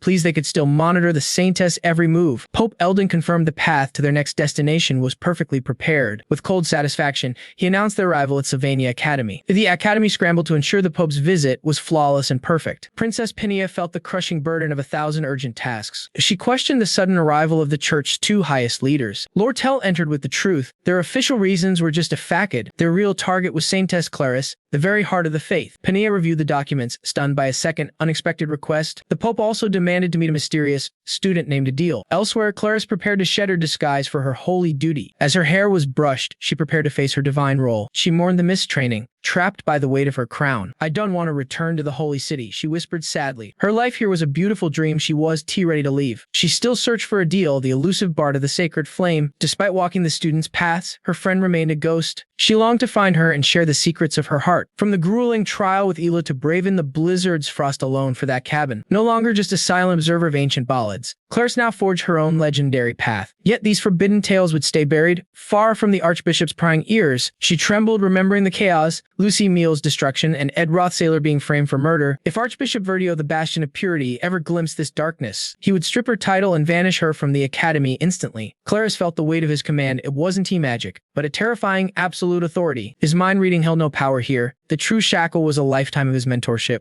Back in the present, Bill sensed the crack in her mask and offered comfort. The saintess flinched, her secret anxiety leaking out. She had to maintain this fragile facade. If her true identity shattered, her life at the academy would end in flames. Then a chilling realization struck. Ed Rothstaylor knew he was her only silent confidant. But if Verdio looked into Ed's mind, the truth would be ripped out. She shuddered, seeing the saintess spiraling into a visible panic. Bill offered tea, but Clarice bolted upright. She demanded they leave despite the ticking clock. In a breathy whisper, she named her destination. She had to find Id. Her cheeks burned. Only seeing Ed Rothstaylor could anchor her soul in this storm. She begged to see him now, leaving Belle utterly speechless and deeply unsettled. Memories of other lovesick maidens flashed through Belle's mind as she watched her. The maid could only wonder what spell the saintess had fallen under. The arena buzzed with combat fever. Meanwhile, Yannitka potted to Ed about her lack of challengers. It spoke cold facts. This duel would decide their entire academic future in scores. The tradition remained. Underclassmen would rise to strike down their seniors in open combat. But a new wild card appeared. Direct challenge letters promised a bloodier, unpredictable tournament. Ed calculated the odds with a hunter's precision. With class empty of freshmen, the war between the years would be legendary. On the other hand, the upperclassmen matches were so dull that Ed and Yannitka simply discussed their dinner plans. It recalled last year's upsets. Aside from Yannitka, the seniors had held their ground easily. No one dared challenge him. It was silent proof that he was now a powerhouse. Yannitka struggled with her soft heart, finding the idea of starting a fight nearly impossible. Ed stared into the distance, hoping to remain a ghost amidst the coming chaos. Suddenly, steel clanked, clear the way. A fully armored guard roared at the crowd. A golden carriage arrived, signaling the sudden, majestic entrance of the holy saintess. Ed froze. This was a massive glitch in the matrix. This was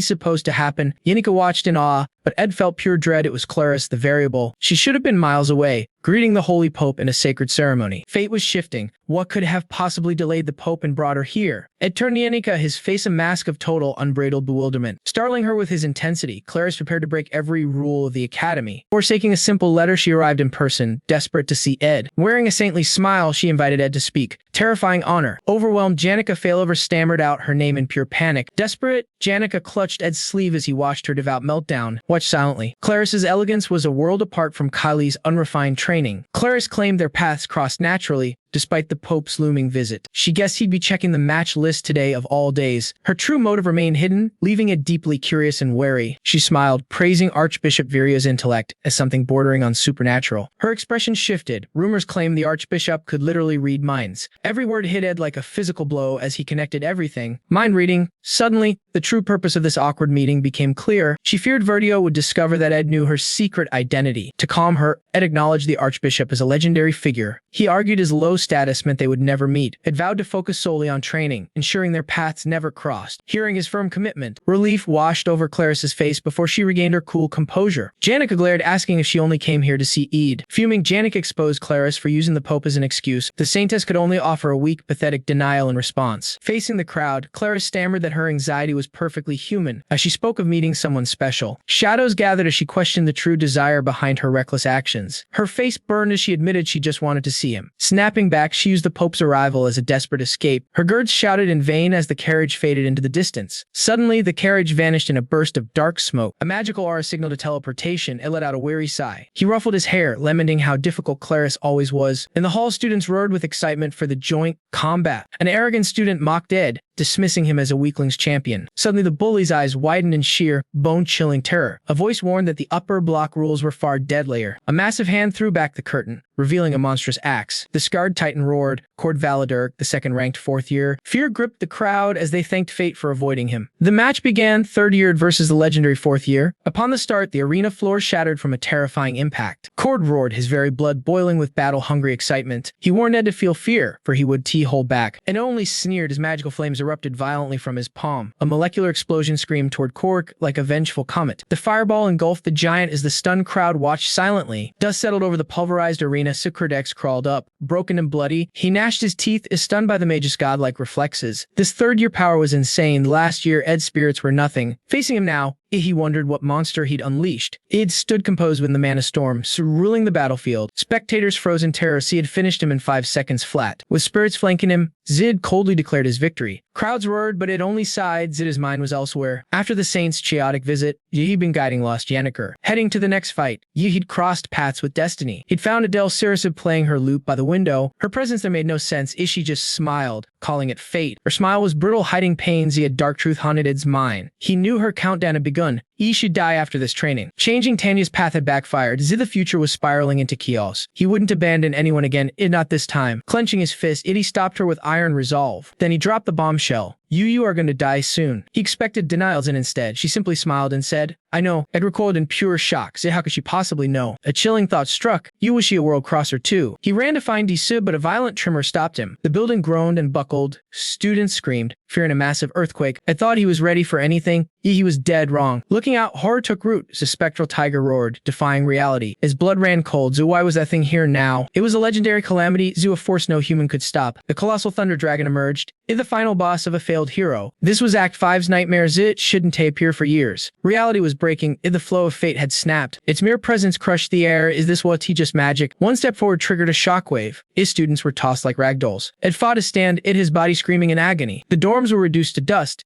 Only the faculty building saved him. He had to act now, even if he lost his magic forever. Ed channeled every ounce of strength. He'd give his life to end this. Marilda manifested in her true form. Run, Marilda, he roared. Your Saints, evacuate the hall immediately. Amidst the ruin, Clarice begged the survivors to flee the carnage. A guard reached out to save her, she promising a safe escape, but his promise was cut short. Blue shards skewered his body instantly. Sid had swung his blade against the rain. A massive blast leveled the area, each burying everything in debris. Clarice watched in paralyzed horror, her mind failing to process the gore. Those weren't T-arrows. They were the dragon's razor-sharp scales. Terror surged. A mere shedding of scales caused this bloodbath. Who created this nightmare? A dying commander pulled her close, screaming for Marv to get the carriage ready. Marv panicked. The carriage was gone. He brought a warhorse instead. Their last hope. He thrust the reins into Clarice's hands. This horse will get you across Mex's bridge. Tears blurred her vision. I don't know how to ride. She sobbed. Her eyes shook with pure dread. Death was closing in fast. Dying, he barked one last order. Hold the reins. Cling to its neck and done let go. He slapped the beast's flank. Go, save the saint. Clarice screamed as they raced through a graveyard. Panic took hold. She sobbed. She thought legends were lies now. The Archbishop's grim warnings felt all too real. Then the legendary Titan cast a shadow over the storm-torn sky. Volbrock, the sacred lance dragon, one breath meant total annihilation for everything below. The beast exhaled, raining down a catastrophic torrent of blue energy. Screams filled the air. Suddenly, a massive anti-magic barrier surged, halting the apocalypse. A cyan-haired elf mage looked skyward, her face pale with shock. A distant rider watched in awe as a lone mage held the line against God. Principal Opal gritted his teeth. Even his ultimate magic could barely deflect the blow. You woke too early, he roared. The dragon answered with a bone-shattering charge. Opal didn't flinch, manifesting a golden seal to meet the beast head-on. Damn it, there wasn't enough time to finish the sealing spell. Suddenly, massive violet chains fell from the heavens, shackling the dragon's fury. Lucy Mail remembered his plea. Save the Academy when the end comes. Now she unleashed her power, realizing the horror surpassed her darkest nightmares. The dragon's roar fractured the earth. It snapped the chains like glass. The shockwave sent Lucy flying. A blue-haired girl watched the carnage in absolute terror. Unbound, the beast fired a violet beam of death, carving the earth asunder. The blast leveled everything. Clarice was thrown into the dirt, screaming as hope withered. A violet barrier suddenly shielded Lucy, absorbing the lethal aftershock. Confused and Lucy gasped as Principal Opal materialized right behind her. Thanks for the time, he whispered, invoking the Creator's shield, the ultimate defense. Even then, the impact forced the two mages to their absolute limits. Clarice crawled from the wreckage, blood dripping from her trembling hands. Only one thought remained: reach Mex's bridge, escape this island. Lost in despair, she froze until a familiar voice broke the silence. A Rothstaylor appeared, his arm blackened and bloody. Clarice, are you hurt? How did you find me? She whispered. Ed just sighed. I knew you'd be here. As she stammered about the bridge, Ed grabbed her. Stop, you'll never outrun its reach. He hoisted her onto Marilda. This wasn't a fight humans could win, it was a calamity. Even Lucy and the principal were merely stalling the inevitable. In the original story, things were different. Only the Sword Saint could stop this. Could he really face this nightmare alone? He cast aside his doubt and roared. Marilda charged. The script was dead. He had to act now while they held the line. He had to find the glitch. The only way to force this god back into its slumber. With Clarice on my back, the crushing weight of guilt felt heavier. I'd altered the plot before, but this apocalypse defied all logic. Why is the final boss Act 5 appearing in Act 3? I scanned suspects. A deal kill Clarice Taylor, but Lucy was busy fighting. Clarice was unconscious. Taylor, the hero, was likely risking his life. I narrowed the list until only one horrifying possibility remained. Someone else is rewriting this world. A name chilled my blood. Suddenly, an explosion rocked Nail Hall. Screams of agony filled the air. Yet, a figure walked away humming. It was a deal, clutching two notices, one for training, one for its cancellation. The Saintess had changed plans, clutching her loot. A deal turned from the ruin with mocking regret. A pity we did meet, she whispered with haunting confidence. She smiled cryptically. Fate will bring us together. It always does. The truth hit me. The Calamity Dragon, woke up too early. A direct fight was suicide. I had to find the source. I immediately ruled out major players like Lucy and Taylor. There was no way Saintess Clarice could cause such a disaster. It was a Dale. Her eerie calm in the face of death proved it. Finding her meant finding the truth. But first, Clarice needed safety. Dark energy irritated my arm. My time was running out fast. Mile to land, we here, I told the exhausted Clarice. Ola's Hall's barrier held. I told her to wait. She whimpered. Then, I froze. I looked at the barrier and realized the horror. The Dragoness scale rain attack should have pulverized any normal magic shield. This barrier shouldn't be standing. Clarice realized it too and wept. Not everyone is dead. I groaned, fighting the agony within. The active shield meant someone was still fighting from the top floor. Survivors were up there, but the scene waiting for us was carnage. Balea, I screamed. She was impaled by ice, still holding the circle. Amidst the ruins, I desperately poured holy magic into her body, but the light faded. My efforts were completely in vain. She'd crawled here, dying, just to save the others. She coughed blood. Her blood-soaked hand pressed a golden magic ring into my palm. Clarice wailed. I knew Balea's soul. She died a true soldier. Her body went limp. She drew her final breath in my arms. Clarice collapsed in sobs. The tragedy was too much to bear. I gently closed her eyes. The loyal maid was finally at rest. Clarice clung to hope. I clenched my teeth with iron resolve. I'll finish this, I promised her spirit. I won't let this end. I used the ring to shield Clarice. You're safe here. I whispered. Stay put, I ordered. She begged me not to go back out. Look out the window, I barked. See the cost of doing nothing? She gasped. Outside, the sky was tearing open with forbidden magic, transmutation magic, but cast through a twisted, ancient technique I'd never seen. I ignored the scattered books and began a desperate hunt for answers. Clarice's voice trembled, questioning his every move with growing confusion. It brushed her off. I scanning the saints' chambers. If the legends were true, holy grimoires were hidden within these sacred walls. There, the prize he so desperately sought. Glock's transmutation guide. Its mind raced, stitching the bloody chaos into a singular, terrifying pattern. The dragon's rebirth, Adela missing, Clarice's ignorance, and that cursed circle burning in the heavens. High above, the sacred dragon gathered a lethal storm of lightning energy. With a world-shaking roar, ruin reigned upon the academy. Principal Abel screamed, his barriers shattering under the pressure. Lightning pierced the shield. Abel watched in terror as death hummed in on its true target, but had only sighed in relief. The truth finally clicked. This entire story was a lie from page 1. Clarice begged for answers, but Ed held the grim secret close. The truth was far heavier. Suddenly, an incinerating blue flash tore through the air behind them. Ed was pulled into the abyss of light. Clarice shrieked, shielding her eyes as the world dissolved into pure brilliance. The sea of radiance swallowed her whole, erasing the world in an instant. The room disintegrated. A shockwave of pure energy pulverized everything into stardust and shadows. When the glow died, only a silent, bone-chilling wasteland remained. Under a bleeding crimson sky, Clarice lay broken. She stirred amidst the rubble, her clothes soaked in crimson. Every breath was fire. She groaned, fighting the crushing weight of agony. Cold earth met her skin as the horror of her situation sank in. There stood Ed, dying guardian. Green mana flared around him, masking his fatal, gaping wounds. Listen, Ed commanded, his eyes iron-willed. If the pain is too much, call me. I will be there. Clarice dissolved into tears, screaming his name, begging him to stop this madness. Ignoring her pleas, Ed ignited his soul. Light poured from his skin as he whispered the final numbers. 160. A violent burst tore through Ed's chest. Blood sprayed the ruins as Clarice wailed in despair. His chest erupted in brilliance before her very eyes. His spark of life simply flickered out. With a strangled cry, she lunged to catch his falling, lifeless frame. She cradled him, sobbing his name into the silence. Then, his life crystal shattered. The finality of death in fragments. His final sacrifice exploded in a violet shockwave, scoring the battlefield in a mournful tide. Clarice let out a soul-shattering scream of pure anguish. Why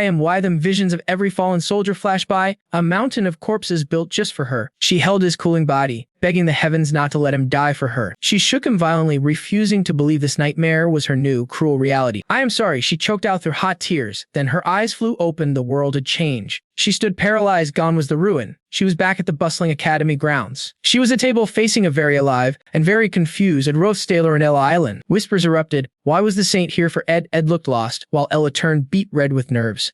Saint Clarice, did you need something? Ed asked, ever the gentleman. Ignoring the crowds and the peace, Clarice suddenly lunged across the table like a wild cat. She grabbed his collar, eyes wide with manic desperation. Ed yelped, nearly falling backward in shock. She tore his shirt open, fingers trembling as she searched for the bloody hole. But there was nothing. Silence fell. Every student watched, jaws dropped at the saint's scandalous behavior. Clarice, stop! Ela shrieked, face burning. You cannot just strip a man in public. Seeing his unscared chest, Clarice let go, sinking onto the table in total, bone-deep exhaustion. She gasped, lungs burning. Was that blood-soaked hell just a dream? Or something far worse? The dragon, the massacre, the blood, it felt too real, a warning from the future. The feeling of his life slipping away was still on her hands, hallucination or a grim prophecy. Gazing at Ed's perfectly intact arm, Clarice's heart sank. She knew those gruesome memories were indeed just a dream. A vision of Ed's ultimate sacrifice, and Adel's desperate screams flashed by, confirming the nightmare was her reality. The smoking gun, the faint, ghostly scars still etched into her own trembling wrist. Tears blurred her vision as she gripped her arm, a wave of pure, unadulterated horror crashing over her. She remembered that fateful morning, desperately intercepting Ed Rothstaylor to shield him from the prying eyes of the mind reader. After, she sought refuge in Trix Hall, flanked by guards while awaiting the arrival of the Holy Pope. But as she waited, a violent surge of memory struck, her eyes suddenly glowing with an eerie, crimson light. The sky split as the great dragon whelk roared through a hellscape of lightning and flames. The end was here. Clarice, drowned in despair, forced to relive every agonizing second of her own demise as history repeated its tragedy. Her guards were slaughtered. Clara fell. Even the mighty Yenkar couldn't escape the jaws of death. The final blow was seen to McClure lying in a pool of blood. A chilling truth took hold. Everyone dazed. Snapping back to now, she stared at those scars, the undeniable proof of the massacre. Terror clouded her soul. A sharp gasp escaped her lips. The cycle of blood was starting all over again. As Ed and Ella watched in shock, Clarice lunged forward, seizing Ed's arm with a strength born of pure desperation. Ignoring the confusion, she hauled him from his seat, screaming that they had to escape right now. Ed struggled as he was dragged away, while a bystander reminded her of her sacred duty to the Pope. Sobbing hysterically, Clarice shrieked that she would answer for any consequences later. They had to reach Mex's bridge. Immediately, she dragged Ed across the campus in a frantic sprint, diving into a carriage and leaving the crowd utterly speechless. The students stood paralyzed. The holy saintess had just kidnapped Ed Rothstaylor in the middle of the day. Ella wondered if they were eloping. While the carriage roared away, the driver, unnerved by the saintess, frantic sobbing inside. Trembling before Ed, Clarice finally gasped out the terrifying prophecy. A cataclysmic dragon is coming, and it will leave no one alive. Through a veil of tears, she confessed a soul-shattering secret. Ivy already died, and Ivy come back for you. She wept as she told him how he'd saved her once before, but before she could even thank him, he was crushed by falling debris, dying right before her eyes. She knew it sounded insane, but she gripped his hand, whispering the final words he'd spoken before he passed. You told me, no matter what happens, I had to find you and tell you everything. Ed sat frozen, his mind reeling from this tragic tale and the instructions he had absolutely no memory of giving. Suddenly, the carriage lurched to a halt. The Mex's bridge was blocked by a sea of inspection officers. It urged her to turn back for the Pope, but Clarice's eyes went hollow as she began chanting strange numbers. In a trance, she whispered the disjointed digits 150160. The final numbers hit like a physical blow, triggering a flood of memories from his own death. Ed's eyes widened in sheer disbelief as the terrifying truth behind those random numbers finally clicked into place. The coachman groaned. He cursed the bottleneck caused by the Elta Trading Company's cargo. With the Pope's arrival, the wait would be ours. Ed leaned out the window, his voice booming like thunder as he ordered the driver to break through. The saintess knows the danger, forget the rules. We have to smash through that blockade or we all die. Sensing the lethal urgency, the coachman gripped the reins and yelled for everyone to hold on tight. Putting 22 years of pride on the line, he spurred the horses, weaving through the chaos like a madman. Cradling the unconscious saintess, Ed made his choice. He would trust her words, no matter how impossible they seemed, because those numbers she spoke, they were a code that shouldn't even exist in this fantasy world. 1500160. The digits burned in his mind like a blood-stained military dog tag. Ed gritted his teeth. That was his military Ed number from the world he left behind. Inside the racing carriage, Ed realized the Aulus had finally fallen. Clarice was cornered on Arkan Island. Her only hope was to flee. He reasoned that if time truly ruined, only high-tier magic was responsible. Puzzled, Ed held Clarice as she whispered the terrifying truth of time. He agreed, yet doubted any mortal could manipulate time on this scale. A horrific vision seized her. The mighty dragon Wellbrock howling amidst lightning. Trembling from the nightmare, Clarice shrieked in agony as Ed held her. Tears fell as she remembered the hollow hope that they had escaped. She once prayed that leaving Arkan Island meant their nightmare was over. Reality shattered. The carriage lay broken. Ed's concerned voice snapped her back. Her eyes flared with terror as the gruesome memories flooded her soul. She saw Ed's past self impaled by blue crystals and soaked in blood. With his dying breath, he begged the weeping girl to keep fighting. She screamed she would save him, haunted by her own pathetic helplessness. Visions of fallen friends like Ty and Yannick flashed before her eyes. They were dead because of her. She loathed surviving on his sacrifice, yet had whispered that she had no reason to apologize or cry. Using his final strength, his bloodied hand promised he would return. He pleaded for her smile. The vision faded with her clinging to his corpse. Her screams echoed into silence. Twisted in agony, Clarice gripped her arms. She cursed the divine blessing that gave power yet failed her beloved. She wept, wishing Ed held the power instead of someone like her. Salty tears fell as she drowned in an ocean of infinite grief. As Wellbrock roared, Clarice prayed for one last chance to go back. Light consumed the world. Her crimson eye snapped open with chilling obsession. Reality shifted. Ed stood there unharmed. He asked what was wrong. Seeing him alive triggered a tidal wave of agonizing memories. Clarice broke down, lunging forward to embrace him as onlookers watched. She clung to him, vowing to save his life no matter what. She dragged the confused away, leaving the armored student frozen. Clarice shouted their new path, choosing to flee toward the east. They found a sanctuary, but the third loop's horror returned. Wellbrock appeared. Despite the distance,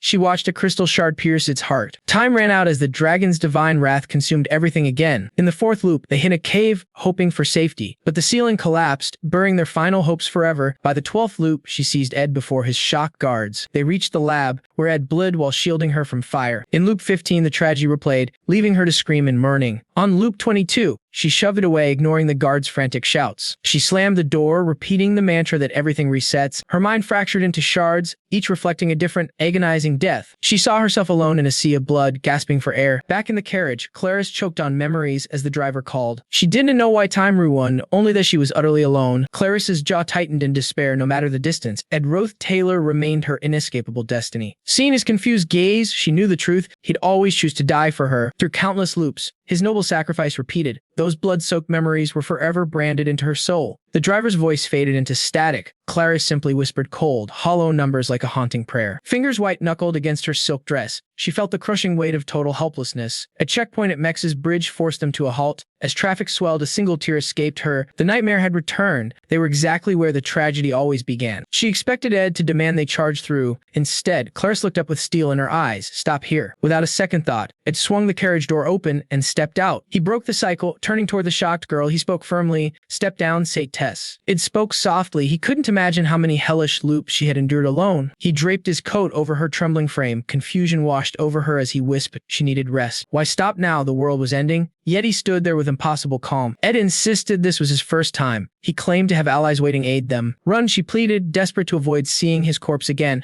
The bridge would be sealed any second. Agonizing flashbacks of failed attempts surged. Every single time, she'd watched her friends fall in the mud. The vision of her sitting alone in a crimson lake, her comrades' bodies haunted her. All her struggle felt meaningless. But Ed's voice cut through her darkness, promising a different outcome. Producing a small jar of salve, he looked her in the eye. Your pain was tea for nothing. He touched her scarred arm, noting that these lingering injuries were the key to the mystery. Why did these wounds persist after the world reset? He theorized her holy power acted as an automatic shield, striking down anyone with murderous intent. She was immune to divine arts, hence Furio's failure. But then, why did her memories and scars survive? The revelation hit her hard. The regression itself was a massive divine spell. More tears fell as the truth dawned. Ed suspected high-level dimensional magic was at play here. Ed knew only the gods' raw power could fuel a spell of this absolute magnitude. With a faint smile, he asked if she could finally see the light of hope. Overcome, Clarice collapsed into his embrace, her sobs echoing through the still air. Between gasps, she admitted she'd lost count of the loops long ago. 10 lives was where she stopped. He stroked her hair, praising her incredible endurance. Rest now, you've done enough. Looking at her, he pondered how humans always crave hope when facing an impossible wall. He grasped her hand firmly. Flight was no longer an option. Now that they knew the cause, he would end this. He remembered the game's lore. After Adela died, Clarice transformed into something terrifying and unrecognizable. She had waged war on her own church as the faithless saint. That illogical shift finally made sense. Her soul hadn't changed. It had been shattered and reforged in agony. No game could ever truly depict the psychological hell of 1,000 silent deaths. He saw her again, kneeling in that ocean of gore. Surrounded by fallen allies, she'd suffered this tragedy before even knowing the church's betrayal. Her descent from a pure saint to a vengeful demon was perfectly justified. He realized the true timeline had shifted when they entered the nail building.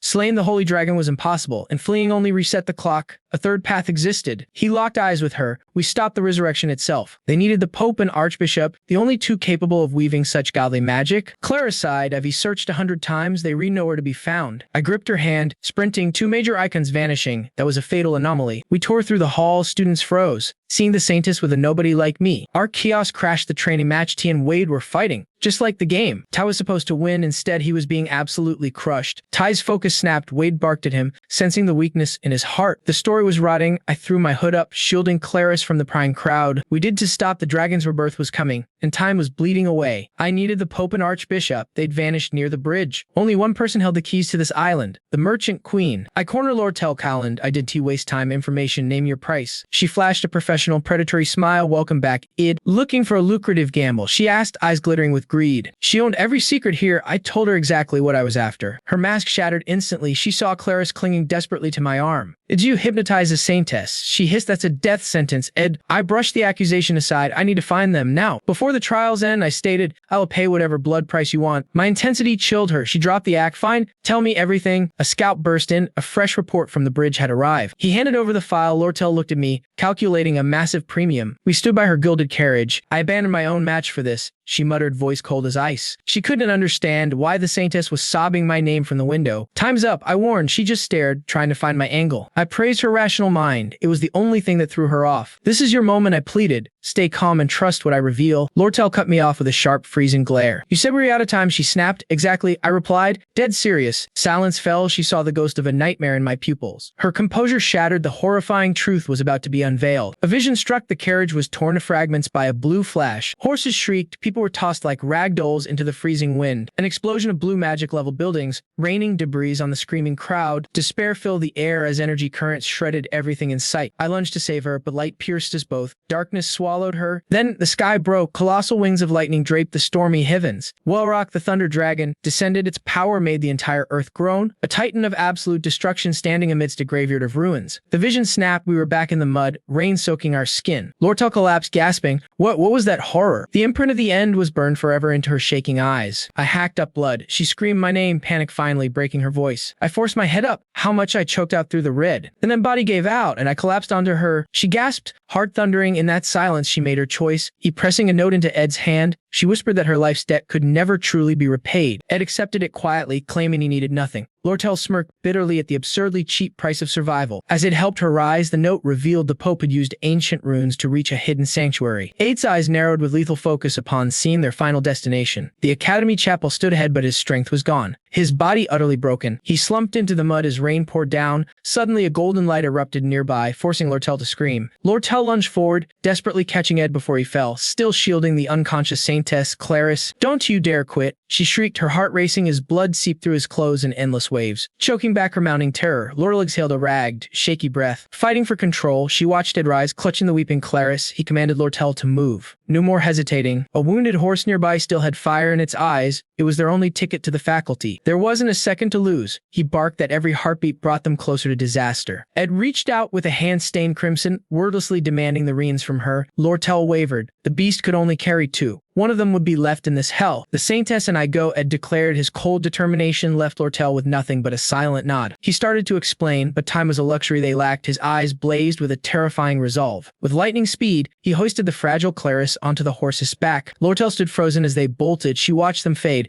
a faint smile of total trust touching her lips. Her gaze locked onto his retreating form, whispering a vow to believe in him until the end. Gripping the reins, Ed offered a sincere thanks, swearing he would settle this debt when the dust settled. Suddenly, Lortel seized his hand. No, she cut him off to her. This wasn't a debt. It was destiny. Lortel Cahalan marched through the deluge. She yanked Ed's collar close and hissed, "You will pay me back right now." Clarice, still trembling in Ed's arms, was completely paralyzed by the merchant girl as sheer audacity. A choked sob escaped Clarice. Meanwhile, Lortel's eyes burned with the weight of a choice that changed everything. In that heartbeat, her cold, calculating logic flickered back to life. This was an investment in a future she refused to surrender. Ed shouted her name, his mind spinning wildly. Without a shred of doubt, Lortel forcefully tore Clarice from Ed's protective grasp. "The world has an order, Saintess," she warned. "Don't you dare lay hands on what already belongs to me, unless you want things to get messy." Standing solitary in the storm, Lortel offered a haunting final wave. She dropped her hand, vanishing into the silence. Her mind drifted to a hellscape of cold bodies and blood. She reassured her soul that she had not made a mistake. The Holy Spear Dragon's reign should have ended 3 centuries ago. Lortel forced a grin against the crushing reality. Masking her tears with a smirk, she remembered, "He who laughs at death earns the ultimate victory." Her thoughts steeled as she faced the mental image of the catastrophic dragon, Wellbrock. A vision of carnage erupted. The dragon's roar shattered the sky while a solitary knight charged into the abyss. Snapping back to to reality, it barked orders at Clarice. She could only offer a faint, trembling nod. Clarice stared, wondering how a man so close to death could possess such an unbreakable, terrifying will. Through the screaming wind, the horse let out one final, agonizing shriek of terror. The carriage shattered into splinters. Ed coiled around Clarice, absorbing the impact as they tumbled through the wreckage. Clarice squeezed her eyes shut, buried in Ed's chest as the world turned into a blur of violence. She blinked, waking to a nightmare. Their situation wasn't just bad. It was a total catastrophe. Clarice screamed at the sight of Ed's mangled body. Yet through the blood, he insisted he was just fine. He had survived worse hells, he claimed.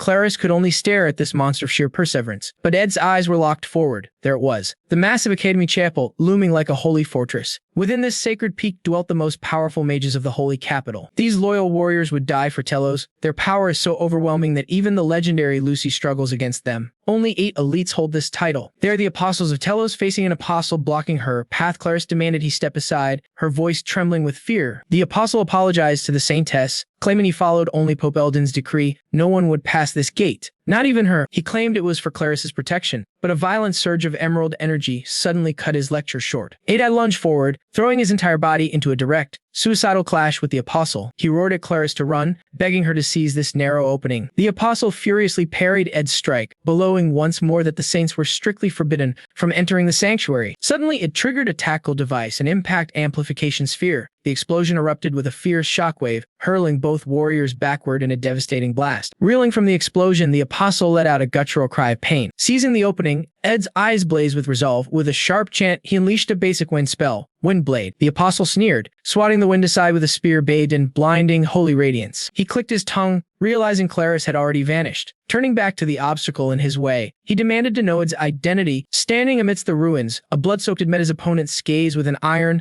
unbreakable spirit. The apostle scoffed, noting its massive blood loss. He advised the boy to surrender before his life drained away completely. However, his arrogance turned to pure, unadulterated shock at the sight before him. An oceanic surge of blue man exploded from Ed, shattering the earth. This raw power condensed in his hand, crackling with violent bolts of lightning. He declared the battle wasn't over yet, manifesting a lethal arrow forged from pure, concentrated magical energy. Sensing danger, the apostle invoked a high-tier spell, Sacred Body Activation. He funneled all his mana into physical might, his spear igniting into a legendary, brilliant holy sword. He regretted having to kill Ed, but he struck undeterred. Ed drew his bow, condensing every ounce of power into the arrow. Poising for the kill, the apostle charged, swinging his holy blade with a force that seemed to tear reality. In that final decisive moment, he wrote his name, Apostle of Telos, Lightspeed Tal'Darak. Tal'Darak lunged to claim Ed Rothstaylor's life as their powers collided in a blinding, world-shaking explosion of energy. Severely wounded and coughing up blood, Ed desperately transmitted a final, psychic message to the saintess. Through a haze of memories, Ed recalled Clarice fleeing. He wasn't tasking her to give up. He was asking her to find the strength to survive. She alone held the power to shatter this endless loop. Though she was broken by countless failed timelines, Ed's voice reached her, urging her to wake up and face the situation. He demanded she steel her heart and pour every ounce of her soul into the coming war. Back in reality, Tal'Darak gasped as it grabbed the blade, impelling him, refusing to fall despite the little, agonizing wound. He silently told Clarice that this time she had to finish everything perfectly. The apostle roared at Ed's impossible defiance. Ed simply asserted he would never go down without a fight. Using his last ounce of strength, Ed summoned Merilda at the spectral wolf lunge,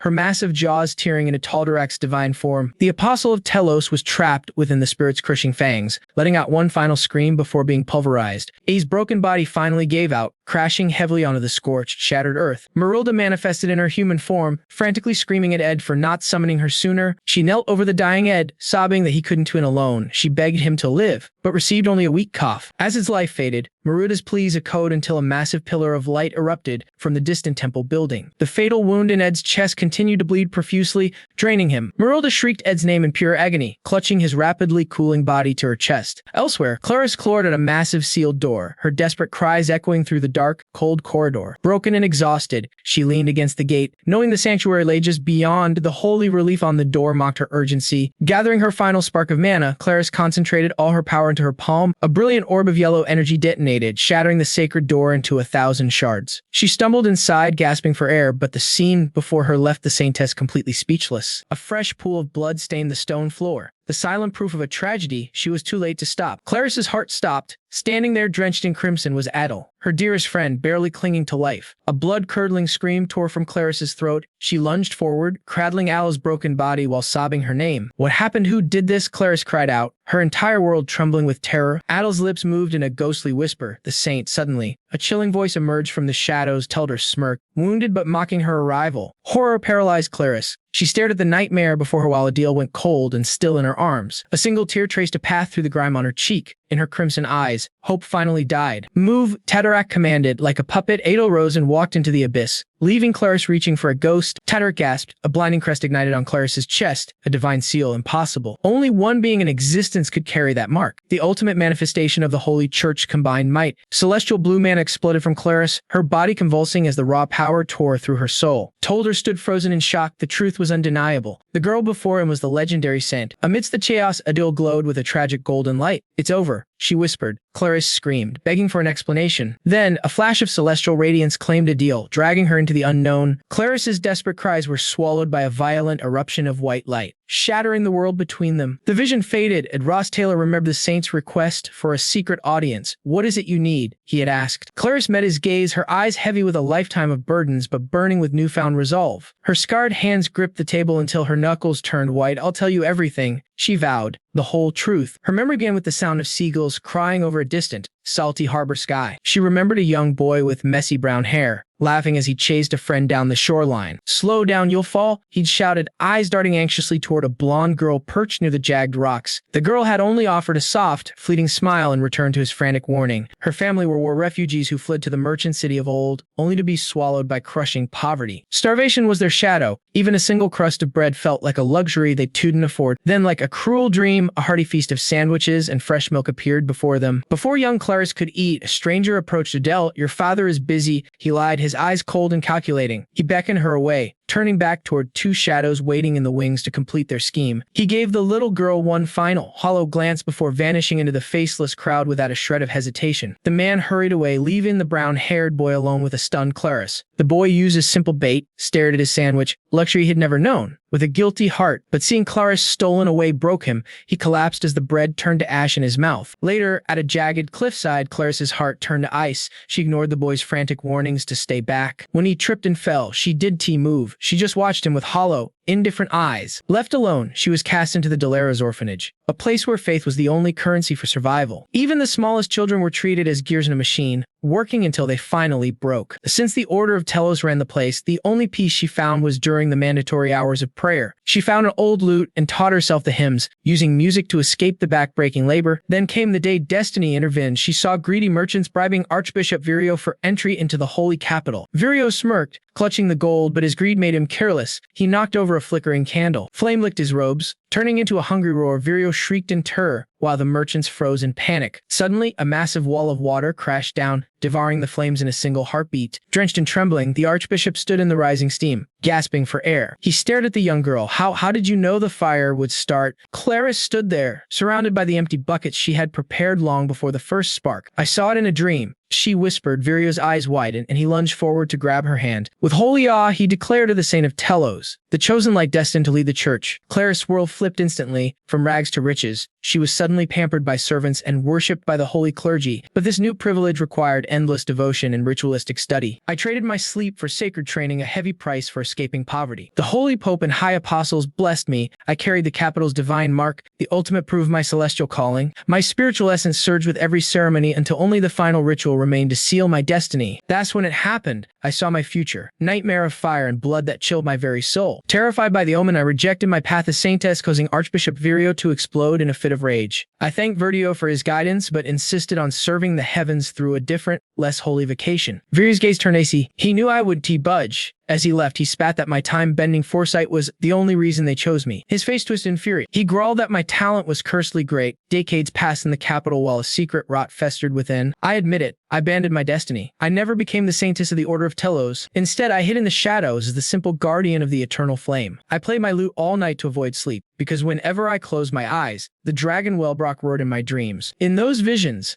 priests shrieked about their failed plans and the need to sacrifice a saintess to the creator dragon. Living in the capital's halls, I had heard the dark whispers of those in power. Emperor Kel's rule brought peace, but comfort made people forget God. No one prayed in a world without pain. The church's influence was dying. Virio, part clergyman and part greedy merchant, knew exactly how to fix it. People needed to be terrified. They needed a miracle born from pure, unadulterated fear. Their scheme was monstrous. Resurrect the sealed dragon to spread chaos, then stage a divine miracle to save the world. From the very start, Verdio only wanted a saintess to use as a blood sacrifice. He wanted me to die to seal that beast forever. I thought I'd escape that fate, but years later, while strumming my lute, I heard a name that stopped my heart. Adele. She was a girl with no magic, yet her holy power was breathtaking. She was graceful, brilliant, and pure. Adele was the perfect saintess. I wondered if I could ever be like her. But she was hiding a secret too. She had to tell me because I ran away. She was forced to carry the cross I discarded. Adele preferred death in the gutters over living a lie as the church's puppet. She realized her survival meant my end. She begged me to flee through the songs she sang. Her melodies whispered of far-off lands, begging me to vanish into the swamps or the golden city. From the rooftops, she strummed hope, guiding me toward Old Deck or the halls of Svenia. I just smiled at the window, listening intently. I had no idea those songs were a desperate cry for me to save my own life. Now I realize Adele sang of romance and freedom every night, praying I would find a way out. Guilt consumes me now. Her smile was a mask covering a world built on holy lies and betrayal. One morning, she left to become a wandering bard. Her long, lonely journey finally led her to Svenia Academy. But when she arrived, she was a broken shell, blood soaked through her boots, painting the ground crimson. She collapsed in front of the students, leaving them speechless. I didn't understand why the dragon returned at first, but now the horrifying truth is finally clear. In the vision, Adele enters the chapel only to be stopped by the third apostle, Teldorak. She'll reveal the divine mark on her arm, a sign of the holy blessing she carries. While Teldorak stands frozen, Adele will rush toward the apostles, waiting in their deadly battle formation. They've prepared the catalyst, a chest holding a necklace made from the dragon Wellbrock's own razor-sharp fang. Adele tried to warn them, but the archbishop and his followers were blinded by their own divine greed. Fools, they mocked the sacred dragon's legends,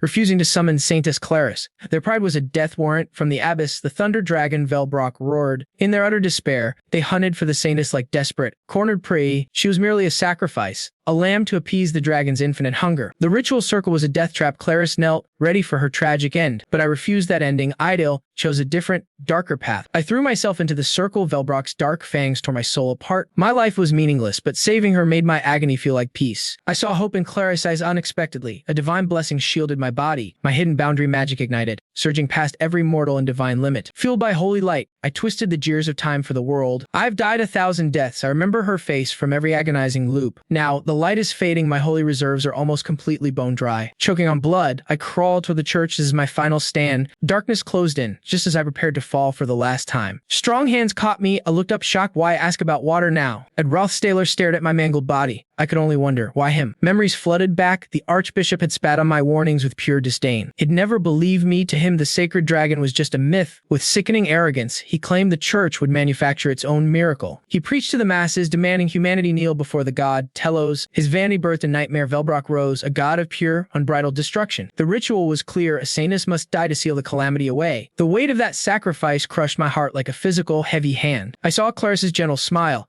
I couldn't let her light go out forever. This was my cross to bear. I took her fate upon my shoulders, but my magic reacted, rewinding the world's clock in a desperate, golden flash. My lute hit the floor. The cycle of pain began all over again. I woke up in Glock Hall, my shattered body barely clinging to existence. When my power dies, the dragon stays sealed. I dragged my broken self forward. History repeated its cruelty. The dragon roared, and the world screamed in terror. While they hunted Claris, I slipped back into the shadows of the sanctuary. I collapsed onto the altar, offering my life for the 100th agonizing time. I accepted this hell. This was the price for my past failures. I smiled through the tears as the holy flames began to consume me. My bloodied lute fell. My strength was finally, mercifully reaching its breaking point. I gripped my instrument. Every blessing has a cost, and I've paid it. Convincing the archbishop was impossible. I turned away, alone in my silent war. My blood painted the hallway. I leaned against a pillar, drowning in despair. Yet I forced my trembling hand to close. My will would not break. At the church gates, I prepared to dive back into the sacrificial fire. At just a few more steps, I had to stop the apocalypse alone. I stumbled, the end in sight. Suddenly, a pair of warm arms caught me. "Who are you?" I gasped. Ed just looked at me with those calm eyes. "Drink the juice," he whispered softly, laying my broken body on the bench. Ed offered a drink, but Adele's heart was still tethered to her duty. Locking eyes, Ed's voice dropped low. "Listen well, your death is coming." Adele froze. The words struck like lightning, triggering a flood of forgotten memories. A spark of recognition flared. Before her stood the elusive Rothstaylor. She recalled their one meeting, the music and his haunting, prophetic warning. The world moved on, yet he had vanished like a ghost in the wind. A vision surfaced, her younger self, smiling peacefully despite the looming shadows. Blood-stained but serene, she had accepted her cruel fate with a tragic smile. Sitting there, the moment felt like return to the very beginning. Ed nodded grimly, his mind already racing toward the cathedral's dark secrets. He spoke of endings, but Adel's strange question left him utterly speechless. Staring into her soul, Ed sensed a darkness far deeper than she admitted. Is that all? He pressed, face to face with death. Her silence was a lie. Her mask shattered. Why push me? She cried, desperate to keep her composure. A hollow smile remained, but his words echoed like a relentless death knell. She saw the loops, the blood, the magic circles, and the inescapable end. She remembered a song for Clarice,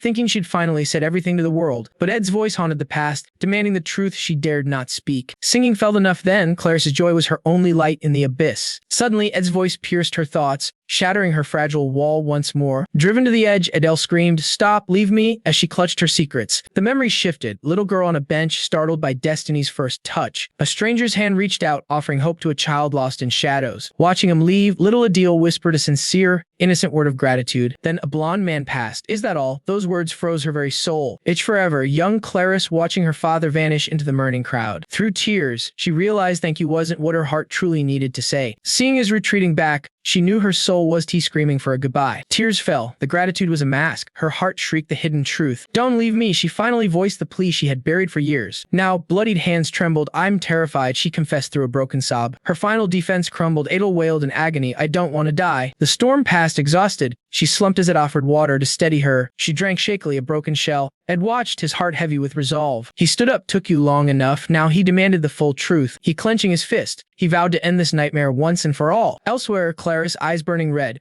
revealed Ed had gone to save Adele alone. She marched toward the grand cathedral, where holy blood was already being spilled. Told her froze, the saint, why have you come to this battlefield of gods? Move, she commanded coldly. Her resolve was as sharp as a divine blade. With burning eyes, she swore to drag the truth out from the shadows. The cathedral doors groaned open. Stop, she roared, her voice echoing through eternity. Apostles stood mid-ritual. Clarice saw the magic circle and prepared to strike. Archbishop Verio turned, his face pale at the saint's sudden holy intrusion. She remembered his past piety. He had once sworn his soul to God. Verio sneered, claiming the mindless masses craved a bloody spectacle to fuel their blind faith. Clarice gasped as the truth dawned. Their divine grace required the slaughter of a sacred dragon. She screamed a warning. They were fools to provoke a beast they couldn't or possibly control. Chilling realization struck like ice. Verio had planned to sacrifice Clarice, sly from the very beginning. Verio coldly admitted the betrayal, calling her life nothing more than a simple backup plan. His shadow twisted into a monster, declaring her death necessary only if his perfect plan failed. Elsewhere, Ed carried a broken Adele toward a dark truth that felt like a waking nightmare. The church was bankrupt, making the dragon's resurrection a desperate, bloody gamble for absolute power. They needed a staged massacre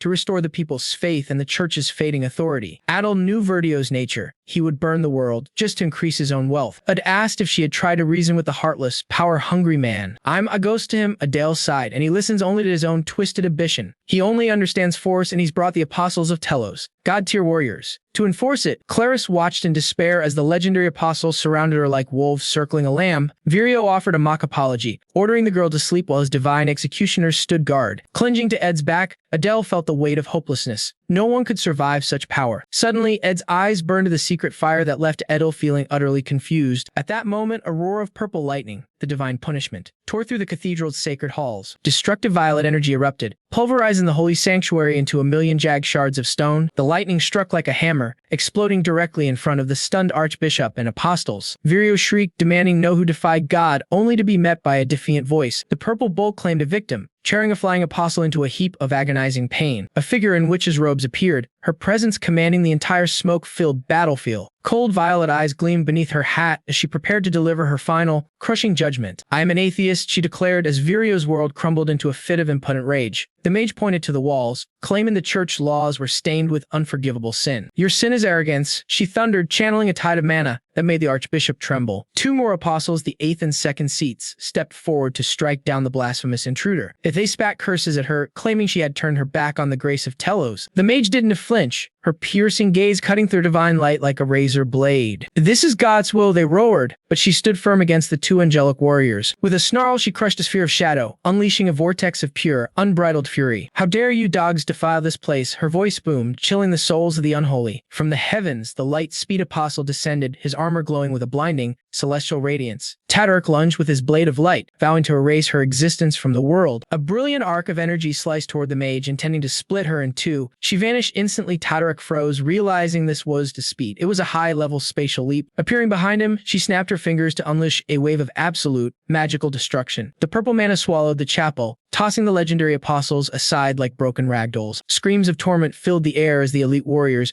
were crushed by her overwhelming might. Virio watched in horror, unable to comprehend how his invincible army was being systematically slaughtered. The mage stood alone among the ruins. As a cold sweat drenched the trembling, terrified archbishop, he recalled the plan. Resurrecting the sacred dragon Arkan Island to seize absolute control, but the top secret scheme was exposed. His master plan had turned into a total nightmare. Protect the Pope, he shrieked, desperate to escape the ruins of his shattered, bloody ambition. They think they can run, the hooded mage sneered, mana swirling into a lethal orb. Chronos magic erupted as a colossal clockwork seal locked the very air around us. Euban stood frozen, his flesh turning to glass within that wretched temporal cage. Shadows exploded outward while a fanatic screamed their devotion to the god Tylos. One apostle stood firm, but Viria's panicked shrieks for the saintess drowned out all reason. Claris's screams were cut short as rough hands dragged her away. Virio plotted silently. If the saintess remained his witness, he held all the cards. The Pope's seal would crush the academy. But then, the mage unleashed a crackling storm. Violet lightning tore through the sanctuary like a god's wrath, obliterating everything in sight. A golden barrier flickered to life, a desperate attempt to stall the inevitable. The glass-like shield shattered instantly, dragging the apostle down into a sea of energy. Retreat now, the order echoed, yet some fools chose to die behind their flickering auras. Futile, the shockwave tossed Claris, and that coward Virio like rags in a hurricane. The mage clicked their tongue, clearly bored by such pathetic, lingering resistance. Virio fled through the smoke, clutching a broken Claris to bury his dark secrets forever. With madness in his eyes, Virio whispered the command that would seal our doom. A roaring curtain of hellfire surged upward, cutting off every hope of escape. The commander stared in pure horror. A basic spell with such power, the fire swallowed his screams whole. He swung his staff against the inferno, but the heat had already won. The vortex claimed his weapon, igniting the spirit seal, then total detonation. The academy trembled as the chapel was reduced to ash before our very eyes. Through the wreckage, Rothstaylor moved like a blur, passing the fallen holy warriors. Mug had barked, and the fire spirit surged forward at his master's side. Virio realized the trap was this newcomer working with that cursed witch mage. Die, Virio shrieked, his golden light tearing through Mug in a brutal explosion. Ed didn't flinch, he just kept running, his gaze locked on his prey. In the thick woods, Virio gasped for air, certain the stolen relic was safe. A sick smile touched his lips. He was untouchable in these shadows. Then Ed dropped like a hawk. Give me the necklace, he growled with murder in his eyes. A's fingers dug into the archbishop's hair like iron talons. A crushing fist sent Virio into the dirt. His pathetic counter effortlessly brushed aside. A pin, Virio laughed. His staff touched its heart. It's over for you, kid. White-hot energy surged into Ed's chest. The realization of death hit him like a physical weight. A supernova of divine light detonated right between them. It vanished in the blast, while Virio writhed on the ground, howling in agony. Even broken and bleeding, he wouldn't let go of that cursed relic box. Bloodied and grim, Ed demanded the box. This old snake was tougher than he looked. With Adol's weight on his back, Ed knew this fight was reaching its breaking point. He looked back at the burning chapel. The dragon's rebirth was nearly upon them. A nightmare centuries in the making. Even with Lucy, the odds for suicide failure loomed over him like a shadow. He turn back time again. Adil was too weak. Then she whispered his name. Id froze as she forced a smile. It's okay to fail. Id, I can do it one more time, but her pale face told a different story. Adil's mana was fading fast. Her life flickered a dying candle, leaving zero room for hesitation. I lunged toward Archbishop Virio, who lay wheezing and broke in a sickening pool of his own blood. The moment I reached him, the wooden box clutch in his death grip began to crack and splinter. I ripped the lid off, my heart hammering. A terrifying surge of raw magical energy exploded against my senses. Inside, a dagger-shaped artifact pulsed with eerie blue power. Virio looked up, his face twisted in a sickening grin. He rasped that the sacred lance dragon's resurrection was beginning, and only the saints could hope to stop it. With his dying breath, he shrieked that the world would soon witness the terrifying glory of Lord Telos. I seized the artifact. Instantly, a titanic torrent of energy erupted, threatening to tear the very sky apart. That blinding magical energy shot straight into the heavens like a spear of pure, unbridled power. A colossal pillar of light signaled the dragon's return. In that moment,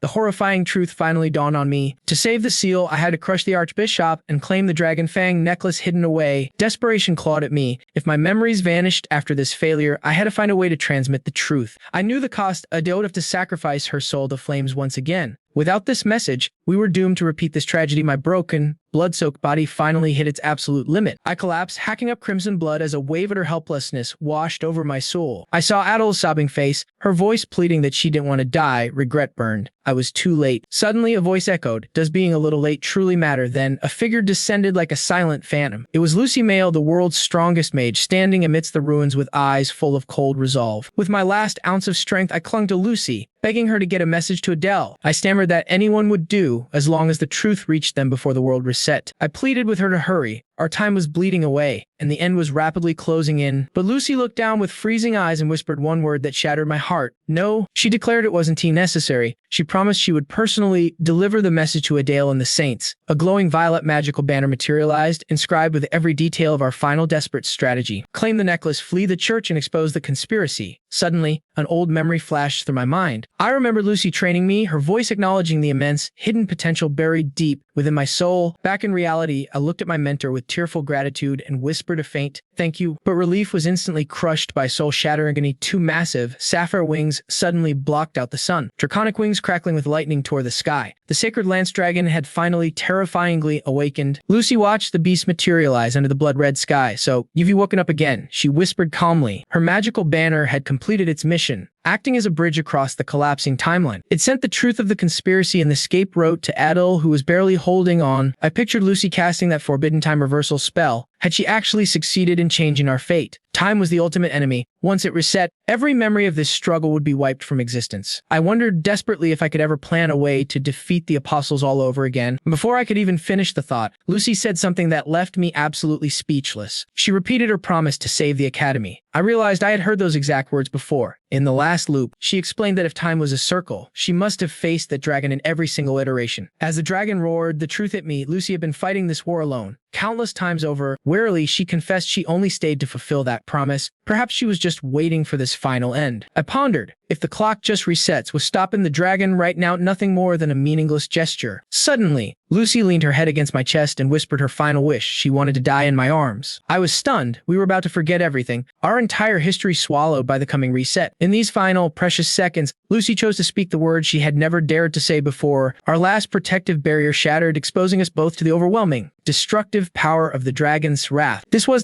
some glitchy romance. It was Lucy's raw, desperate truth. Tears flooded her eyes as she choked. "Don't leave me. I'm so alone." She clung to him like a lifeline. She had silently accepted her plea. Suddenly, a roar shattered the silence. If the sacred lance dragon had arrived. Blue death rained from the blood-red sky. Sivid braced himself and endured. Neither fought back, yet not a single cry of pain escaped them. They felt each other's warmth one last time. Then the destruction stopped. They lay still among the ruins of two souls lost in the wasteland. Crimson stained the earth. A flash signaled fate was shifting. Elsewhere, a dry cough echoed. So a heavy object hit the floor. Adele realized her power was gone. No time reversal, no future sight. Bloodied, she realized she was mortal. If the dragon's awakening was inevitable, she remembered Clarice with bittersweet regret. She never hear the Saintess' song. But meeting at Rothstaylor was terrifying. He shook her very will to live. Searing pain reminded her of one thing. Her final mission was still unfinished. She forced herself up to stop the dragon, ready to embrace her fate. She knew its plan, but it was useless. Of repeating it was impossible. Convincing it would take hours, he had no memories left. Gathering forces to fight the apostles, they simply lacked the time. She dragged her bloody feet. By nightfall, Vario's dark plan would succeed. The sacred lance dragon would be fully unleashed. As shadows stretched, the chapel appeared. Adele reached the heart of darkness. She prepared to sacrifice her body. But then, she froze in shock. Her eyes widened in pure disbelief. What was at the chapel entrance? A magical orb flickered. A desperate cry echoed across the grounds. Rothstaylor collapsed as Janica caught him. His magic book at the floor. The text revealed a secret.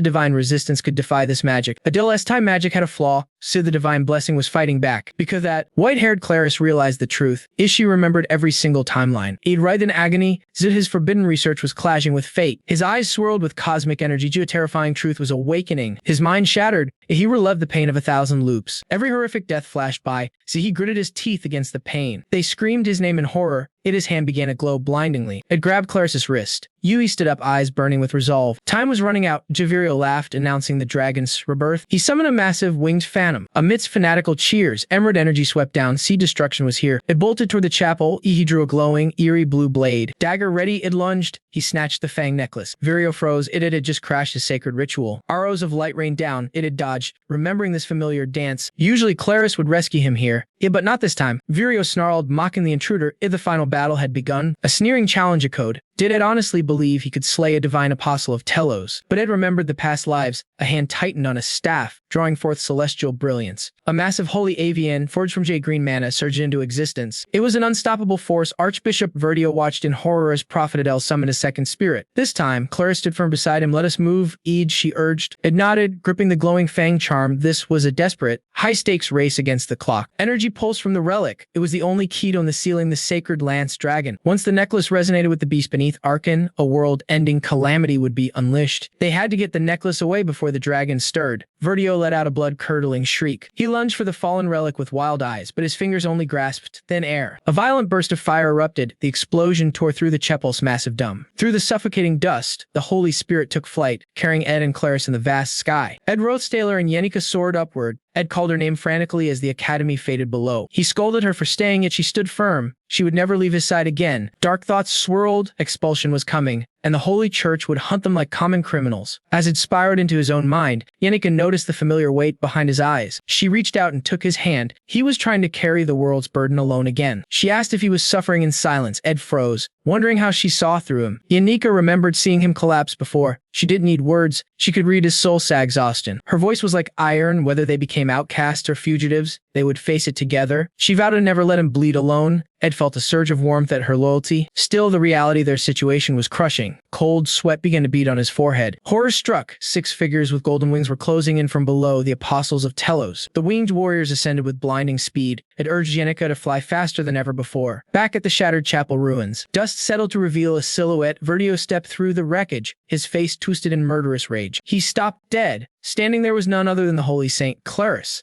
She was battered and stained with blood. Verdio could only stammer her name in pure shock. A memory flickered, a hand on her wrist, and a whisper that only she could finish this. In a vision, Clarice told the weary Ted that he alone carried the history of this timeline. The dragon had to stay sealed, but first, they had to bring the corrupt archbishop to justice. With a sharp glare, she kicked a heavy piece of debris out of her path. She warned that Verdio was a fanatic who would hide his sins behind the church's veil. She demanded to know how long the holy pope would remain a mere bystander to this. This was her final play. She had to convince the man standing before her broken body. Gathering her remaining strength, Clarice roared. She commanded the Pope to take the tremulous Bishop Verdio immediately. Elsewhere, Ziggs and Alvivara watched the sky. Alvivara suggested darkly that Tai would lose this battle. High above, Tai rode a titanic spirit beast, charging headfirst into the chaotic aerial battle. Ed and Yenneker were also airborne, clinging to their wind spirit for dear life. Spectators gaped. 10 minutes ago, Ed was paralyzed. Now a lethal wind blade screamed toward them. Yenneker's eyes widened. The attack was too fast. She shrieked that there was no way to dodge. The wind blade struck the spirit. Ed and Yenneker were thrown into a terrifying freefall. They plummeted from the heavens. Their figures shrank as gravity pulled them through the swirling clouds. They vanished into the white mist. In that split second, one hand reached out and caught another. Ed's hand gripped Yenneker tightly. A blue magic cord materialized, suspending them both in midair. Suspended in the heavens, Ed declared Yenneker's salvation was finally at hand. Behind them, Telos as zealots roared, their eyes fixed solely on seizing the sacred necklace. Suddenly, Yenneker whispered his name, shattering Ed's focus with a wave of sudden dread. She stared into his soul, asking if he could shoulder the heavy burden of fate. Without warning, she shoved it back and plunged willingly into the whistling void below. With a fearless grin, she ignited a golden magic stone, betting everything on him. A cataclysmic flash of light tore through the clouds, blinding everyone on the ground. Ziggs and Alvivara watched in horror as the Academy's very atmosphere began to warp. A titanic cerulean vortex erupted, unleashing a flood of wind spirits across the sky. The divine apostles froze, paralyzed by the sheer scale of the spectral invasion. Yet, amidst the silver sea of spirits, one terrifying entity eclipsed them all. A shadow swallowed the sun as a legendary water well materialized from the mist. This was the primal mother of tides, the highest-ranking sentient spirit in existence. Frida had arrived. The apostles trembled before the overwhelming might of her spirit legion. They unleashed a desperate barrage of holy light at the whale carrying the fugitives. Sensing the enemy's fading mana, I believed their desperate plan was finally succeeding. But a sudden spike of cold anxiety pierced his heart. Something was terribly wrong. Yenneker gasped, her voice trembling as she admitted her strength was completely spent. She collapsed onto the spirit's back, her name tearing from Ed's throat in panic. He pulled her close, horrified to find her skin burning with a lethal fever. She weakly pushed him away, terrified that his touch would only fan the flames. High above, the apostles regrouped, ordering Tel'Darak to execute the primary target immediately. Moving with divine precision, they vowed to purge the path with their celestial radiance. The angelic knights carved through the wind spirits with strikes of blinding golden steel. Every stroke of holy light obliterated the obstacles hindering their relentless, divine advance. Tel'Darak descended like a falling star, his spear aimed at the heart of the beast. Confronting the girl, the apostle branded her heretical danger to the world. He leveled his glowing lance at the broken girl lying at its feet. Though he claimed no joy in slaughter, he prepared to strike with absolute mercy. Suddenly it stepped forward as the fire dragon Takon let out a soul-shaking roar. "Enim Takem," Ed commanded,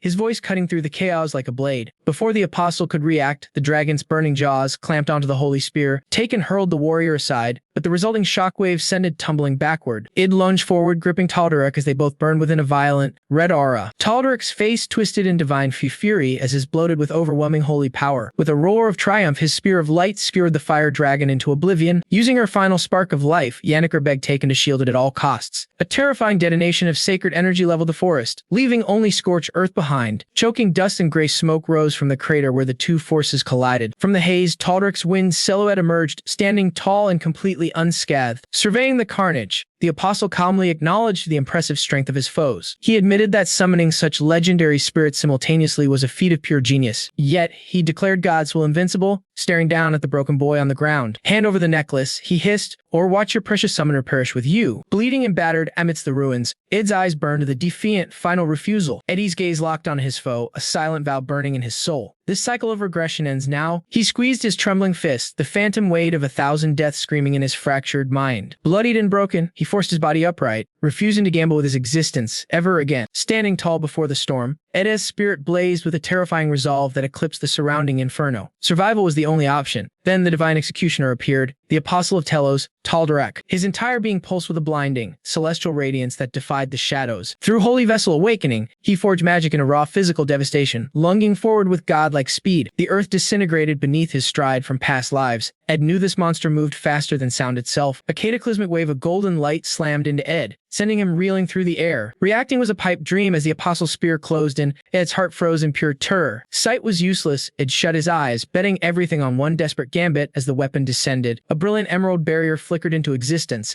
halting the strike just inches from his face. Marilda, the great spirit of wind, had answered his silent plea, shielding him from certain doom. Trapped within the howling gale, Ed gnashed his teeth against the pressure, preparing his final, desperate counterstrike. Aiming for a hairline fracture in the defense, he unleashed a concentrated spear of fire directly at the enemy. The resulting blast forced the divine warrior back, his boots carving deep furrows into the scorched earth. For the first time, the apostle's mask of divinity cracked, revealing a face twisted by murderous rage. "I was too weak, I lacked the raw power." Then a familiar voice echoed, "Leave the heat to me." I knew Taken was a force of nature, immune to magic and possessed of world-ending destructive potential. In a heartbeat, the woodland was transformed into a churning, hellish sea of unrelenting flames. Standing at the center of the apocalypse, the fire spirit threw back its head and roared. But Tal'Darik was a golden bolt of lightning, piercing the flames. He was the world's swiftest physical executioner. The fire on the blade flickered out as Yannika's trembling voice whispered a desperate apology for her strength. Her mana was spent, my blood ran cold as the smoke cleared. Tal'Darik stood there, completely untouched. He emerged from the embers like a vengeful god, his body shimmering with a terrifying glow. To the apostle, I was just a broken toy crawling in the dirt, unaware of my next move. With a final burst of willpower, I slammed my palm against the ground, flooding it with hidden water mana. Tal'Darik paused, his eyes widening as massive geysers of water suddenly erupted from the scorched soil. The torrents crashed against his golden armor, seeking any crack in his holy defense. As fire and water clashed in a chaotic dance, I screamed the final command. Ignite! The opposing forces collided in a violent explosion, drowning the entire battlefield in a blinding shroud of steam. Enveloped by the white mist, Tal'Darik stood still, scanning the vapor for my next move. A sneer crossed his lips. He thought this was a pathetic, low-level trick to hide my cowardice. With a roar of pure arrogance, he lunged through the fog, intending to end my life forever. The impact was devastating. I felt my ribs shatter as I was sent flying, covering up blood. I hit the ground hard, forced to face the reality of his overwhelming, godlike strength. As my vision blurred, I realized there was only one impossible path left to claim the victory. In my memories of the previous life, Marilda was the one who had brought this monster down, but the ring was out of reach, and I'd never truly tapped into her full power myself. I clutched my chest, gasping for air just as the golden light exploded toward me once more. The tip of his holy spear collided with my last barrier in a blinding flash of light. My magical shield disintegrated like brittle glass, and the force of the blow tossed my broken body. Pain screamed through every nerve. Was this it? Was there truly no escaping this cycle of despair? A titanic wing of silver light descended from the heavens, vaporizing the ground where I had just stood. Drowned in my own blood, I lay in the shifting mist, struggling for one last, agonizing breath. Drowning in a blinding golden tide, I felt it, the cold, familiar sting of death claim my soul again. As the Reaper's shadow loomed, Ed's world finally faded into an endless, silent abyss. Lifetimes of agony and rebirth surged back, In that white-hot pain, his spirit arts reached a new peak. A faint, knowing smile crossed its lips as the ultimate truth finally clicked into place. Todd's spear of light struck air. Todorek gasped, frozen in shock as it vanished like a ghost. Holy magic or spirit arts, it didn't matter. Ed finally saw that the core of power was universal. It was forged from 1,000 failures, built on a foundation of pure, unyielding human will. From that desperate struggle, the legendary wind spirit Marilda emerged, her roar shaking the very heavens. Todorek stood paralyzed, trembling beneath the suffocating pressure of the ancient, legendary spirit. Cloaked in azure flame, it shattered Todorek's jaw. Mastery, he realized, was simply the art of repetition. A howl of agony and pure rage erupted from Todorek as the sudden strike connected. Ed, didn't he stop? Perfection is earned, not given, Tolda roared, weaving a lethal lance of pure radiance. The fire spirit mug charged with reckless valor. Ed dove into the light. Survival required absolute conviction. A blade of sapphire energy ignited in his hand. He wasn't fighting for fate, but for himself. Todorek snarled, blocking the water spirit Lish's strike with his bare skin. Blood sprayed the air. Ed Rothstaylor raised his shimmering blade high,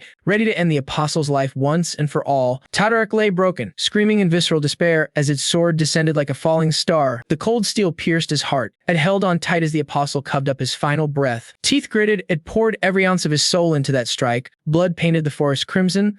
Drenched in a mixture of their blood, Ed's grip only tightened around the hilt of his weapon. One last burst of red marked the end. Over the corpse, Ed gasped, his sword buried deep. He stood shaking, lungs burning with every jagged breath. His eyes were hollow, staring at nothingness. The brutal cost of living was carved into his weary face as he struggled to stand, leaving the carcass behind. Ed sprinted toward the flames. Clarice's eyes followed his retreating, bloodied form. Hand over his heart, he pushed forward. His mission wasn't over, not by a long shot. Clutching the veil with iron resolve, Ed's eyes blazed. Elsewhere, a holy war was about to ignite. Inside the grand cathedral, Clarice's fury boiled over. Her crimson gaze pierced through the corrupt officials. Falling before Pope Eldon, she demanded justice, excommunicate that traitorous snake, Archbishop Virio, right now. The Pope remained a statue. Beside him, Virio wore a mask of smug, sickening confidence. Virio whispered poison, telling the Pope that the saintess had lost her mind. Everything was for the church. Laughing at his arrogance, Clarice cut him down with words, "You pretend to be a holy man." She dragged his sins into the light. The resurrection of the dragon Wellbrock using the stolen necklace. The room went cold. Virio stammered, his face turning pale. How could she possibly know our secret? Clarice sneered, "Your plan is a loop of failure. The church has tried and failed 1,000 times. I'm the anomaly." She declared, "I am here to shatter the cycle of your pathetic incompetence." A massive blood-red sigil erupted beneath them. Clarice revealed the truth. She was the final piece of their murderous ritual. "I will die for my God," she hissed, "but never for a petty human conspiracy like yours." Images of dead comrades flashed in her mind. Who will worship a church built on innocent corpses? Staring them down with cold eyes, she declared her very life was the greatest weapon against their twisted regime. She remembered Ed, broken, bloodied, yet still fighting just to give her this one single chance. "Kill me and the world will know everything. My savior will scream your sins from the mountaintops." Her voice thundered. If she fell today, the world's faith would crumble into dust along with them. Virio panicked, trying to manipulate the Pope's fear of losing power, dawned to listen to her lies. Pope Eldon wallowed in guilt, cursing his own frailty before choosing a path of iron. He realized the church's future required a heart tempered by absolute, unwavering conviction. "Saintess, I follow your lead," he declared, leaving Virio frozen in a stunned silence. Backed by the Pope's authority, Clarice's gaze blazed with an unbreakable, holy resolve. Standing at the altar, she invoked divine law to crush Virio's dark ambitions forever. Clarice thrust her hand forward, her voice thundering through the silent, sacred cathedral. She commanded his exile, but a chilling, demonic cackle suddenly drowned out her words. Virio's aura flared blood red. "You think your little words can stop me now?" He lunged, crushing her blood-slicked wrist in a brutal, iron-tight grip. He dragged her away, snarling that her capture would awaken the sacred dragon. "Ed stole the relic, but my apostles will hunt that boy to hell." A horrifying vision of the immediate future flashed before her panicked eyes. Apostle Todorek lay dead. Ed was broken, his lifeblood staining the frozen ground. Through the smoke, Ed gasped, "This indeed the end," retreating with a mysterious mage. With deathly focus, he clutched the dragon's necklace with trembling, blood-soaked hands. The artifact pulsed blue. Awakening, Clarice looked up, her spirit refusing to break. No, Clarice tore her arm free, defying his twisted vision of her fate. Virio recoiled in shock as she spoke of the hero who had saved her. Brilliant yellow power erupted from her. "He is far stronger than you will ever be." Her eyes burned, a man like you can even touch his shadow. Holy energy exploded, a divine blast that sent Virio flying like a ragdoll. Virio slammed back, his body carving a deep trench into the ruined stone floor. "Why does a pure saintess bleed such chaotic colors?" He spat, mocking her exhaustion. Tears fell as she gasped. "Because this is what it means to be human." Disguised as Kylie, she realized a student's heart contains a spectrum of hidden truths. Like a prism, her light shattered into a rainbow of majestic, forbidden power. Red flared, the burning ambition of Lortel, and the weight of her father's legacy. Yellow for Adol's prophecy, turquoise for the water spirits raging, oceanic wrath. Blue shone for Ed, broken and bloodied, yet standing taller than any king. Finally, purple mysterious mage watched from above, her mana chilling the very air. She returned the relic, unleashing a massive magical storm to cover its escape. Her energy twisted into a terrifying shadow monster, hungry for the dark ritual. True light holds all colors, she thought, as it recalled the original timeline. In the first story, Taylor faced a brutal wall of freshman defiance and rage. Every student fought like a demon for scores. Had realized something was wrong. Not a single elite from class had appeared. The scenario was completely broken. Marilda faded. The timeline had veered into a dark, unknown future of chaos. Originally, she should have easily defeated the top alchemist, Claude, at the end, but Claude sought power in darkness, drinking the forbidden blood of an evil god. He became a living nightmare. Claude, the Calamity Alchemist, was finally born. Wielding Mebular's corruption, he unleashed a tide of soul-crushing, ancient dark magic. The gauntlet was endless, but every single opponent fell before Ty's relentless blade. This was the climax, the moment a hero is forged in blood and fire. Though his body was failing to refuse to let a single enemy stand. Drenched in blood, he ignited his sword with a legendary golden fury. Ty's divine radiance clashed violently against Claude's abyssal shadows in a blinding explosion. Claude's face twisted in terror as his dark power shattered. Ty unleashed his ultimate move, the elemental decapitation. A final blow surged with the raw, devastating fury of the elements. Claude's monstrous form collapsed before the students, ending the war. Ed noted this was the second joint training event. According to the original game lore, this was the destined conclusion of the event. Once a laughingstock, stood as the Academy's elite hero, earning praise from every student and staff member. The sight of the hero's triumphant blade was burned into their minds forever. But victory tasted like ash as they left the stage.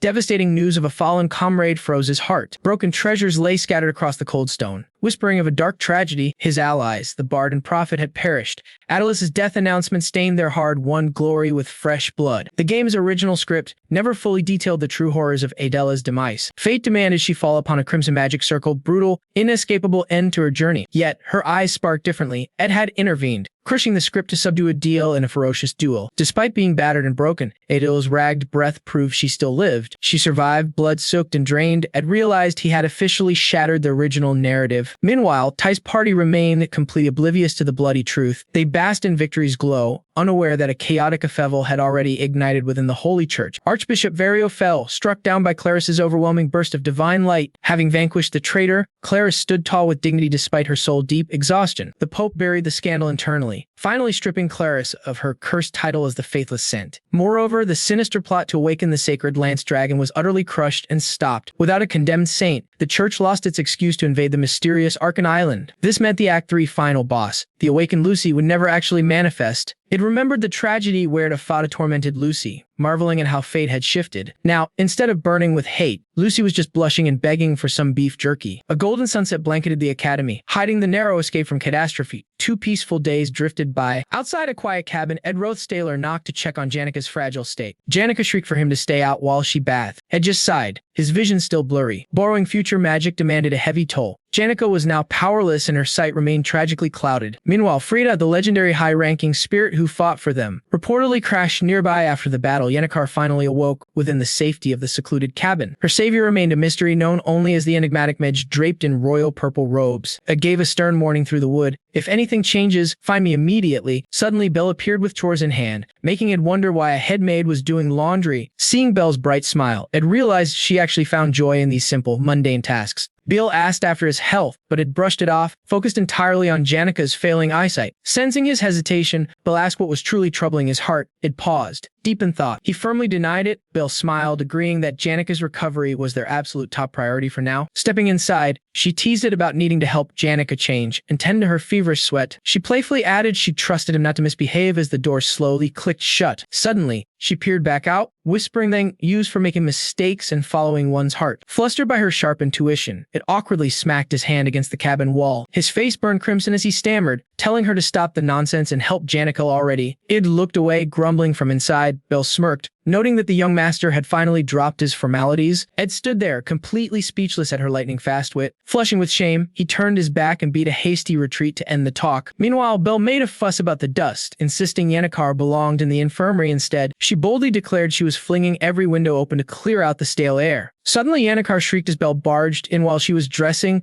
Ed sensed the maid's intuition. He had to admit the maid's whirlwind of trouble made the long day fly by quickly. The chaos kept his worries at bay, but now his firewood was running dangerously low. A sudden voice broke the silence. A red hooded figure carrying a lute appeared. Kylie, it called out. The stranger pulled back her hood, revealing snow-white hair and a firm denial of that name. I am St. Claris, she declared. She delivered news of Archbishop Video's downfall to a steady Ed. She explained the apostles were dragging Video to the Holy City to face the Pope's ultimate judgment. Ed questioned her faith. Claris revealed that Holy Pope Eldon had confessed to his own negligence. To her, this was to the end, but a chance to purge the rot and start anew. Claris was determined to grant the church one final opportunity for redemption and change. Ed listened silent. Shifting gears, Ed asked about Adele. Claris sighed, reporting that the woman had completely vanished. Even her saintly influence turned up nothing. Ed wondered if she had any parting words. She'd planned a long confession, but this quiet moment by the fire had shifted her heart. With a soft, luminous smile, she realized all she truly felt was a deep sense of thanks. She decided to leave her loot behind, praying Adele might find her way back to camp. When Ed asked about her summer plans, she confirmed she'd be staying. She had nowhere else to go. Ed started to ask a favor, but Claris shyly asked to be treated as his junior. He blinked in confusion. But I've always naturally treated Kylie that way, he replied. A playful smile played on her lips. That wasn't quite the point she was making. She looked him in the eye, promising to move heaven and earth should he ever need aid. As her shadow faded into the sunset, Ed stood alone in the chilling silence of the wild. He told himself to flee before seeing her again, but a familiar voice shattered his thoughts. Adele emerged from the shadows of the cabin, her fragile body wrapped tightly in surgical bandages. Her magic was gone, but her feet were steady. Ed asked if she was fine leaving Claris. Adele's gaze dropped. I have no more songs left for her, she whispered brokenly. The weight of deceptions crushed her. Everything. It was all a lie from the very beginning. Flashbacks of divine hymns and tales of a free world surged through her mind like bitter tides. She gripped her lute, realizing every note she'd ever played was a beautiful fabrication. Ed listened. Her bandaged fingers dug into the instrument's neck,